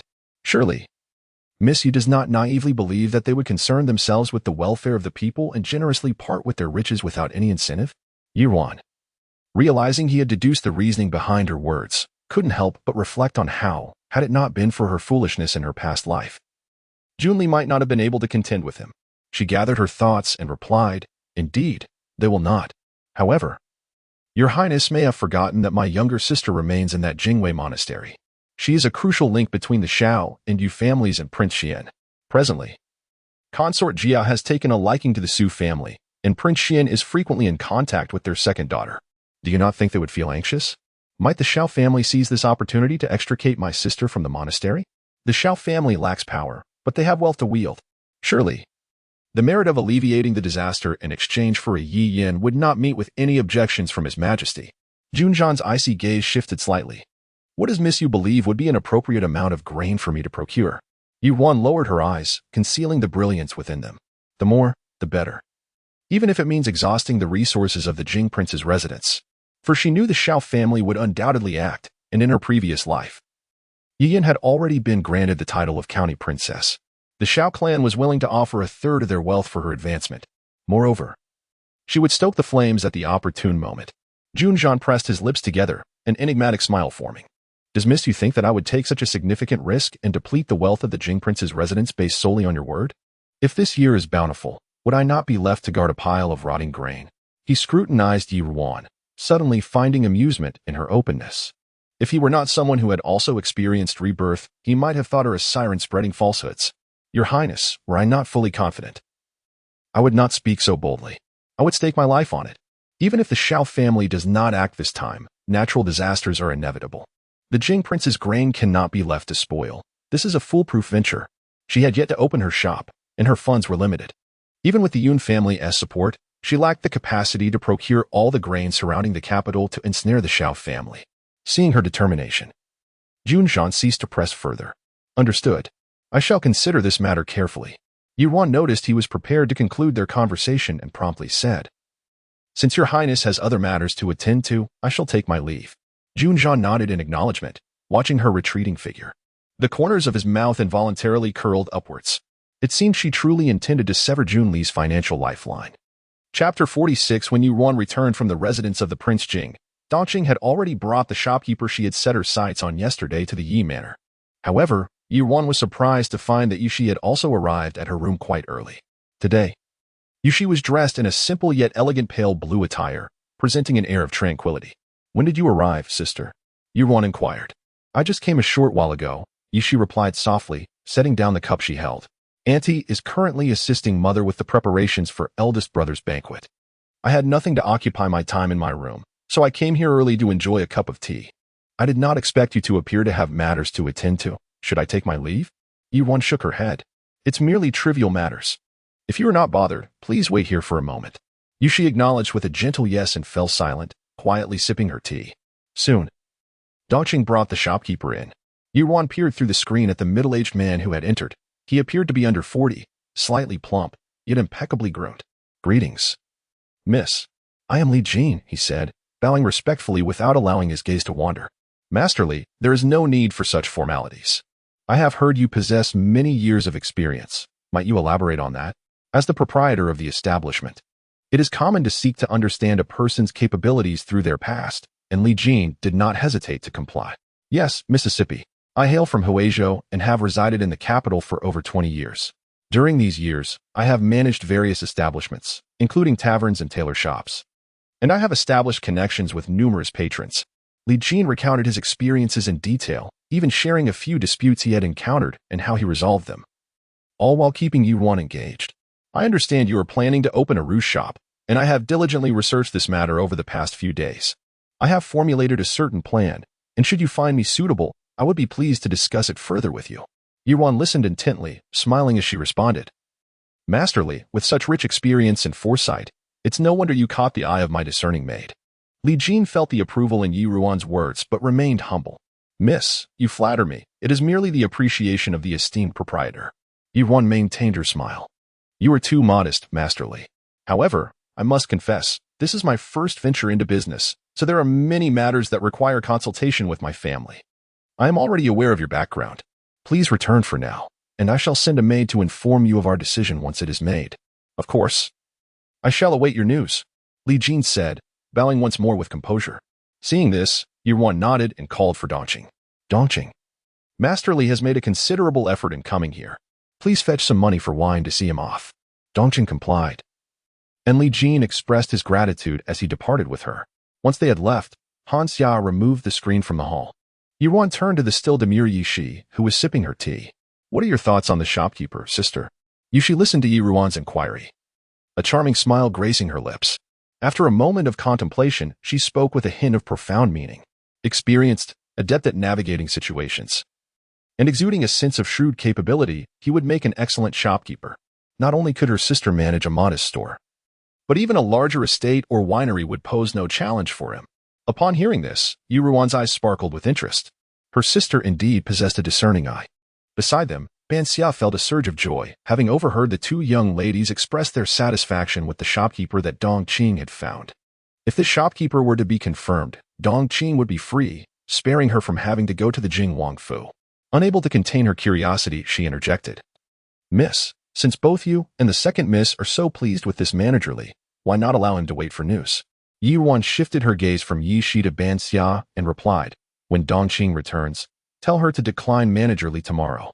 All right, Ban Xia responded cheerfully, instinctively assuming that the miss wanted Dongqing to invite managerly the following day. However, upon understanding the true intent, she looked at her miss in confusion. Miss, did you say to decline? Did we not just say that the shopkeeper is excellent? Why is that? Ruan, observing Ban Xia's bewilderment, patiently elucidated. Consider this. If your abilities were sufficient to serve as a palace official, would you still wish to be a mere maid? After a moment's reflection, Ban Xia replied, Of course, I would not want to be a palace official. I simply wish to follow you, miss. Having grown up in poverty, with indifference from her parents, who had even tried to sell her to save her brother, she cherished the kindness of her miss above all. She resolved to stay by her side for a lifetime. Dismissing the notion of becoming a palace official, Ruan, momentarily amused by the unconventional nature of her little maid, found herself both amused and perplexed. Very well. You need not aspire to be a palace official. However, ponder this. Manager Li is neither kin nor friend to me, with his skills and experience. He could seek better opportunities elsewhere to earn more silver. Why would he choose to work in my humble cosmetic shop, assisting a seemingly inexperienced young lady? Is he not concerned that I might be whimsical, leading him to lose his livelihood? Strange occurrences often suggest ulterior motives. Yuan endeavored to explain directly to Ban Xia. Although she wished for Ban Xia to retain her innocence and live joyfully, she ultimately understood that she would have to marry, if possible. She hoped for her maid to grow and mature. Ban Xia appeared to grasp the implication. Mrs. suggesting that Manager Li may have ulterior motives? Yuan nodded. Indeed. Regardless of his intentions, this man cannot be trusted. I understand, miss. I will tell Dong Qing when she returns. Yushi quietly listened to the exchange between Yuan and Ban Xia, gently pressing her lips together. Elder sister is exceedingly kind to the maids in the house. I find myself feeling somewhat envious. Upon hearing this, Ban Xia recalled her earlier interruption without permission and recognized her breach of decorum. She glanced at her miss. A twinge of guilt evident as she fidgeted with her fingers, although the young lady usually indulges them in the courtyard. Sister Dongqing also mentioned that those who are close to the young lady must adhere to proper decorum to earn trust. Yuan offered a reassuring smile to Ban Xia before turning her gaze towards Yishi. I hope you do not find it amusing, my dear sister. They are all my personal attendants, and I believe that if I treat them with sincerity, they will naturally reciprocate with the same genuine affection. Do you agree, sister? A flicker of uncertainty crossed Yushi's eyes. As a woman confined within these deep, secluded chambers, how could the elder sister truly be so naive? Surely, those words were intended for her ears.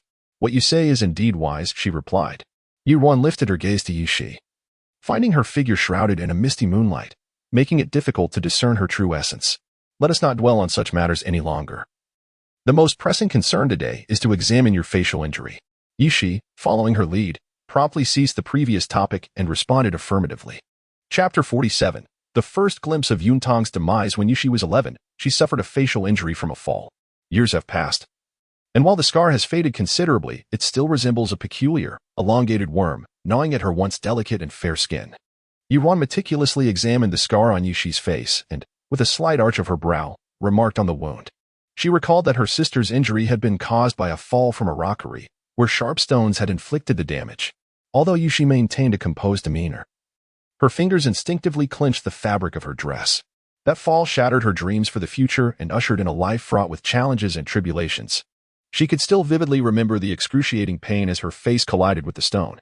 That searing agony seemed to serve as a grim harbinger of her misfortunes to come. In that fleeting moment of descent, she beheld a face equally beautiful yet laced with malice. Indeed, at that young age, Yushi had been somewhat mischievous, climbing the rockery to play with her third sister, only to slip and fall from a great height. It was also due to her own carelessness. Yi Yuan keenly observed the fluctuations in Yushi's expression, and a thought crossed her mind, prompting her to inquire cautiously. It was peculiar, logically. The stones on the estate's rockery should not have been so sharp. Did her sister not apply any medicine at the time? The injury was severe. Yet had timely treatment been administered, it ought not to have left such a deep scar. If it were merely a superficial wound from a stone, it would have been easier to remedy, but now, the scar on Yishi's face appeared to be a consequence of improper medication. Yishi relaxed her grip on her skirt, pulling herself back from the painful memories, and chuckled softly. Of course, a physician was consulted, but unfortunately, it was a quack who led to my misfortune. Noticing her reluctance to elaborate, Yuan, while her suspicions grew stronger, understood the need for discretion and slowly responded. The scar on your face is indeed somewhat problematic. There are aspects I must consider more thoroughly. However, there is no need for excessive worry, for I possess an ointment that works wonders on scars caused by foreign objects. I can prepare it for you to use. Though it should be noted that there are indications of medicinal toxicity in your scar, so after approximately 3 months of application, a faint red mark may remain. At that time, I will devise a method to alleviate this lingering toxicity. Upon hearing Ruan's words, Yushi was momentarily taken aback. Incredulity washing over her as she asked, "Does my face still have hope?" Over the years, she had lost all expectation of healing her visage. Her recent visit to Ruan was motivated by her growing awareness of the unusual happenings within the estate, hoping to find solace and perhaps a glimmer of vengeance. Yet, she had not anticipated such a reassuring response from Ruan.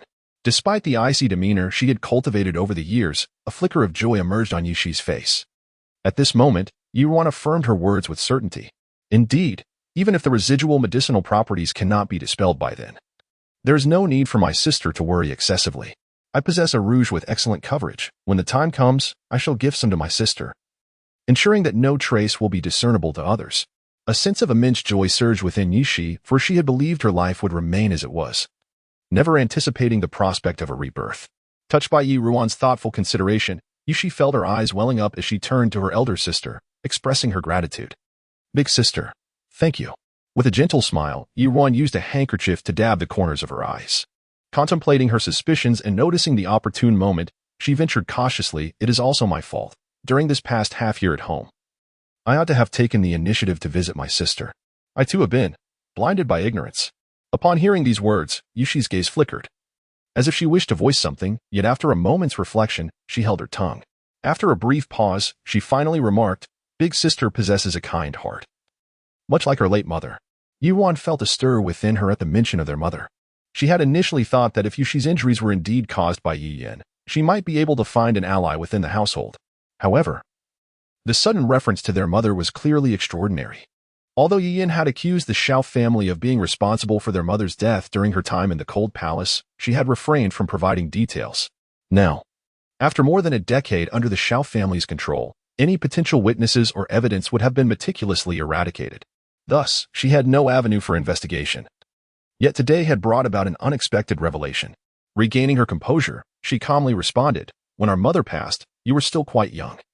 It is surprising that you still remember her." A faint smile graced Yushi's lips as she seemed to drift into recollection. "I was quite fond of sweets back then, often visiting our mother's courtyard to beg for treats. The nurse by her side was an excellent cook, and every time I visited, Mother would have her prepare something for me, though she always cautioned that too much sweetness would harm my teeth, so she only allowed a small portion each time." Their mother's kindness emanated from a genuine concern for others, unlike the Shao family. Yushi hesitated, words unspoken. Having left the household at the tender age of 4 to follow her master, Ruan retained only scant memories of their mother, who seemed ethereal and untouched by the mundane world. Otherwise, her master would not have cherished her memory for a lifetime. Yet, it was only now that she comprehended that kindness devoid of assertiveness could lead to one's downfall. The thought of their mother's demise momentarily darkened Ruan's gaze. She scrutinized Yushi, hoping for further revelations. However, Yushi's eyes merely flickered, and she remained silent. Sensing this, Ruan diverted her gaze. Returning to her own seat and softly remarked, "With your thoughts of our sister, I trust that Mother in the heavens is comforted. The creation of the scar-removing ointment would require additional time. Once completed, I shall send someone to deliver it to my sister. Now that I am aware that Yushi may possess knowledge of certain matters, I will find a way to encourage her to speak." They had only met twice. There was no need for haste. Yushi, having composed herself, replied, "Thank you, big sister. I shall take my leave for now." The following day, Dongqing, adhering to Yi Yuan's wishes, sought out Li Jing and politely declined his advances. Li Jing was momentarily taken aback, for it was apparent from the previous day that Miss Yu held him in high regard. Nevertheless, having spent many years as a traveling merchant, he maintained his composure and inquired of Dongqing, "Might you enlighten me as to the reason for this refusal? It would be beneficial for me to understand any shortcomings on my part." Dongqing, feeling somewhat bashful, responded, "The shopkeeper is overly concerned. It is not that you are lacking in merit. It is merely that my young mistress has given it considerable thought, realizing that she operates a rouge shop and, being a lady of the boudoir, she has instructed me to seek a female manager. This will facilitate our future communications without the burden of excessive decorum. This is my young mistress's first venture into business, and she had not contemplated this matter thoroughly beforehand. I sincerely apologize for the trouble caused to you." Li Jin's brow furrowed slightly, a barely perceptible gesture. "Such a preposterous reason. I understand now. Thank you for your candor," he replied with courteous grace. Dongqing offered him a respectful bow, saying, "I shall take my leave now. I wish you success in your endeavors." Li Jin reciprocated the gesture, but once Dongqing departed, he found himself alone at an inn. To his surprise, he was greeted by Qian Mama, a confidant of the Xiao family. "What has transpired?" Qian Mama inquired. "The young mistress expressed a desire for a female manager, which led to my rejection," Li Jin replied, offering a self-deprecating smile. "I manage several estates in the outskirts for my lady, and yet, I find myself turned away from a mere rouge shop by a young girl. Truly, an old horse stumbles." "Indeed, there is no need for concern," Qian Mama assented, nodding in agreement. "This young lady's actions are but a childish whim, and she seems rather naive to accomplish anything of substance. It is merely a diversion for her amusement." As the two continued their discussion, a figure clad in black, concealed in the shadows, quietly curved his lips into a smirk. Chapter 48. Confrontation. The torrential rain had persisted for several days. At today's morning court session, however, a new figure made an appearance. Jun Li stood at the forefront of the court, observing Jun Zhan, who sat leisurely in a wheelchair. Gently stroking the dark cat in his arms, his eyes clouded with inscrutability. At that moment, the newly appointed Vice Minister of Personnel, Xinhua, was earnestly presenting a petition to Emperor Xilin. "Your Majesty, with the autumn harvest approaching, I have observed unusual weather patterns recently. To prevent potential flooding, I humbly request that Your Majesty dispatch personnel to reinforce the riverbanks to safeguard the harvest." Originally, Yishuren had been demoted, and Minister of Personnel Chao Wenyuan intended to appoint a distant relative of his. However, just as he was about to submit the candidate to Emperor Xilin, that individual was implicated in corruption and investigated. Consequently, Xinhua, who had been merely a supporting character, seized the opportunity. Xinhua had risen through the ranks through merit, and Jun Li instructed Chao Wenyuan to probe into his background to see if he could be of use, only to discover that Xin was quite stubborn and had a rather unconventional approach to matters. Minister of Works Zhang Yunshan furrowed his brow upon hearing Xin's words and stepped forward from the ranks. Currently, apart from the Ministry of Justice, all the ministers were aligned with Jun Li, and naturally, Zhang Yunshan harbored some displeasure towards Xinhua's presumptuousness and sought to diminish his arrogance. "Minister Xin, the matter of water resources has always been the responsibility of my Ministry of Works. Your actions encroaching upon our duties may not align with proper protocol." Xinhua, in his 30s, stood tall, not yielding in the slightest to Zhang Yunshan's remarks. "Minister Zhang, your words are excessive. We are all working for the benefit of the people and serving the emperor. What distinction is there between us?" Zhang Yunshan, upon hearing this, smiled faintly and cast a disapproving glance at Xinhua. "Minister Xin, your statement is incorrect. The 6 ministries of the court have always adhered to their respective responsibilities. If everyone acted as capriciously as you, wouldn't chaos ensue? As you are newly appointed, it would be wise to heed counsel and adhere to established customs." Emperor Xilin, noticing the escalating tension between the two, interjected with displeasure. "Enough. Cease your quarrel. Minister Xin, I recognize your sincerity, but Minister Zhang speaks truth.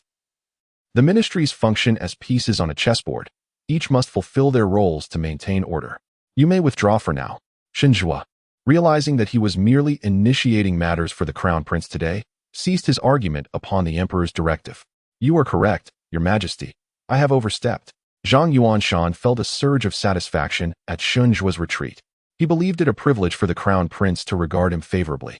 He was eager to observe how long this oblivious individual could hold onto his ministerial position. Emperor Xilin's voice resonated once more.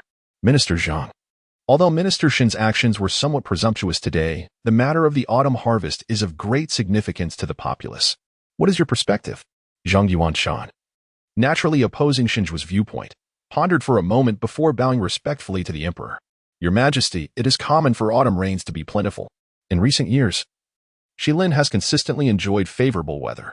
Based on my years of experience, I believe this year will yield a bountiful harvest. There is no need for excessive measures." As soon as Zhang Yuanshan's words fell, a light chuckle echoed from within the hall, accompanied by the languid voice of Jun Zhan.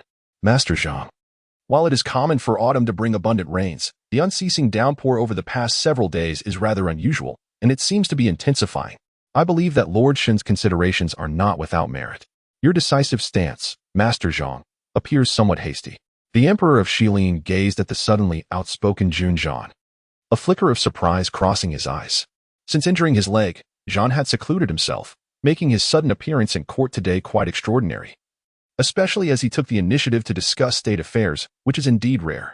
Over the years, although he has endeavored to cultivate Jun Li, who has performed adequately, the latter still lacks maturity and cunning. Fortunately, Jun Li possesses some virtue and has garnered public favor. Thus, ruling wisely during these peaceful years would not be remiss.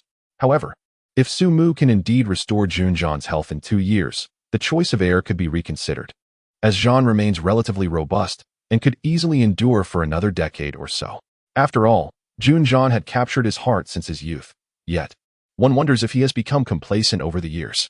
Though he harbors a fondness for Jun Zhan due to the memory of his late wife, the bond of father and son is distinct from the matter of succession. As the sovereign, he must thoughtfully ponder the future of Shilin and entrust this realm to the most suitable hands. Seeing Zhan speak, the emperor was inclined to test him, observing with keen interest without uttering another word. Noticing his father's silence, Jun Li exchanged a knowing glance with Zhang Yuanshan. Understanding immediately, Zhang approached, a barely perceptible smirk gracing his lips as he began. Your Highness, the Prince of Jing, having disregarded court affairs for many years, may be somewhat uninformed on several matters. The repair of the riverbank demands considerable manpower and resources. With the autumn harvest imminent, if we were to requisition a significant number of local laborers and materials, it could adversely affect the harvest and incite public discontent, rendering our efforts counterproductive. Upon hearing this, Jun Zhan let out a light chuckle. Master Zhang, the essence of governance lies with the people. The populace may not understand the necessity of preemptive measures, but surely you do? If a natural disaster were to breach the dam, the repercussions would extend beyond this year's harvest to the very homes and lives of countless citizens. Your cautiousness, focused solely on preserving your own reputation, would be better suited to a retirement spent cherishing grandchildren. Zhang Yuanshan, unable to contain his embarrassment at Jun Zhan's blatant mockery, flushed. Your Highness, though I may lack talent, my conclusions are drawn from decades of departmental records and analysis. For you to rely solely on the words of Lord Shin today, without further examination, seems rather juvenile. Matters of the court cannot be trivialized as you might do with mere pets in your residence. And how can you be certain that disaster is inevitable? In contrast to the flustered Zhang Yuanshan, Jun Zhan maintained a demeanor as calm as still water. Master Zhang, how intriguing you are.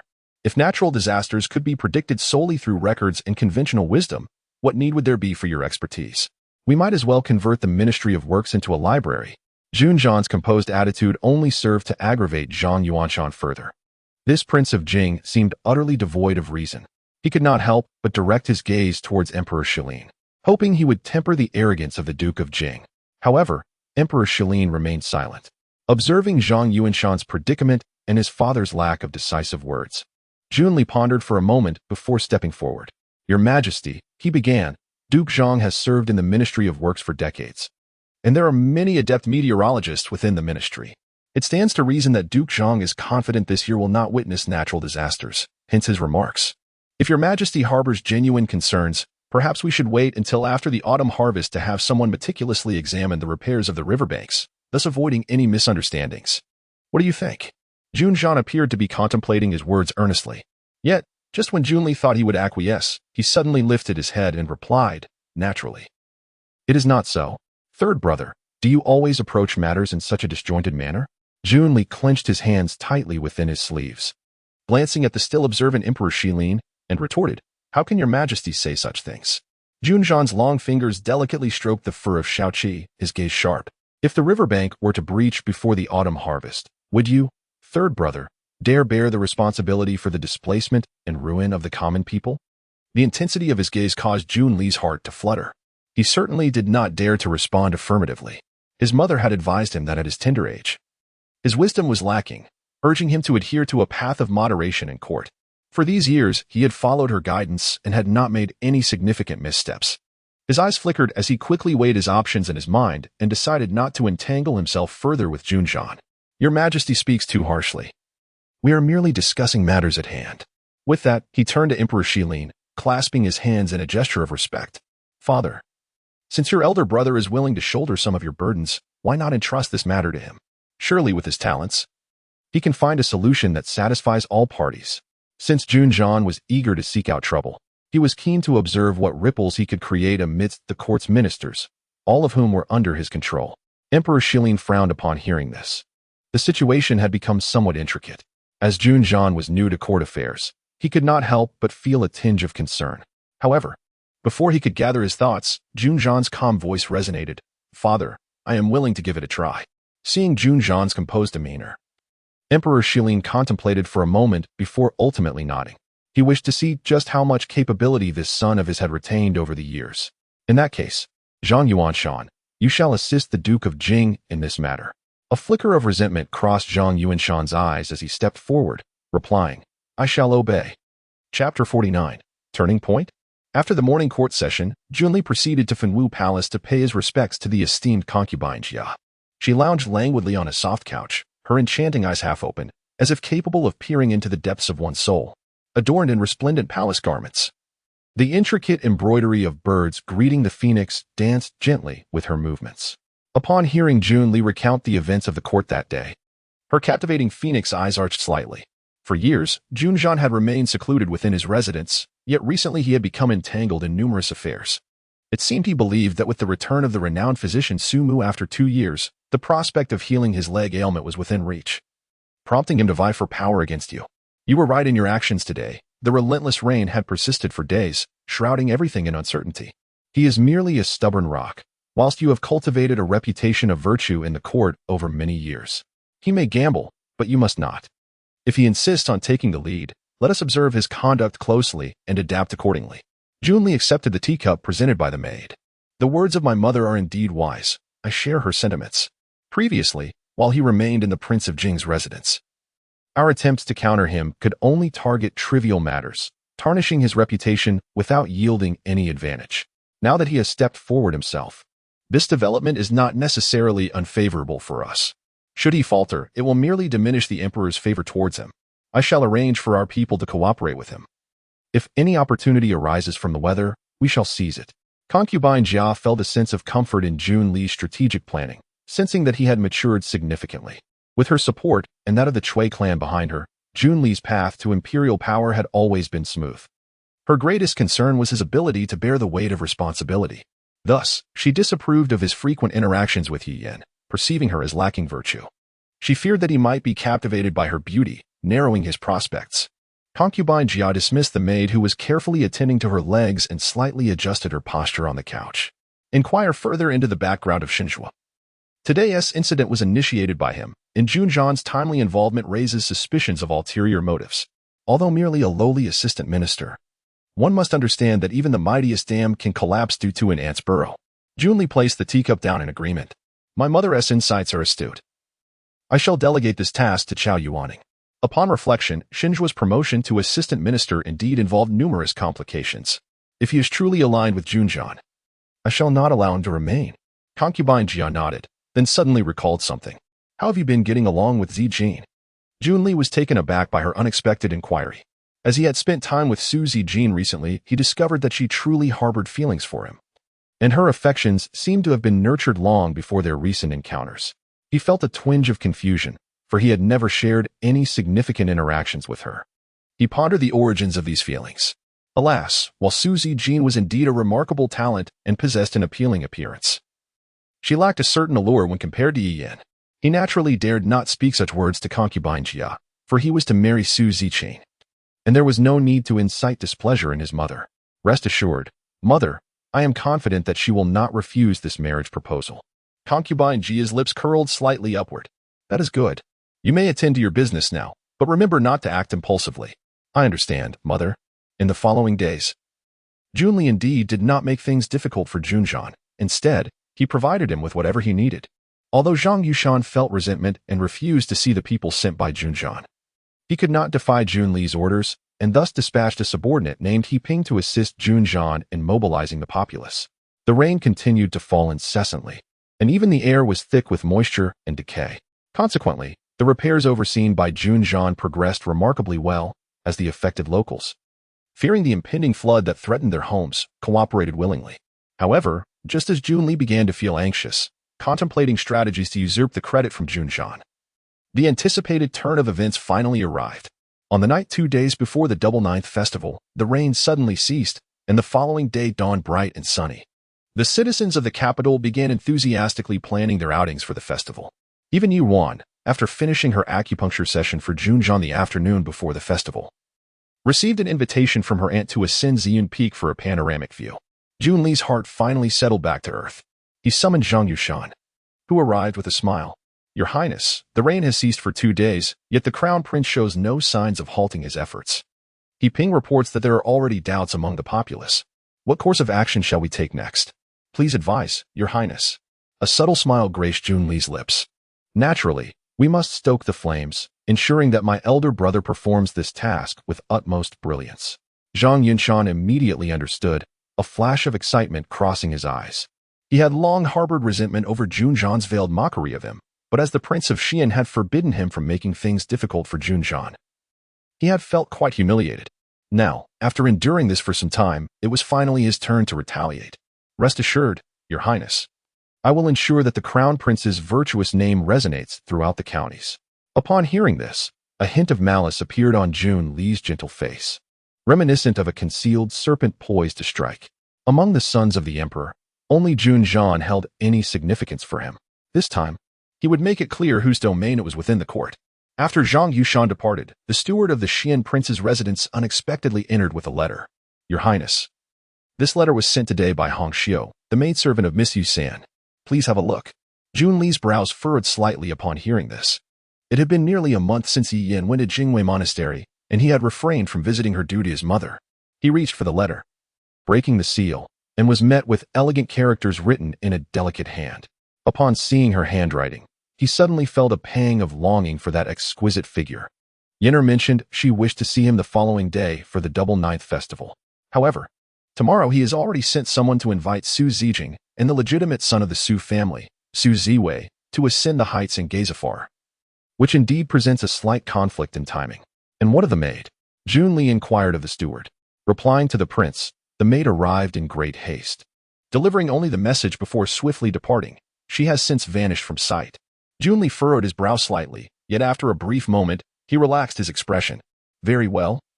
It can wait until after returning from Ziyun Peak. Chapter 50. Yi Yan's trials. At this moment in Jingwei Monastery, Yi Yan donned a coarse blue garment. After completing the morning prayers with the nuns, she carried a heavy bucket of water back to her quarters. In the courtyard lay a pile of clothes she had changed out of yesterday. The delicate features of her face were now marred by a cloud of resentment. Miss. Upon seeing her sway under the weight of the bucket, Hong Xiu was about to offer assistance when a stern voice interrupted. Let her manage on her own. Do not interfere. Hearing this, Hong Xiu hesitated and turned to the room, stammering, Aunt Zhao. Miss has not slept well these past few days. And with the early prayers at the monastery, please allow me to help her. Aunt Zhao, seated leisurely within, sipped her tea. Help? What help? The noble consort has decreed that Miss you must attend to all matters personally, and the morning prayers cannot be neglected. Otherwise, it is merely a change of residence. Still under the care of others, which would defy the emperor's wishes, a blatant disregard for his intentions. If the emperor were to learn of this, how could the noble consort justify it? Come here and massage my shoulders. Do not concern yourself with matters that do not pertain to you. Yi Yan clenched her teeth upon hearing the words from within. What could possibly require the emperor's attention? He was preoccupied with state affairs, hardly concerned with a mere girl like her. This was clearly the noble consort's deliberate attempt to torment her. The days stretched interminably, accustomed to a life of pampering.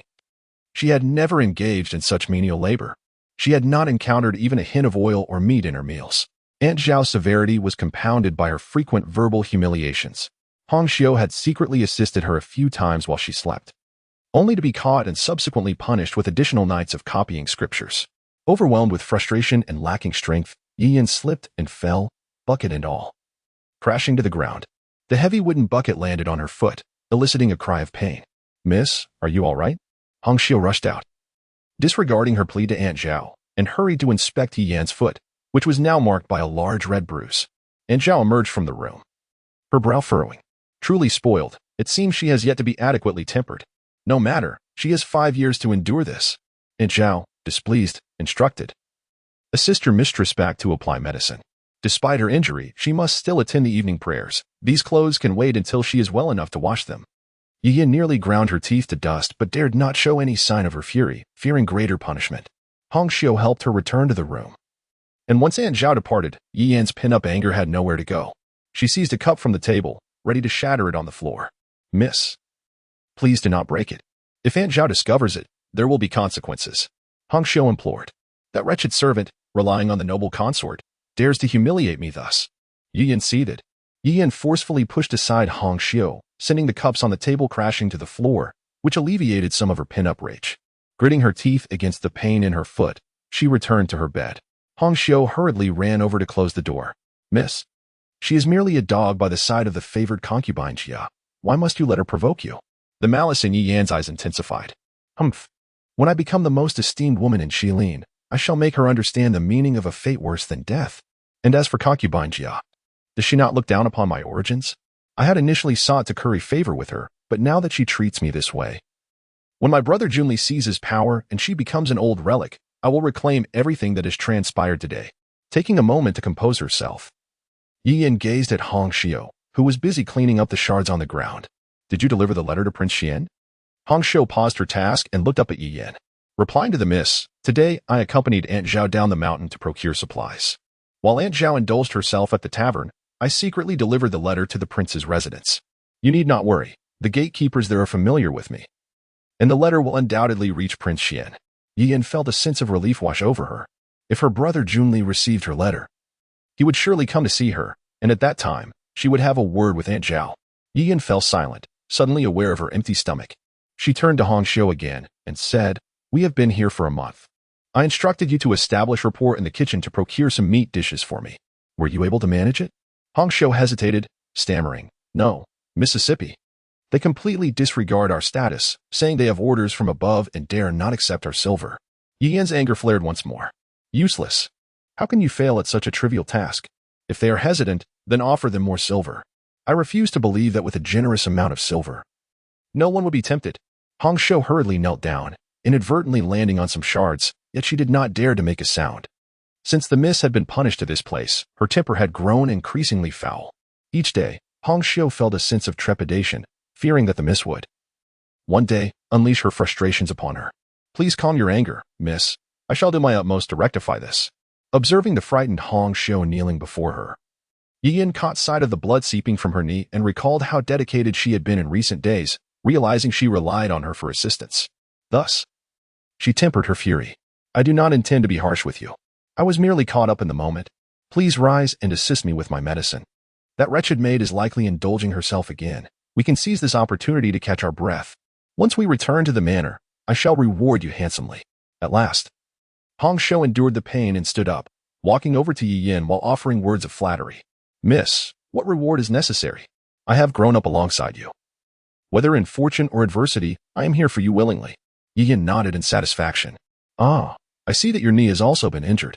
Once you return to your chamber, please apply some ointment and rest well. I am aware that these days, Aunt Zhao has been demanding much from you. And you have endured quite a bit of hardship. Hong Xiu's eyes glimmered with emotion. Miss Ye, your concern is appreciated. As a servant, it is my duty to attend to others. It cannot be deemed a grievance. It is merely the young lady who suffers. I can only hope that Prince Xian will come tomorrow, as Aunt Zhao is cautious in her actions, which may improve the young lady's circumstances.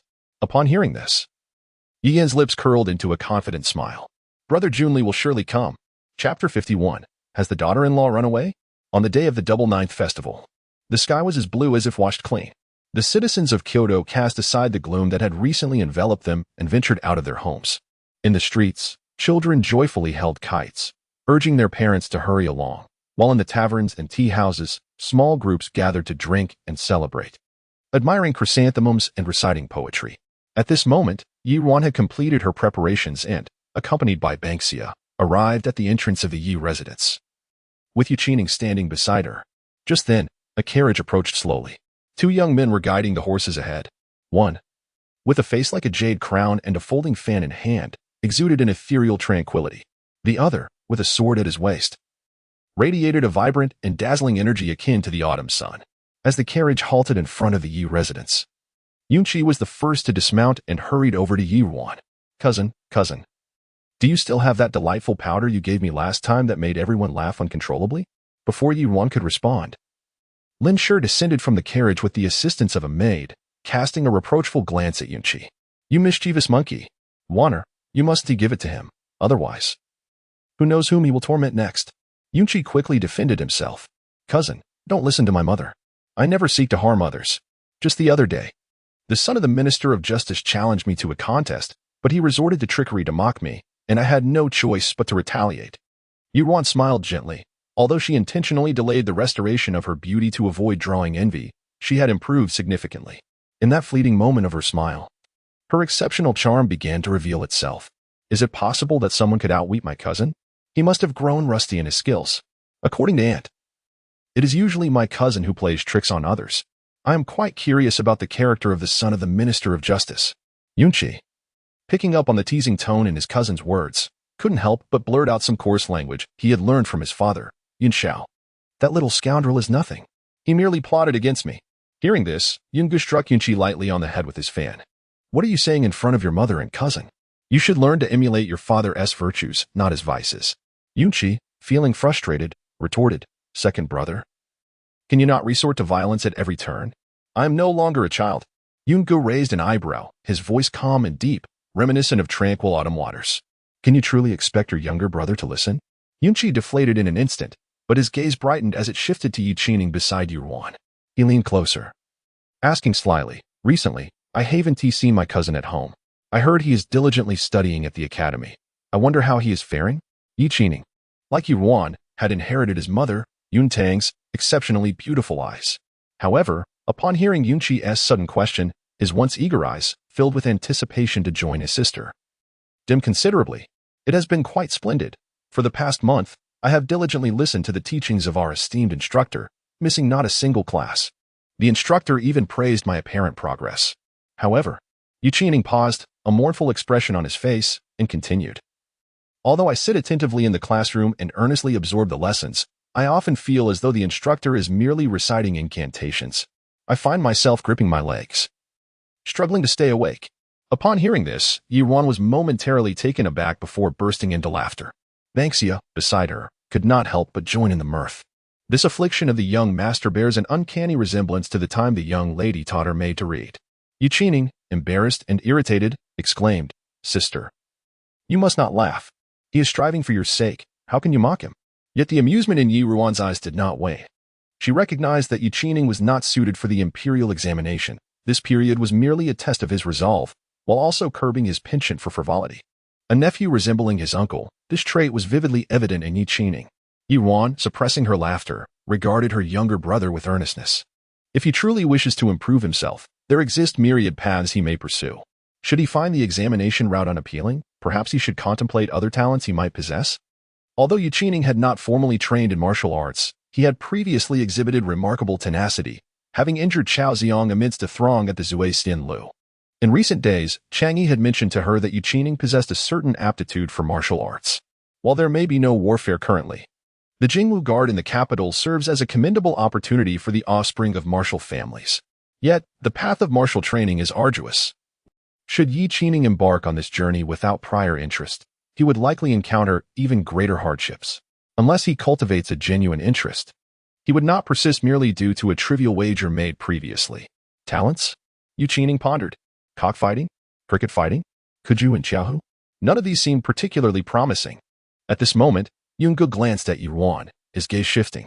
Rather than merely ascending Ziyun Peak today, it would be far more entertaining for my cousin and third brother to compete in a test of stamina, to see who could reach the summit first. If the third brother triumphs, Miss Ruan shall bestow upon him the medicinal powder he desires. If my cousin prevails, I shall present him with a renowned halberd I acquired recently. Yunqi naturally responded with enthusiasm. Yi Qining, too, felt invigorated, casting aside his earlier turmoil and readily agreeing. Ruan turned her gaze towards Yungu, offering him a slight nod, her smile radiant, akin to a crescent moon, as the early autumn air remained crisp. Despite the pleasant warmth of the day, Banxia, concerned for Ruan's comfort, draped a delicate cloak adorned with green bamboo over her shoulders, complementing the design on the folding fan held by Yungu. Yungu tightened his grip on the fan, a smile involuntarily gracing his lips. After a brief exchange of words, the group ascended into the carriage. As the carriage set in motion, Yi Ruan's gaze momentarily halted. There, at the corner of the Yi residence, stood another carriage, beside which a figure clad in black, Changfeng, was positioned. Although she had received the invitation unexpectedly yesterday, she had dispatched Bansha to inform the Prince of Jing's residence. Why had Changfeng still arrived? Pondering this, Ruan hastily signaled for the carriage to stop. Cousin, what is the matter? Yungu inquired, halting his horse beside the curtain of the sedan chair. "Cousin, the carriage from the Prince of Jing's residence is over there. I made a last-minute decision to join you for the climbing event yesterday, and the people from the prince's residence may not have received my message. I would greatly appreciate it if you could inform that black-clad guardian over there that I shall visit the Prince of Jing later to attend to His Highness's medical needs." Yun Ge glanced in the direction she indicated and nodded in acknowledgement. After he approached Changfeng to explain the situation, the group set off once more. However, as Yun Ge departed, he cast a fleeting glance at the sedan chair behind Changfeng. It seemed as if there were someone inside. Chapter 52. Encountering the Prince of Xian, an ominous encounter. Xian Peak, a renowned mountain near the capital of Shilin, offers a breathtaking panoramic view of the entire city from its heights. The government has erected several pavilions along the mountain for visitors to rest.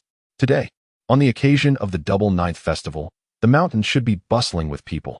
However, at the foot of the mountain, a group of guards stands sternly, barring the entrance to a number of common folk. Those turned away dare not voice their grievances.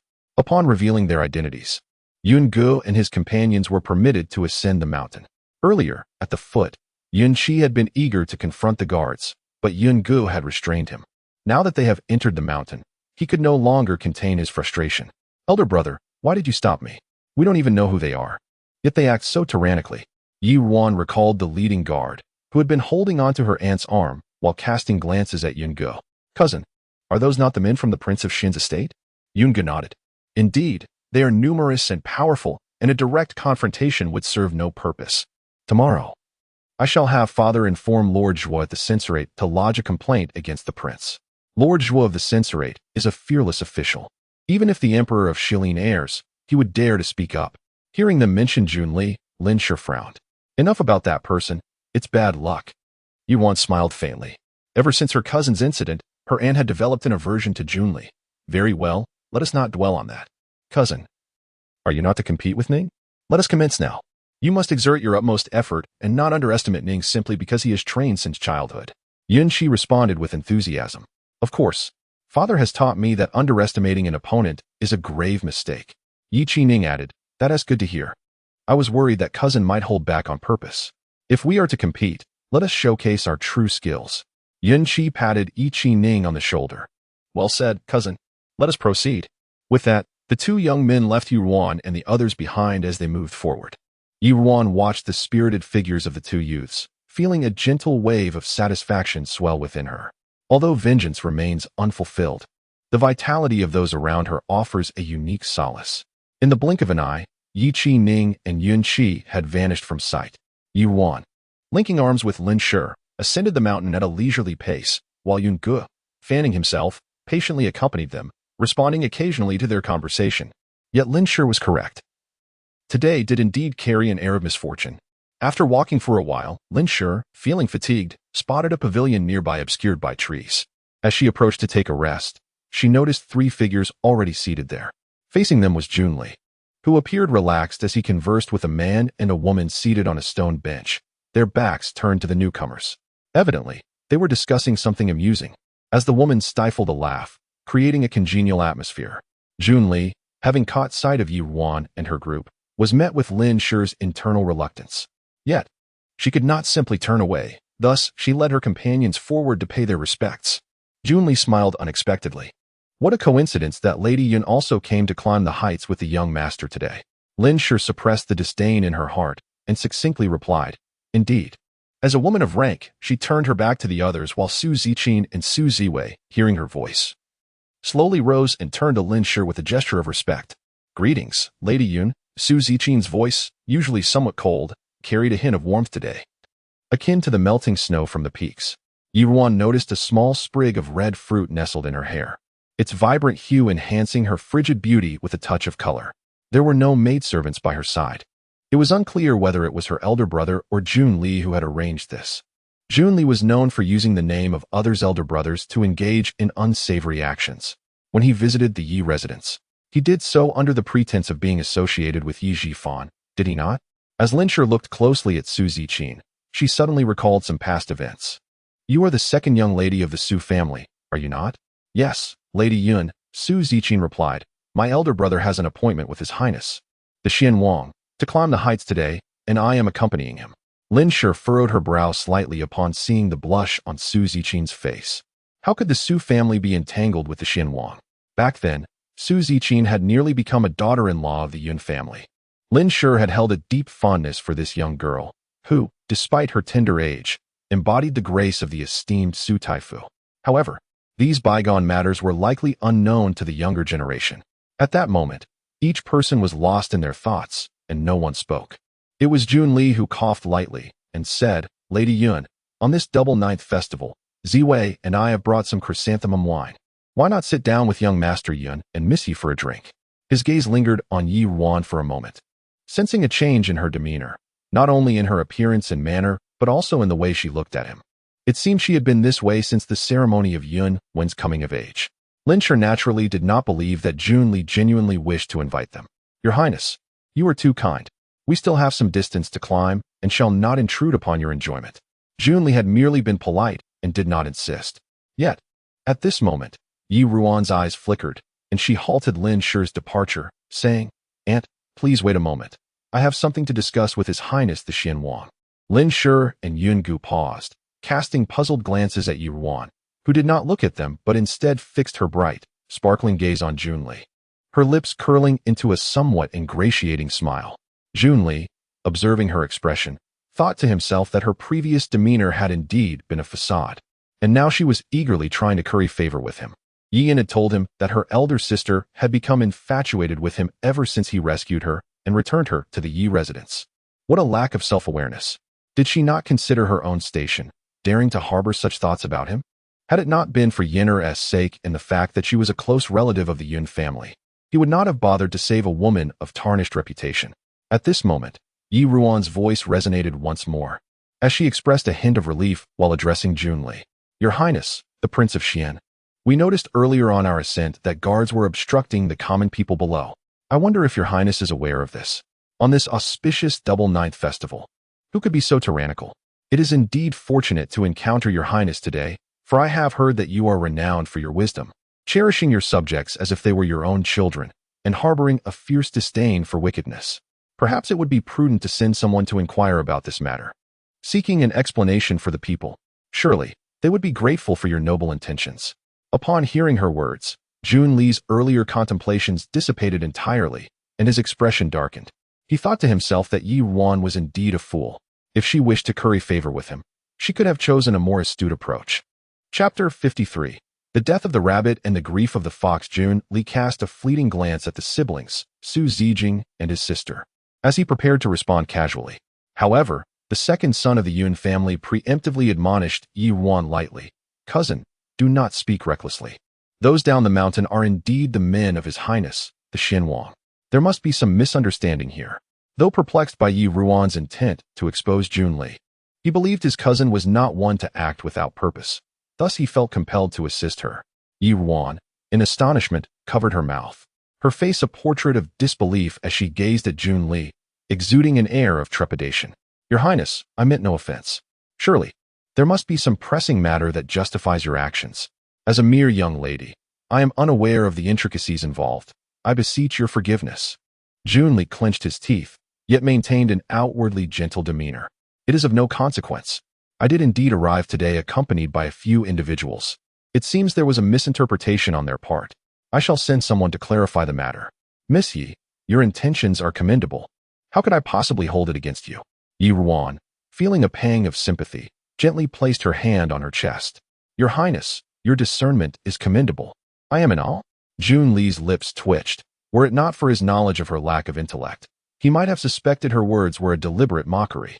"Miss He has been quite busy tending to my royal brother's leg injury of late.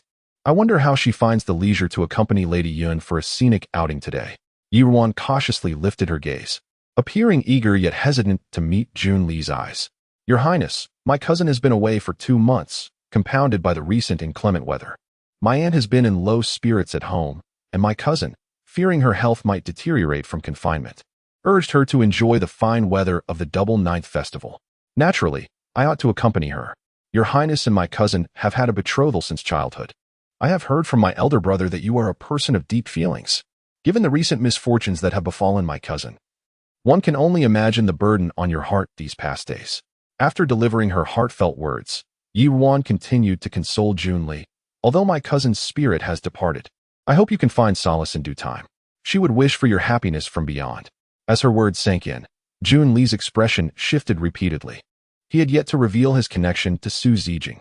Only those from their families were aware.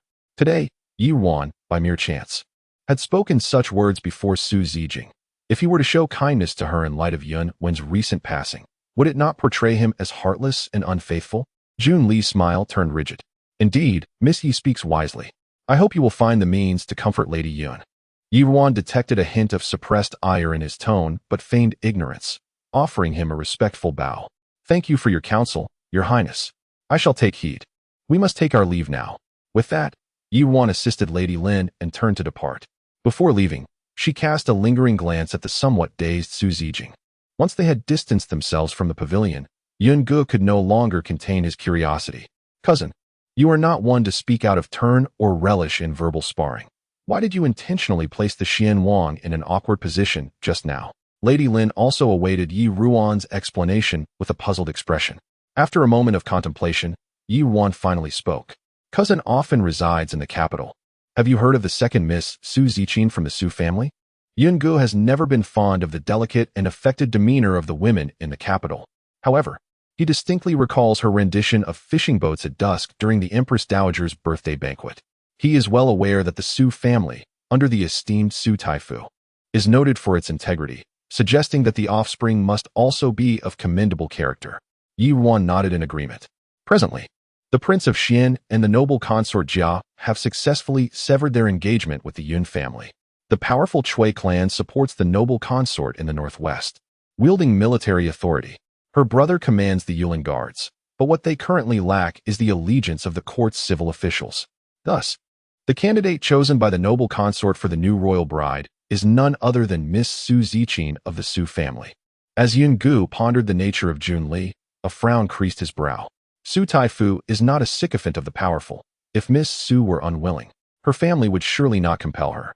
Yi Ruan sighed softly. Cousin is correct, yet observing the current circumstances, it seems that Miss Su may have already developed feelings for Jun Li. Earlier in the pavilion, remembering my cousin, I couldn't bear to see her deceived by Jun Li, which compelled me to speak more than I intended. In a previous life, Su Ziqin shared her sorrows with me, both victims of Yi Yan's treachery, leading to a most tragic fate. Now, witnessing her once again plunge into the inferno that is Jun Li, despite repeatedly reminding myself to refrain from meddling, I had already done what I could and sent an anonymous letter to caution her. Yet, seeing Su Ziqin's imminent entrapment, I cannot help but feel a pang of sorrow for her plight. Noticing the cloud of distress on Yi Ruan's brow, Yun Ge leaned slightly forward, suddenly seized by the urge to smooth away her worries. This thought startled him. A gentleman must uphold integrity and not entertain such frivolous notions. Nevertheless, he sensed that his cousin bore many heavy shackles. Steeling himself, he gently reassured her. Each individual has their own path to tread. Dear cousin, there is no need for undue insistence. Yi Ruan understood that some matters cannot be swayed by mere words and temporarily dispelled the shadow in her heart. Cousin is right. But if Jun Li marries Su Ziqin, his influence in the court is likely to grow substantially. Yun Ge scrutinized Yi Ruan's expression intently. Cousin, I wish to inquire about something. I hope you will answer truthfully. Please, cousin, she replied. A ripple of concern stirred in Yun Ji's gentle, lake-like eyes. The Duke Jing's leg ailment. Can you cure it? Yi Ruan paused, surprised by her cousin's keen insight. However, she deemed it unnecessary to conceal the truth from him. If the Yun family were to learn of this, they might adeptly navigate future court dynamics. Yes, but currently, we lack a particularly rare medicinal herb, and I cannot ascertain when we will succeed. A glimmer of understanding passed through Yun Ji's eyes. I comprehend, cousin. The Yun family, having relinquished the marriage alliance with Jun Li, can now maintain a stance of neutrality within the court. Neither Prince Jing nor Prince Xian bears any relevance to the Yun family, allowing our uncle to serve as a loyal minister as he always has. Thus, irrespective of who prevails in the future, the Yun family remains secure and untroubled. Yun Ge discerned Yi Ruan's thoughts, but refrained from continuing the discourse. Let us speak of other matters. We should proceed. Our cousins may have already reached the summit. Yi Ruan nodded, and the group resumed their ascent towards the mountaintop. Along the way, Ruan inquired further about the Yun family's grain reserves. Given the current climate, she had intended to offer words of reassurance. However, Lin Shi and Yun Gu appeared entirely unperturbed by the situation, rendering her comfort unnecessary. A warmth blossomed in Yi Ruan's heart. This must be the sensation of being wholeheartedly trusted. Meanwhile, Lin Shi contemplated the expression her son had cast upon Yi Ruan, beginning to entertain the notion that had arisen in her mind in recent days. Chapter 54. Affection. After more than an hour, the group finally reached the mountaintop. The summit was relatively uncrowded today, and it wasn't long before they spotted the figures of Yun Gu and Yun Qi. At that moment, Yun Qi was practicing swordplay in a pavilion, while Yi Ning watched him with rapt attention, her eyes sparkling at his fluid movements. Yi Ruan, who was arm in arm with Lin Shi, was about to approach when a fleeting glance revealed an unexpected figure approaching from the opposite end of the pavilion. Lin Shi's brows furrowed slightly. What a peculiar day, first with the king of Xian, and now the rarely seen king of Jing has arrived as well. However, she held no particular aversion towards the king of Jing. Yun Qi, having finished his practice, walked towards the group, gesturing for them to enter the pavilion. Mother, why are you all so late? My cousin and I have been here for quite some time. Lin Shi shook off her thoughts and smiled at Yun Qi. Having worked up such a sweat, shouldn't you take a break? Yun Qi appeared unconcerned. What is the matter with sweating? My father and I experience this every day in the military. At that moment, Jun Zhan approached from the opposite side of the pavilion. The group greeted him respectfully. Jun Zhan's calm eyes betrayed no emotions, though his face bore a hint of fatigue, and his voice was gentler than usual. No need for such formalities. Please, have a seat. Inside the pavilion, a stone table was surrounded by stone benches. The servants from the Yun residence had arrived early and had already prepared soft cushions on the benches and placed an array of food and drink on the table. Yi Ruan and Yun Gu seated themselves beside Lin Shi. Yun Gu regarded Jun Zhan with a scrutinizing gaze. Recalling that the figure he had seen sitting in a sedan chair outside Yi Manor earlier must have been the king of Jing. What a coincidence that he would appear here as well. He had heard that the king of Jing had been busy overseeing repair work on dikes in several counties near the capital and could hardly be in the mood for leisure. Could it be for his cousin? He furrowed his brow slightly, finding this thought somewhat absurd, yet unable to conjure a better explanation. Once seated, Lin Shi politely addressed Jun Zhan. It is indeed fate that we encounter His Highness the King of Jing here today. If your highness does not mind, I would like you to sample the culinary delights from the Yun kitchen. The Chongyang cake, made by our chef rivals, that of the Zui Xian Lu. Madam, you are too kind, Jun Zhan replied with a slight nod, his hands remaining still. Yi Ruan suddenly recalled that he seemed to have a distaste for sweet foods. Not wanting her aunt's good intentions to go to waste, she stood up and placed a piece on each person's plate, and asked Ban Xia to pour tea for everyone. Having walked for such a long time, I believe everyone must be thirsty. Let us enjoy a cup of tea first. Jun Zhan did not decline, merely picking up the tea from the table and quietly sipping a few times before saying, Madam, please do not mind me. I am merely here to enjoy the scenery with my tea. You may proceed as you wish. With that, he turned his gaze away, focusing solely on the view below the mountain. Yun Qi, unable to remain idle, finished his tea in one gulp and enthusiastically turned to Yi Ruan. Cousin, today I endeavored tirelessly to gain an advantage over my younger cousin for that powder, so do remember to bestow it upon me. Yi Ruan was amused by his expression. Fear not, dear cousin, you shall not be forgotten. However, I must request a favor from my brother today. Although he did not prevail, might you still grant him the long spear you promised? The weapons in uncle's residence must be exquisite. Yun Gu gently waved the folding fan in his hand, exchanging a knowing smile with Yi Ruan. That is certainly permissible, yet does our younger cousin genuinely desire it? I perceive he has not practiced the art of spear combat. Despite his defeat today, Yi Ning bore no sign of discontent. Indeed, I was quite impressed by my elder cousin's swordplay and was contemplating learning a weapon myself, contingent upon your willingness to part with one. Lin Shi interjected playfully. What does parting even mean? We are all family, and besides, your elder sister. You both have personally made the request, so your cousin would surely be willing to oblige. Wouldn't you agree, Gu? As Lin Shi spoke, her gaze inadvertently flitted between Yun Gu and Yi Ruan.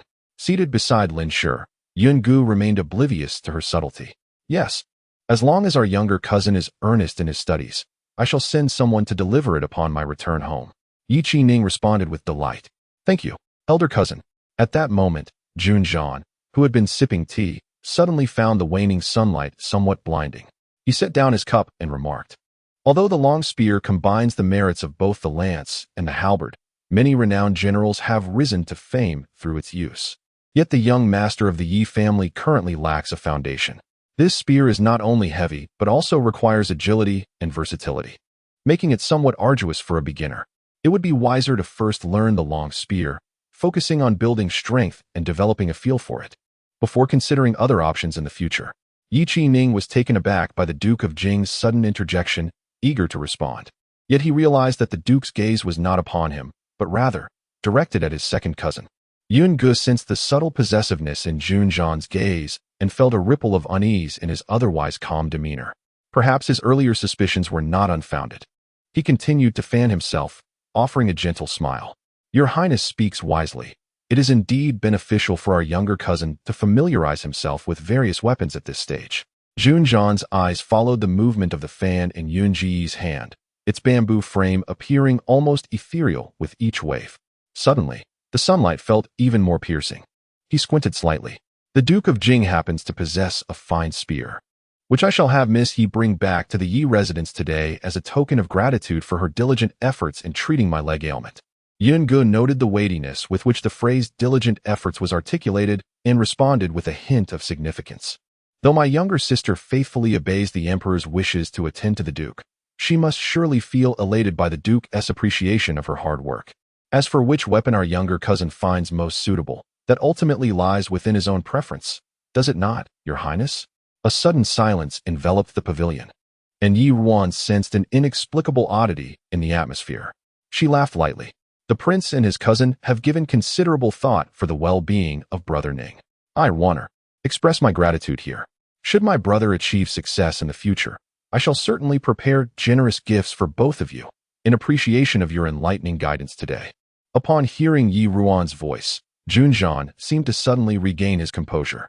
Last night, he had spent an entire night away in Anyong, and then, quite inexplicably, found himself here, utterly fatigued. To make matters worse, he had just been irritated by the piercing sunlight. Unbeknownst to him, he had lost his composure. He had spoken a great deal of inconsequential words. Even if he discerned the profound meaning in Lady Yun's gaze, what difference did it make? She was destined to marry, after all. Yet, the faint thread of concern within his heart left him somewhat troubled. Suddenly, he picked up the piece of Chongyang cake before him and brought it to his lips. The glutinous rice delicacy, adorned with almonds, walnuts, peanuts, and honey dates, was enveloped in a light layer of honey, appearing exceedingly tempting. Yi Ruan was taken aback by his actions. How had he begun to eat? Chapter 55, Seduction. As the night deepened, Su Ziqing returned from Ziyun Peak, having bathed and changed her attire. She sat before the mirror, where the reflection revealed a young woman of elegant and refined beauty, surrounded by an aura of scholarly grace. Yet, at this moment, her expression bore a hint of distress. "What troubles you, miss?" inquired Baoyin, the maid attending to her hair, her voice a gentle whisper. "Baoyin, what do you think of His Highness, the Prince of Xian?" The little maid looked puzzled, aware of the matters between her mistress and the prince. Did something happen today at Ziyun Peak? Recalling the words of the young lady from the Yi family earlier that day, Su Ziqing furrowed her brow. Since that birthday banquet years ago, a tender affection had gradually taken root in her heart. However, Jun Li had been betrothed to the young lady of the Yun family since childhood, and the teachings of the Su family, along with her own pride, forbade her from entertaining any other thoughts. Yet, the unpredictable nature of life had taken a turn. The repeated summons from imperial concubine Jia conveyed an undeniable message. Su Ziqing's delicate brows knitted together. "Baoyin, do you think people can change?" The young man who had once captivated her heart seemed somehow different now. Understanding the regrets that had lingered in her heart, Baoyin softly consoled her. "Miss, His Highness now resides at the heart of imperial power. It is only natural that he differs somewhat from his youth, just as you have changed in your own way. You must ask yourself whether your heart still desires." Gazing at her reflection, Su Ziqing was enveloped in a myriad of complex thoughts. Although the anonymous letter she had received that day had long since been burned, the sting of its message remained embedded in her heart. Nevertheless, Jun Li's recent attentiveness towards her had stirred her emotions. After all, he was the one who had occupied a special place in her heart for nearly 5 years. The tender affection she harbored had not waned with time, Instead, it had entwined her like a creeping vine, tightening its grip due to the regrets and unattainable dreams that ensnared her. How could she easily relinquish something so within reach? Su Ziqing dismissed the tumult of thoughts swirling in her mind. Tomorrow, Imperial concubine Jia has invited me to the palace to enjoy the chrysanthemums. Prepare yourself early, and accompany me to the palace in the morning. Bowing complied, assisting her mistress as she lay down. As the gauzy curtains fell, Su Ziqing found herself unable to sleep. In the dark of night, a side door of the Jingwen monastery creaked open. Hongxiu peeked outside, anxiously scanning the surroundings. After delivering a message to the Prince of Xian, she had received word that he would certainly come to see the young lady for the double ninth festival. Yet, night had fallen, and he had yet to arrive. She felt a cloud of gloom settle upon her, especially after Aunt Zhao had mentioned that the prince had arranged an outing with the second young lady of the Su family. Just as her anxiety reached its peak, two lanterns finally emerged from the darkness. His Highness, Hongxiu joyfully lowered her voice, ushering Jun Li and Yuan He into the room. Once inside, she discreetly closed the door, ensuring that Yuan He and Yuan Gai, standing outside, remained hidden from view. At this moment, Yi Yin sat gracefully before the dressing mirror in the meditation room. The autumn air had thickened, yet she adorned herself in a delicate gown of pale goose yellow, the fair skin of her neck allowing a glimpse of lingering spring. Upon entering, Jun Li was momentarily taken aback by the sight. Her ethereal figure, almost fragile under the dim light, evoked a whirlwind of thoughts. Only when he approached did Yi Yin appear to awaken from her reverie, turning to gaze at him with a hint of confusion. "Your Highness, am I dreaming?" As she turned, Jun Li's eyes were drawn downward, revealing a more pronounced glimpse of spring's essence before him, complemented by her enchanting, glistening eyes. A surge of warmth rushed through him. "Yinner, it is I." Unable to resist, he reached out to caress her slender, delicate neck. Yet, as if regaining her senses, Yi Yin instinctively recoiled, her expression suddenly brightening as she pulled a nearby outer garment over herself and stood, exclaiming in delightful surprise, "Your Highness, it truly is you. I thought you would not come today." With the spring's essence concealed, Jun Li felt an insatiable yearning within him. How could it be? When have I ever let you down? "Your Highness." Yi Yin sobbed as she threw herself into his embrace. As the beauty nestled against him, Jun Li instinctively wrapped his arms around her slender waist. "Do not weep. I have come, have I not?" Yet, she continued to cry softly. "Since Yinner entered this tranquil moon temple, your Highness has never visited. Aunt Zhao mentioned you were accompanying Miss Su to Xian Peak today. I thought you had forgotten about me. Your Highness, I am afraid." She confessed, "Afraid you no longer want me." Jun Li tenderly wiped the tears from her eyes, fully aware that Aunt Zhao was sent by his mother. Yet, he found her words rather too intrusive. "What nonsense is this? The bond we share cannot be substituted by Su Ziqing. Have I not told you that my interactions with her are solely at my mother's behest? For the sake of future endeavors, you need not dwell on her." Yi Yin regarded Jun Li with caution. "Your Highness, I am not one to confuse weighty matters. It is just that the thought of Sister Su having your company stirred a twinge of jealousy in my heart." "Your Highness, am I being terribly wicked?" Jun Li gently caressed her lips. "If you felt not even a hint of jealousy, I would question your sincerity towards me." With that, he leaned in to kiss her rosy lips, simultaneously expressing his displeasure by tugging at the outer garment she had carelessly draped over her shoulder. His hands traced down her neck, seeking that fleeting glimpse of spring he had seen earlier. This time, however, Yi Yin did not push him away. Her gaze flickered as she directed her attention toward the doorway. Just as Jun Li was lost in his fervor, the voice of Hongxiu suddenly pierced the moment from outside. "Aunt, the young lady has truly retired. I did not deceive you." Outside the door, Hongxiu stood as a barrier, with Aunt Zhao, whom she had deliberately summoned, standing before her, her expression filled with ire. "Nonsense. The lamp inside is still lit. How could she have already retired? Just moments ago, I distinctly heard a man's voice."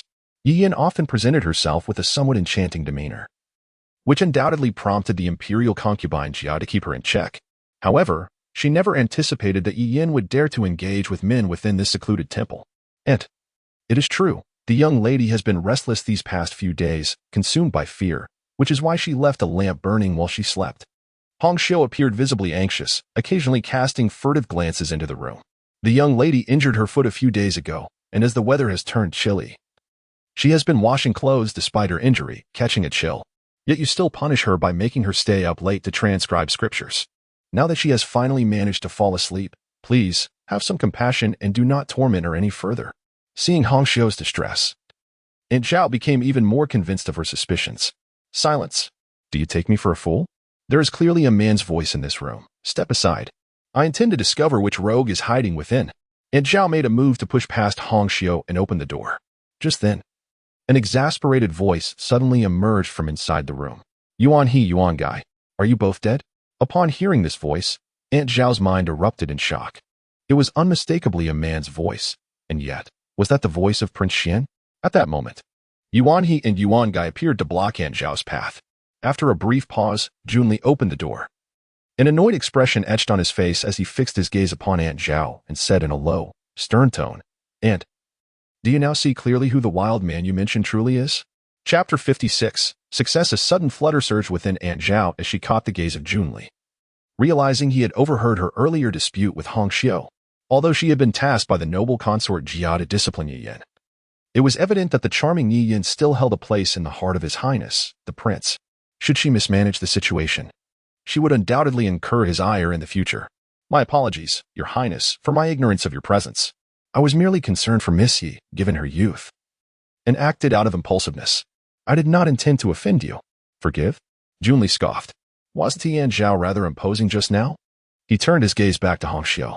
You mentioned how she usually treats your mistress? Hong Xiu shot a glance at Aunt Zhao. Her demeanor a blend of indignation and restraint. Speak freely. Why the hesitation? With urgency, Hong Xiu lowered herself and recounted in detail the tribulations Yi Yin had endured lately. Jun Li's brows knitted tightly as he rebuked Aunt Zhao, scoundrel. Who gave you the audacity to treat Yi Yin so harshly? Yuan Guy. Aunt Zhao has brazenly insulted and defied me. Take her away and administer 50 lashes. Aunt Zhao's heart raced at the thought of 50 lashes. Surely that would be tantamount to a death sentence. Yet, recalling that her actions were under the directive of consort Jia, she steadied herself, summoning a semblance of composure. Your Highness, I was unaware of your late-night visit. My intentions were solely to protect Miss Yi from making foolish mistakes due to her age. I acted in haste, without meaning to offend you. Furthermore, all my actions were in accordance with the wishes of the noble consort. I was merely following orders. Please, I implore you to temper your wrath. The consort holds you in high regard, she continued, and has already spared Miss Yi from the punishment of shaving her head. If you wish to pursue further punishment, I fear the consort may take offense. She only hopes to cultivate a more composed demeanor in Miss Yi. I ask for your understanding of her good intentions. Aunt Zhao cautiously observed Jun Li's still unfriendly countenance before adding, the consort has decreed that no one is to visit. Should it come to light that you were found in Miss Yu's chamber at this hour, retribution may fall upon her. I shall keep your secret, Your Highness. Please forgive my careless oversight today. Jun Li's lips curled into a bitter smile. So, I am to be grateful to Aunt Zhao? I dare not presume, Aunt Zhao replied, bowing even lower. At that moment, Yi Yin gracefully approached the doorway. Although her garments had been tidied, a hint of allure lingered in her eyes. She cast a glance at the kneeling Aunt Zhao. Your Highness, Aunt Zhao was merely following orders and made an unintentional mistake today. Please, let her be. After all, she is in the service of the noble consort, and I would not wish for any discord between you and her on my account. Her intent was never to have Jun Li punish Aunt Zhao. If he did, consort Jia would surely learn of his nocturnal visit, making future encounters between her and Jun Li exceedingly difficult. Moreover, should Aunt Zhao be dismissed, the consort would undoubtedly assign someone else, and the situation could become even more precarious. Having captured the missteps of Aunt Zhao, it is indeed an opportune moment to keep her in check. As long as the well water does not interfere with the river water, there will be ample opportunities to settle the score once she leaves. Jun Li, observing Yi Yan's understanding demeanor, found his expression softening slightly. However, when he turned his attention to Aunt Zhao, his voice became as sharp as a blade. Aunt Zhao, do not presume that your association with the Empress Mother renders you immune to my actions. Regardless of your claims, you remain merely a servant. Even if I were to dismiss you today, the Empress Mother would only be displeased for a few days. Do you truly believe you can stir up any considerable trouble? While the Empress Mother has assigned you to oversee Yinner, she ultimately belongs to me. You would do well to weigh your actions carefully in the future. Otherwise, you must understand the principle that extremes often lead to backlash. Upon hearing this, Aunt Zhao realized that Jun Li was willing to turn a new leaf and hurriedly responded. I understand the prince's intention. I shall certainly turn a blind eye in the future. However, the morning and evening prayers at the temple must still be performed by Miss Yu-san. If not, there may be gossip. And I would find it difficult to report back to the Empress. Jun Li hesitated for a moment, glancing at Yi Yin. She gently linked her arm with his and smiled softly. The Empress's teachings are important, my lord. As Aunt Zhao suggested, I shall pray for your well-being during the morning and evening rituals. Just as Jun Li was lost in thought, the soft touch of her arm stirred something within him. Very well, you may leave now, he said, leading Yi Yin back into the room. Once the door was closed, he embraced her tightly, his hands growing restless. Yet this time, Yi Yin blushed and pushed him away. My lord, I momentarily lost my composure upon seeing you after such a long time. I hope you will consider my reputation. She recalled her mother's words. The earlier sweetness was merely a ploy to provoke Aunt Zhao, hoping to incite Jun Li's protective instincts. Moreover, there was still Su Zijing outside. Although she could not leave the temple, she could keep him thinking of her. Her mother had said that beauty was a woman's greatest weapon, and that which one cannot possess is always the most desirable. Seeing the glimmer of emotion in Yi Yan's eyes, Jun Li kissed her lips once more before releasing her. Oh, a woman must be willingly engaged for it to be truly enjoyable. Earlier, your maid mentioned that you had caught a cold. Are you feeling better now? Thank you for your concern, my lord. I am much improved, though I still bear the pain from when a bucket fell on my foot a few days ago. Jun Li frowned. That Aunt Zhao is indeed a cunning servant. Should she dare to mistreat you again, do not hesitate to inform Hong Xiu. I shall not stand idly by. You are too kind-hearted, my lord. Had it not been for Aunt Zhao's visit, I would have kept her transgressions hidden. Yi Yin buried her face in Jun Li's embrace. After all, she was under the Empress's influence, and Yi Yin did not wish to see the prince troubled. The minor physical pains she endured were inconsequential. What weighed heavily on her mind was the uncertainty of how long she would remain here. Jun Li pondered for a moment. Rest assured, I will devise a means to persuade my father and the Empress Mother to release you soon. Yi Yin clasped Jun Li's hand even tighter. Your Highness, I can only rely on you now. Jun Li relished the feeling of such dependence. He pondered that if he handled Jun Zhan's matters well this time, perhaps his mother would relent and find a way to plead with the Emperor for Yi Yan's release. As he arrived under the dim light of the moon and sparse stars, tomorrow was destined to be a fine day. After enduring these days, it was time to take action. Chapter 57. Hypocrisy. One day after the Double Ninth Festival, the sky remained a brilliant blue. In the vicinity of the capital, 5 counties had been enveloped by rain, among which Anyong County was the most prosperous, boasting the largest fields and farming households. Consequently, it was designated as a key area for flood defenses by Lord Jun Zhan. At this moment, before the extensive embankment of Anyong County, countless sandbags were piled up to reinforce the riverbank. On one side of the embankment, an undersecretary named He Ping, dispatched by the Ministry of Works, was encircled by a throng of agitated citizens. Though not particularly tall, he was nearly submerged by the crowd if not for his attendants by his side. A robust man standing at the forefront raised his voice. My lord, the rain has ceased for several days now. Reinforcing the embankment is not an urgent matter. With the autumn harvest approaching, let us return home first. When the busy season is over, we will respond to your summons with enthusiasm. Beside him, a more refined gentleman chimed in. Indeed, my lord. The embankment is repaired every 2 years, and you already summoned us for repairs last year. Why must we be called upon again at such a crucial time? If we miss the harvest, how shall we survive? The citizens behind them joined in the clamor, expressing their concerns. Seeing that the situation had escalated, Qin Ping instructed his attendant to bring forth a stool, allowing him to stand atop it and address the crowd. Everyone, please quiet down and listen to me. As he began to speak, the crowd gradually hushed. He Ping took a deep breath before continuing, Dear villagers, I am acutely aware of the urgency surrounding the autumn harvest. However, the order to reinforce the embankment comes directly from His Highness the King of Jing. Although I wish to allow you to return, I am powerless in this matter. The robust man, hearing He Ping's words, grew agitated. What does the King of Jing matter?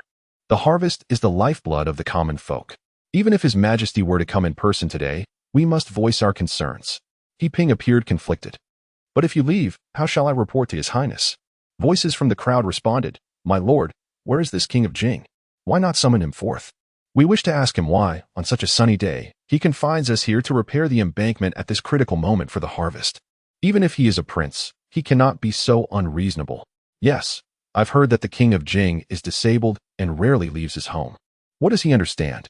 Indeed, let him come out. In an instant, the crowd erupted with demands for the King of Jing to appear. Most of those present were farmers. unfamiliar with the intricacies of court politics. They had heard of His Highness the Prince of Xian, known for his virtue. But the title of King of Jing was merely an abstract notion to the common folk outside the capital. He Ping furrowed his brow and sternly admonished, "This is preposterous. The King of Jing is of royal blood. How can you demand to see him at will? Are you all so reckless?" Yet, the citizens, undeterred by his harsh words, became even more vociferous in their protests. "Esteemed sir, we are indeed fighting for our lives. Rather than waiting to starve from crop failure, we would rather risk everything in a desperate struggle. Yes, Lord He, you need only summon the Prince Jing to give us an explanation. We shall bear the consequences ourselves." He Ping's anger seemed to intensify. "What are you doing? Are you all plotting a rebellion? Do you think that sheer numbers will render Prince Jing powerless against you? If you provoke him, and he truly seeks retribution, how many lives do you have to spare?" The commoners were about to continue their discourse when an elegant voice suddenly resonated. "He Ping, do not act in such a manner." Not far away, Jun Li approached, accompanied by the still-attired Zhang Yunshan, followed by 7 or 8 attendants, marching with great authority. He wore a moon-white robe adorned with 5 swirling dragon patterns, complemented by a cloud-patterned golden crown, exuding an air of scholarly grace. Upon seeing Jun Li and his entourage, He Ping felt a wave of relief wash over him. Although Minister Zhang had instructed him to incite public anger in recent days, he was uncertain if he could truly quell a riot should it arise. He hastily leapt from his seat and knelt before Jun Li. "I pay my respects to His Royal Highness, the Xian Wang, and to you, esteemed sir." Jun Li gently gestured for He Ping to rise, expressing mild dissatisfaction. "What transpired just now? Why did you speak so harshly to the people?" He Ping promptly stepped forward to explain the situation, and upon hearing it, Jun Li feigned discontent and frowned. "I understand. You may withdraw for now." Once He Ping had retreated to the back of the crowd, Jun Li turned his gaze towards the throng of commoners. At that moment, the 2 individuals who had stood at the forefront of the crowd spoke up, bowing respectfully to Jun Li. "You must be His Royal Highness, the Xian Wang. We have heard of your benevolent heart. Please, grant us your aid. Your Highness, this matter concerns the livelihood of our people. We implore you to take charge. We cannot allow Prince Jing to act recklessly." Jun Li regarded them for a moment, then smiled slightly, exuding righteous authority. "Very well, you may rise. I am already aware of the circumstances." He then turned to Zhang Yunshan. "Minister Zhang, it is commendable that my royal brother has taken an interest in state affairs. But now that the rains have ceased, as the Minister of Works, it is your duty to address the repairs. How can you disregard the people's will and neglect your responsibilities? You must issue an order at once to ensure that the citizens of the 5 counties return home without delay." Zhang Yuanshan immediately bowed and complied. "Yes, my lord. I had previously conveyed this matter to Prince Jing during court deliberations, but alas, he was resolute in his course of action, leaving me powerless. With your Highness now taking charge, I shall ensure it is addressed immediately. We will guarantee that the harvest proceeds smoothly for the commoners." The once silent crowd erupted in cheers upon witnessing the benevolent and gentle demeanor of the prince speaking on their behalf. The 2 individuals at the front of the crowd knelt down in reverence. "Your Highness, the Xian Wang, is wise. We thank you for advocating on behalf of us common folk." The people behind them followed suit, kneeling and expressing their gratitude in a chorus of voices. Jun Li gazed contentedly at the prostrate citizens, a glimmer of self-satisfaction illuminating his eyes. Chapter 58. Obstruction before the common folk could rise, for figures emerged from the crowd. The voice of Jun Zhan, tinged with a hint of coldness, followed suit. "Third brother, how impressive you are." As Jun Li beheld the slowly advancing figure of Jun Zhan, a flicker of excitement gradually illuminated his eyes. Today's performance was orchestrated with the expectation of his arrival in Anyong County for inspection. He had feared he might not show up. Zhang Yunshan and his fellow officials exchanged glances upon Jun Zhan's arrival, and they all bowed in unison.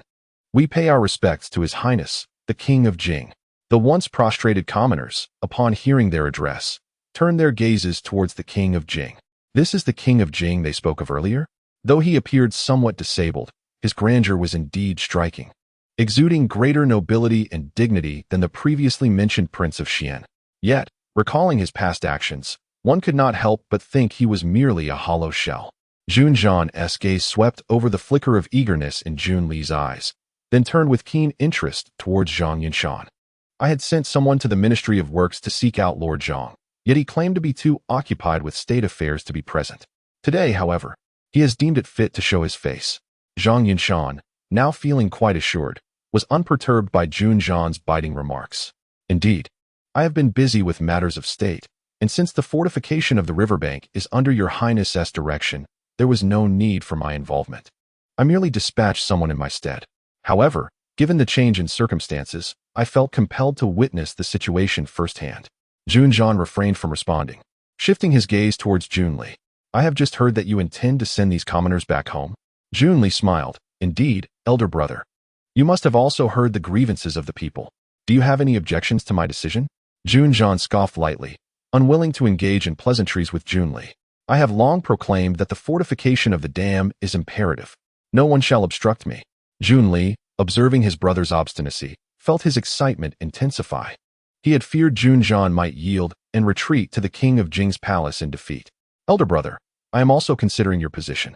The weather is fair now. If you persist in your views and keep the people here, it may jeopardize the autumn harvest.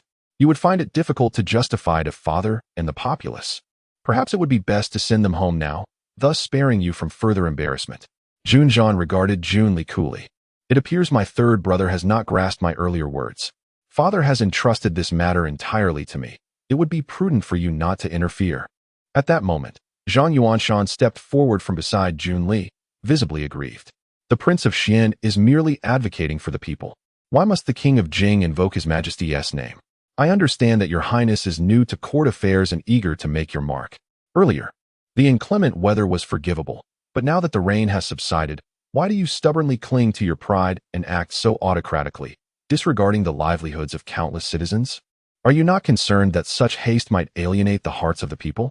With the surrounding commoners overhearing that the King of Jing still refused to let them leave, they grew emboldened by the support of the Prince of Xian and Lord Zhang, unleashing a chorus of dissent. The two leading citizens had spoken with particularly fierce rhetoric, gradually inciting a wave of curses. Chafeng, standing beside Jun Zhan, signaled, and he, along with another guard named Chongning, promptly stepped forward to seize the two instigators from the crowd. The sharp blade was pressed firmly against their throats.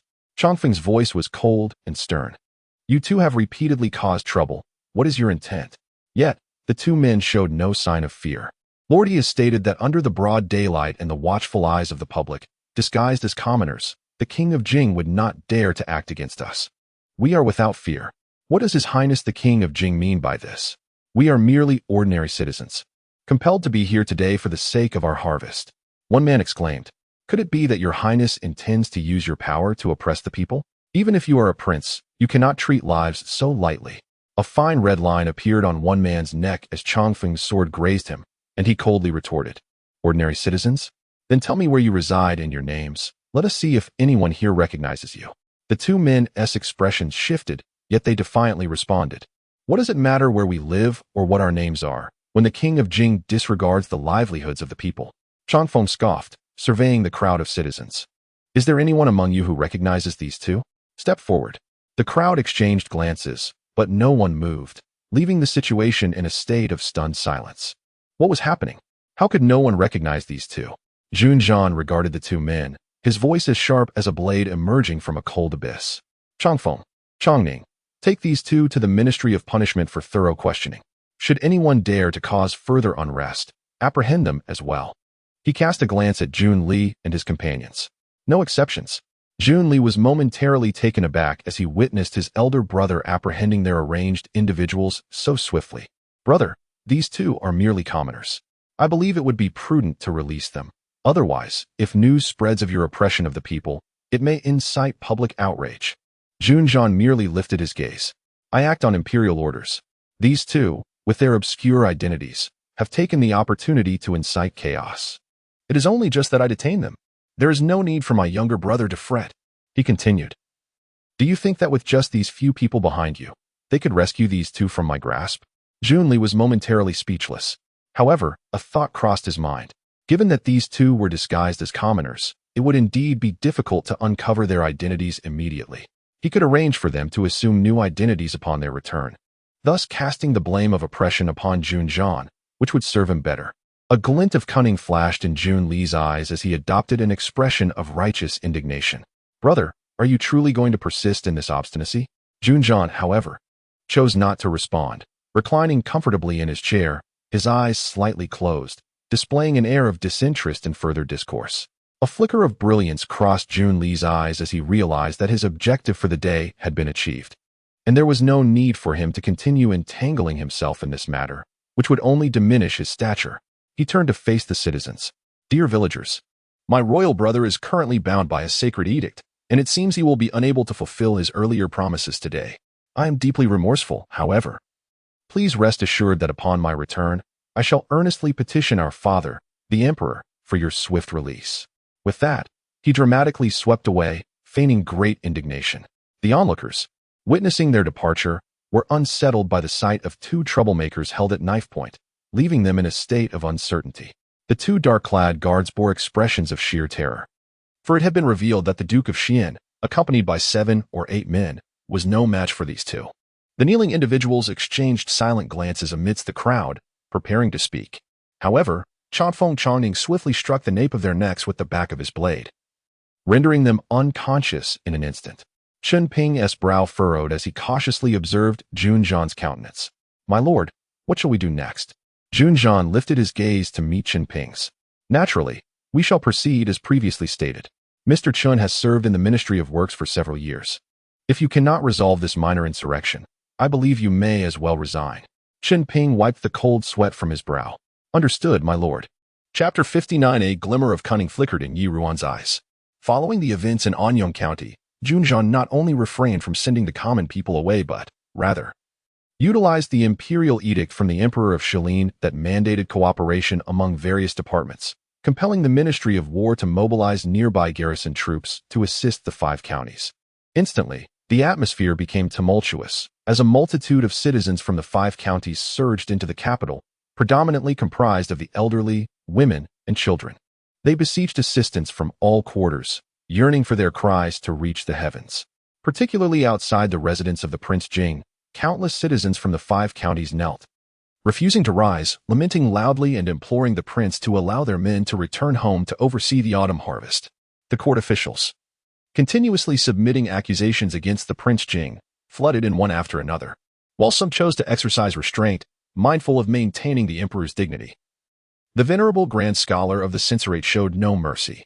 Standing upright in the court, his voice resounded powerfully and resolutely. Your Majesty, the autumn harvest is of paramount importance to the livelihood of the people. The capital is in disarray. Your Majesty cannot permit the Prince Jing to act so recklessly. Should the harvest fail and winter provisions fall short, the populace shall suffer greatly, and how will your Majesty face the ancestors of Shilin, the Emperor of Shilin? Observing the indignant grand scholar, felt a headache coming on. However, recalling Jun Zhan's unwavering confidence and even his willingness to stake his life on the matter, he chose to suppress the turmoil for the time being. The following day, he feigned illness and did not attend court. The grand scholar's rhetoric was indeed formidable. Yet the emperor understood that he was solely concerned for the welfare of the Shilin state. Thus, he could not bring himself to chastise such a rare, loyal minister. The Prince Jing had yet to make an appearance. The lamentations outside his residence, after a day and night of neglect, gradually morphed into shouts of reproach. When Ruan arrived at the prince's residence, she felt as if she were beset by countless sharp blades. Upon entering, as she administered acupuncture to the prince, she stole a glance at him, calmly leaning against the headboard, engrossed in his book, seemingly unfazed by the turmoil surrounding him. Your Highness, the capital is in chaos. Are you not concerned? She pondered silently. Were it not for her memories from a past life, she might have also joined in the chorus of grievances against him from the comfort of her home. The prince's long fingers continued to turn the pages of his book. Did not Miss Yi assert with certainty that calamity was imminent? You even dared to stake your life on it. What matter if I endure a little infamy? I have entrusted my very existence to Miss Yi. Could it be that you wish to retract your words now? Yi Ruan was momentarily at a loss for words. Yet she had come with a serious matter to discuss and was disinclined to engage in banter. Your Highness, does your current course of action aim to influence the court? Jun Zhan raised an eyebrow at her words, slowly setting his book aside, intrigued. Do continue. Yi Ruan disregarded the scrutinizing glint in his eyes and proceeded. During the Empress Dowager's birthday banquet, Your Highness deliberately sought to have the Emperor demote my father. The favored candidate for the position of Deputy Minister of Personnel soon encountered misfortune. Now, the rumors circulating outside implicate Lord Shinhua, who has been ensnared in this controversy alongside your highness. I presume he is your ally. The prince's recent assertive actions in Anyong County serve not only to prepare for disaster prevention but also to intentionally escalate the situation by exposing more vulnerabilities. He hopes that others will inevitably make mistakes. With the current external circumstances reaching such a critical point, it seems that the Xian Wang can no longer contain himself. Jun Zhan gazed thoughtfully at Ruan.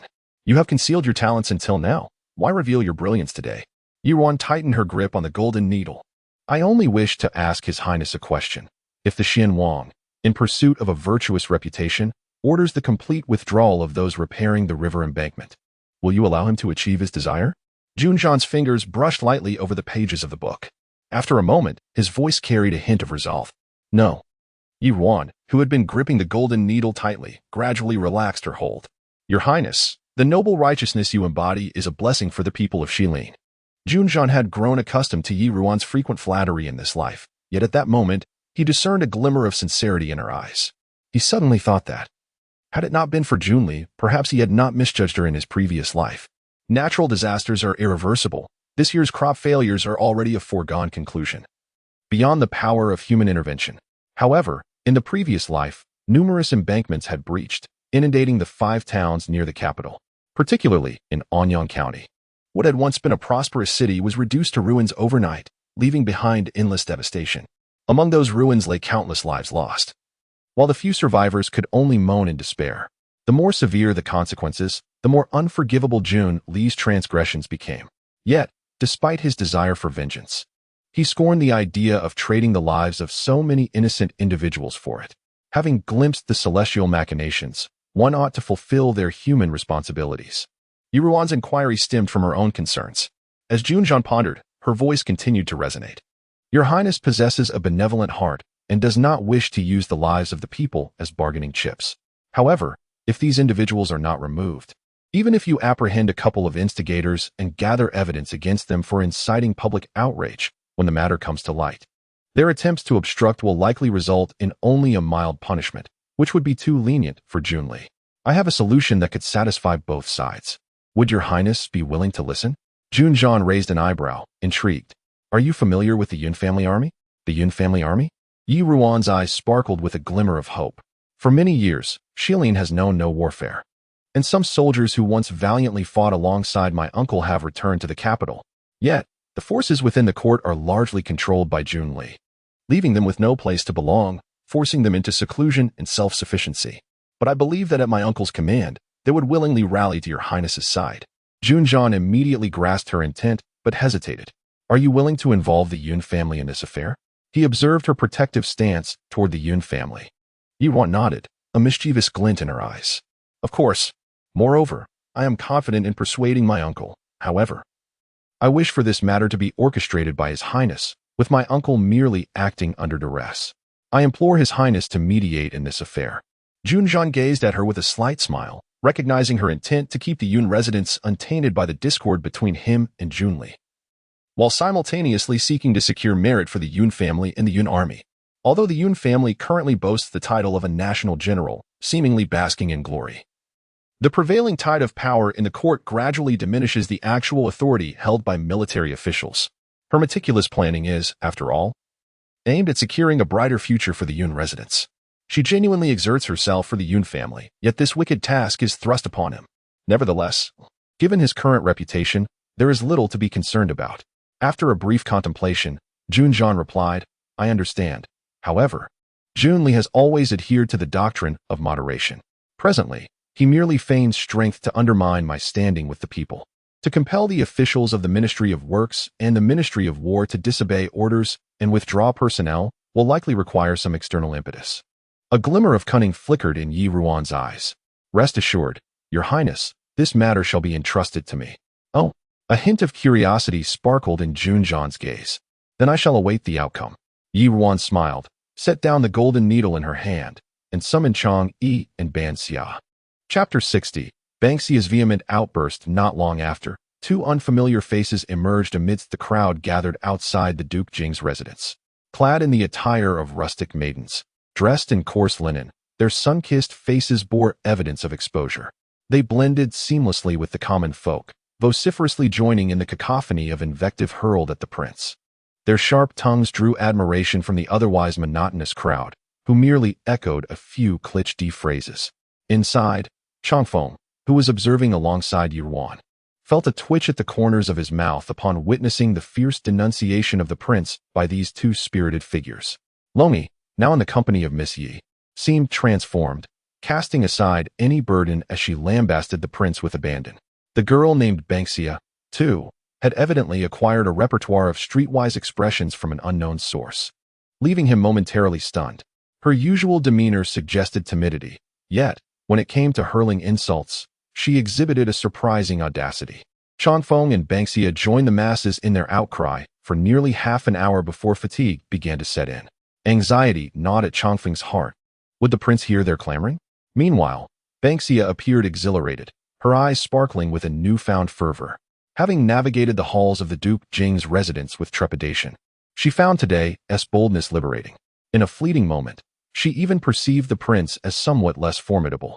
After a brief respite, Changfeng rose, pulling Banksia towards the forefront of the crowd, urgency evident in his voice. Dear folks, my elder brother and father have been conscripted to repair the levees, leaving only my sister and me behind. Our crops are on the verge of ripening, and I am profoundly anxious. As she spoke, a chorus of agreement erupted around her. Indeed, our circumstances are similar. Yet, what can we do but remain here? It is said that this matter was decreed by the prince, and only he possesses the power to rescind such orders. Changfeng shook her head vehemently, her disdain palpable. No, the Duke Jing appears to be a cold-hearted individual, indifferent to the plight of the common people. Even if we were to linger here for 10 or 8 days, he would remain unmoved by our suffering. As she spoke, a glimmer of hope ignited in her gaze. Why don't we go to the residence of Prince Xian and beseech the benevolent Prince Xian? I have heard that he vowed to advocate for the people during his visit to Anyong. Being another son of the emperor, perhaps he can assist us. Upon hearing her suggestion, the crowd exchanged glances, their hesitation palpable. Suddenly, a few townsfolk from Anyong brightened, exclaiming, Indeed, many of us witnessed Prince Xian's kindness during his visit. That prince is truly a good man. This girl speaks wisely, let us seek him out. Yes, the benevolence of Prince Xian has reached even the ears of us humble villagers. Seeking his aid must surely be better than waiting here for the indifferent Duke Jing. In a fervor, the crowd erupted in enthusiastic agreement, and after a brief discussion, they began to gather their families. Inquiring after the location of Prince Xian's residence as they set off in a determined throng towards his direction, hidden behind the door. Yuan observed the scene with a faint smile. Jun Li understood the art of inciting the populace, and she intended to return the favor in kind. Soon, Chang Yi and Ban Xiao would visit the Xian Wang residence, where they would exalt him while simultaneously disparaging the Jing Wang. Given Jun Li's hypocritical nature and her long-standing resentment towards Jing Wang, he could hardly resist the bait. After Ban Xiao and Chang Yi departed, Yuan returned with Chang Feng to the courtyard where Jing Wang was being treated. This courtyard had never been named. Yuan had assumed Jun Zhan had already left, only to find him still present, engrossed in a game of chess, having summoned his board from his study. This was the first time Jun Zhan remained at the Jing Wang residence after administering treatment. Yuan glanced at the indifferent Jun Zhan, momentarily unsure of what to do. Suddenly recalling the items she had brought for Xiaoqi, she requested Granny Wei to fetch the child from Jing Wang's chamber. Xiaoqi was lively at night and preferred to sleep during the day, which is why she seldom saw it in the mornings. Now, as the hour approached dusk, Xiaoqi appeared somewhat animated when Granny Wei brought it over. Yuan took out some small trinkets, like pom-poms sewn with wintergreen, from a box to entertain it. Granny Wei watched Yuan with a smile. This cat only recognizes me and the prince in the residence. It's a rare bond to see it so fond of Miss Yi. Yuan chuckled and teased. What you say is indeed true. I felt an immediate connection when I first met it. Perhaps we share some past life affinity. Indeed, Granny Wei agreed. Meanwhile, Jun Zhan, absorbed in his chess game, paused slightly, glancing towards Yuan as she continued to play with Xiaoqi. This scene felt eerily familiar. It reminded him of the time when she first entered the Jing Wang residence, appearing somewhat melancholic. Although she had agreed to marry him and wore a forced smile in his presence, her joy never reached her eyes, contrasting sharply with her lively demeanor when she had come to treat him. He pondered the events of the mid-autumn banquet. Perhaps she had not truly moved on, for she attempted to please him while simultaneously resisting his touch. Thus, he had arranged for the cat to appear as if it had wandered into Lingxi Pavilion. hoping to alleviate her gloom. After all, he recalled her childhood wish to have a cat, a dream unfulfilled due to her transient life with her master. Now that she was married to him, the Jing residence was her home, and he wished to fulfill that small desire for the clear-eyed girl from the past. Ruan indeed took the cat in. However, he later discovered that her earlier gloom was not caused by him. Her newfound obsession with her appearance, striving to enhance her beauty day by day, was not for him either. Her contradictory actions stemmed from a desire to probe for information on Jun Li while simultaneously harboring a deep-seated disdain for him. Jun Zhan averted his gaze slightly. Yet a profound confusion arose within him. He had been observing her closely in recent days, fearing that she might still harbor feelings for Jun Li, which could become her greatest peril in the future. She observed the words and actions of the past few days. Her allegiance to him did not appear to be feigned, and she was unrelenting towards Jun Li. She had been wronged by Yi Yin, and her intent to confront Yi Yin and the Xiao family did not surprise him.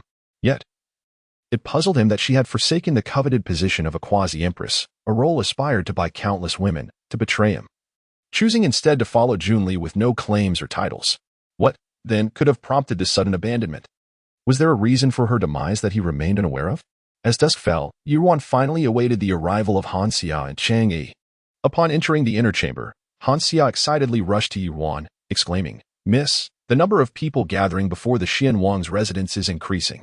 When Lord Chang Yi and I departed, the Xian Wang even made a personal appearance, indicating that he would present the matter to His Majesty tomorrow. She had managed such a significant undertaking. It was both thrilling and perilous. Ruan smiled at Han Xia's exuberance. "Yes, I witnessed it all. You and Lord Chang Yi performed splendidly today. Go, change your attire with Lord Chang Yi. We must prepare for tomorrow." Han Xia responded with a smile, and Chang Yi nodded slightly to Ruan before following her out. Jun Zhan lightly caressed the chess pieces in his hand. "Your method is rather straightforward yet forceful," he remarked. Ruan, contemplating the removal of several of Jun Li's pawns, felt a surge of elation. With a playful smile, she replied to Jun Zhan, "Whether simple or forceful, what matters is its efficacy. What do you think, my lord?" Jun Zhan offered no definitive response, merely curling his lips in a subtle, enigmatic smile. Chapter 61. Calamity strikes. Jun Li punished to Neil Yi Yuan's conjecture proved accurate. Jun Li could no longer restrain himself. He had initially intended to gauge Emperor Shilin's sentiments during the morning court session. However, the emperor remained absent. According to Dr. Jiang from the Imperial Medical Office, the emperor had contracted a severe cold and had summoned consort Ying to attend to his illness. Jun Li was well aware that Dr. Jiang was ever loyal to his father, making it difficult to ascertain whether the emperor's ailment was genuine or feigned. Reports from his informants within the palace indicated that the emperor had secretly sent the eunuch Yuan Bao to the residence of Prince Jing. The emperor's blatant favoritism towards Jun Zhan left Jun Li feeling increasingly frustrated. Upon concluding court, as his carriage halted before the gates of the Xian Wang mansion, the gathered citizens regarded him with eager eyes, clamoring with questions. "Your Highness, what news? Has the emperor consented to rescind his decree? Our hopes rest upon you." Jun Li's expression shifted slightly as he replied that they would need to wait a little longer. The crowd's enthusiasm waned instantly, and he sought to withdraw without further engagement. Turning to return to his residence, suddenly, two female voices reached his ears. "Sister, I have heard people in the capital say that Prince Jing is the emperor's legitimate eldest son, whom he has always favored. Is it possible that Prince Xian's intervention will prove futile?" "Indeed, you speak wisely. Even a hand has fingers of varying lengths. It seems that Prince Xian cannot compare to Prince Jing in the emperor's heart." "Yes, sister. I heard our father mention that in the county, even among scholars, there is a distinction between legitimate and illegitimate offspring. Perhaps the royal family is no different. Although Prince Xian is benevolent and provides us with food and grass mats, his words carry little weight. The emperor would not truly punish Prince Jing for him. We ought to consider alternative solutions." Jun Li, already simmering with indignation, felt a sudden pang upon overhearing their conversation. He swiftly turned, intent on identifying the source of the voices, only to find that the murmurs had dissipated, leaving behind a throng of whispering citizens. He sensed a shift in their gazes, perceiving a hint of mockery as if they were comparing him unfavorably to Jun Zhan. A surge of blood rushed to his head, and with gritted teeth, he commanded, "Yuan He, Yuan Gai, summon Zhang Yushan and Yuan Hua to me at once." Immediately, he then brushed his sleeves and strode purposefully into the mansion. There was no time to lose, with his father resorting to feigned illness. Sending Yuan Bao to Prince Jing's residence was undoubtedly an attempt to privately persuade Jun Zhan to retract his support and disperse his followers. The emperor would then smooth over the matter, and it could very well be brushed aside with little consequence. He had finally grasped a thread of leverage, and this opportunity to establish his own reputation and authority must not be squandered, even if it meant defying the emperor's wishes once the autumn harvest was successfully completed. The citizens and officials alike would sing his praises. The emperor would likely be grateful for his decisive actions. If Jun Zhan dared to retaliate and incite chaos, it would only serve to his advantage. Before long, Zhao Yushan and Yuan Hua arrived at the Xianwang mansion. After a clandestine discussion among the three, the Minister of War, Yuan Hua, promptly complied with Jun Li's orders to withdraw all dispatched reserve troops and directed them to assist the Ministry of Works in dispersing the populace. Curiously, there had been no word from the Duke of Jing's residence. It was not until 2 days later that squads of the Yun family army, clad in civilian attire but exhibiting unwavering discipline, began to arrive in the 5 counties. Rumor had it that the Duke of Jing, under imperial decree, had compelled General Yun to assemble his men.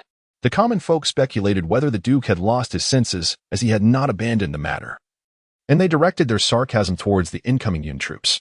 On one fateful evening, a thunderous roar shattered the long night, heralding an unprecedented deluge. It seemed as if the heavens had opened, unleashing torrential rain. The cacophony of thunder and lightning roused countless from their slumber. Initially, few paid heed to the tempest. However, by the following morning, a section of the levee in Anyong County had collapsed, causing water to cascade down and gradually seep into the homes of nearby residents. The people of Anyong began to gather, observing the very Yun army they had derided in recent days, now braving the deluge to protect their homes, their expressions shifting dramatically. Amidst the downpour, the Duke of Jing, seated in a wheelchair, appeared as a solitary figure, his umbrella inadequate against the relentless rain, which slowly drenched him.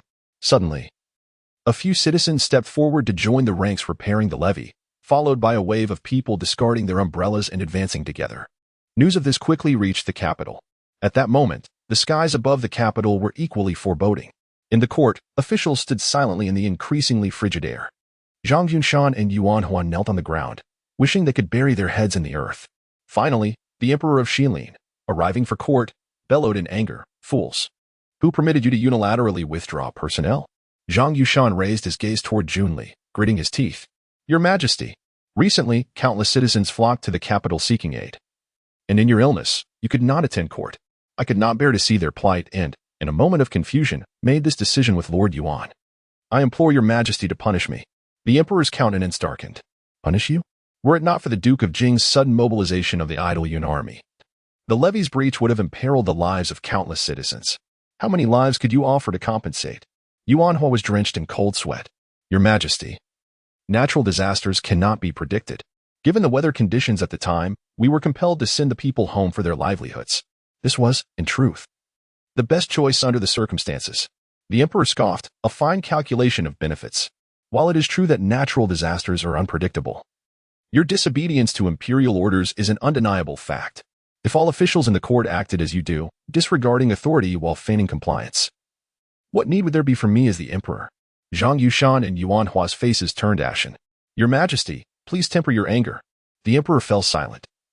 Yet his gaze involuntarily shifted towards Jun Li. Although Zhang Yuanshan and Yuan Hua are currently withstanding the pressure, it is utterly inconceivable that they do so without support from behind. Jun Li sensed the penetrating gaze of the Xilin Emperor and inwardly apprehended the gravity of the situation. His father was no fool. Should he remain silent now, it would only serve to incite his displeasure. "Father, I too bear responsibility for the oversight. I failed to timely prevent the actions of the 2 esteemed officials, and I cannot absolve myself of blame. Hearing of the current shortage of disaster relief supplies in the 5 counties, I am willing to rally the merchants of the capital and donate half of the assets of the Xianwang Manor, raising 300,000 taels of silver to atone for my transgressions. I beseech your grace to grant me this opportunity." After all, with the Shao clan's backing, he had no concern for financial matters. If this could placate his father's anger, it would indeed be worth the sacrifice. The Xilin Emperor regarded Jun Li, who knelt before him, his expression inscrutable. He did not immediately grant him leave to rise, instead redirecting his gaze towards Zhang Yuanshan and Yuan Hua. "Zhang Yuanshan, Yuan Hua, your defiance of imperial edicts is, by all accounts, a capital offense.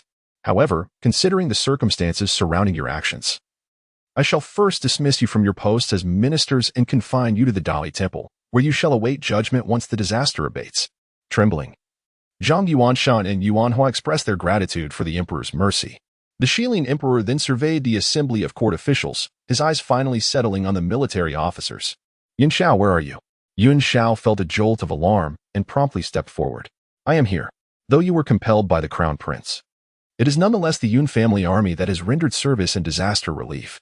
Therefore, you shall temporarily assume the role of Minister of War and issue orders for all reserve troops near the capital to assist the crown prince. Depart immediately, without delay. Bowing his head to accept the command, Yun Xiao was taken aback. The emperor had indeed chosen him, just as the crown prince and Ruan had said. As the morning court session concluded, the Shilin emperor penalized Jun Li by requiring him to remain kneeling in the Golden Hall for an additional hour, allowing him ample time to reflect upon his misdeeds. Alone in the Golden Hall, Jun Li felt utterly humiliated, as though he had been stripped bare. His father had never so publicly shamed him. Now, subjected to such treatment, the fury within him threatened to boil over uncontrollably. Chapter 62. Daughter-in-law? Before the appointed hour, Jun Li dispatched a message to the Yi residents, demanding a sum of silver. Within the Qinghe courtyard, Madame Xiao suddenly rose from her seat. 300,000 taels? Yu Zhifan and Yi Shiren were seated in the main hall. Indeed, His Highness the Prince of Xian has sent word, insisting that we gather the funds within 2 days and deliver them to the prince's residence, Yu Zhifan declared. Madame Xiao furrowed her brow deeply. The Prince of Xian is truly asking for a king's ransom this time. Over the years, the Xiao family has sent silver to the prince's residence like flowing water. Yet his appetite only grows. He treats our family as if it were his own personal treasury. Even so, the concubine Jia remains exceedingly harsh towards Yenner. How could she not feel anger in her heart? Seeing his mother's displeased expression, Yi Zhifan hastily offered words of comfort. Mother, wealth is but a material possession. Without His Highness the Prince, our family's position as royal merchants would be precarious. We are currently in the same boat as the prince. So you must not lose your clarity at this critical moment. Madame Xiao naturally understood that Yu Zhifan's words held truth. They wielded no power and could only be at the mercy of others. With a weary sigh, she sank back into her chair. I understand the reasoning you present. But who knows the hardships your grandfather and uncles endured to achieve this estate? It is not that I am unwilling to part with these extraneous possessions. Yet they ought to at least provide us with a glimmer of hope. Yenner remains at the Jingwei Monastery. How can I be content with that? Yu Zhifan fell silent for a moment. From the tone of the prince, it was clear that once the second miss of the Su family comes of age, his official consort will soon be determined. He was acutely aware of his sister's feelings, yet this time it seemed her aspirations would be dashed. Mother, we presently have no other recourse. If we do not comply, concubine Jia could support others in amassing wealth, and the Xiao family would not be her sole option. The room fell into a brief silence, as all three understood this to be the harsh reality. At that moment, a servant suddenly entered, announcing that Ruan had arrived. The three exchanged glances and quickly concealed their expressions. When Ruan entered and saw Yu Zhifan, she appeared somewhat surprised. Elder brother is here as well. Madame Xiao glanced at Ruan. Yes, I asked your father to summon your elder brother to discuss some matters. What brings you here, Ruaner? Ruan approached the table and took a seat. I learned that father was here with mother, so I came seeking him. There is an urgent matter I must report to father. At present, the King Jing has gone to Anyong to oversee disaster relief, and the royal residence has sent word that he may need to remain there for some time longer, thus requesting that I accompany my uncles to Anyong today to continue administering treatments on his behalf. I hope for father's approval. Yi Shiren, still somewhat disoriented, replied casually. No matter, since it is the king's command, you may go with your uncles. Yes, father. Ruan looked at the others and continued. Father, did mother summon elder brother to discuss the suspension of the banquet? Madame Xiao replied, indeed, with calamities befalling the heavens. Hosting a grand banquet at this time could invite discontent. With a long-term intention in mind, Ruan naturally understood that this matter had long been settled. At this moment, it was merely to lead into the subsequent conversation. The calamity indeed caused great concern. However, today I heard my uncle mention the donation made by His Highness, the Prince of Xian, for the victims of the disaster. Suddenly, the daughter thought, the emperor is benevolent and cares for the people. If our Yi family could contribute, perhaps the emperor would commend us. Upon hearing this, Xiaoshi's brows twitched. Indeed, if the Prince of Xian could atone with silver, why could they not? She concealed the excitement in her eyes. Ruan has good intentions. I shall discuss this matter thoroughly with your father. Observing Xiaoshi's eager demeanor, Ruan chose not to elaborate further. Some matters are best left unsaid. The daughter, not fully understanding court affairs, merely remembered her father's recent demotion by the emperor and felt anxious, so she excused herself to return to her room and pack her belongings. Very well. After all, An county is a disaster-stricken area. Exercise caution. Having said all that needed to be said, Ruan expressed her gratitude for her mother's concern and stood to leave. As soon as she stepped outside, Xiaoshi impatiently turned to Yishuren and Yi Fan. My lord, what do you think? If we are willing to donate silver for disaster relief, might the emperor pardon Yenner for this? Yishuren pondered for a moment. Yes, this is indeed a commendable idea. Although the 300,000 taels promised by the Prince of Xian, along with the funds allocated by the Ministry of Revenue, should suffice for disaster relief. The grain losses in these 5 counties have become a certainty. We may still exert efforts in post-disaster relief. Currently, the grain price in the capital is 20 coins per liter. To present a sufficient incentive to sway the emperor, we would require approximately 100,000 taels of silver. However, traditionally, there are often grain price surges post-disaster, so if we estimate at 35 coins, the expenditure could soar to as high as 170,000 taels. Additionally, with the shortfall from the Prince of Xian, it remains uncertain whether my father-in-law can procure such a sum of cash in a timely manner. Xiaoshi calculated in her mind. According to her father and brothers, the current available silver in the Xiao family, excluding real estate and ancestral property, is approximately 1 million taels. Accumulating such wealth would be tantamount to depleting half of the Xiao family's cash reserves. However, this silver can be earned back. Rescuing Yino is the priority. She resolved firmly. We shall provide this money. After Ruan returned to the courtyard and finished packing her belongings, she carefully instructed Dongqing to visit Yi after her departure and deliver the prepared scar-removing ointment to her. She also asked her to keep a close watch on the shop's renovation. After Dongqing acknowledged each instruction, Ruan took Banksia and went to Yun Mansion. At this time, Yun Xiao was already preparing to set off with Yun Ge. Once they boarded the carriage, Ruan informed Yun Ge to ensure the Yun family was ready, as the Xiao family would soon begin a large-scale grain procurement. Yun Ge replied in agreement. Cousin, the grain we have procured is last year's stock. With the autumn harvest approaching, the purchase price for this grain is only 15 coins per liter. What price do you think we should sell it to them? Ruan pursed her lips slightly. 80 coins. 80 coins. Yun Xiao exclaimed in astonishment. Would this be too exorbitant?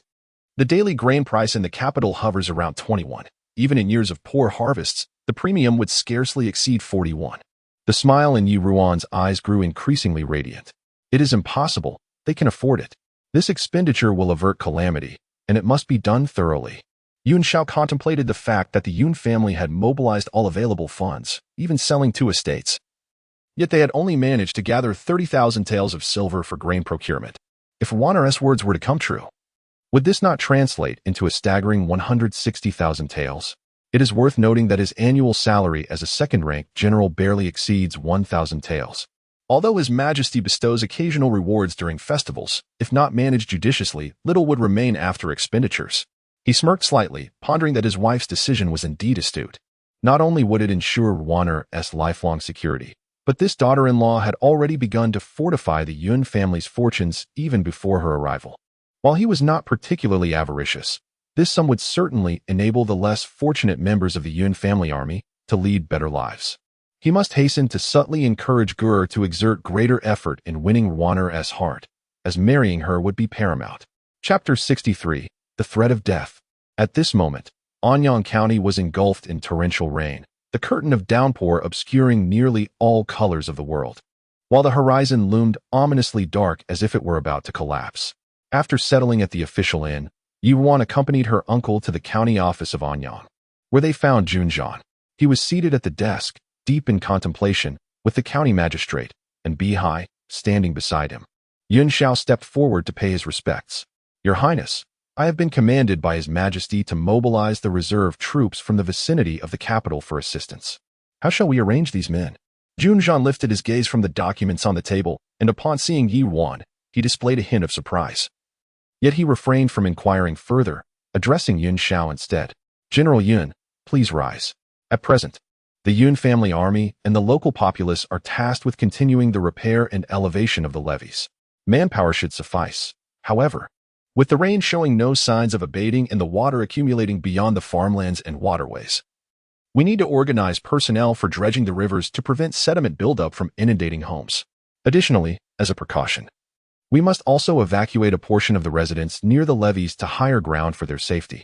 I entrust these matters to you. Yun Xiao responded with confidence. Rest assured, Your Highness.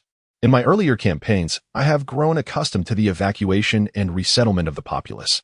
As for the dredging, my son is well versed in such matters and can assist me in planning.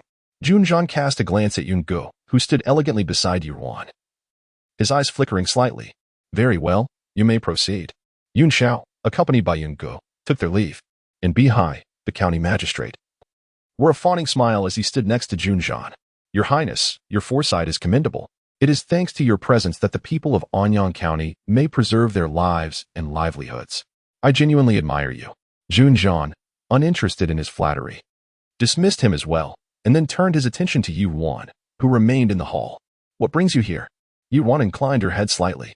I am concerned for your Highness's leg injury, thus I felt compelled to accompany you. Jun Zhan's lips twitched slightly. Speak properly. Ruan offered a wry smile, realizing he was impervious to sweet words. Your Highness, I speak sincerely. Beyond my concern for your leg, I also ponder the likelihood of epidemics following calamities. I came in your name to explore preventive measures. Despite straying from her mentor's wishes and entangling herself in the strife of royalty, she felt compelled to do what was within her power. Upon hearing Ruan's words, Jun Zhan regarded her with newfound admiration. Indeed, a month after the last flood, an epidemic had erupted. Although the levees would not breach as they had in the past, and the floods would not ravage as they once did, such matters warranted vigilance. What do you intend to do? Ruan pondered for a moment. I wish to teach the women who remain at home some basic preventive measures against disease, and then prepare medicinal soups to distribute among the people. She paused, casting an apologetic glance at Jun Zhan. The young lady finds herself in a state of financial strain. With the citizens of the 5 counties, along with those who have come to offer assistance, the expenditures are likely to be considerable. She must implore the prince for support. Jun Zhan glanced at her, seemingly struck by a thought, and a smile graced his lips. Fear not, as you previously mentioned. There shall undoubtedly be those who will provide the funds. Ruan pressed her lips together. Indeed, your Highness speaks true. This young lady shall await your news. Just as Ruan was preparing to take her leave, Jun Zhan suddenly called her back. Let Changfeng accompany you for the time being. Anyong County is currently bustling with activity. Chang'e is a safeguard for your life and must not be frequently exposed. It is prudent to have a capable protector by your side. Since she began treating him, he had summoned Chang Ning back from his search for the renowned physician Sumu. As he now merely commanded from a distance, frequent interactions with outsiders were unnecessary. Having Chang Ning nearby sufficed. Ruan paused, a look of pleasant surprise crossing her face. It seemed he was beginning to trust her. A radiant smile broke forth. Thank you for your thoughtful care, your Highness. Jun Zhan slightly turned his face away. His concern stemmed from his reliance on her for his leg ailment, and her diligence for the common folk was not merely about her welfare. With a cold expression, he spoke sternly. I am merely worried you might mishandle the situation. Now, you may leave. Ruan smiled gently. Yes, your Highness. She performed a courteous bow and exited, accompanied by Ban Xia, whose eyes widened in astonishment upon hearing the prince's words. Changfeng, who had been waiting by Jun Zhan's side, also bowed and followed her out. Inside Fengwu Palace, the atmosphere was fraught with tension. The favored concubine Jia wore a countenance as dark as a storm cloud, leaving the palace maids in a state of trepidation, their breath scarcely audible. Seated in the hall, Jun Li bore a similarly frosty expression. The lingering pain from kneeling as punishment by Emperor Shilin earlier that morning was all but forgotten. How could it be? How could such a calamity strike so fortuitously? Especially after he had rashly ordered the withdrawal of personnel. No wonder Jun Zhan had been so resolute. Surely, he had someone well-versed in celestial phenomena advising him. As realization dawned, he reflected on the recent events, a chill creeping down his spine. He had unwittingly walked into a trap. Fortunately, there was only one deputy minister of the Ministry of Personnel, Shen Zhuo, while the position of Minister of War ultimately fell to the Yun family. Yuan Hua and Zhao Yushan had shown discretion, assuming all blame without implicating him. Though the loss of silver was trivial, being mere possessions, the fact that his trusted subordinates had been dismissed was a bitter pill to swallow. Mother, this time, I acted impulsively, despite her dark demeanor. Concubine Jia did not direct her ire towards Jun Li. In that moment, your choice was not entirely erroneous. The will of heaven is unpredictable. Jun Zhan was merely gambling. Yet he had unwittingly emerged victorious. Jun Li remained ensnared in his own vexation. Mother Empress, There are indeed some oblivious individuals in the court who have repeatedly praised Jun Zhan. Even Lord Zhua, who had previously refuted him, submitted a confession of guilt before Father Emperor today. This truly vexes me. A glint of sharpness flashed in the eyes of the esteemed concubine. Rest assured, those with ailments cannot inherit the throne. No matter how great his achievements, he cannot rival you. However, what concerns me is the cunning he has recently displayed, which has caught my attention. Now that the divine physician Sumu has news, it is possible he has clandestine schemes to safeguard himself. For precaution, Jun Zhan must not be allowed to remain. A flicker of excitement appeared in Jun Li's eyes. Mother, are you suggesting? Yet, did you not always say to avoid provoking Father Emperor, preventing him from taking action against Jun Zhan? The esteemed concubine's thin lips parted slightly. I understand your thoughts. But circumstances have changed. Since he has revealed his claws, we cannot afford to harbor a tiger. A cruel glint crossed the esteemed concubine's eyes. As for your father, there is no need for excessive worry. I shall write to your uncle, as long as we do not employ those within the capital, even if your father harbors suspicions. He likely will uncover nothing. The day he returns to the capital shall be the day of his demise. Chapter 64. The thoughts of Yun Ge. The torrential rain persisted for 5 consecutive days. The water levels along the embankments continued to rise, prompting the Yun family troops and the citizens of the 5 counties, now acutely aware of the severity of the situation, to work tirelessly to elevate the levees, ultimately stabilizing the situation, albeit momentarily. Unfortunately, the vast fields of nearly ripe grain were irrevocably destroyed. After 5 days, the rain finally showed signs of abating. The citizens and the Yun family troops stationed by the embankments finally found a moment to breathe. By a riverbank, Yun Ge was studying the map of Anyong County in his hands, meticulously examining the dredging arrangements made in the past few days for any oversights. Raindrops cascaded from the umbrella above him, creating a curtain of rain that framed his gentle visage, reminiscent of a traditional landscape painting. "Young master, she is here again," exclaimed the attendant, who held the umbrella for Yun Ge, as he gazed at several figures swiftly approaching in the distance, a hint of exasperation in his voice. Yun Ge lifted his gaze slightly and saw 3 young women approaching, each carrying a small food box. The foremost among them spoke first. "Young Master Yun, we have prepared some food for you with our own hands, especially for you to taste." Yun Ge felt a twinge of helplessness. This young woman, Lu Shuangshuang, was the daughter of the chief constable of Anyong County.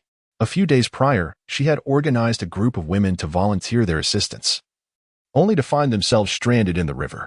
He had fortuitously encountered them and brought them to safety, after which they had become like a small tail, frequently appearing by his side. "Miss Lu, I have previously mentioned that it was merely a small effort on my part. You need not go to such lengths," he replied. With a bright and forthright demeanor, Lu Shuangshuang responded, "Young Master Yun, you have worked tirelessly for the people of Anyong County. We merely wish to express our appreciation. Please accept it." "Indeed, young master, Shuangshuang is quite knowledgeable about medicine. These are medicinal dishes, especially prepared for you, as this weather is conducive to colds and infections." Another young woman chimed in. Upon hearing this, Yun Ji's brow furrowed slightly. "Miss Lu is well-versed in medicine?" Seeing his interest, Lu Shuangshuang beamed with delight. "Yes. My mother runs a clinic, and I have been influenced by her since childhood, so I naturally understand a bit." A thought swiftly crossed Yun Ji's mind. In that case, Lady Lu must be quite familiar with the medical community in Anyong County. "Indeed," Lu Shuangshuang nodded. "While my mother's skills may not be extraordinary, she is quite renowned in Anyong County." A smile graced Yun Ji's face. "If that is the case, I have a humble request. My cousin is currently busy disseminating information regarding post-disaster epidemic prevention. If you would be willing to assist, could you and Lady Lu gather some literate individuals with a basic understanding of pharmacology to aid my cousin? Would that be possible?" He had observed Ruan tirelessly traveling from village to village, returning only to administer needles to the king of Jing, which was indeed taxing. If they could gather some individuals to provide concentrated instruction before dispatching them, it would alleviate his cousin's burdens. Lu Shuangshuang regarded Yun Ji's handsome countenance and nodded. "This is a simple matter. I will seek out some individuals right away." Lu Shuangshuang responded cheerfully, pushing the food box into Yun Ji's embrace. With one hand holding her skirt and the other supporting her umbrella, she hurriedly departed. During dinner, Ruan expressed her delight upon hearing her cousin recount the event. Her time here was indeed limited, and most of the women left at home were illiterate and unfamiliar with her, resulting in a lack of cooperation. Hearing her cousin mention that Lu Shuangshuang possessed a certain charisma, she felt this approach was commendable. "Yun Xiao, observing his son's adeptness. Patted Yun Ji's shoulder after Ruan finished dinner and went to administer acupuncture for Jun Zhan. You did well today. Ruan will reach her coming of age next year. You must act promptly lest another suitor gains the upper hand. Yun felt somewhat speechless. His mother had hinted subtly at home, which he pretended not to notice. Yet his father was blunt and straightforward. His father, cautious with words, feared that if others overheard, it might lead to misunderstandings that could tarnish Ruan's reputation. Yun Xiao dismissed his son's concerns. It is only the two of us here. No one else will hear. Or are you as shallow as others? Only caring about a woman's appearance and reluctant to marry your cousin? The remarks about his cousin's looks were unfounded. She was by no means inferior to anyone. What are you rambling on about? Yun sighed inwardly. Father, I understand your and mother's worries regarding Ruan reaching maturity next year. With Xiao's maliciousness. I fear she may meddle in her marriage, leading Ruan to an undesirable fate, which is why you wish for me to marry her. However, Father, Ruan is not an object. She is a living, breathing individual, and she is perceptive enough to know what she desires. Now that we have broached this topic, I shall be candid with you. I genuinely cherish Ruan, not out of obligation to your wishes, but because I sincerely believe her to be an exceptional woman. Should she choose to marry me, I vow to cherish, love, and protect her for a lifetime. Yet, this matter solely pertains to us. The essence of fate lies in mutual affection. You and mother must not reveal your thoughts to her, lest you impose any undue pressure upon her. Initially, his feelings were merely curiosity, but gradually his gaze would inadvertently linger upon her. She was so unlike the young ladies of the capital.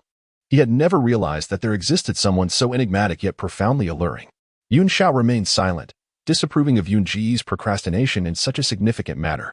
Marriage cannot rely solely on fate. Wasn't Lin initially put off by my roughness, preferring the refined gentleman of the capital?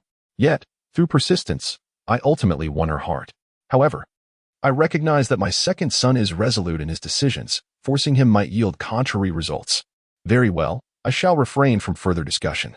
But if you truly care for Ruan, do not blame your father for not reminding you. It is wise to act early rather than late, lest you find yourself regretting it in the future. Yun Ji's brow twitched slightly, and he replied solemnly, I understand, Father. Lu Shuangshuang exhibited remarkable speed. And by the following day, she had brought 7 or 8 individuals to the official inn. After a brief inquiry, Ruan confirmed that they were all literate, sensible, and possessed a certain understanding of medical principles. Consequently, she instructed someone to inform Jun Zhan and arranged for their accommodation at the inn. Lu Shuangshuang, with her lively and genuine disposition, quickly forged a close bond with Ruan, who, within just a few days, found herself affectionately addressed as Sister Ruan. Chapter 65. If Aunt comes to propose, I will agree. The rain gradually subsided, and the medicinal supplies requested by Jun Zhan from the court for epidemic prevention had arrived. After organizing the matters at hand, Yungu brought people to brew the preventive herbal soup alongside Ruan, inviting the townsfolk to partake. Yun Xiao observed the two exchanging thoughts and working in concert, unable to suppress his astonishment. As the weather cleared at the end of September, the Yun family troops and the personnel from the Ministry of War had already withdrawn. Jun Zhan and his entourage prepared to return to the capital. As they departed, the citizens of Anyong knelt in gratitude. Were it not for Prince Jing's resolute advocacy, their possessions would have been at risk, and their very lives uncertain. While they felt immense gratitude, they also regretted their previous actions. Jun Zhan maintained his usual calm demeanor as he boarded the carriage first. Just as Ruan was about to follow, Lu Shuangshuang rushed over, grasping her hand with a reluctant expression. Sister Ruan, you must remember to come back and see me. Ruan gently patted the back of her hand. Rest assured, take your time with the medical books I left behind. If there is anything you don't understand, feel free to send a message to the Yi residence, or seek me out yourself. Yes, I will. Lu Shuangshuang nodded earnestly, then glanced around. Sister Ruan, where is Brother Yun? He departed with the troops yesterday to return to the capital. A hint of disappointment flickered across Lu Shuangshuang's face before she blushed and confessed. Sister Ruan, I must tell you in secret. I once had a bit of a fondness for Brother Yun, but I noticed his attention was always on you. I'm not the type to cling desperately, so I've decided to forget him. Moreover, I believe you and Brother Yun are far better suited. With a playful smile, Lu Shuangshuang added, I hope that when we meet next, Brother Yun will have already taken you as his bride. In truth, Ruan had sensed her cousin's special treatment towards her over the past few days. She began to recall the subtle hints dropped by her aunt during visits to the Yun residence. And it dawned on her that it must have been her aunt's intention. Just as she was about to speak, An impatient voice emerged from the carriage. "Let us go. Do not dawdle." Ruan stifled her words and merely smiled at Lu Shuang, bidding her farewell before boarding the carriage. The ride was quite smooth. Yet Ruan noticed that Jun Zhan's expression seemed less than pleasant throughout their journey. "Your Highness, you appear somewhat unwell. After staying in Anyong for over half a month, you ought to rest properly upon returning home." Jun Zhan responded with a faint acknowledgement, his mind drifting to the sight of her distributing medicine with Yun Ge. Their occasional shared smiles causing a frown to crease his brow. "Are you considering a union with that second son of the Yun family?" Yuan was taken aback, realizing he must have overheard Lu Shuang's words. She could not fathom why he suddenly took an interest in her marital affairs. "I shall reach the age of maturity next year. Given the unpredictable nature of the Shao family, they may meddle in my marriage. My uncle and aunt must also be concerned for me, hence their intention for my cousin to grow closer." Jun Zhan paused momentarily. "And what are your own thoughts on the matter?" Ruan pondered deeply. Throughout her life, she had little expectation regarding romantic relationships. If her cousin did not mind her lack of beauty and talent, marrying into the Yun family would indeed be her best choice. Her uncle and aunt cared for her, and her cousin was a paragon of virtue, a man of noble character. If he were to take her as his wife, he would surely treat her with respect and equality. Furthermore, her cousin possessed ambition, and his future would undoubtedly be bright. Most importantly, the men of the Yun family did not take concubines, which meant there would be no petty rivalries or sordid affairs in the household. She could live freely and pursue her own desires without constraint, and her cousin would not confine her as ordinary men might. The more she spoke of it, the more she felt this was a favorable match, her lips gradually curving into a smile. Thus, if her aunt were to propose, she would agree. Once she dealt with Jun Li and resolved the matters concerning Yi Yin and the Shao family, she could live unrestrained in the Yun household, not squandering the opportunity of rebirth that heaven had granted her. Jun Zhan's hand clenched slightly within his sleeve. "So, do you harbor feelings for him?" "Feelings?" Yuan fell silent. She had once devoted her heart entirely to another, but the cost had been unbearably heavy. She did not wish to endure that again. Yet, there was no need to express these thoughts to him. Should she marry her cousin, she would naturally honor and respect him. "Rest assured, Your Highness, the engagement with the Xian Wang family has been set aside, and my uncle is not one to engage in private cabals. My marriage to the Yun family will not interfere with the matters you seek to pursue." His inquiry into her marriage must stem from such concerns. Jun Zhan chose to remain silent, suddenly lifting the carriage curtain, allowing the chilling wind to sweep inside, offering a momentary relief to his increasingly restless heart. He admonished himself internally. It is what it is. A chasm of the past lay between them, and they were meant to be strangers. Their current association was merely one of convenience. If she were to marry, perhaps the lingering, uncontrollable feelings in his heart would finally dissipate. The carriage fell into silence once more. Ruan, unaware of his thoughts, cast her gaze outside through the curtain he had lifted. The heavy rain had just ceased, and though the air was brisk, the weather was rather pleasant. Suddenly, a glint of cold light refracted the sunlight, shooting rapidly towards her. "Your Highness, be careful." Ruan's gaze shifted instinctively towards the unmoving Jun Zhan, and she leaped forward, placing herself protectively in front of him. He was her hope for revenge. She could not allow him to perish. Fortunately, the gleaming arrow was severed mid-flight by the vigilant Changfeng. Jun Zhan, momentarily disoriented, had not noticed the danger until he regained his senses, only to find Yuan standing before him, eyes tightly shut. Her long lashes were perilously close. In that instant, his heart seemed to plummet. Why? But he quickly averted his gaze, looking outside the carriage. At that moment, dark-clad figures were surging towards them from all directions. After Yuan stepped back from Jun Zhan, she hurriedly turned to bring Ban Sha, who had been sitting outside the sedan with the driver, inside.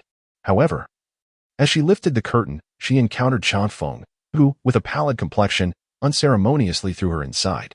He then joined Changning and the guards from the Jing Wangfu, forming a defensive formation around the carriage as they approached the group of black-clad individuals.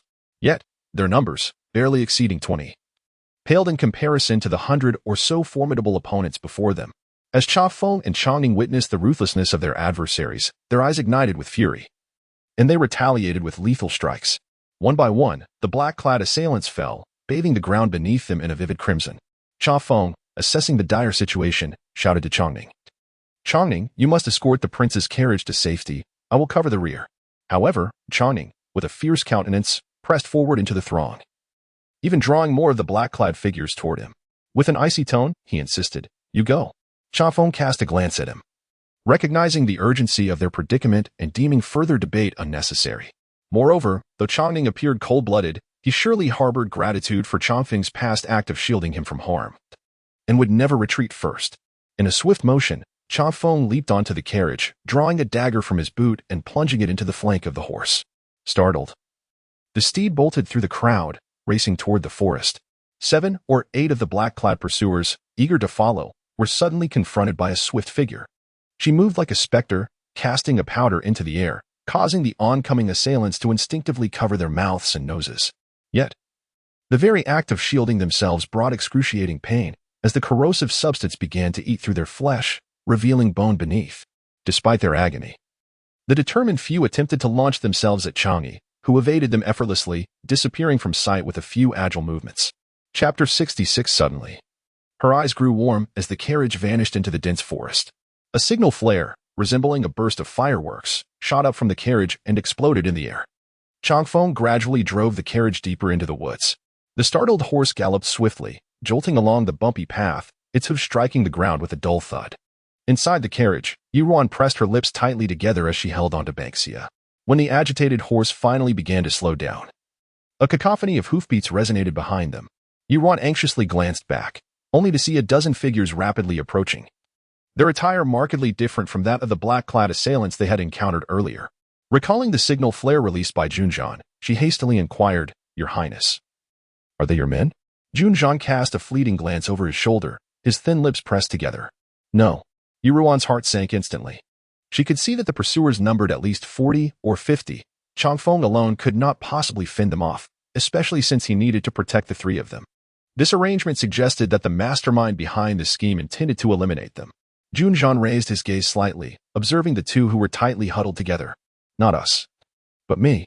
Then, raising his voice suddenly, he called out to Changfeng outside the carriage. "Changfeng, there are too many people in this carriage to escape quickly. Throw them off." Changfeng was taken aback, then seemed to grasp the implication.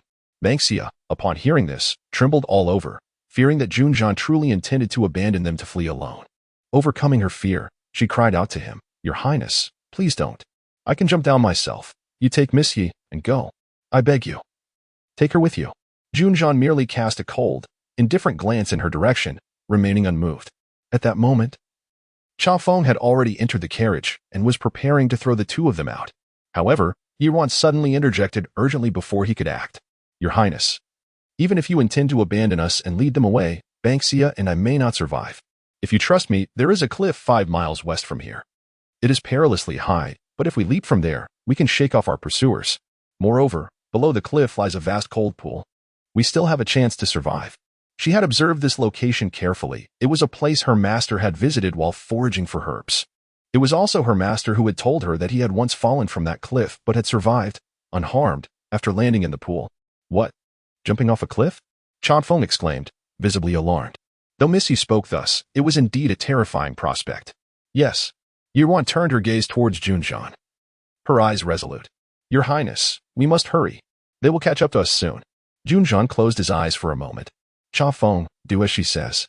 Immediately, Changfeng glanced at his prince, steeling his resolve, and promptly exited the carriage, veering westward. At this point, there truly was no better option. Jun Zhan surveyed the approaching assailants behind them. With so many people in the carriage and at this speed, they would likely not last 5 miles. He quickly retrieved a crossbow from beneath the seat of the carriage and opened the concealed window at the back.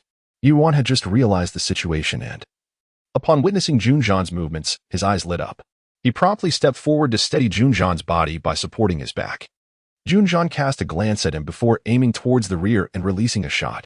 The crossbow in Jun Zhan's hands was a specially crafted repeating crossbow, emanating a chilling gleam from its black iron frame, which appeared exceedingly heavy. Yet, in Jun Zhan's grasp, it seemed as light as a feather. Moreover, Ruan observed that this crossbow could release 5 arrows at once. With no allies behind them, there was no fear of friendly fire. Jun Zhan's aim was remarkably precise. In an instant, 4 of the black-clad assailants were struck down, falling from their horses, while one quicker individual suffered a shoulder wound. Before they could react, 5 more arrows soared through the air. "Defend! Scatter!" shouted the leader of the black-clad men. Yet, their hesitation slowed their movements. Banksia gaped in astonishment at the prince, who seemed to hit every target with uncanny accuracy. She never expected that despite his disability, the Prince of Jing possessed such skill. Seeing that the situation had stabilized, Ruan called out to Chong Feng outside the carriage. Chong Feng, come in. I will drive for you. When we plunge off the cliff, you must protect the prince closely. His leg injury makes it impossible for him to survive in water, while Ban Xia and I are well versed in swimming. So you need not worry. Outside, Chong Feng remained silent for a moment. Even Jun Zhan's hand paused briefly. Then, Chong Feng's frustrated voice came through. Monsieur, I can't swim. Ruan felt as if struck by lightning. The Longyan guards were trained comprehensively from a young age. She never imagined that Chong Feng could not swim. How infuriating. She furrowed her brow in contemplation for a brief moment before addressing Ban Xia. Ban Xia, go to Chong Feng and follow my instructions. She then removed her cloak, took an arrow from beside Jun Zhan, and ripped it in half, tying the pieces securely around her and Jun Zhan's waists. Not yet satisfied, she tied several more knots at the hems of their garments and continued to remind Ban Xia, remember, when we fall, you must hold on to each other tightly and not disperse. Otherwise, he cannot swim, and falling could be life-threatening. Ban Xia showed no hesitation and immediately complied with Ruan's orders. The carriage finally reached the edge of the cliff. The relentless black-clad pursuers, reveling in their belief that there was no escape, watched in shock as the carriage leapt off the cliff, tracing a graceful arc through the air before plummeting straight down. My lord, what should we do? One of the black-clad men inquired of the leader. Are they so desperate that they choose to end their own lives to avoid humiliation at our hands? The leader tore off his face covering, revealing a countenance starkly different from that of the Shilin people. He gazed thoughtfully at the precipice. The Shilin were notoriously cunning. Send someone to prepare ropes and investigate. We must see the living or the dead. Yes, my lord. The wind howled past her ears as Ruan tightly closed her eyes. Embracing Jun Zhan's waist with both hands, Jun Zhan swiftly enveloped the person before him in his black cloak, drawing her entirely into his embrace. Yet, it seemed fortune had turned its back on them. As he gazed at the rapidly approaching ground, sharp, protruding rocks loomed ominously. His brow furrowed in concern as he subtly shifted his body, orienting his back toward the jagged cliffside. He then drew in Ruan's arms, which had been wrapped around his waist, into his protective hold. Ruan, momentarily perplexed, opened her eyes just in time to hear a cacophony of impact accompanied by a muffled groan from above. Vivid crimson blood splattered against the rushing wind, cascading from his body. Her pupils dilated in shock, and she instinctively tightened her grip around his waist, only to feel a damp, sticky sensation begin to seep through her fingers. A surge of warmth welled up in her eyes. This person, truly. Chapter 67. Surely mad. The frigid lake water was excruciatingly cold, though Jun Zhan was unable to move properly. His body felt disproportionately heavy as he sank deeper into the water, making it increasingly difficult for Ruan to support him. In his youth, Jun Zhan had been familiar with water, and although his legs were immobile, he still possessed some strength in his arms. However, as time passed, the excessive blood loss caused his consciousness to waver uncontrollably. He cast a glance at the woman who was laboriously pulling him upstream, yet gradually began to descend alongside him. A bizarre thought suddenly crossed his mind. If they were to perish together here, it would be a form of liberation. But this fleeting notion vanished. And just before his awareness slipped away entirely, he pushed her upward and released his grip. Upon sensing Jun Zhan's movement, Ruan was taken aback. Looking at the man who had lost all consciousness, she quickly reached out and grasped him tightly, determination flickering in her eyes. No, they could not die. Those others were still alive, and well, how could they succumb first? The overwhelming tenacity in her heart granted Ruan a glimmer of strength, enabling her to drag Jun Zhan to the shore. Exhausted, she lay flat for a brief moment before mustering the energy to gather some hemostatic herbs from the surroundings. Using a piece of which she found, she painstakingly moved the unconscious Jun Zhan into a nearby cave. Shaking her drowsy head, she crushed the herbs she had gathered and removed Jun Zhan's drenched shirt. When she glimpsed the gaping wounds on his back, she gasped sharply. The deep, lengthy lacerations had torn through flesh, grotesquely exposing the innards. She cleansed the wounds with fresh water and applied the hemostatic herbs. After surveying her surroundings, she gritted her teeth, stripped off her outer garment, and tore it with a stone to fashion bandages for his injuries. Having completed these tasks, Ruan felt her head grow heavier. As the sun dipped below the horizon, a chill enveloped her, drenched and clad only in her undergarments. She rummaged through Jun Zhan's belongings and finally unearthed a fire starter, battling the dizziness that clouded her mind. She dragged her weary body to gather some firewood and piled it up. Yet, despite the oil paper wrapping, the fire starter had absorbed some moisture and refused to ignite. After several futile attempts, a wave of frustration surged within her, only to be forcefully suppressed. She had endured far graver circumstances in the past. What could this be in comparison? However, the thought of having come so close to death, while those others continued to live in scathe, made her feel the unpredictability of life weigh heavily upon her. Since her rebirth, she had feared repeating past mistakes, perhaps becoming overly cautious. Ultimately, the fire starter remained unlit, and Ruan gradually succumbed to the ground, unable to hold herself up any longer. As night fell, the cold mountain winds howled. Perhaps the hemostatic herbs were beginning to take effect, for Jun Zhan's tightly shut eyes finally stirred. Sensing the unfamiliar surroundings, a flicker of intense vigilance crossed his gaze, and he bravely endured the searing pain in his back, propping himself up from the ground, until he was certain that there was no danger. His gaze remained fixed on the woman not far from him, and only then did the wariness in his eyes gradually fade. Ruan, he called out. Yet the woman on the ground remained motionless, offering no response whatsoever. After calling out to her several times, Jun Zhan felt a tightening in his heart and hurriedly shifted his body closer to her, only to discover that she was burning with fever. Observing her thin garments, he furrowed his brow and removed his slightly dried cloak, draping it over her. He then reached for the fire starter in her hand and ignited the pile of wood that had been prepared before her. This time, the fire starter caught flame with surprising ease. The flames began to rise, bringing a wave of warmth. Jun Zhan's eyes remained fixed on the unconscious Ruan beside him, his heart in turmoil. Had she not given up on him? Her petite frame made him instinctively aware of the peril she had faced in rescuing him from the water, where a single misstep could have led to their mutual demise. Unable to resist, he reached out to touch her still feverish cheek, whispering softly, "If you could be so heartless in your past life, why can you not be a little more merciless in this one?" At that moment, Ruan felt an overwhelming heat enveloping her, the flickering light of the fire casting an eerie glow on her face, plunging her into the torment of her memories. The sound of her child, scorched by flames, echoed in her ears, a heart-wrenching wail that pierced the silence. Tears began to spill from the corners of her eyes. Restlessly, she twisted her body, pushing away the cloak that Jun Zhan had placed over her, her lips parting to emit soft sobs. "Child, forgive me, forgive me." She bit down hard on her lip, desperately trying to escape this nightmare, yet finding no solace. Jun Zhan listened to her faint murmurs, observing the blood seeping from her self-inflicted wounds. Instinctively, he grasped her face, preventing her from causing further harm to herself. "Child, is it our child with Jun Li that you still mourn?" A surge of anger welled up within him, his voice resonating within the cave. "Ruan, wake up." However, Ruan, ensnared in her nightmare, could hear nothing of the outside world. She felt a rough grip on her chin, prompting her to struggle violently, instinctively biting the hand that held her. Her bite was fierce, drawing blood. Yet Jun Zhan allowed her to bite, using his other hand to restrain her flailing arms. Gradually, the captured Ruan ceased her struggles, continuing only to sob softly. The suffocating sound of her cries echoed through the cave, deepening Jun Zhan's agitation. After a moment, he gazed at the woman curled in pain, finally sighing.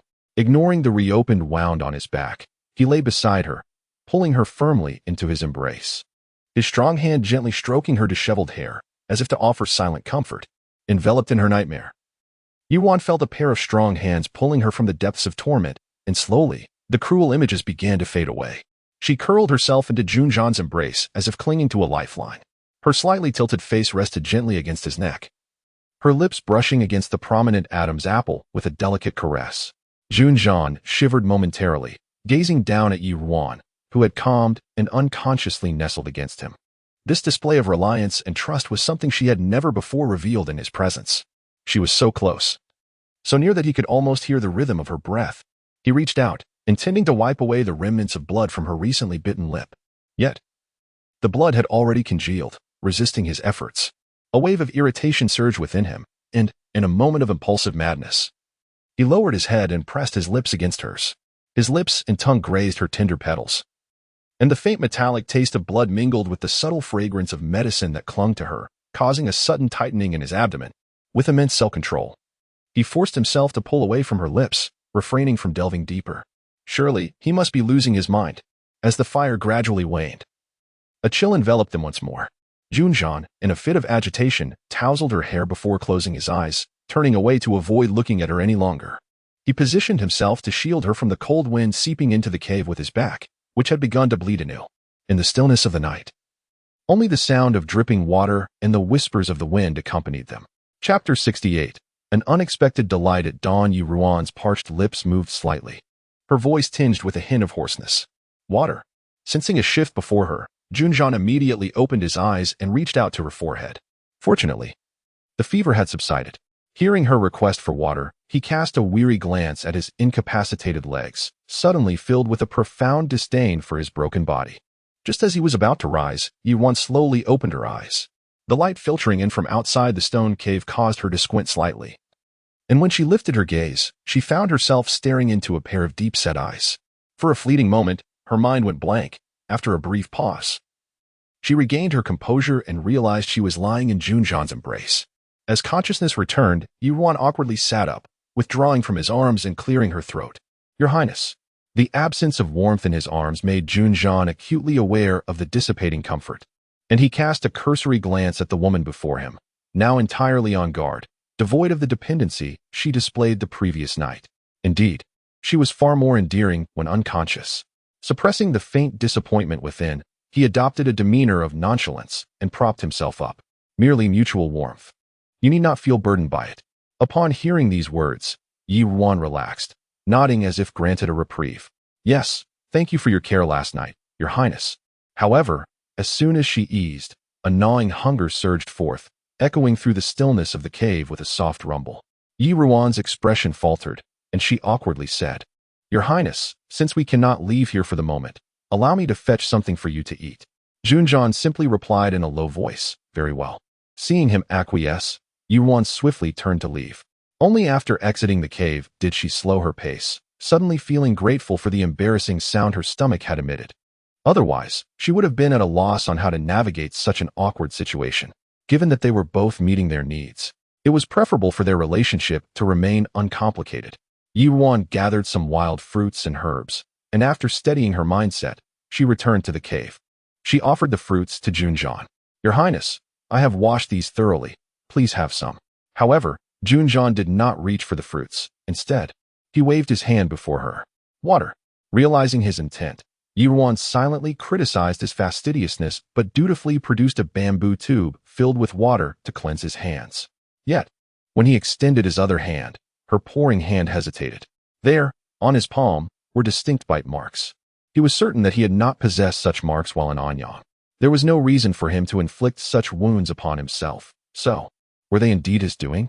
Jun Zhan observed her hand freeze mid-action, following her gaze to the bite marks, and then understood. You had a nightmare last night. Ruan awkwardly tugged at the corners of her mouth, recalling something, and her expression shifted to one of concern as she scrutinized him closely. If I have offended you, Your Highness, it was unintentional. I ask that you do not take offense at any nonsensical utterances I may have made during my nightmare. Jun Zhan maintained a calm demeanor, merely stating after washing his hands, No. Ruan, feeling slightly relieved, handed the fruit back to him before stepping aside to prepare the medicine. After a brief silence, Jun Zhan's tranquil voice echoed within the stone cave. A day and night had passed. Those cloaked figures should no longer be pursuing us. Ruan continued her task diligently. Indeed, this forest is not vast. They are numerous, and if they were in pursuit, they would have found us by now. Could it be that they presumed we perished in the fall and chose to abandon the chase? A flicker of darkness crossed Jun Zhan's eyes. No, given their arrangements. They are determined to eliminate us. The absence of their presence can only mean one thing. My people have arrived and intercepted them. They will surely be here shortly. At this moment, Ruan had completely crushed the herbs and returned to Jun Zhan, unfastening his garments as she spoke. Your Highness, do you believe your men can overpower them? Indeed. Jun Zhan gazed at the woman before him, who was so focused on unfastening his clothes, and felt a touch of unease recalling his own indiscretions from the previous day. Ruan, oblivious to his discomfort, removed his clothing and turned to examine the many wounds on his back, surprised. Just moments ago, he had appeared unaffected as they discussed trivial matters regarding cleanliness. Did he not feel pain? Yet, the hands that tended to his wounds were undeniably gentle. Who do you suspect orchestrated this assassination attempt? Jun Zhan sensed her soft fingers wandering across his back, a sensation that made him feel slightly ticklish. Who else could it be but my good third brother? Besides him, who else would muster such a formidable force to see me dead? Ruan thought in agreement. The prince had recently earned merit for his disaster relief efforts and eliminated 2 of his brother's trusted aides, which must have enraged him. The duke was obstinate, intolerant of others, and known for his ruthlessness. After this incident, the prince would need to exercise greater caution upon his return. Jun Zhan fell silent for a moment, and the habitual languor in his voice dissipated, replaced by a more solemn tone. Ruan, I have a question for you, and I ask that you respond truthfully. The way he suddenly addressed her by her full name caught Ruan off guard, as she was accustomed to his formal references. Please, Your Highness, go ahead. Jun Zhan's fingers delicately traced the unfinished fruit in his hand. If, as you previously stated, your allegiance to me was to conceal the matter concerning Yunwan and to leverage my future influence to avenge your mother, then the methods you have displayed in recent days suggest that your quest for vengeance does not hinge solely upon my existence. If I were to perish, you would no longer need to fear anyone using Yunwan's situation to coerce the Yi family. I have pondered this deeply. In both yesterday's carriage and within the cold pool, you have not provided a compelling reason to risk your life for mine. Unless you are concealing something from me, and the individual you intend to confront is indeed someone who cannot be replaced by anyone but me, and that person is Jun Li. Am I correct? Last night, he found himself unable to fall asleep. On one hand, he sought to remain vigilant against any potential danger, while on the other, he meticulously reflected upon her actions since she expressed her intention to rely on him. One thing was certain, her feelings for him could not be the cause of her behavior. After all, the detachment in her gaze was unmistakably evident. Furthermore, having yet to avenge her profound grievances, she must hold her life in high regard. How could she repeatedly put herself in peril to save him? Considering her recent words and actions toward Jun Li, it was clear that her indifference was no longer a mere indication of her desire to sever ties with him. In a previous existence, there must have been some significant events between her and Jun Li. And as for Jun Li, there must be some truth he had concealed from him. Chapter 69. Absolute trust. Upon hearing his words, Ruan's hand abruptly paused, realizing the man's thoughts were exceedingly astute. Her subtle calculations had seemingly been laid bare. However, how was she to respond? In this lifetime, her interactions with Jun Li had been minimal, and he had even saved her once.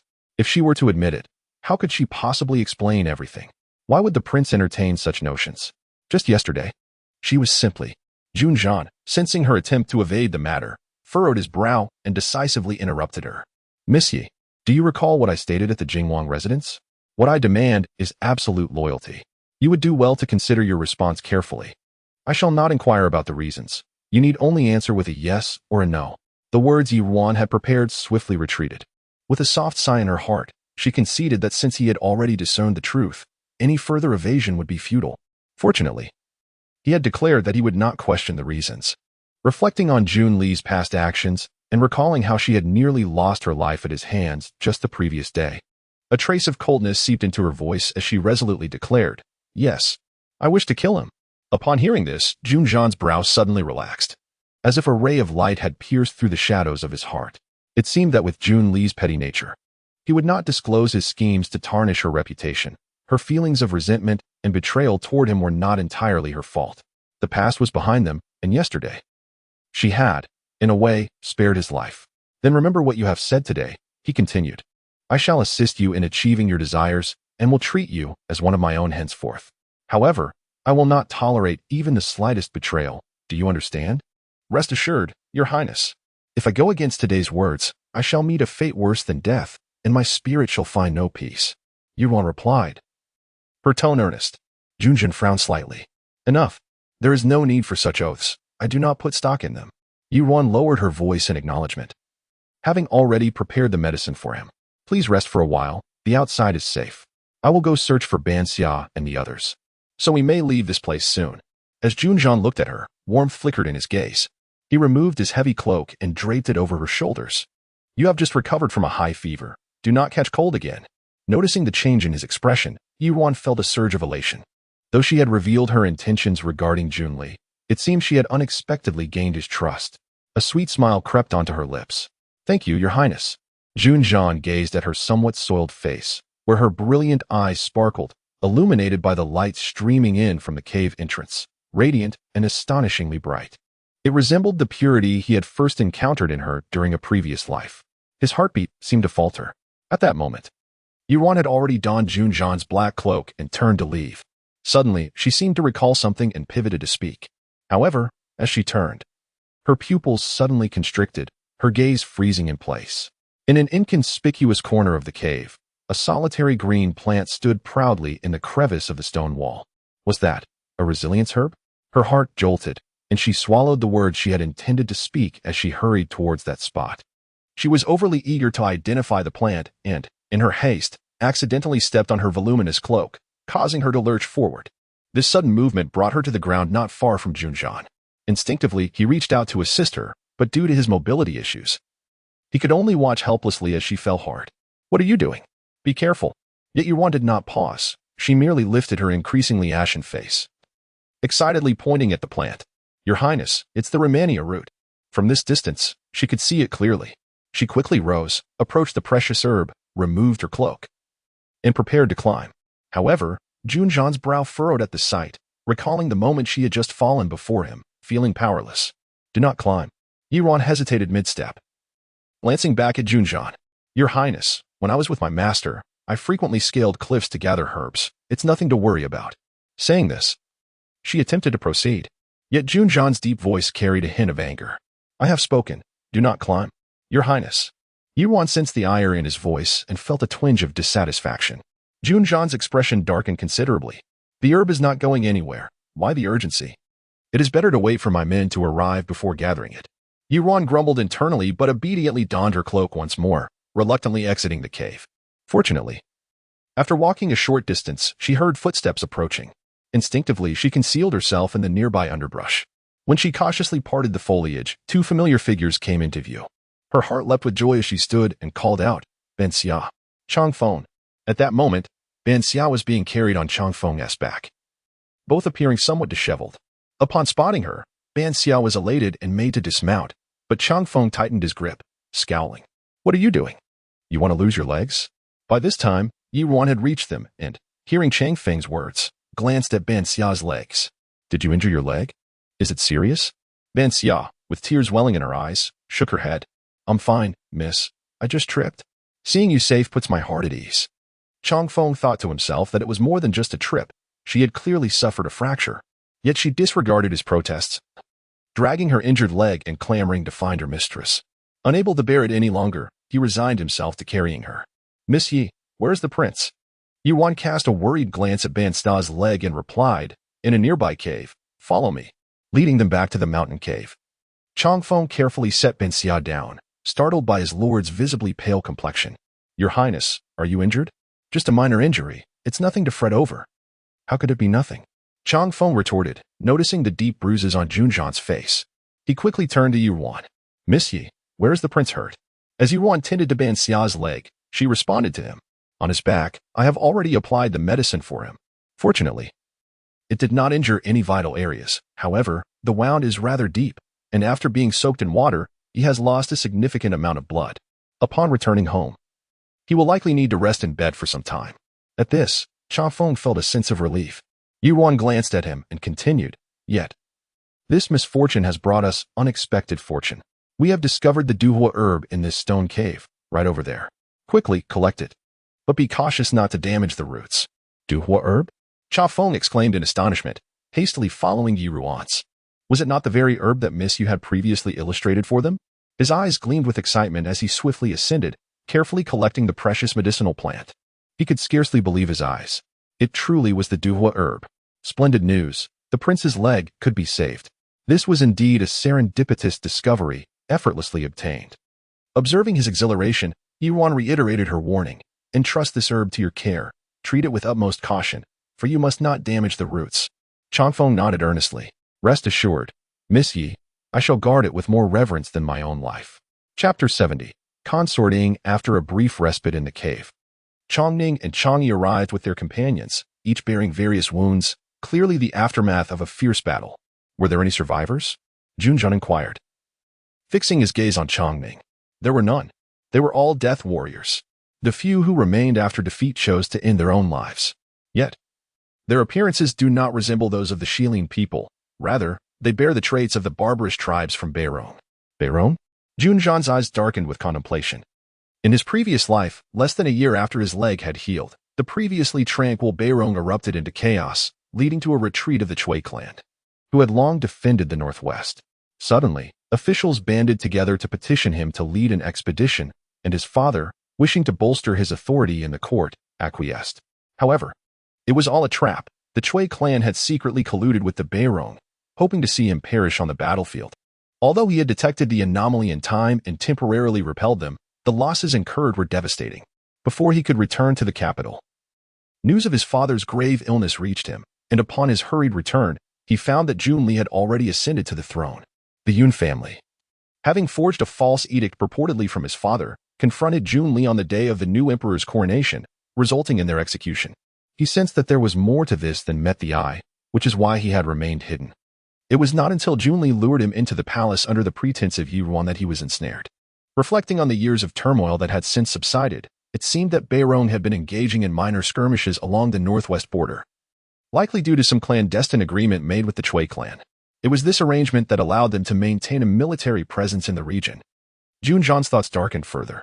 After a moment, he turned his gaze toward Ruan. Having procured the Shuduan herb, how long until my leg is fully healed? Ruan approached him. I have been administering treatment for nearly 2 months. Barring any unforeseen complications, it should take no more than a month and a half. Jun Zhan delicately stroked the hem of his robe. Very well. Once I return to the capital and address the matters at court, I shall personally request to recuperate at my father's hot spring palace. It is well guarded there, and you need not traverse between the 2 estates daily.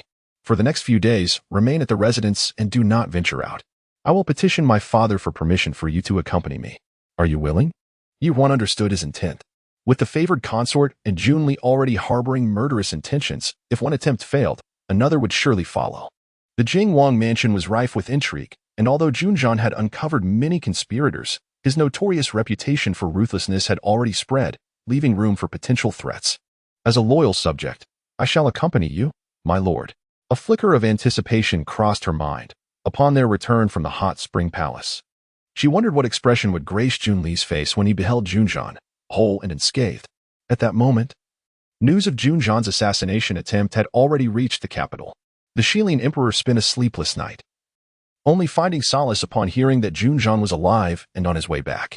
Your Majesty, you have not slept a wink through the night. I have had some ginseng soup prepared for you. Please take a few sips, for your health is of utmost importance. A woman clad in a pale purple palace gown sat before Emperor Shilin, her delicate willow leaf eyebrows curving gracefully. The emperor accepted the ginseng soup from concubine Ing's hand. I have indeed disturbed you with my sleepless night, he remarked. Concubine Ing, in her early 20s, was the esteemed daughter of the Duke of Ningwa. The Duke, a valiant general in service to the late emperor, had been a pillar of the court during his reign, wielding considerable influence among the officials. However, in these peaceful times, he had long since withdrawn from public affairs. He had a son and a daughter. The daughter, now 16, had entered the palace and was among the 4 favored concubines. The son, named Ningxinghe, was a handsome young man who had once shared a close friendship with Jun Zhan, yet had now gained notoriety in the capital as a notorious wastrel. Your Majesty speaks too humbly. I am well aware of your concerns for Prince Jing. Now that he has returned safely, you may find solace, concubine Ing replied. The emperor took a sip of the ginseng soup, appreciating her beauty and gentle demeanor, which had never led her to arrogance despite her favored status. Since the passing of the late empress, aside from the esteemed concubine Jia, she was the only one who garnered his affection. Though Zhan'er has not voiced his struggles, I am keenly aware of his burdens. It is a relief to finally see hope regarding his leg ailment. My request for you to feign illness to protect him was driven not only by my desire for his safety, but also by my personal interest in seeing him engage in state affairs. I wish to gauge his potential. Who could have foreseen such calamity befalling him? If he were to truly meet with misfortune, how could he reconcile with the memory of the late one? Concubine Ing gently consoled him. Your paternal love is truly touching, Your Majesty. Thankfully, Prince Jing has returned alive, but one wonders who possessed the audacity to attempt an assassination in broad daylight. At her words, the emperor set down his spoon, a flash of sternness crossing his brow. When he returns, I shall conduct a thorough investigation. Concubine Ing took the bowl from the emperor's hands. Your Majesty, this incident was perilous indeed. Although you dispatched 4 dragon shadow guards for Prince Jing's protection, he wields no real power. If he were to become the target of jealousy, he would be defenseless. Since you are concerned for him, and given his merit in disaster relief, why not entrust the Jingwu guards to him? Such a move would instill a degree of caution in those of ill intent, compelling them to act within their limits. The Jinwu guards and the Yulin guards were two formidable forces within the capital. While the emperor had endeavored to cultivate Jun Li and had elevated concubine Jia to wield the Phoenix Seal, entrusting the Yulin guards to the Chui family as an emperor, he could not relinquish all control. The Jinwu guards and Dragon Shadow guards remained two sharp blades at his disposal, one overt, the other covert. Observing the stirrings of contemplation upon the emperor's brow, concubine Ing continued with a light-hearted demeanor. I am but a humble servant who does not comprehend the intricacies of court politics. I merely speak my mind, and it ultimately rests upon your majesty's judgment.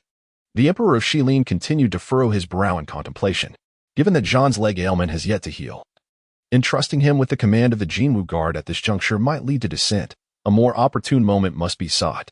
However, with Zhan's return, the matter of marriage can certainly be deliberated. I initially held great regard for Su Zijing from the esteemed Su family, but recently, Lady Jia Guifei mentioned to me that Li Er and Zijing share a deep affection, requesting that I grant their union after her coming of age in November. Although she voiced this first, I cannot be excessively biased, as Li Er has indeed shown diligence in his studies over the years, and thus I must relinquish that notion. Yet now, I am reminded of someone exceedingly suitable. Perhaps my beloved consort could offer her counsel? Concubine Ing stifled a giggle. Your Majesty, while I cannot take the lead in matters of state, I am most intrigued by the task of matchmaking. A smile gradually graced the corners of the emperor's mouth. It is the daughter of Prince Ping'an, the princess of Ping'an. Upon hearing this, concubine Ing hesitated. But your Majesty, has not the princess of Ping'an always remained with Prince Ping'an in his fief? Indeed, that is the case. However, Prince Ping'an recently submitted a memorial stating that the princess has reached maturity, and as he has only this one daughter, he has brought her back to the capital to arrange a marriage. The timing is nearly upon us. It was this very reason that inspired my thoughts. Concubine Ing gently massaged the emperor's shoulders. Prince Ping'an grew up alongside your Majesty and has always been loyal. It is no wonder you are so pleased with this news. The emperor nodded in agreement. Moreover, the Jun family has the support of the Chui clan from the northwest.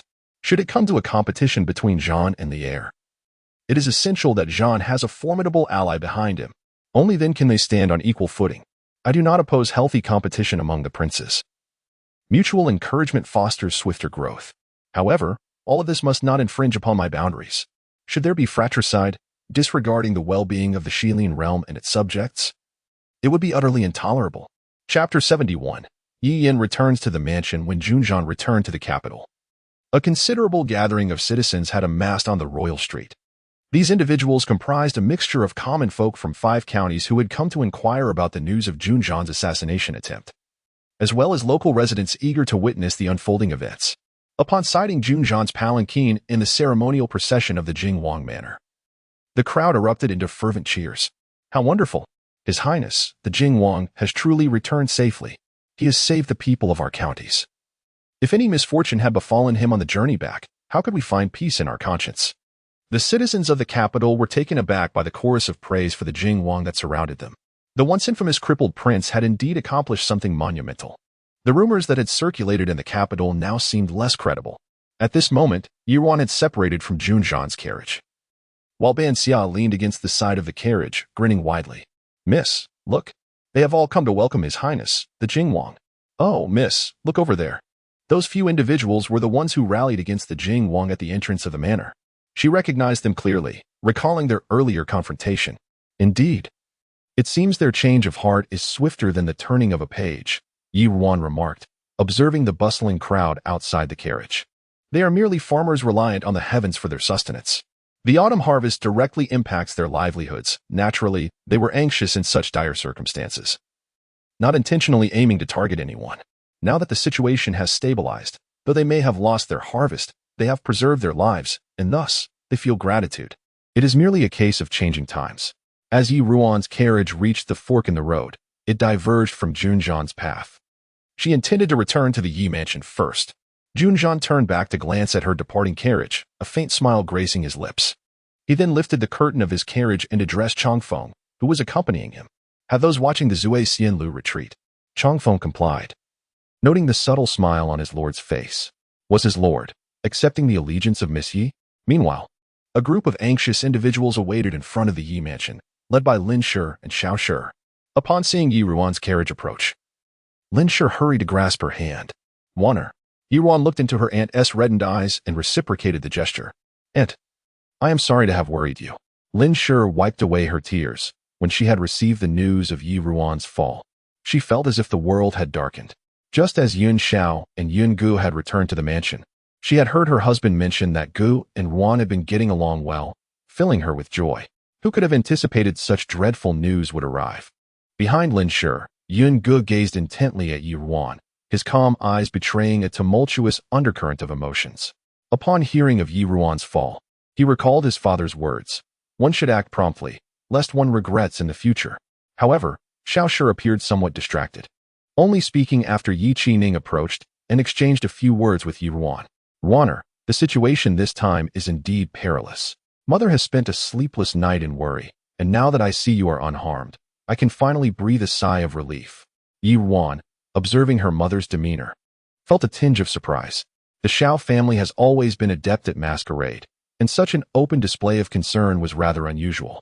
Suppressing her inner perplexity, she gently replied, I apologize for causing you worry. Xiao merely nodded in acknowledgement, refraining from further comment. However, Ruan's curiosity was soon satiated. As she prepared to enter the residence with her uncle and younger brother, the sound of hooves echoed once more outside the Yi manor. She turned to see Yi Shifan assisting Yi Yin as she alighted from the carriage. Since the day of the Double Ninth Festival, Aunt Zhao had indeed ceased her persecution of Yi Yin. Over the past month, Yi Yin had been living quite comfortably and had regained considerable vitality. Yet, upon her return today, she had deliberately lightened her complexion. Xiao hastened toward Yi Yin, scrutinizing her from head to toe. Yinner, you have finally returned. How have the past 2 months treated you? You seem to have lost some weight. With slightly reddened eyes, Yi Yin glanced at the crowd of Yun family members at the entrance and the passers-by, who turned to look. Mother, I have erred and faced my punishment. So life has indeed been somewhat arduous. However, both the storms and the gentle rain are the Emperor's grace. I accept my punishment willingly. Now that His Majesty has graciously permitted me to return, I am profoundly grateful, and any suffering I endured is entirely deserved. Xiao held Yi Yan's hand, yet did not respond to her words. Where is the Emperor's grace in this? It was Yi Shiren who sought an audience with His Majesty, promising to donate 500,000 dough of grain to assist the impoverished citizens of 5 counties affected by the harvest failure, which prompted His Majesty to relent. Now, let us not linger here. Let us enter the residence. Yi Yin softly acquiesced, but her gaze involuntarily drifted toward Ruan. Hadn't her brother mentioned that she and the Prince Jing had both fallen from a cliff? How was it that she stood here in perfect health today? Moreover, she had heard her brother say that since the Empress Dowager's birthday banquet, many ladies had sent invitations for her to visit their residences, seemingly eager to re-accept her. Fortunately, her mother had swiftly found reasons to decline each one. Yet, this time, she had accompanied the Prince Jing to Anyong County to organize epidemic prevention efforts, earning high praise even from His Majesty. Upon her return, she was uncertain how the people of the capital would perceive her. It was disheartening to witness those she once looked down upon reveling in their newfound esteem. Chapter 72. Eagerly stirring trouble, Yi Yin gracefully approached Ruan. Elder sister, it has been a long time. Ruan was momentarily taken aback by the swiftness of her father and the Xiao clan, and she responded with feigned surprise. Third sister, has His Majesty permitted you to come out? That is splendid news. Yi Yin nodded, warmly taking Ruan's hand. Indeed, elder sister has returned from Anyong? I heard from elder brother that you assisted Prince Jing in disaster relief efforts there, garnering much praise even from His Majesty. I am truly delighted for you. Ruan subtly withdrew her hand. It is only due to Prince Jing's brilliance. I merely performed some modest tasks, hardly worthy of mention. Yi Yin scrutinized Ruan closely, sensing a shift. In just 2 months, her elder sister's complexion seemed markedly improved, particularly her aura, which was now starkly different from before. Although there remained some disparity, the subtle elegance emanating from her eyes hinted at a transformation that captivated Yi Yin, who had always been keen on beauty. How could she forget?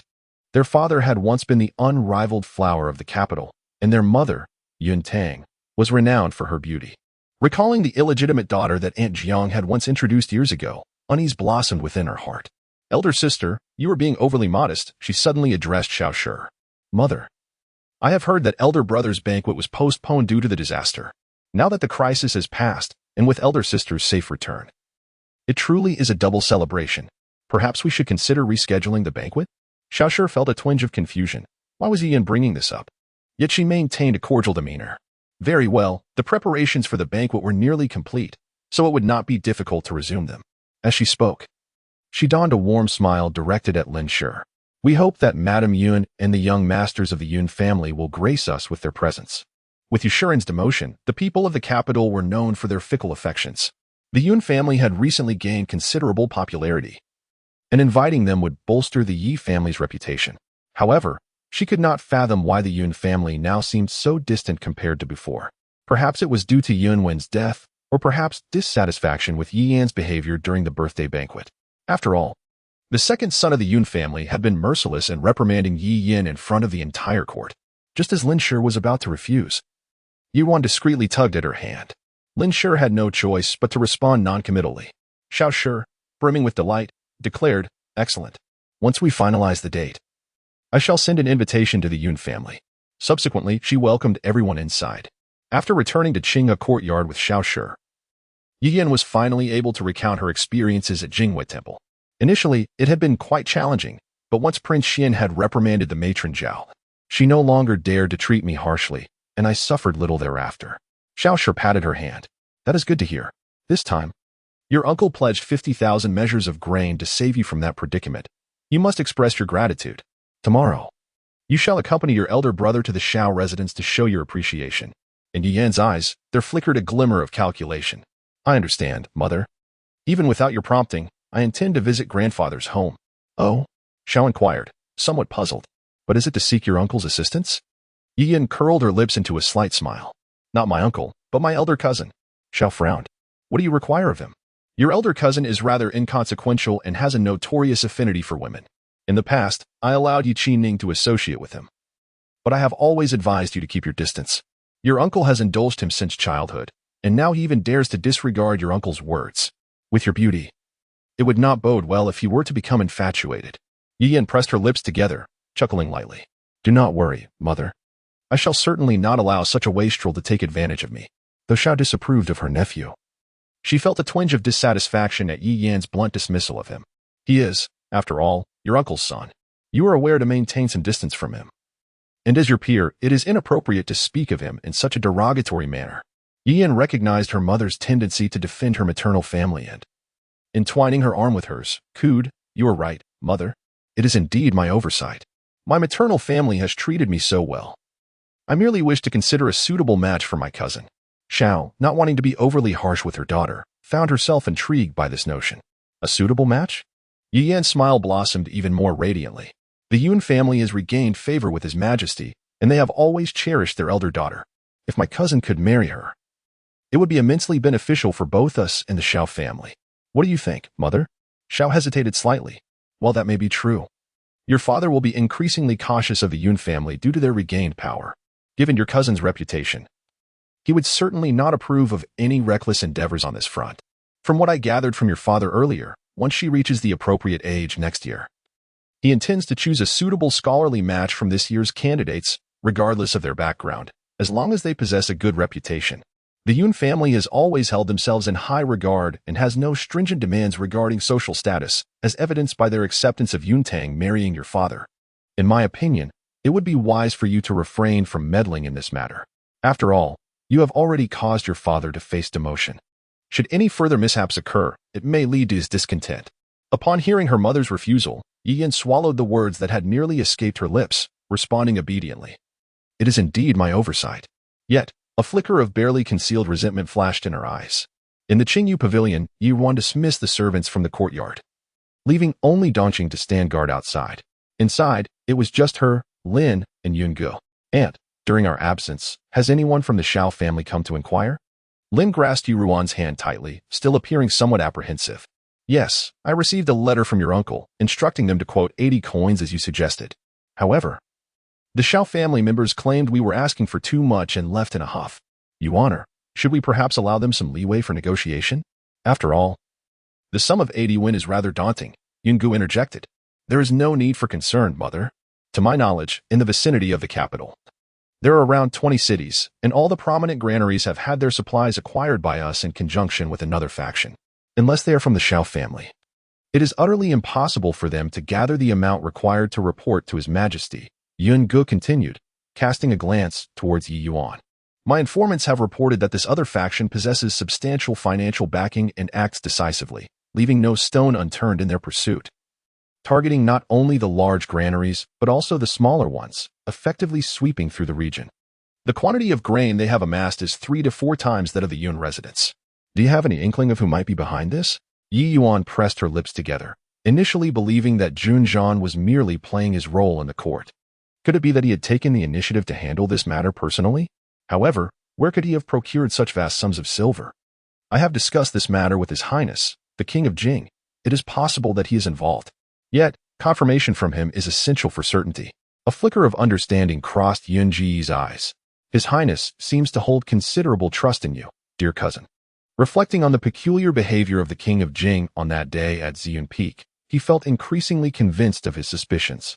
His cousin was akin to a pearl clouded in dust, yet the discerning eye that recognizes her value was not solely his own. Chapter 73. Scheming. The courtyard of the Shao residence lies in the southern part of the city. Although the Shao family refrains from excessive ostentation in this capital, teeming with nobility, the courtyard is modest in size yet remarkably grand in its interior, adorned with exquisite furnishings. The following day, after finishing her breakfast, Yi Yin accompanied Yu Shifan to the Shao residence. However, upon their arrival, they immediately sensed a somber atmosphere enveloping the main hall. Yu Shifan, ever perceptive, glanced at his uncle Shao and inquired, "Uncle, has something occurred?" Shao Hang's eyes, small yet shrewd, bore a hint of a merchant's acumen as he replied, "What else could it be? We dispatched people to procure grain the day after the calamity struck, only to discover that the nearby granaries have been nearly plundered clean. We managed to find one seller, but they demanded 81. 81. Why don't they simply rob us instead?" Taken aback by this revelation, Yi Jifan questioned, "How can this be? There are over 20 towns surrounding the capital, excluding the 5 that suffered from the disaster. Have all the grain from the remaining towns been bought up?" Xiao Hang's expression darkened in response. "Indeed, that is the case. I had intended to send people further afield. Though the journey would be long and costly in terms of transportation and labor, it would ensure we were not at the mercy of others. Yet, after finally securing 200,000 dough of grain at the exorbitant price of 35 won, we encountered bandits and lost everything. It is truly preposterous." Observing her uncle's distress, Yi Yin felt a twinge of anxiety. She had only just been released due to this matter. If her uncle failed, would she not be sent back? "Uncle, is there no alternative?" Xiao Hang remained silent, feeling increasingly frustrated. Yu Shifan attempted to console him. "Uncle, there is no need for undue worry. It is likely that someone aims to profit from this disaster, merely waiting for the opportune moment to strike. Do you know how much grain the seller demanding 81 possesses? Is it possible that they control all the available supplies?" Xiao Hang raised his gaze to Yu Shifan. "That should not be the case. Your second uncle has engaged with them, and they likely possess around 200,000 dough of grain. Although it is the season for the interchange of old and new grain, the market cannot be so devoid of supplies. Our informants report that another group is also seeking grain." A smile crept across Yi Jifan's face upon hearing this. "Uncle, rest assured, with 2 factions vying for the same resources, a conflict of interest will ensue. All you need to do is wait for them to reveal themselves and let them compete, which will drive the prices down. Otherwise, the grain they possess is still a risk for them if it stays in their hands." Xiao Hang pondered this for a moment and found merit in the reasoning. Looking at Yu Shifan with newfound appreciation, if this nephew were to engage in commerce, he would indeed be a promising talent. If only his own son could exhibit such foresight, the burden could be shared. You make a valid point, yet given the current situation, even with negotiations, the price may not drop significantly. Achieving a price between 40 to 51 would be considered an excellent outcome. As Yi Yin noticed her uncle's demeanor had softened somewhat, she seized the opportunity to speak. "If it were not for my affairs, Uncle would not need to exert himself so. I truly feel a deep sense of guilt." Xiao Hang glanced at his extraordinarily beautiful niece and let out a gentle sigh. "We are all family. There is no need for such formality." Yet, despite his words, Xiao Hang's heart was bleeding. Recently, Prince Jun had dispersed 300,000 taels of silver, and in procuring grain from afar, nearly 100,000 taels had been lost. If the price were pressed down to 51, the promised 500,000 dough of grain to His Majesty would still require an additional 250,000 taels, totaling a staggering 650,000 taels of silver. Although the Shao household had earned much over the years, the bulk had been sent to the prince's residence to cultivate connections. The liquid assets available for operations had dwindled to around 1 million taels, leaving the Xiao family nearly bereft of their working capital. However, in these times, merchants held a lowly status, without power. They were akin to a child clutching a gold ingot in a den of bandits. How could they hope to survive? Nevertheless, as long as the esteemed consort Jia and Prince Xian were present, their status as imperial merchants would remain unshaken, and this silver would eventually be recouped. Having reached that conclusion, he shifted the conversation with Yu Jifan to other matters. Yiyan then rose to take her leave, stating her intention to visit her aunt and grandparents in the rear courtyard. Yet, after she stepped out with Hong Xiu, she did not immediately head to her aunt's room. Instead, she took a seat in a charming octagonal pavilion, instructing Hong Xiu to fetch her elder cousin, Xiao Guangqing. Xiao Guangqing quickly approached with Hong Xiu, and upon seeing Yi Yin seated in the pavilion, his eyes lit up. This cousin truly was a breathtaking beauty. He subconsciously swallowed hard and sat down opposite her, his gaze circling around her. "Sister Yin, have you not been avoiding me? Why have you sought me out today?" Yi Yin, suppressing her disdain for his rather unrefined demeanor, forced a smile. "Cousin, what are you saying? How could I possibly avoid you? Today, I am here to share some good news." "Oh." Xiao Guangqing leaned in closer, taking a deep whiff of the fragrance that wafted from Yi Yin. "What good news do you have, dear cousin? Do tell." Yi Yin frowned slightly and subtly shifted back. "I have a wonderful marriage proposal to discuss with you." "A marriage proposal?" Xiao Guangqing's eyes brightened. "Pray tell, from which family does the young lady hail?" He had heard that his cousin had many friends in the capital, all of whom were well-bred young women of noble lineage. Surely, their beauty must be remarkable. He had yet to experience the allure of a true lady of high birth. Yi Yin smiled faintly. "It is my eldest sister, Yi Ruan." Upon hearing this, Xiao Guangqing's expression darkened immediately. He had seen Yi Ruan once or twice upon her return to the estate. She was not even as attractive as the girls from the Drunken Fragrance Pavilion. "What jest is this, dear cousin? How could such a countenance befit me?" Yi Yin rolled her eyes inwardly, recognizing him as a fool. However, she deemed Yi Ruan to be quite suitable for him. In a pleasantly upbeat tone, she explained, "Cousin, hear me out. Although my eldest sister may not be the fairest, she has the Yun family backing her. If you were to marry her, Uncle would undoubtedly be overjoyed and would no longer impose restrictions on you. It is merely the title of a legitimate wife. Once she enters the door, my cousin can easily take several concubines, and moreover, several of the maids surrounding my elder sister are quite lovely." When she visited the Xiao residence, did not my elder brother take a fancy to Bai Xiao and Ban Xia, who accompanied her? In due time, they would all become my cousin as possessions. If my cousin marries her, perhaps the Yun family could secure a promising position for you, and wouldn't my cousin then hold his head high among his peers? Xiao Guangqing's eyes flickered. This indeed seemed like a surefire investment. Although Yi Ruan herself was not particularly striking, those two maids were undeniably charming. Ban Xia still had some growing to do, but Bai Xiao was a genuine beauty. If Yi Ruan were to be obedient, he could generously bestow upon her a child to keep her company. Haha, splendid. My cousin speaks wisely. I shall have my mother approach the Yi family for a marriage proposal. Yi Yin silently cursed his foolishness. Did he truly believe himself to be worthy of such esteem? To propose marriage? Yet she patiently continued to persuade him. Cousin, do not rush. My elder sister's marriage must still consider the Yun family as sentiments. If you propose directly, it may not be well received. I have a splendid idea. In 2 days, there will be a banquet at our residence. If my cousin were to consummate their union before the guests, would she not be compelled to marry willingly? Xiao Guangqing's expression soured at her suggestion. To wed such an unremarkable woman, why should he exert any effort? With the Xiao family's immense wealth, if he begrudgingly married her, she should feel fortunate. Seeing Xiao Guangqing's displeasure, Yi Yin softened her tone. Cousin, would you not consider listening to me just this once? Moreover, my elder sister is far more attractive now than she was 6 months ago. I assure you, you will not be at a disadvantage. At her tender call, Xiao Guangqing felt a stir in his heart. Very well, I shall heed my cousin's advice. Alas, this cousin is favored by His Highness, the Crown Prince. My father forbids me from pursuing her. Otherwise, to die beneath the peony would be to remain a romantic spirit even in death. Chapter 74, Financial Loss. The Xiao family in distress within the residence of Prince Jing, Jun Zhan lay on the bed, allowing the physician to tend to his wounds. Grieving. Granny Jiang gazed at the deep gashes on the prince's back, tears streaming down her face. Those ruthless villains. In previous years, they merely sent a few spies to gather information about the prince's palace, spreading rumors to tarnish his reputation. Now, they have become brazen enough to directly ambush and attempt to assassinate him. Are they truly so lawless and impatient? Seeing Granny Jiang's tear-streaked face, Jun Zhan signaled to Chang Feng, who discreetly guided Granny Jiang to sit aside. Granny, the prince has returned safely, has he not? You have not slept all night. You ought to rest, lest the prince worry about you and be unable to recuperate. Granny Jiang wiped her tears again. The prince is gravely injured. How can you call this a safe return? If it were not for Messia's quick thinking, the prince might not have made it back alive. Enough, Granny. Chang Feng continued to persuade her. Missia has assured us that the prince's injuries are not life-threatening, and with a period of rest, he will recover. Moreover, this misfortune may yet bring us good fortune. Once the prince's leg heals, we shall deal with them accordingly. Granny Jiang, recalling the medicinal herbs, felt somewhat soothed and turned to Jun Zhan. Your Highness, you mentioned going to the hot spring villa for recuperation. When do we depart? I must prepare in advance.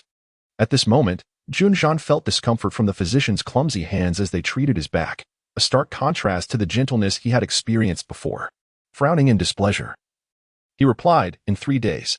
Now that matters in the court had been settled, the two instigators of civil unrest had only revealed Qinping, from whom he had extracted Zhao Yunshan's name. Consequently, the Minister of War, Yuan Hua, had been dismissed and relegated to a remote position as a minor guard, with Yun Shao formally taking over his duties. Zhao Yushan and Qinping, having defied imperial edicts and incited rebellion, were condemned to lifelong exile, a gap that had been deftly filled by those he had long prepared. Initially, he had planned to request permission to depart the following day, but Ruan had sent word that she wished to wait until the joyous occasion in the household had concluded. After all, a successful examination was indeed worthy of celebration. Had he set off earlier, he would not have to endure the physician's clumsiness. Although her letter did not explicitly state it, the implications hinted at further troubles brewing within the household.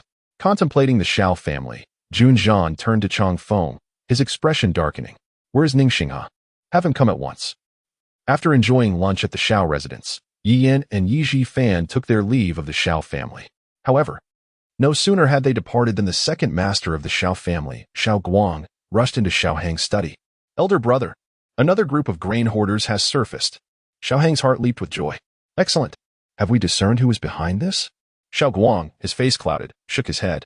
Like the previous group, we currently have no leads. Oblivious to his brother's unease, Shao Hang replied cheerfully. Very well, you shall arrange a meeting between the two parties of sellers, and I will personally confer with them. As Fanner mentioned, if we can incite conflict between them, he will merely wait to reap the benefits. However, Shao Guang's countenance remained as dark as iron.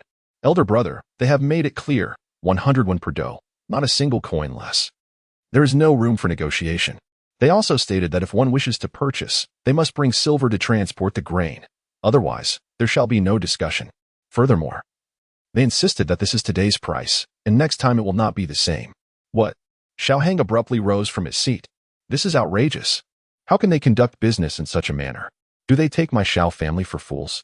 Shao Guang urged, Elder brother, this is clearly directed at our Shao family. Should we not report this to King Xian and request his assistance in investigating the party behind this? Perhaps he can mediate for us. Shao Hang sighed. He too wished for such a resolution.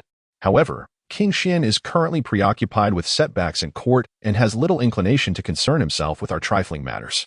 Moreover, this time we approached His Majesty with Jia Guifei, who surely harbors displeasure in her heart. Thus, she would not permit King Xian to assist us.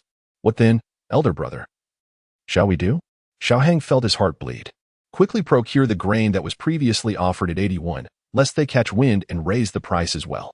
Then, send this grain to Wuxian to manage the situation. As for the rest, allow me a moment to contemplate. Shao Guang gritted his teeth and departed in acquiescence. As night fell, in the Yun residence, the family gathered around the table. Yun Qi widened his eyes at the large stack of silver notes brought back by his second brother. Second brother? Did you rob a silver store? Yun Ge shot him a glare. Father, this afternoon, the second son of the Shao family personally arrived with silver notes to meet our appointed representative. He hastily handed over the cash, stating he wished to finalize the contract immediately. He even mentioned that the grain must be transported overnight. As if he feared we might have second thoughts, it is unclear what has transpired. Yun Shao, having heard earlier from Yun Ge that the Shao family deemed the grain too expensive, was initially apprehensive. He did not expect them to change their minds so swiftly, and he could not help but laugh heartily. Excellent. Whatever the reason, since the transaction is complete, it is no longer our concern. The silver. Aside from what is necessary to repurchase the 2 estates we sold, should be allocated with your elder brother to assist the Yun family troops in disaster relief. Although His Majesty has granted rewards, their circumstances are dire. We must offer what assistance we can. However, these matters must remain confidential. Even though His Majesty is a wise ruler, we must guard against those with ulterior motives who might fabricate accusations against our Yun family regarding private military holdings. Yun Ge and Yun Qing understood the implications and responded in unison. Yet, the Shao family's rapid change of heart took Yun Ge by surprise. He had initially anticipated a protracted negotiation. Observing that the discussion had concluded, Lin shifted her gaze meaningfully towards Yun Ge. In recent days, our Yun residence has been graced with a succession of joyful events, all thanks to Ruan's astute planning. Gur, in 2 days' time, you and I shall visit the Yi residence. It is imperative that we thoughtfully prepare a token of gratitude. Although we are indeed family with Ruan, it is essential to observe the proper decorum. Yun Ge naturally comprehended his mother's intentions, and this time, he offered no objections. I understand, mother, he replied. Lin nodded with satisfaction, pleased to see her son grasping the matter at hand. Chapter 75, The Banquet on the day of the grand banquet at the Yi residence. The esteemed Lady Xiao rose early, adorned in her finest attire, exuding an aura of joy as she mingled among the other ladies. Meanwhile, Concubine Jiang and Concubine Fong commanded the household servants from a distance. Concubine Fong cast a sidelong glance at the rosy-cheeked Concubine Jiang and, with a hint of envy, remarked, lately, the master has been frequently visiting my sister's quarters. Her complexion certainly seems to have improved. Being a favored confidant of Lady Xiao, Concubine Fong often wielded her influence over her domain, and Concubine Jiang, recognizing her intent to provoke, chose to remain silent. The master treats us all the same.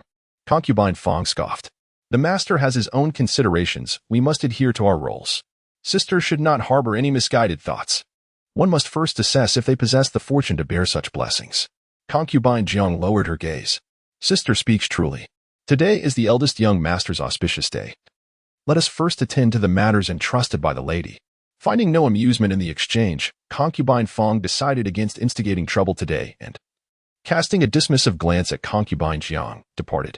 Within the flower-adorned entrance, a group of noble young ladies gathered, with Yi Yin positioned at the center.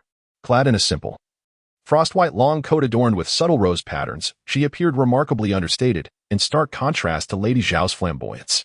Nevertheless, her beauty remained undeniable, rendering her the most striking figure among the crowd. It was evident that while Yushuren struggled in his official duties, he had bestowed his favorable looks upon his progeny. At that moment, Miss Qin, the daughter of the Minister of National Education, spoke up loudly. I have heard that Sister Yin, during her time at Jing Temple, learned of the plight of the citizens suffering from disaster across 5 counties. She penned numerous letters to her maternal family, petitioning for grain to aid the people through this calamity.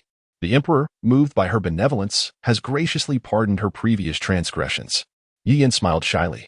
Sister Qin exaggerates. I was foolish in my earlier actions that offended the empress, and during my 2 months of introspection at Jing Temple, I have been filled with regret. I merely wish to extend my efforts for the people. Such praise is unwarranted. Miss Qin continued. Sister Yan's intentions during the empress's birthday celebration were commendable. Who among us is without fault? Now that the matter has passed, let us not dwell on it. There is no need for you to carry it in your heart. We have been friends for many years, and it shall not alter our bond. Shall it, sisters? Most of the young ladies present smiled in agreement. Yet Yi Yin noticed a few whose expressions had grown noticeably distant, hinting at an underlying estrangement. Among them was Fong Zhi. Steeling herself, Yi Yin approached and grasped Fong Zhi's hand. Sister Fong, are you upset that I did not disclose the truth while offering medicine to your grandmother? Fong Zhi hesitated, and Yi Yin, feeling vulnerable, discreetly wiped away a tear from her eye. Sister Fong, when Yinner visited the Fong residence, she witnessed the old matriarch coughing up blood. Given our long-standing friendship, I have been deeply concerned and wish to invite the elder sister to treat her. However, the elder sister is reluctant to leave the estate, compelling Yinner to seek out medicine to send to the Fong household. As for concealing the source of this medicine, it was truly a matter of necessity. I cannot reveal the elder sister's identity if I do not assert that I painstakingly acquired this medicine myself to enhance its credibility.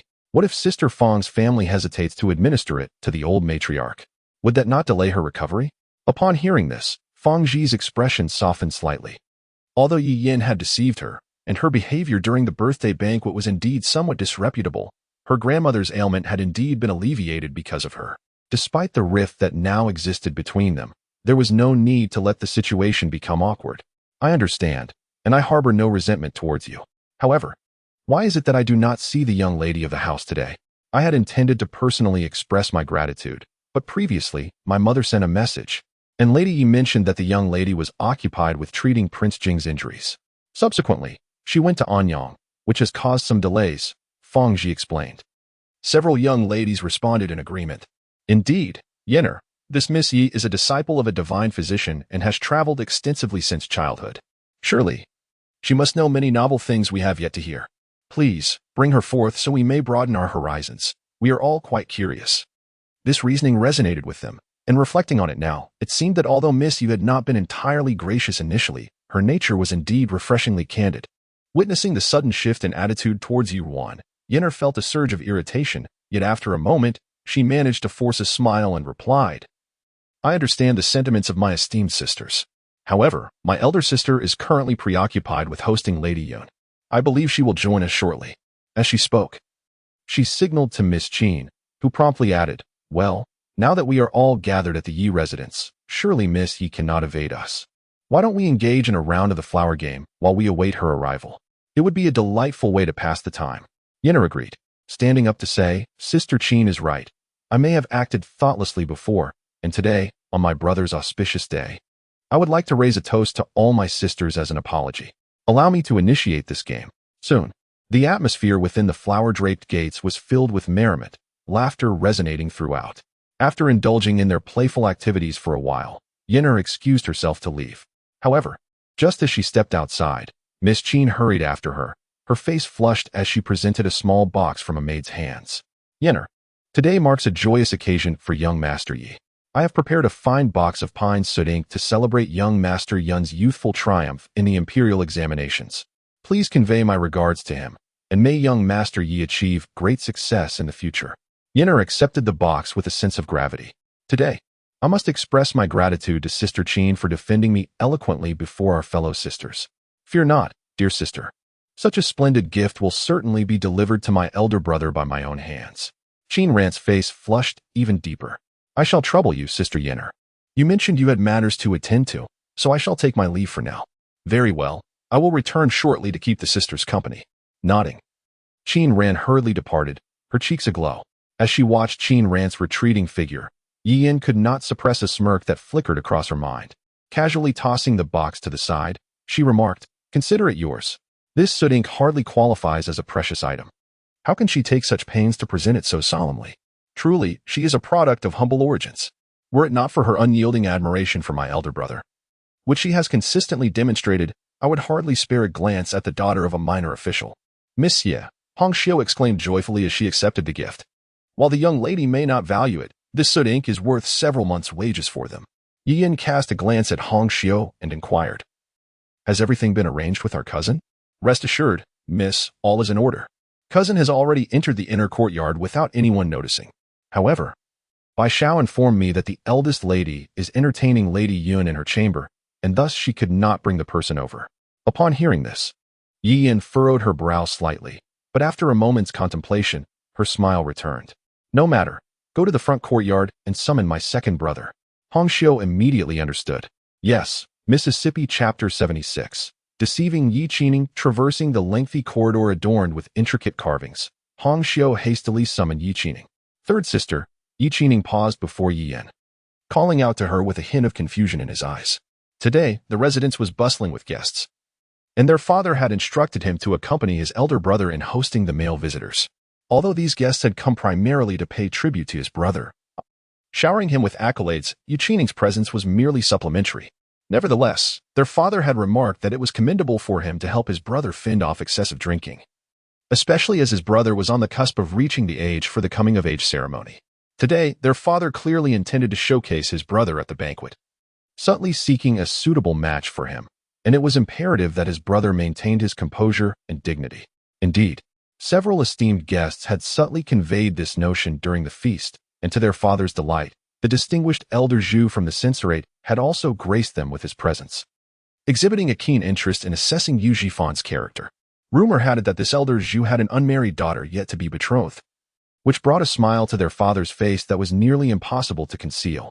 However, upon learning that it was third sister who sought him, both his brother and father readily permitted him to join her.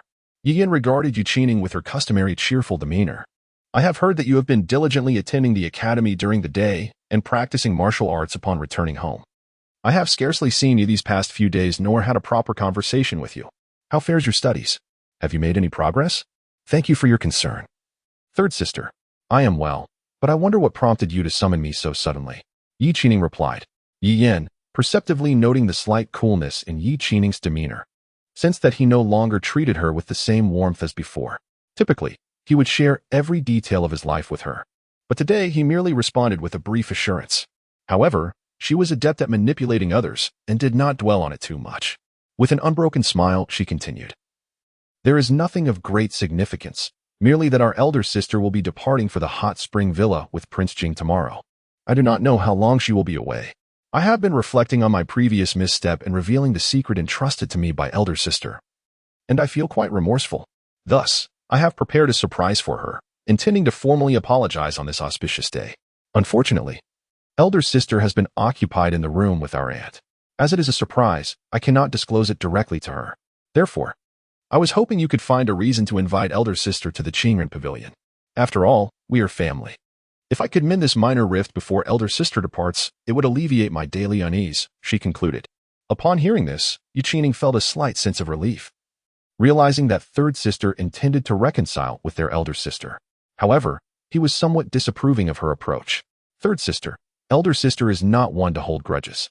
If you genuinely wish to apologize, it would be better to have an open and sincere conversation with her, laying everything bare. There is no need for such theatrics. Elder sister does not place great importance on appearances. If she discovers that you deceived her into coming out, she may feel displeased, which would only exacerbate the situation. Yi Yin observed Yi Qining, who was expressing an unexpected depth of understanding and trust towards Ruan with every word he uttered, and could not help but furrow her brow slightly.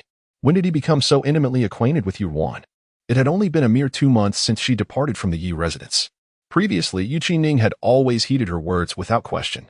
Nevertheless, it mattered little. Over the past decade, she had thoroughly discerned his character. Yi Qining had always been tender-hearted and easily swayed when it came to those he considered family. His previously designated kin consisted solely of her, their mother, and their elder brother. Yi Yin discreetly signaled to Hong Xiu, who promptly approached with understanding. Second young master.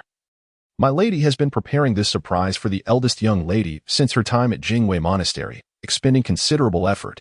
Just the ceremonial dress alone required her to toil through countless nights. Second young master, considering my lady's heartfelt intentions, could you not assist her? After all, it was merely within the confines of the inner courtyard. Could it be that the second young master harbored doubts about my lady's intentions? Yi Qining hesitated upon hearing these words. Noticing his indecision, Yi Yin quickly shed a few tears and interrupted Hong Xiu. Hong Xiu, cease your words.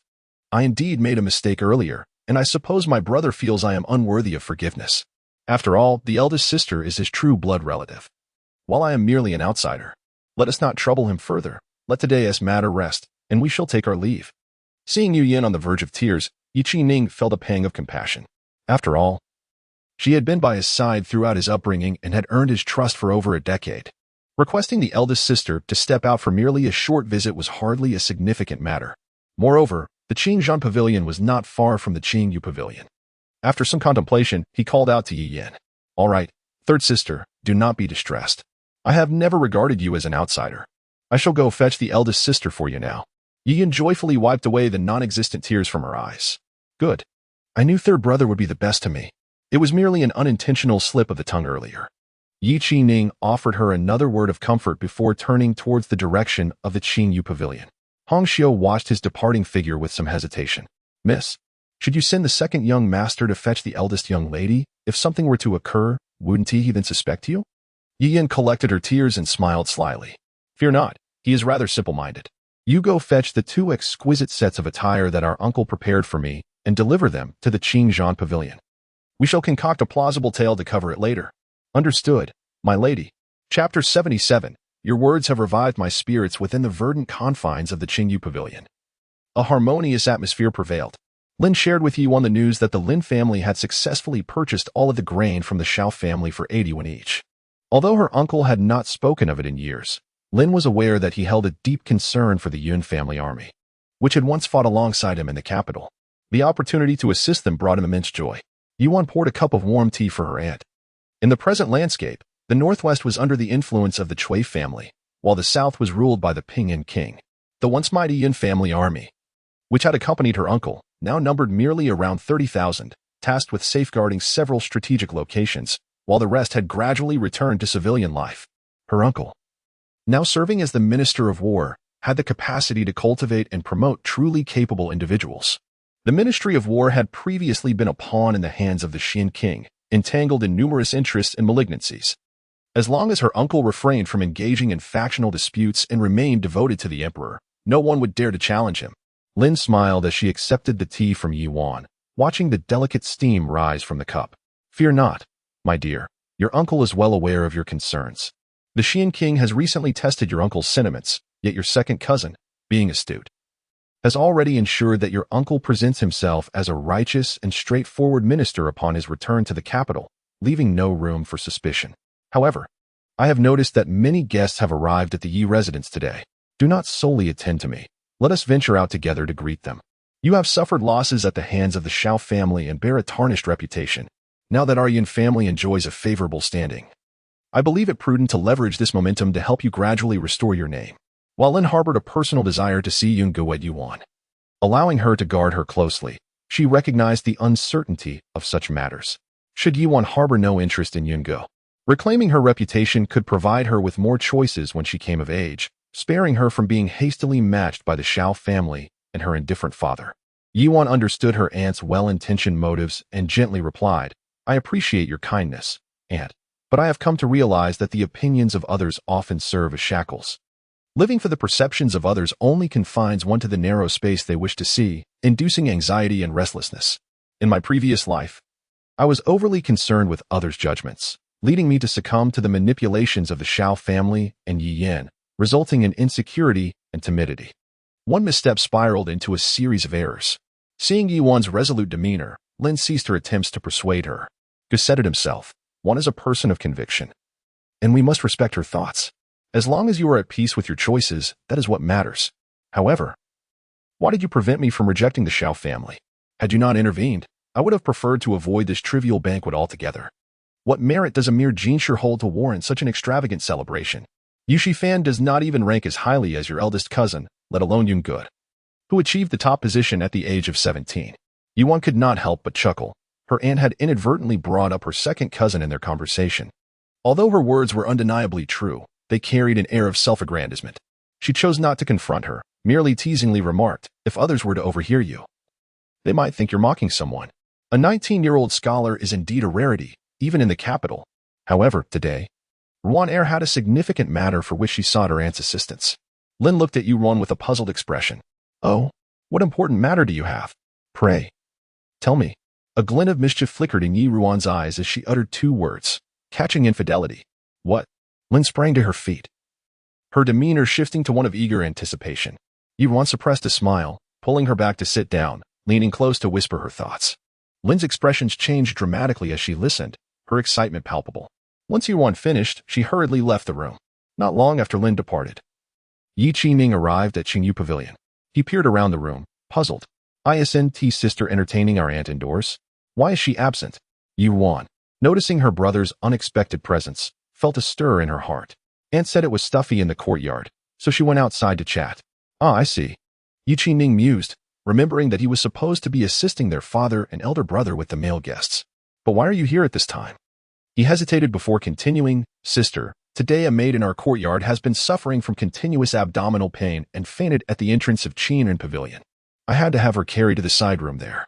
However, I was just informed that the physician in the manor is also unavailable. So I thought you might want to take a look. It's just a maid, but she has been serving me for quite some time. You were kind-hearted and Wu Ti let her suffer without aid.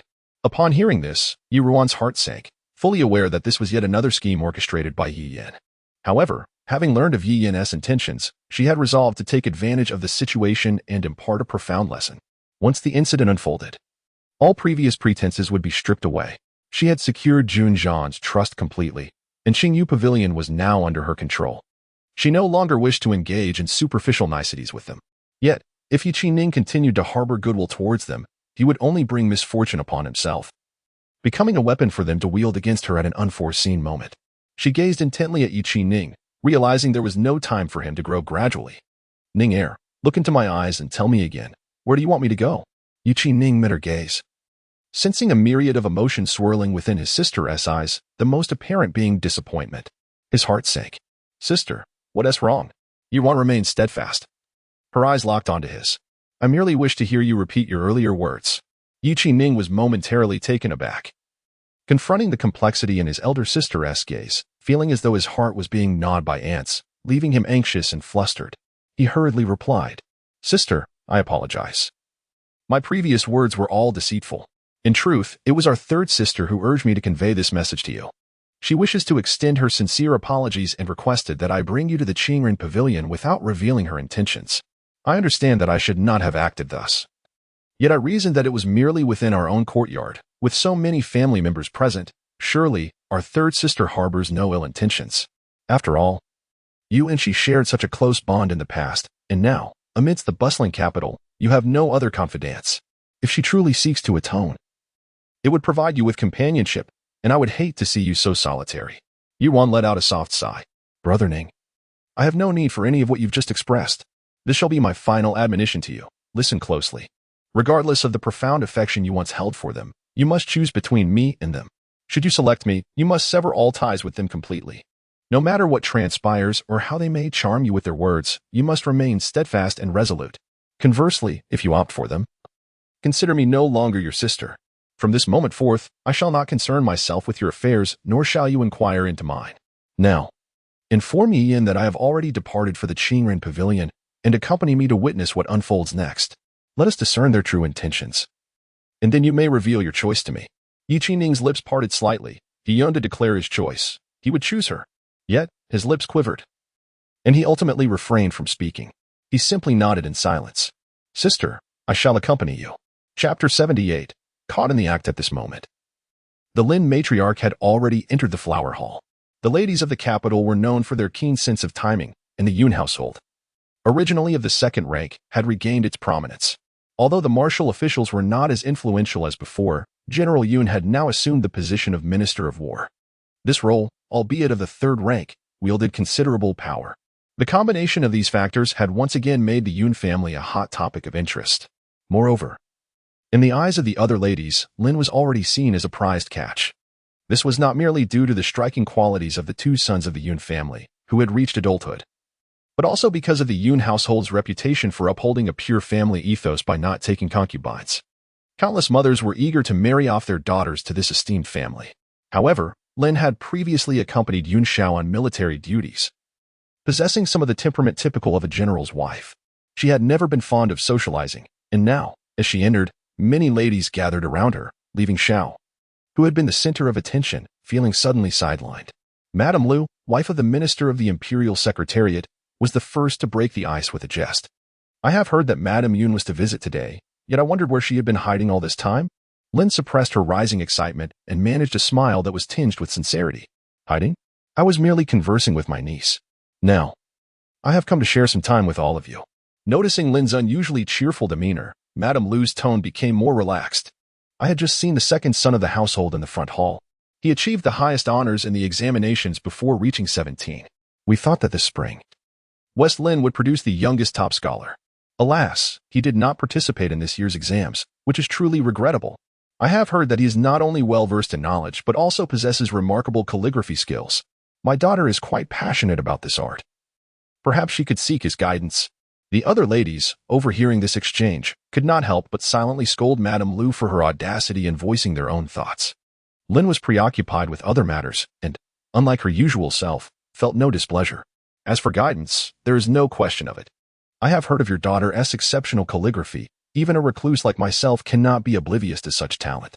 If an appropriate opportunity arises, we could certainly exchange insights. Seeing that Lin did not outright refuse and even praised her daughter, Madame Lu's smile grew more genuine. The surrounding ladies, encouraged by Lin's amiable demeanor, began to subtly mention their own daughters. Xiao forced a smile, her handkerchief nearly torn from her grip.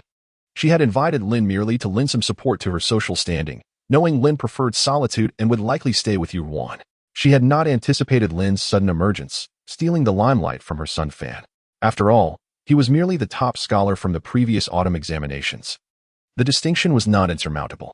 This year, he had refrained from participating, and who could say what hidden circumstances lay behind that decision? In 3 years, when they both entered the spring examinations, Fan may very well outperform him. At this moment, Lin was too preoccupied to consider the thoughts of Xiao. After exchanging pleasantries with the other ladies for a brief moment, she suddenly glanced at her wrist and exclaimed in a flurry, "Oh dear, where is my bracelet?" The ladies surrounding her, noticing her anxious demeanor, quickly inquired, "Madam Yun, what is the matter? Have you lost something?" Lin looked around frantically and replied, "Indeed. This is a gift from the old matriarch, a token of our first meeting, which I have worn closely for many years." Seeing her distress, Xiao stepped forward. "How could this happen? Madam Yun, do take a moment to recall where you last were. I shall send someone to assist you in searching for it." However, Lin shook her head anxiously. "No need. That item holds immense significance for me. I plan to visit Ruan's courtyard today, and I am certain I will find it along the way." At this juncture, the ladies nearby chimed in, "Why don't we accompany you in your search, madam? With more eyes, it will surely be easier. Please describe the bracelet to us." Lin felt a surge of relief and joy. "Excellent. I am grateful for your assistance." With that, she led several ladies towards the inner courtyard, with Xiao, as the host, naturally following suit. The Qingran courtyard belonged to the fourth young lady of the Yi family, who was the daughter of concubine Fong. She had gone to her ancestral home with the old matriarch and had not been in residence for nearly 2 years. To reach Qingyu Pavilion, where Ruan resided, one must pass by Qingran Pavilion. As Lin and her entourage approached the entrance of Qingran Pavilion, she contemplated how to have them stop, when fortuitously, they encountered Yi Yan, who was heading inside. "Isn't this a coincidence?" Lin thought. "Yenner?" Xiao called out, a hint of confusion in her voice. Yi Yan, startled at the sound, turned to see a throng of ladies behind her, her heart racing. Yu Qining had merely sent a servant to inform her that the eldest sister had been invited over. She was on her way to confirm whether her cousin had succeeded, intending to gather others to expose his illicit affair with Ruan. Little did she anticipate being called before she entered. Why such a large gathering? Xiao noted her unease and stepped forward to ask, "Yenner, weren't you accompanying the young ladies to play the flower-tossing game? Why have you come out?" Before Yi Yan could respond, an unusual sound wafted from within Qingran Pavilion. Upon closer inspection, it eerily resembled the sounds of an intimate rendezvous between a man and a woman. The ladies present, being experienced, immediately understood the implications of the events unfolding within the house. Their expressions turned somewhat peculiar as they glanced at Xiao, realizing that in the back courtyard of the Yi residence, such indiscretions occurring in broad daylight were quite scandalous. Lin felt a thrill of excitement and was about to speak. But unexpectedly, Ian interjected, covering her mouth in disbelief as she gazed towards Qingran Pavilion. "Mother, I came here to meet the eldest sister. Could there be a rogue intruding upon the estate?" Without hesitation, she declared, "I must go rescue my eldest sister." Lin was taken aback that someone was so eager to confront the situation, thereby sparing her the trouble of fabricating an excuse. She cooperated fully, feigning a look of terror. "What? You say that inside is Ruan?" Yi Yan felt a surge of satisfaction upon witnessing Lin's reaction. To her surprise, her cousin, despite his shortcomings, was remarkably swift in such matters. She had initially worried that her elder sister, with her exceptional medical skills, would detect the incense she had lit and insist on inspecting it herself. However, with the growing commotion from within the room, any lingering concerns evaporated. There was no need for her to exert any effort to draw attention. It was as if fate itself was aiding her, suppressing her inner joy. She approached Lin with a feigned expression of concern. "Aunt, do not fret too much. Perhaps it is not elder sister inside. I shall send someone to check." Yet Lin abruptly pushed her away. "No, I will handle this myself." With that, she stormed toward the door and kicked it open. The scene within quickly unfolded before their eyes. The outrageous spectacle left even the seasoned ladies present wide-eyed with disbelief. Soon, their faces flushed with incredulity as they averted their gazes. "Ah!" Yi Yan gasped and retreated behind her mother. Even she had not anticipated that there would be more than 2 people inside. Moreover, despite the door being flung open, the activities within showed no signs of cessation. Though 2 individuals had their backs turned, obscuring their features, the man who faced them, fervently grasping the hair of the woman before him, could only be her cousin. Chapter 79. A shocking scandal. Yu Zhifan is ruined. Yi Yin, seemingly in great haste, addressed Xiao Shi. Mother, it is my cousin. How could my elder sister be with him? And with other men as well. Please, mother, hasten to close the door. My elder sister's reputation is at stake. Xiao Shi furrowed her brow, fully comprehending the gravity of the situation. She had previously advised her daughter to abandon such thoughts. Yet Yin had disregarded her counsel and secretly orchestrated this affair. A trace of displeasure stirred within Xiao Shi, even if Yin sought to confront Ruan. It was inappropriate to tarnish her brother's auspicious occasion. The consequences of such a scandal would be unfavorable. However, given the circumstances, she could only play along with her daughter's scheme. Swiftly, she approached, disregarding Lin Shi who stood by, and gently closed the door. Her expression filled with remorse as she addressed the gathered ladies with heartfelt sorrow. I apologize for the spectacle, esteemed ladies. My eldest daughter, having grown up away from home, has indeed developed a rather wild disposition. In a moment of folly, she has committed this grave error. I implore you all, for the sake of our family's honor, do not let this matter spread. As a mother, I beseech you, if this incident becomes known, my daughter Ruan will find herself without a path forward. As Xiao Shi spoke, she dabbed at her tears. The ladies, witnessing her distress, could not help but sigh. Truly, Lady Yi was a kind-hearted soul. Burdened by such a daughter, and reduced to such humble pleas. It was indeed a challenge for a stepmother. Initially, they had begun to view the young lady in a more favorable light, but today's revelations were simply unbearable. Yet, they recognized that this was not a matter to be spoken of lightly, considering. The ladies cast sidelong glances at Lin Shi. After all, Yi Ruan was the legitimate daughter of the Yun family. They had aspirations of forging connections with the Yun family, and it would be unwise to offend them at this juncture. However, what was that expression on Lin Shi's face? It did not seem one of sorrow, but rather a peculiar mix of a smile and tears, almost resembling excitement. What could she possibly find exhilarating? That was her niece, was it not? Could she have lost her senses in this chaos? Lady Lu sighed inwardly, preparing to offer some words of comfort. Just then, a gentle voice unexpectedly chimed from behind them. Oh, mother, aunt, what brings you here? Did my younger sister invite you to join her? Yi Yin, upon hearing this voice, experienced a momentary lapse in thought. Rigidly turning to find the innocent face of Yi Ruan accompanied by the pale visage of Yu Qi-ning. How could this be? Why was she here? At that moment, Lin Shi finally composed her features, eagerly grasping Yi Ruan's hand, seemingly relieved as she exclaimed, Ruan, I knew it could not be you. As a descendant of the Yun family, how could you engage in such morally depraved acts? You nearly frightened your aunt to death. Yi Ruan gazed at her aunt with utmost innocence. Aunt, what are you saying? What has transpired? Why are you all gathered here? Could it be that you heard my younger sister prepared a surprise for me?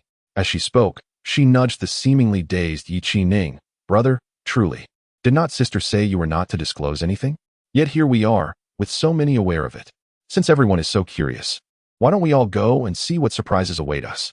As Yi Ruan spoke, she prepared to step past the crowd towards the door. However, Lin Shi, quick-witted, seized her arm. Ruan, no, you mustn't see what lies within. It is not suitable for a young lady like you. At that moment, Yi Qi-ning appeared almost entranced, suddenly pushing through the throng and forcefully kicking open the already ajar door. His kick was so powerful that the door seemed to wobble on its hinges. The individuals inside, who had been busily occupied, finally turned around as if roused from a dream. In that moment, everyone clearly beheld the three figures within the room. Yi Yin and Xiao Shi were struck as if by a bolt from the blue, their bodies feeling as if they were being devoured by malevolent spirits, their hearts plummeting into an abyss. For within that room stood another man, Yi Shifan, the very same Yi Shifan who should have been in the courtyard, basking in the adoration of many, welcoming a promising future. Ah! The woman in the room let out a piercing scream, scrambling to tear a shred of her tattered clothing to cover her head. Xiao Guanqing, known for his carefree nature, found the scene before him perplexing. Although he clearly recalled his intimate moments with the woman currently in the room, he did not recognize her. Yet, ever brazen, he merely glanced at Yu Shifan, whose soul seemed to have been spirited away, before hastily donning a robe he picked up from the floor. Casting a curious look at Yu Qi-ning. Cousin, why such a ghastly expression? You look as if you're about to devour someone. Hadn't this cousin always gotten along well with him? Although they hadn't met recently, what could have transpired today? Moreover, this elder cousin was acting strangely. Even if the encounter had been discovered, it was merely a matter of sharing a woman. What was there to be so alarmed about? There were many in the capital who indulged in such escapades. His elder cousin truly was narrow-minded. He usually appeared astute, yet seemed incapable of bearing such a trivial setback. They were men. Such tales would soon be forgotten. However, before he could offer any consolation to his cousin or assist him in dressing, a terrified shriek escaped his ethereal cousin. "Mother!" He turned to see blood trickling from his aunt's mouth as she collapsed to the ground. "Mother, what has happened?" Yi Yin rushed to support her fallen mother, her body trembling slightly. Yet at that moment, Xiaoshi's eyes widened in shock, staring blankly as the once clear blue sky darkened ominously before her, as though it were about to consume her. For she had clearly seen the face of that woman, and although Xiao Guan Qing did not recognize her, she was all too familiar to her. It was Aunt Fong. To deceive one's father and mistress, this was chaos, this was incalculable depravity. Fanner's life was over. Yi Ning gazed upon the fallen Xiaoshi, his eyes betraying not a hint of emotion. For he understood all too well that had it not been for his elder sister's foresight, it would have been her reputation in ruins today. He's their accomplice, the executioner who has pushed his sister into the abyss. A stream of tears cascades down his cheeks. Throughout the years, despite his father's disciplinary measures and the bullying he endured at the academy, he never shed a tear. Yet in this moment, he can scarcely contain the turmoil within. Yearning to weep freely, he shifts his gaze to his elder sister, only to find her looking back at him. Then, he sees her approaching, quietly taking his hand in hers, gentle yet resolute. Chapter 80. The attempt to push Yi Ruan out upon the occurrence of such a scandal at the Yi residence. The guests were swiftly dismissed. Although the ladies were filled with curiosity and numerous questions, they felt it inappropriate to linger. Yi Zhifan was indeed a distinguished figure among the younger generation in the capital. The evaluations from the Academy's scholars and his reputation in the outside world were both exceptionally favorable, particularly having garnered the favor of His Highness the Xian Wang, who frequently welcomed him at the Xian Wang's estate. It was clear to all that should the Xian Wang ascend to a higher position in the future, Yi Zhifan would undoubtedly rise to a position of great power and fortune. Otherwise, despite Yi Shiren's demotion, so many had still come to the banquet today with intentions of forming alliances with the Yi family. However, with the events that transpired today, even if the Yi family wished to disperse the guests and find a way to cover up this shocking scandal, it would be a formidable challenge. After all, the die had been cast.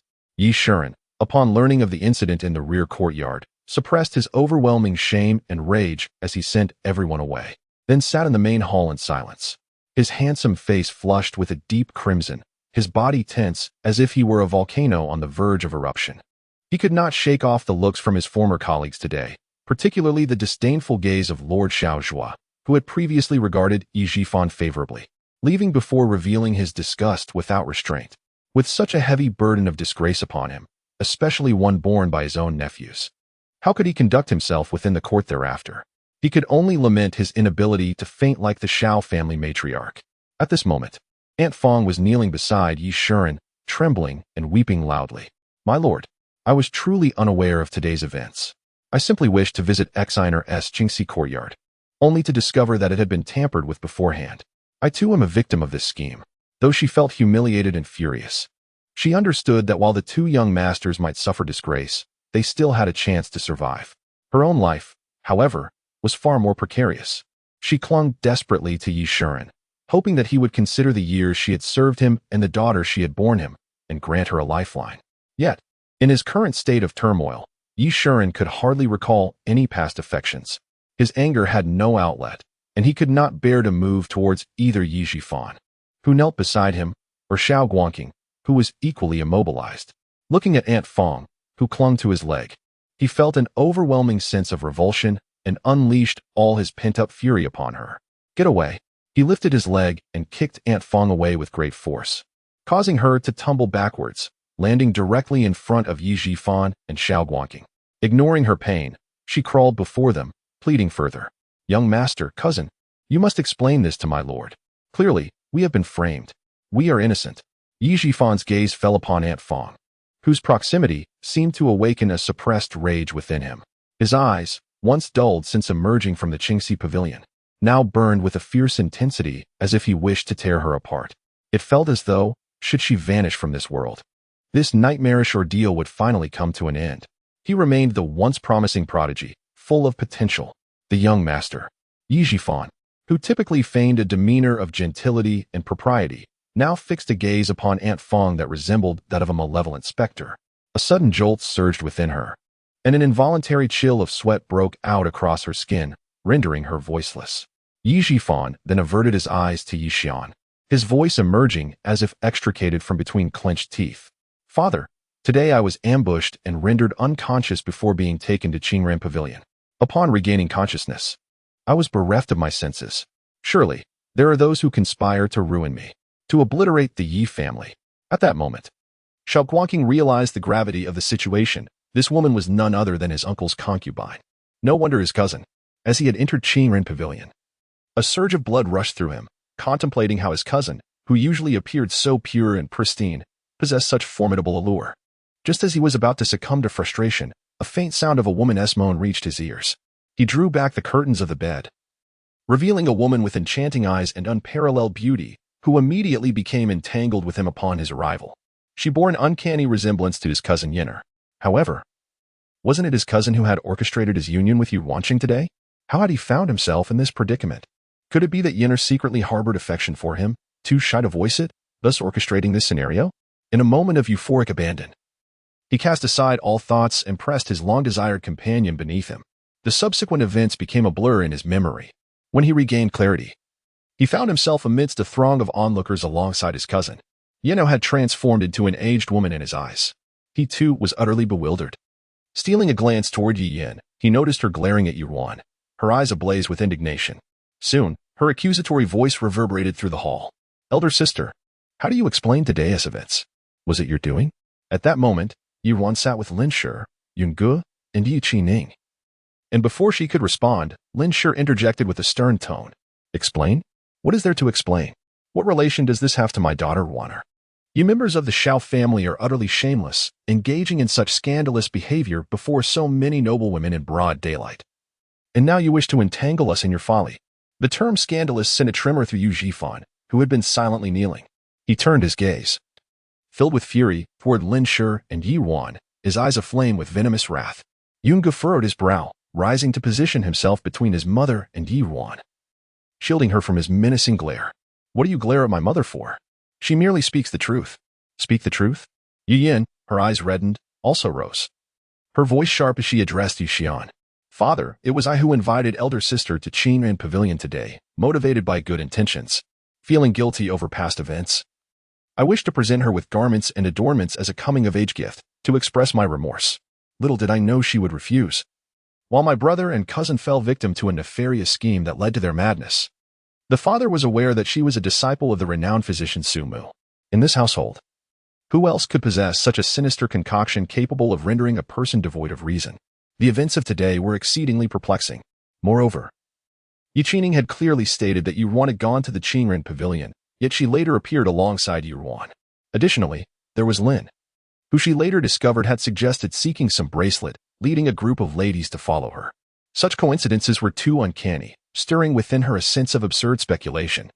Furthermore, today's endeavor not only ended in failure, but also jeopardized her elder brother's prospects. She must ensure that Ruan bore the brunt of the blame.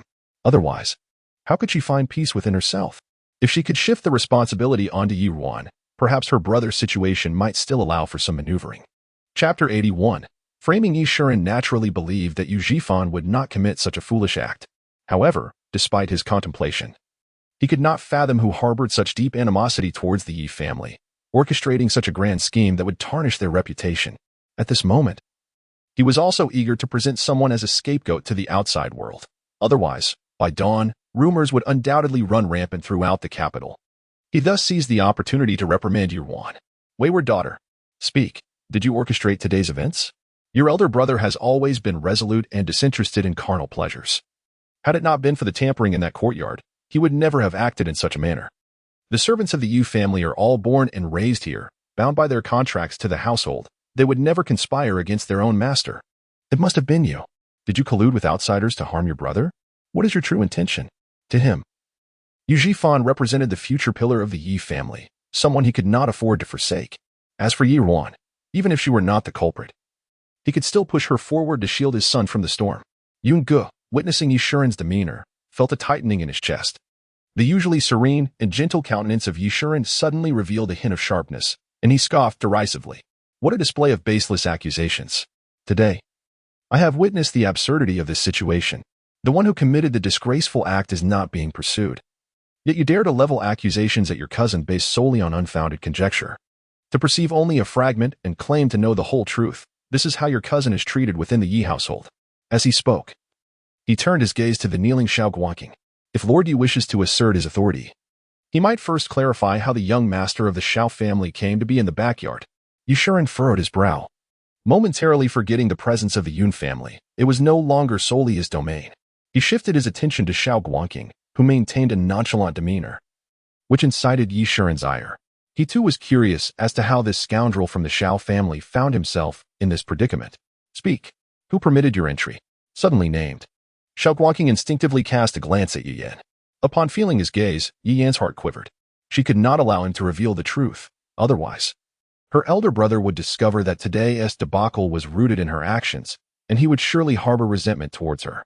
Cousin, father is inquiring about your purpose here. You must explain yourself clearly. Xiao Guangqing's eyes darted as he surveyed the composed Ruan seated nearby. It appeared that both Yi Yan and her father wished to shift the blame onto her. Moreover, today was indeed a result of her ill intentions towards Yi Yan, and he preferred to keep that a secret. Uncle, it was Sister Ruan who secretly instructed her maid to allow me to enter and meet with her. Sister Ruan mentioned that she harbored feelings for me, and as she is leaving the capital tomorrow, she was reluctant and specifically invited me to share her sentiments. I merely followed Sister Ruan's arrangement and waited for her in that courtyard, unaware that they had lit an intoxicating incense within. As Xiao Guangqing spoke, he cast an indignant glance at Ruan. Sister Ruan, you two are being foolish. Even if you are infatuated with me, such base actions should not be undertaken. For the sake of uncle and aunt, I might have considered marrying you. Otherwise, such a significant turmoil would not have arisen today, implicating both my uncle and cousin. Upon hearing this, Lady Lin was nearly driven to laughter by her indignation, rising abruptly from her seat. Xiao Guangqing, are you truly unaware of your own worth? Do you genuinely believe that Ruan would harbor affections for you? Is it possible that the Xiao family, appearing splendid on the outside, is so impoverished internally that they cannot even afford a mirror, leading you to such delusions of grandeur? Xiao Guangqing, accustomed to a life of lawlessness, felt emboldened by the presence of Lady Lin, whom he deemed merely a woman incapable of challenging him. Madam Yun, he retorted, there is no need to demean your niece in such a manner. Everyone is well aware of Ruan's reputation, and my Xiao family is a distinguished household. I am also quite handsome. Is it so inconceivable that she might admire me? If you doubt my words, summon that maid named by Xiao to inquire. After all, Miss Yan has stated that she is one of theirs. I shall not believe that if she were to reveal the truth, the Yun family could maintain such arrogance. Seeing Xiao Guangqing's audacity, Yi Yan felt a slight sense of relief. Yet, reflecting on recent events, a chill ran down her spine. Once suspicion arises, it weaves many threads together. It must be her. She has certainly harmed her, and now she has also harmed her brother. She fixed her gaze on Ruan and exclaimed, no wonder when I sent someone to invite my elder sister today, she refused repeatedly. It turns out she was meeting with our cousin, fearing that I might catch them in their illicit affair. Ruan merely curled her lips faintly, observing the flustered Yi Yan. Sister, why do you think I cannot comprehend your words? If, as you assert, I truly admired Xiao Guangqing, would I then stand idly by while he sullies his reputation with others? Do you not find your own words rather ludicrous? Yi Yan, noticing the coldness in Yi Ruan's gaze, realized that the former foolishness she had once taken advantage of was now absent, only fueling her suspicions further.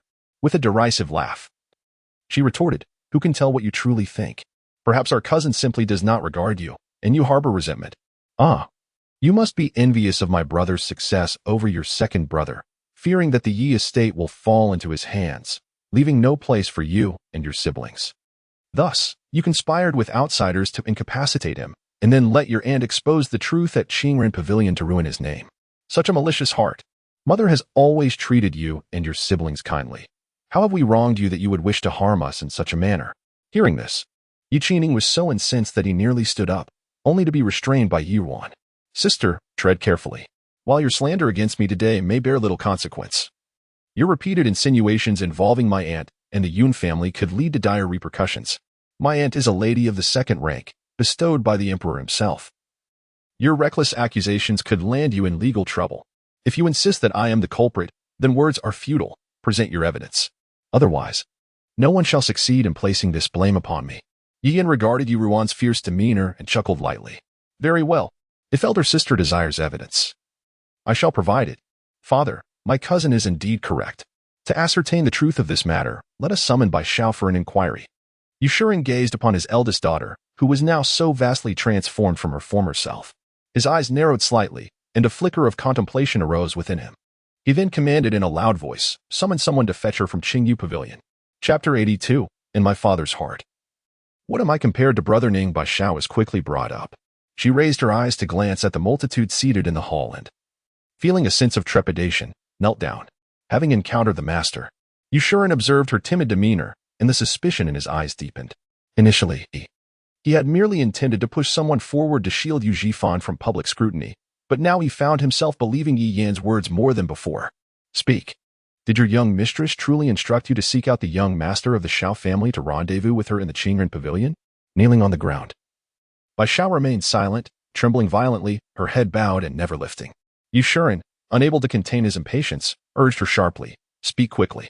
Ruan, watching Yushuren's eagerness, could not help but feel a twinge of desolation. This was her father, the man her mother had once risked everything to marry, and now, the one hastily sending her to her doom. "Father, everyone knows that the maids in my courtyard are Banksia and Dongqing. If there were truly such a clandestine matter, why would I entrust it to her?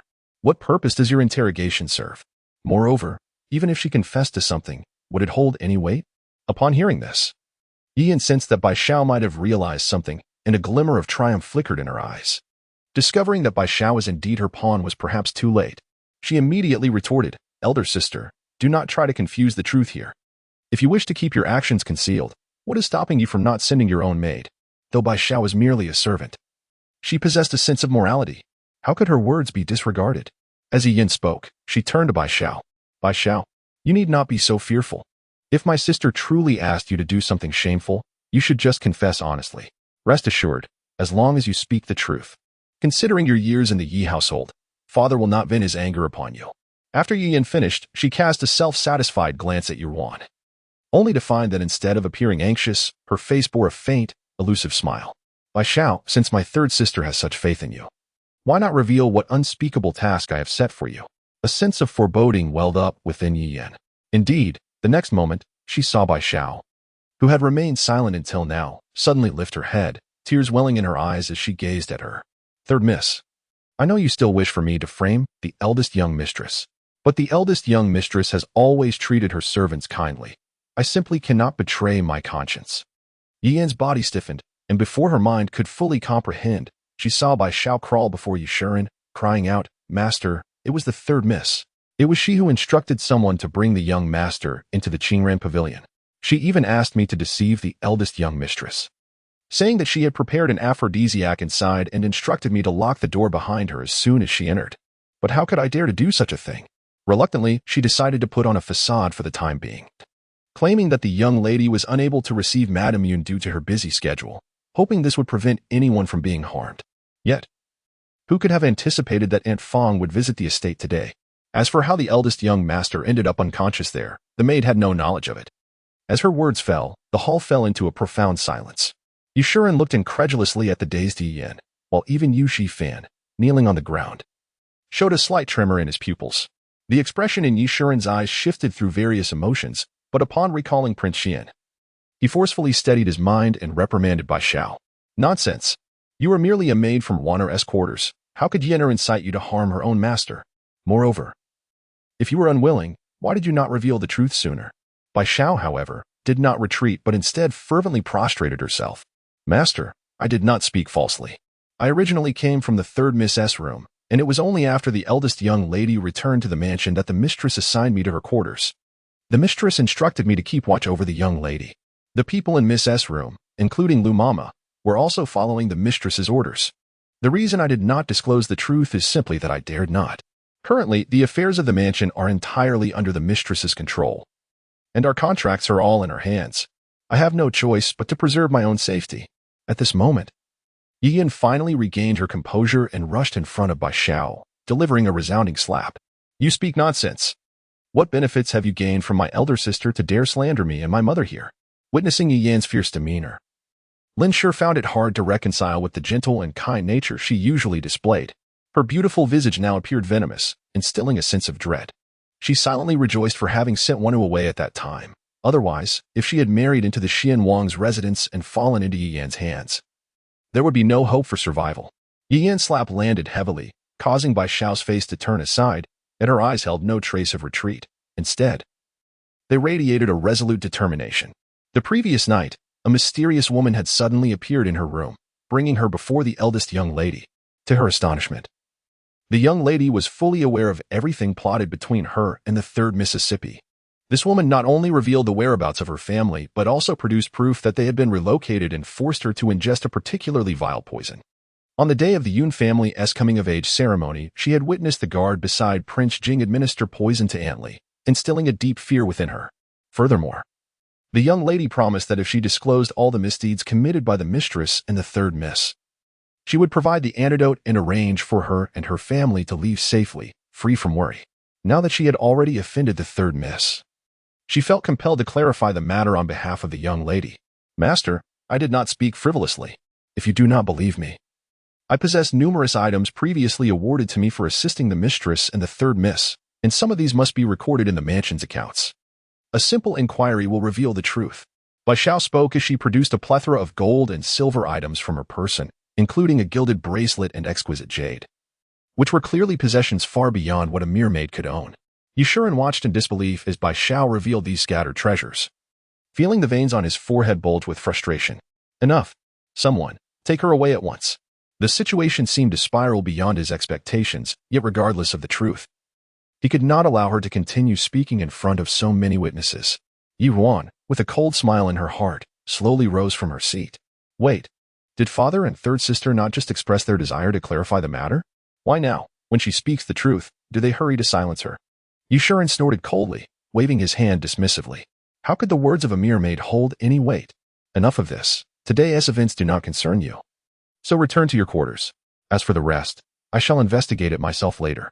However, Ruan remained unmoved, gazing directly into Yushuren's eyes, articulating each word with precision. How could they not be taken seriously? Was it not third sister who just spoke those words? Although Bai Xiao is merely a servant, does she not possess a sense of right and wrong? Father, you too acknowledge this. Why, when the matter falls upon third sister, do you suddenly change your stance? Yushuren, confronted, felt a wave of discomfort as he angrily flicked his sleeves. Since when did it become your place to question your father? Ruan chuckled lightly, though her laughter bore a hint of sorrow. I do not wish to question my father, yet truly, you were so biased. Just moments ago, third sister made baseless accusations against me, and you believed her without discernment. Now that the truth is laid bare, she aims to tarnish my reputation, and you hasten to shield her. Am I not your daughter? In the half year since I returned home, you have only visited the Qingyu Pavilion once, and that was for third sister's affairs. In your heart, what do you consider me and brother Ning? Merely disposable and tainted? My mother, a legitimate daughter of the Yun family, forsook countless high-born suitors out of genuine love for you, marrying into the Yi family.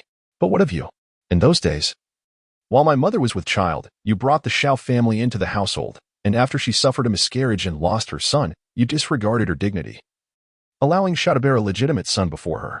My mother, soft-hearted, complied with all your wishes, ultimately sacrificing her life to give birth to brother Ning. Yet, how have you treated him these years? Ask yourself, do you truly honor my mother? Chapter 83.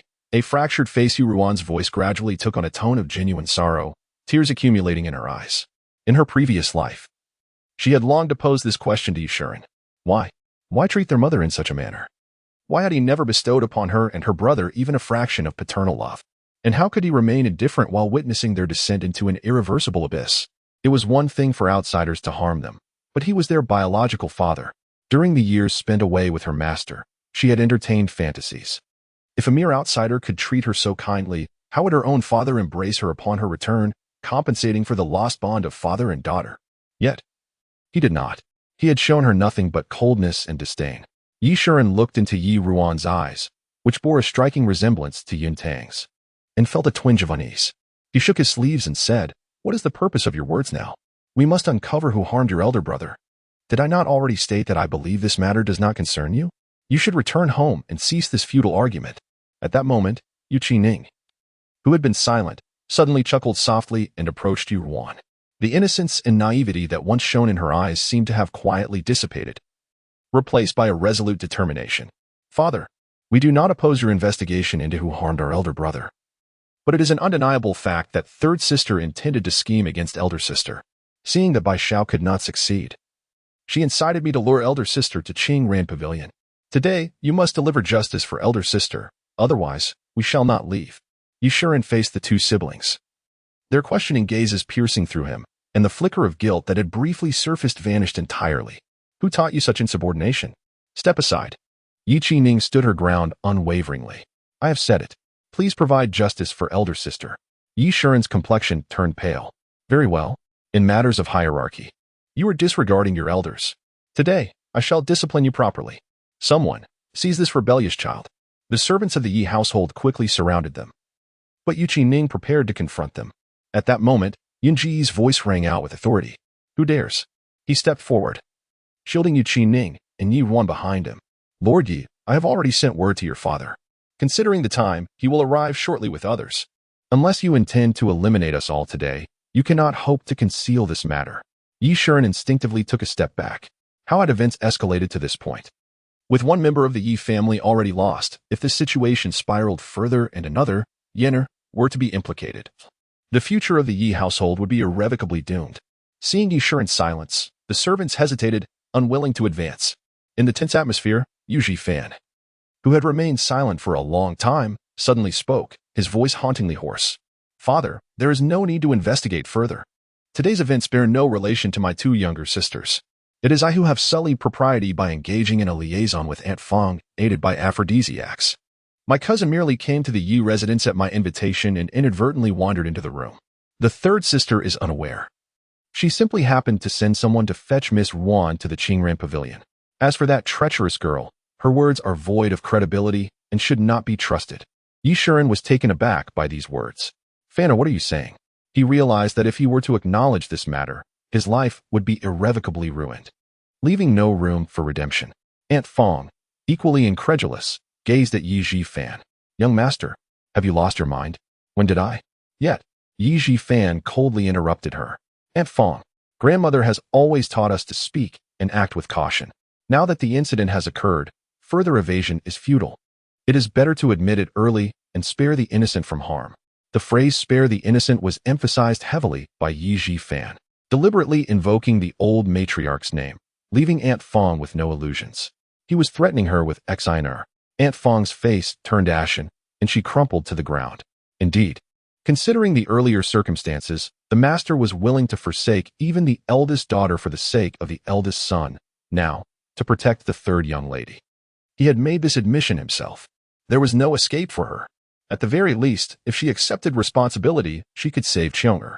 A trace of sorrow crossed Aunt Fong's face as she knelt before Yishuren once more. Master, the young master speaks the truth. It is I who have behaved shamelessly. Succumbing to the solitude of the household and indulging in vile acts with the young master, I am willing to accept the consequences. Yi Ruan observed Aunt Fong kneeling before her, narrowing her eyes slightly, gripping her aunt's hand even tighter. Today is merely the beginning. Those who have harmed my mother will receive their just punishments, one by one.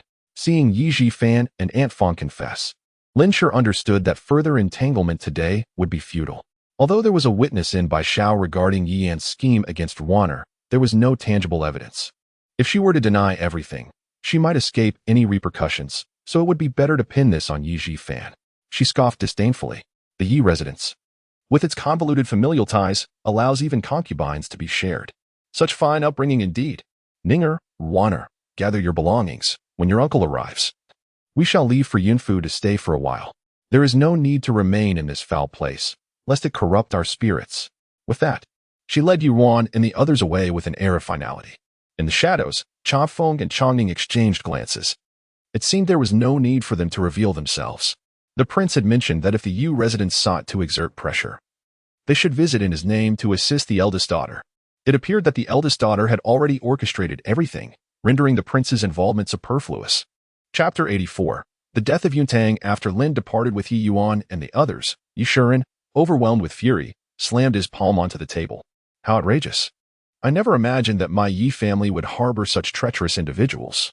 At that moment, Yi Yin was too anxious to comfort her father. Her gaze was fixated on Yu Fan, who had just risen from the ground. To her dismay, she noticed that his tightly clenched fists were subtly stained with blood. The crimson droplets trickled onto his robe, gradually creating a haunting scarlet hue that sent shivers down her spine. She hurriedly approached Yu Fan, gently taking his hand and producing a handkerchief to wipe away the blood. Yu Fan, however, fixed his gaze upon Yi Yan's face, not displaying the anger she anticipated.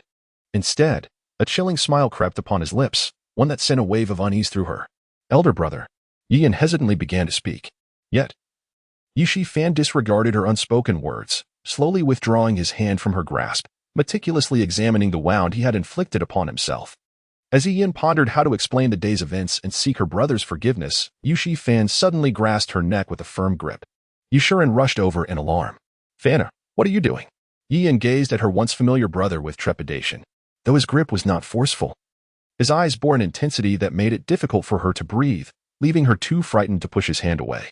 In that moment, she comprehended that while her brother had borne the brunt of today's incident to protect her, his heart was now filled with resentment.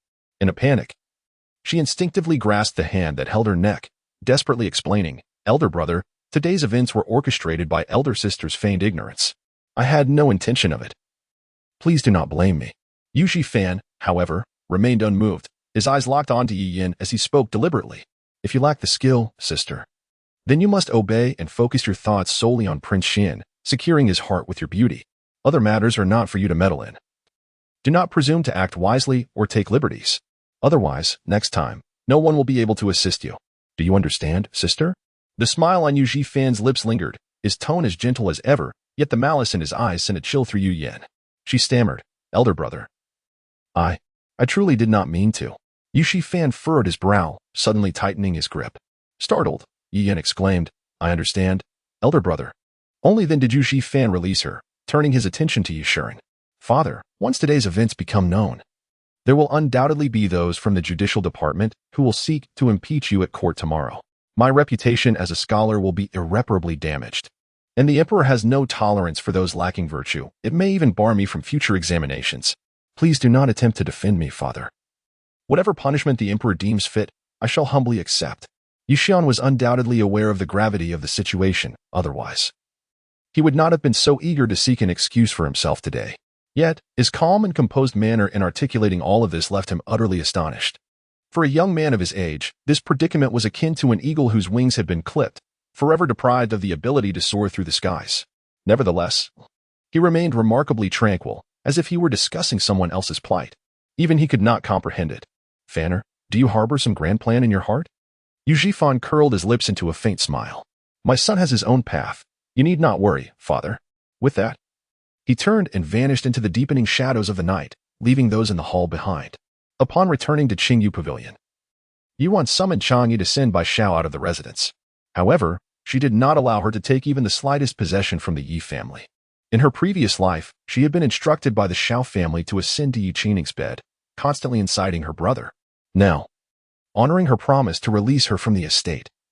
Her fate outside was uncertain, whether she would live or die, and if she could evade the retaliation of Yi Yan and the Xiao family would depend solely on her own fortune. At this moment, Yin Xiao had already arrived at the Yi residence. Yi Qining only returned to his room to fetch the spear he had been practicing with lately before heading back to Yi Ruan's courtyard, without bringing along any servants. Uncle, after I leave the capital, I will entrust my brother to your care, Yi Ruan said, looking at Yun Xiao. Yun Xiao nodded in agreement. Rest assured, with me around, they would not dare to harm Ninger. However, you are still of the Yi lineage, and eventually you will return to the Yi residence. Today, you have severed ties with them, and upon your return to the capital, your situation within the estate may prove to be quite challenging. Yuan offered a reassuring smile. Do not worry, uncle, I have made my choice to confront them at this time, and I am fully prepared for the consequences. Meanwhile, Yungu scrutinized Yuan's expression closely, and after a moment of contemplation, he could no longer restrain his curiosity. Sister Wan, I noticed a change in your demeanor when you mentioned our aunt today. Is there something unspeakable behind it? Yuan fell silent at his words. Her cousin was indeed astute, and his sensitivity to emotions was remarkable. Reflecting on her mother's death, Yuan felt a heaviness settle in her heart. She glanced at Yi Qining, who was also looking at her with a puzzled expression. There was no longer any need to question whom he would choose.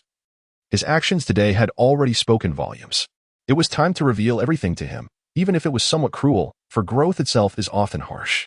Recalling Yi Yan's words in the cold palace, a glimmer of tears began to well in Yi Ruan's eyes. Her cousin's guess was correct. There were indeed hidden circumstances surrounding her mother's death. She had not perished from complications during childbirth, but rather was harmed by the Xiao family. What? Yun Xiao exclaimed in shock, rising from his seat. Yi Ruan looked at her uncle and continued, Uncle, when my mother was pregnant with brother Ning, it was merely a slight misalignment of the fetus. With a skilled midwife's adjustments, she could have given birth to my brother without issue.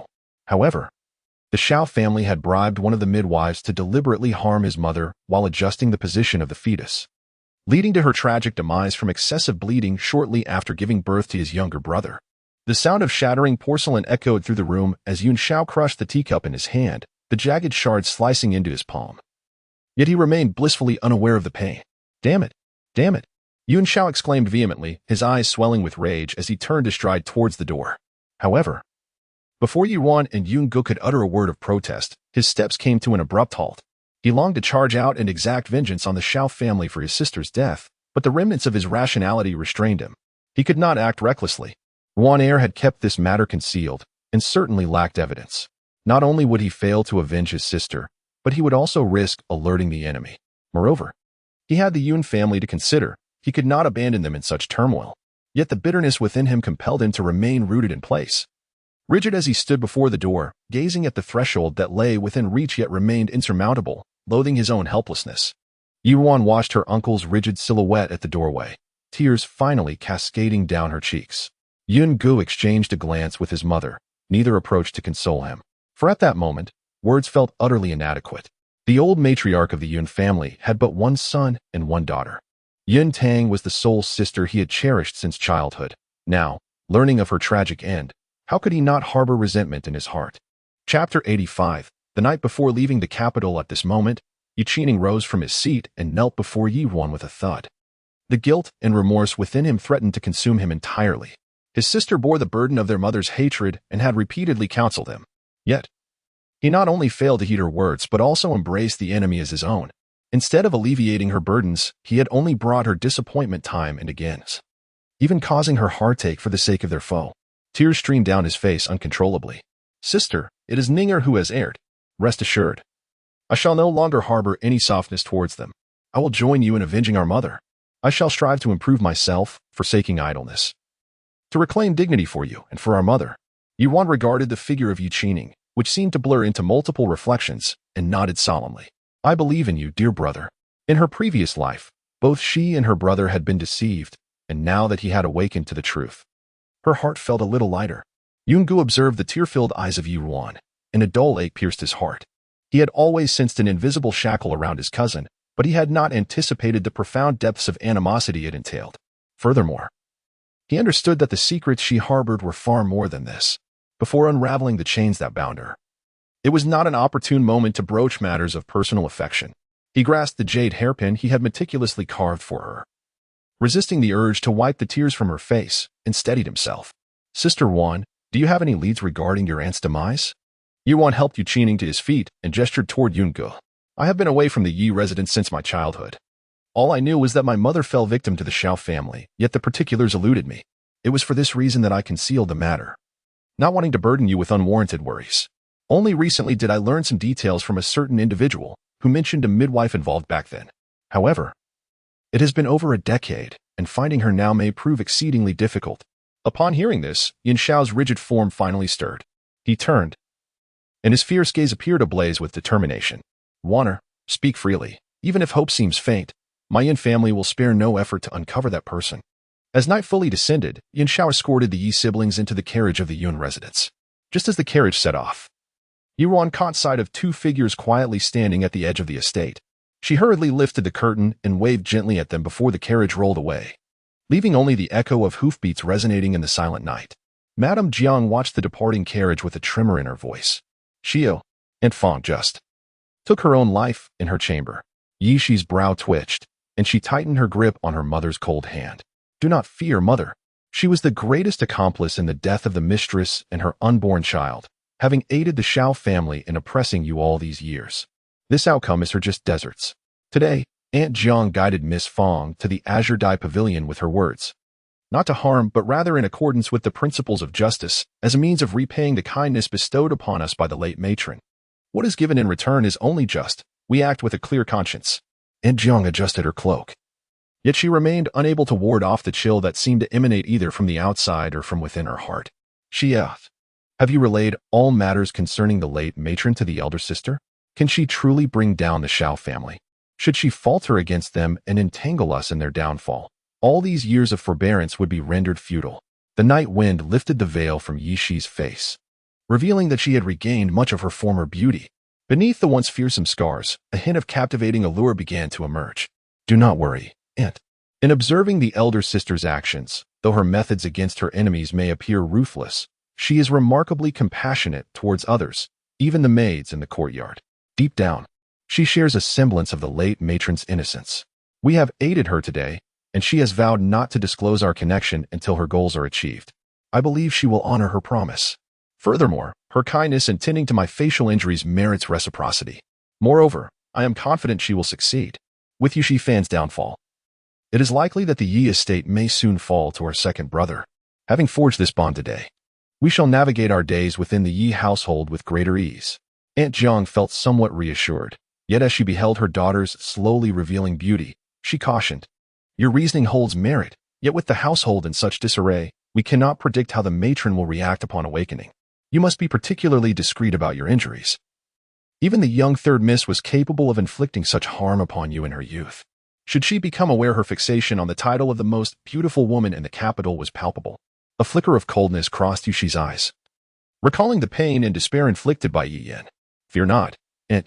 They are currently preoccupied with their own troubles and will likely remain subdued for some time.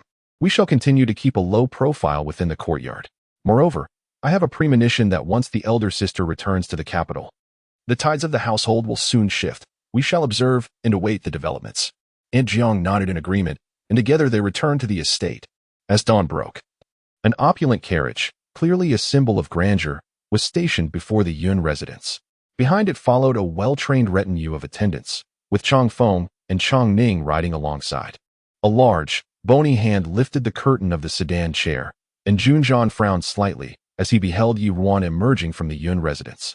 October in the capital carried a biting chill, and she was clad in a green undergarment, draped with a cloak of intricately patterned brocade and feather satin. However, the edges of her cloak were embroidered with bamboo leaves, and atop her head, a jade hairpin was also adorned with bamboo motifs, which struck him as rather displeasing.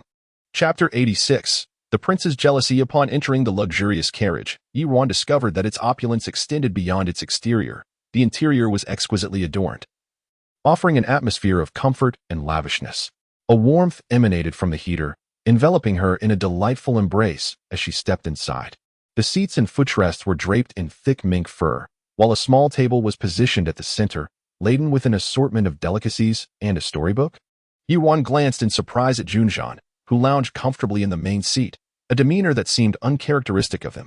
Although he had previously mentioned treating her as one of his own, this level of hospitality felt somewhat excessive. Meeting her inquisitive gaze, Jun Zhan appeared to discern her thoughts. "The journey to the hot spring villa will take 2 days. I bear injuries, and Jiang Momo arranged for these 4 carriages bestowed by my father to mitigate the discomfort of the road. She also prepared these refreshments, fearing you might find the journey tedious." Realization dawned on Ruan. So that was it. Momo had indeed gone to great lengths. "Is your injury improving, Your Highness? I noticed that the palace physician didn't accompany us." Jun Zhan responded nonchalantly, "He has taken leave." Ruan couldn't help but feel puzzled. His injuries had been quite serious, and given that this trip to the hot spring retreat was ostensibly for recuperation, a physician should have been present. However, she chose not to dwell on it, attributing it to Jun Zhan's lack of trust in the palace physician, perhaps wishing to conceal the true purpose of his journey, his leg ailment. Regarding the recent disaster relief efforts, Your Highness has received much praise from the Emperor for your contributions on behalf of the Yun family. I, as a humble servant of the Yun estate, extend our gratitude. Jun Zhan, feeling a flicker of discontent as Ruan spoke as if she were a member of the Yun family, while excluding him, felt an unease stir within him. Had she not previously pushed him forward to shield the Yun family from suspicion? "I merely reported the truth. Besides, you bear the surname Yi.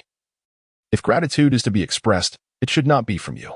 Ruan was taken aback. She had always been forthright in her endeavors for the Yun family before him, yet his words now carried a hint of displeasure.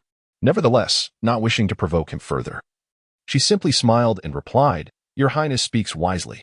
Jun Zhan cast her a sidelong glance and fell silent, returning to the book he had been reading with undivided attention. Noticing his reluctance to engage in conversation, Ruan refrained from forcing dialogue. Instead, she stood from her seat, approached the small table, and settled onto the soft cushion beside it, casually picking up the topmost storybook to peruse. This pastime had become quite fashionable among the noble ladies in the capital. Yet upon reflection, she realized she had never indulged in such reading in either of her lives. In the company of this emotionally distant man, finding an activity to occupy her hands seemed a prudent way to alleviate the awkwardness. However, after merely flipping through a few pages, her expression involuntarily shifted. The title of this novel appeared rather respectable, yet the content. Has the local customs of Shilin become so liberated? It seems she has been rather uninformed. Ruan's face flushed as she hurriedly tucked the book away at the bottom and selected another to peruse. The carriage traveled smoothly, and the warmth within lulled one into a drowsy state. Last night, when Ruan arrived at the Yun residence, she had been exhausted and had fallen asleep at the desk after only half an hour of reading. It was only now that Jun Zhan, who had initially been engrossed in his own book, lowered it and turned his gaze towards her, scrutinizing her intently. This was, in fact, the first time he gazed upon her after laying aside the grievances of his past life. Long Feng and Long Ning had already briefed him on the events of the previous day, which had likely left a significant impact on those from the Yi family. With her brother now aware of the situation, she appeared to be considerably lighter in spirit. The sight of her napping with her head resting on the desk, while holding a novel, embodied a certain delicate charm befitting a young woman of her age. He couldn't help but smile faintly, reflecting on her earlier actions. He reached for the novel she had inadvertently pressed beneath her. As he flipped through its pages, his slender fingers stiffened. This Lin Momo truly would stop at nothing to see him wed. With an inscrutable expression, he returned the book to its place, but his gaze involuntarily shifted to her cloak, which lay discarded nearby, causing his brows to furrow once more. He recalled her assertive declaration on their journey back from Anyong, stating that should the Yun family propose, she would undoubtedly accept. His heart constricted at the thought. Young Master Yun was already renowned for his talents in the capital, and his affection for bamboo was no secret. If her appearance today was not mere coincidence, had she already made a clear understanding with the Yun household? He remembered that her coming-of-age ceremony was scheduled for the spring of the following year. A sudden wave of unease washed over him. Jun Zhan fixed his gaze upon the emerald cloak and abruptly tugged it forward, draping it over the intricately carved heater. He then resumed reading as if nothing had occurred. Ruan, awakened by an unusual odor, discovered a yellow scorch mark on her garment. Startled, she quickly yanked the clothing away, prompting Jun Zhan to glance at her, seemingly stirred by her reaction. "How careless of you. Remember to keep your garments away from the heater next time." Ruan replied. "This subject understands and will be more cautious in the future," yet her eyes brimmed with confusion as she examined the ruined attire. This garment had been gifted to her by her aunt that very morning, who had even taken the effort to find a matching hairpin for her. She distinctly remembered avoiding the heater when placing her clothes. Now, it felt like a betrayal of her aunt's kind intentions. Noticing her reluctance to part with the damaged clothing, Jun Zhan's voice bore an undertone of chill. "It is but a piece of clothing. Does it merit such sentiment? I was unaware that you held such attachment to material possessions." Ruan sensed an unusual strangeness in his demeanor today, as if his words bore a pointed significance towards her. Was he supposed to be an ally? "Pardon me for the discomfort, Your Highness. The attire is of little significance. What truly matters is the individual who bestowed it and the sentiment behind the gift." Jun Zhan tightened his grip on the book in his hand. "You stayed at the Yun residence yesterday. Was this garment a gift from them?" "Indeed, regrettably. This is the first occasion on which I wear it, and it has already been marred by my clumsiness," Ruan remarked, raising her hand to smooth over the singed area. "It is truly unsightly. At present, with my great vendetta yet unavenged. How foolish of me to dwell on such matters of romantic entanglement." Jun Zhan suppressed the inexplicable anger surging within him and spoke coldly. "Until the grand endeavor is accomplished, I advise Miss you to refrain from becoming too entangled in these personal affairs. This bond of kinship is a fundamental aspect of human relations. How can it be dismissed as mere romantic involvement?" Ruan, feeling aggrieved and poised to retort, noticed that he had already closed his eyes in pretense of slumber. Ruan. Chapter 87. The storybook. The carriage of the Prince Jing's residence traveled steadily until dusk, when it finally prepared to halt for a respite. In light of the previous assassination attempt, this time they traversed only the official roads, which were plentiful with inns along the way. Chong Ning and his men rode ahead at a swift pace, soon securing a lodging at one of the inns. Although the entourage accompanying the prince was substantial, they managed to find accommodations that were just adequate. Once settled in the main hall of the inn, Jun Zhan turned to Chong Ning and inquired, "Is there any disturbance to the locals?" "Your Highness," Chang Ning replied, "in accordance with your command. We settled the accounts for the guests originally booked here and arranged alternative lodgings for them at a nearby inn, providing them with a monetary compensation. No one has expressed dissatisfaction." Jun Zhan nodded slightly, responding in a measured tone, "Good. Serve the meal." Chong Ning promptly departed to fulfill the order. Ruan observed quietly from the side, contemplating that perhaps he might one day become a commendable emperor. However, she also noted his difficult disposition, as the next moment he wore a stern expression, addressing the innkeeper with a pointed remark, "It is somewhat unclean.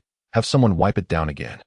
The innkeeper looked at the polished surface of the table, feeling somewhat aggrieved, as he had already ensured it was meticulously cleaned at the request of a previous guard. Yuan suppressed a smile, glancing at the matron Jiang, who sat at the same table. "I have heard from the prince that you prepared all the items for today's journey, and I am grateful for your thoughtfulness. Or I would surely have found the trip rather tedious." A glimmer of enthusiasm sparkled in Jiang's eyes as she warmly responded, "It is but a trifling matter. I wonder if the storybooks are to Miss Ye's liking?" Upon hearing about the storybooks, Yuan paused for a moment. "Well, aside from the first one, the rest are quite ordinary. Perhaps you were unaware," she replied. "Indeed, they are quite delightful." Jiang's face radiated joy as she nodded. "Excellent. As long as Missy enjoys them. Once we arrive at the hot spring villa, I shall have everything sent to your room so you can peruse them at your leisure." One of those books was meticulously selected after much effort, featuring a tale of a prince with a leg ailment and his romantic entanglement with a physician. She observed that Miss Yi seemed increasingly fond of the stories, and since there was little hope for the prince's awakening, and he allowed no other woman to approach him, she wished that perhaps during their extended stay at the hot spring villa, Miss Yi might gain some inspiration and develop feelings for the prince over time. Unaware of Zhang's underlying thoughts, Ruan felt a warmth of gratitude and smiled, saying, "Thank you, then, for your kindness." Upon hearing this, Jun Zhan felt a flicker of unease. However, at the mention of the delightful storybooks, Ban Xia's interest was piqued, recalling that Jiang had mentioned the prince preferred tranquility. She had been invited to sit in the small carriage at the back, and she thought to herself that once they reached their destination, she would certainly ask the young lady for a look at them. After resting for the night at the inn, the caravan of the Prince Jing's residence set off again, arriving at the hot spring palace in the afternoon. Nestled amid verdant mountains, the palace featured winding paths that, even in this chilly season, exuded a hint of warmth. Madame Jiang suggested, for convenience, to arrange for Yi Yuan to reside in the beautiful Qianghua Palace, which is not far from Junzhan. "Miss, this place is truly exquisite. It resembles a celestial palace," exclaimed Ban Xia, her spirits soaring as she surrounded Yi Yuan with incessant chatter. Although she had visited the Jing Wangfu with her mistress, the grandeur of the Jing Wangfu, much like the demeanor of its master, appeared rather austere in comparison to the warmth of this hot spring palace. Yi Yuan gazed indulgently at the exuberant Ban Xia. "If you fancy it, once we have tidied up our quarters, we may venture out. There are no others around. As long as you do not step outside this palace." Ban Xia's eyes sparkled with delight, but after a moment's thought, she added, "I would prefer to wait until everything is in order before we go together. It would be rather dull alone. My lady, you must have felt constrained on this journey, especially with His Highness the Jing Wang being so solemn. I feel quite stifled just thinking about it." Yi Yuan smiled gently. "All right, I shall heed your wishes." Ban Xia responded with glee, and then her gaze fell upon a cloak nearby, marred by several scorch marks. "Ah, my lady, is this not the garment gifted to you by Madame Yin? How has it come to this? I did not notice it yesterday." Yi Yuan simply stated the facts. "While in the carriage, I inadvertently placed it too close to the warming stove, and it became damaged." Ban Xia, upon hearing this, expressed her dismay while examining the cloak. "As far as I know, this fabric is quite precious and difficult to procure. Moreover, its color complements your complexion beautifully. Especially paired with the jade hairpin gifted by Madame Yun, it is extraordinarily lovely."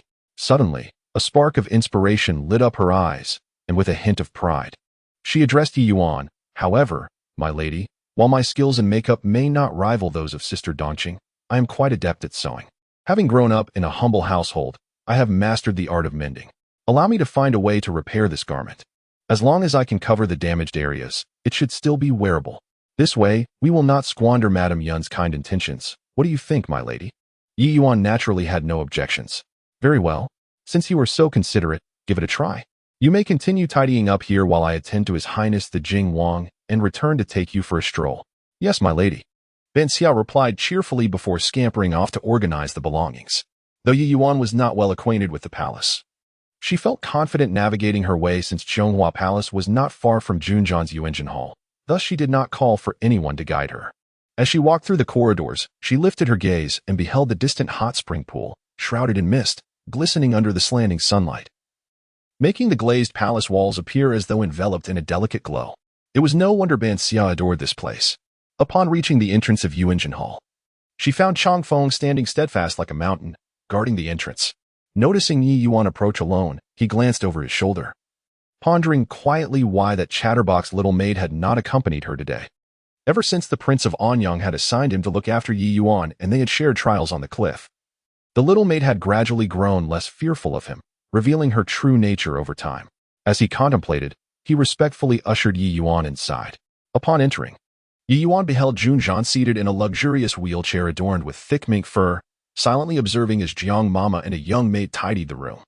Although merely a temporary residence, the Yuanjin Hall, traditionally serving as the prince's abode, was replete with exquisite detail, even the materials of the writing desk before Jun Zhan, along with the intricate carvings that adorned it, exuded an air of opulence. Chapter 88. She still disdains him upon seeing Yi Yuan enter. Granny Jiang promptly set aside her tasks and exclaimed, Miss Yi has arrived. Are you here to administer the prince's treatment? Yi Yuan responded with a smile, Indeed. My maid is quite curious and wishes to complete the prince's treatment early today, so we may explore the surroundings. Granny Jiang's eyes sparkled with merriment. Excellent. The scenery of this palace is indeed splendid.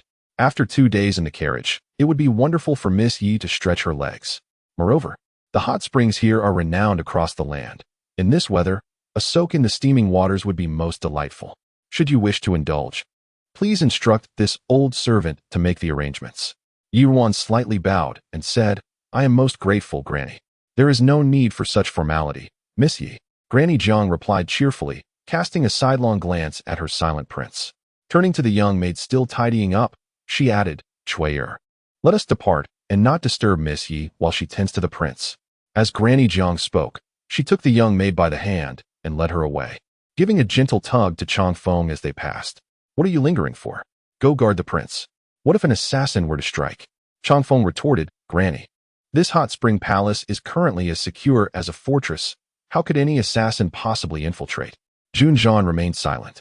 Yi Yuan felt a moment of surprise as Granny Jiang cleared everyone from the room. She then realized she was left alone with Jun Zhan, a peculiar feeling washing over her regarding Granny Jiang's actions. Nonetheless, she set down the medicinal box and gently guided Jun Zhan toward the inner chamber, advising him, Your Highness, the wound on your back is quite deep. Although Granny has placed soft cushions on your wheelchair, it would be prudent to avoid prolonged sitting and rest more, lest it impede your healing. I am aware, he replied. Noticing his compliance, Yi Yuan continued, This wound should not come into contact with water. However, I heard Granny mention that you still wish to bathe daily. I understand your desire for cleanliness, but this medical advice must be followed. If you truly find it unbearable, then you may only clean your back gently. Do not immerse it in water. Listening to her gentle reminders, a warm sensation blossomed within Jun Zhan's heart. Though the physicians had recited the same instructions daily, her soft voice rendered them far more palatable. Yi Yuan had now brought Jun Zhan to the bedside. But upon pausing beside him, she hesitated, uncertain how to assist him onto the bed. His legs were immobile, and his tall stature, paired with his back injury, made the task daunting. For a moment, she found herself at a loss. Noticing her indecision, Jun Zhan turned to regard her, observing the troubled expression upon her face as her gaze fell away. His mind drifted back to the time she had first come to treat him at the Jing Wangfu, when she had stumbled after squatting for too long, and he had reached out to steady her, only to be instinctively pushed away, causing her to retreat a few steps. The warmth that had gathered in his heart dissipated in an instant. Even though in this lifetime she has chosen to stand by his side, deep within her heart, she must still harbor a disdain for his touch. It is akin to the days she spent in the Prince Jing's residence, where she outwardly complied while secretly defying him. His heart sank, and he called out, "Chong Ning." A muffled voice echoed in the room, and as Ruan contemplated where to begin, she suddenly caught a glimpse of a shadow appearing within. Jun Zhan's voice continued, "Assist this prince." Unlike Chong Feng, who feigned ferocity solely before outsiders, Chong Ning maintained a cold demeanor and seldom engaged in conversation even in private. "Yes, my lord." He bowed to the two and stepped forward to help his prince onto the bed. Ruan was startled by the abrupt appearance of this individual. Yet upon seeing someone else take charge, she did not dwell on it further. Instead, she turned and went to retrieve her medicine box from the outer room. When Ruan returned to the inner chamber, Chong Ning had already vanished. She settled at the edge of the bed, extracting her golden needles while saying, "My lord, it is not yet time to change the dressing, so I shall administer the acupuncture first." Jun Zhan responded with a faint acknowledgement. Noticing the muted tone in his voice, she glanced up to find him pressing his lips together, turning his gaze toward the void, lost in thought. Unable to decipher his musings, she opted for silence, focusing on her golden needle as she deftly and swiftly applied it. After a quarter of an hour, the tranquility of the room was abruptly shattered by the sound of the door opening, accompanied by a somewhat unruly voice. "That's enough. What relationship do I have with your master that warrants a report?" Chong Feng's voice followed suit. "I must ask the young master to wait here," came a voice tinged with discontent. "Chong Feng, really now, have you learned to mimic that emotionless Chong Ning? Go away, let me through, young master, you mustn't." Jun Zhan, already in a foul mood from the voices outside, impatiently interjected, "Ning Xinghe, come in." The clamor at the door finally ceased. Ruan turned to see a man clad in resplendent purple robes, adorned with a gold-inlaid jade crown, entering the room. He possessed striking features, arched brows, bright eyes, and a high nose, with thick, curled lashes framing his enchanting peach blossom eyes, which would evoke envy even among women. He exuded an air of effortless charm. "Oh, have you taken offense today? While I toil tirelessly for you, you've simply come here to bask in comfort," he remarked, sighing dramatically. "Such a waste." Jun Zhan cast a fleeting glance at him. "If you envy this comfort, I can have Chang Ning assist you. His blade is swift enough for you to rest for half a year." By this time, Ning Xinghe had stepped forward, positioning himself at the square table in the inner room, his chatter unabated. "Do listen to what you're saying. Does that sound like human speech? Can you not utter a few kind words to console me? After all, I am currently working on your behalf." At that moment, Jun Zhan was in a foul mood and had no desire to engage in verbal entanglements. He simply stated, "What brings you here? Speak if you have something to say." Ning Xinghe,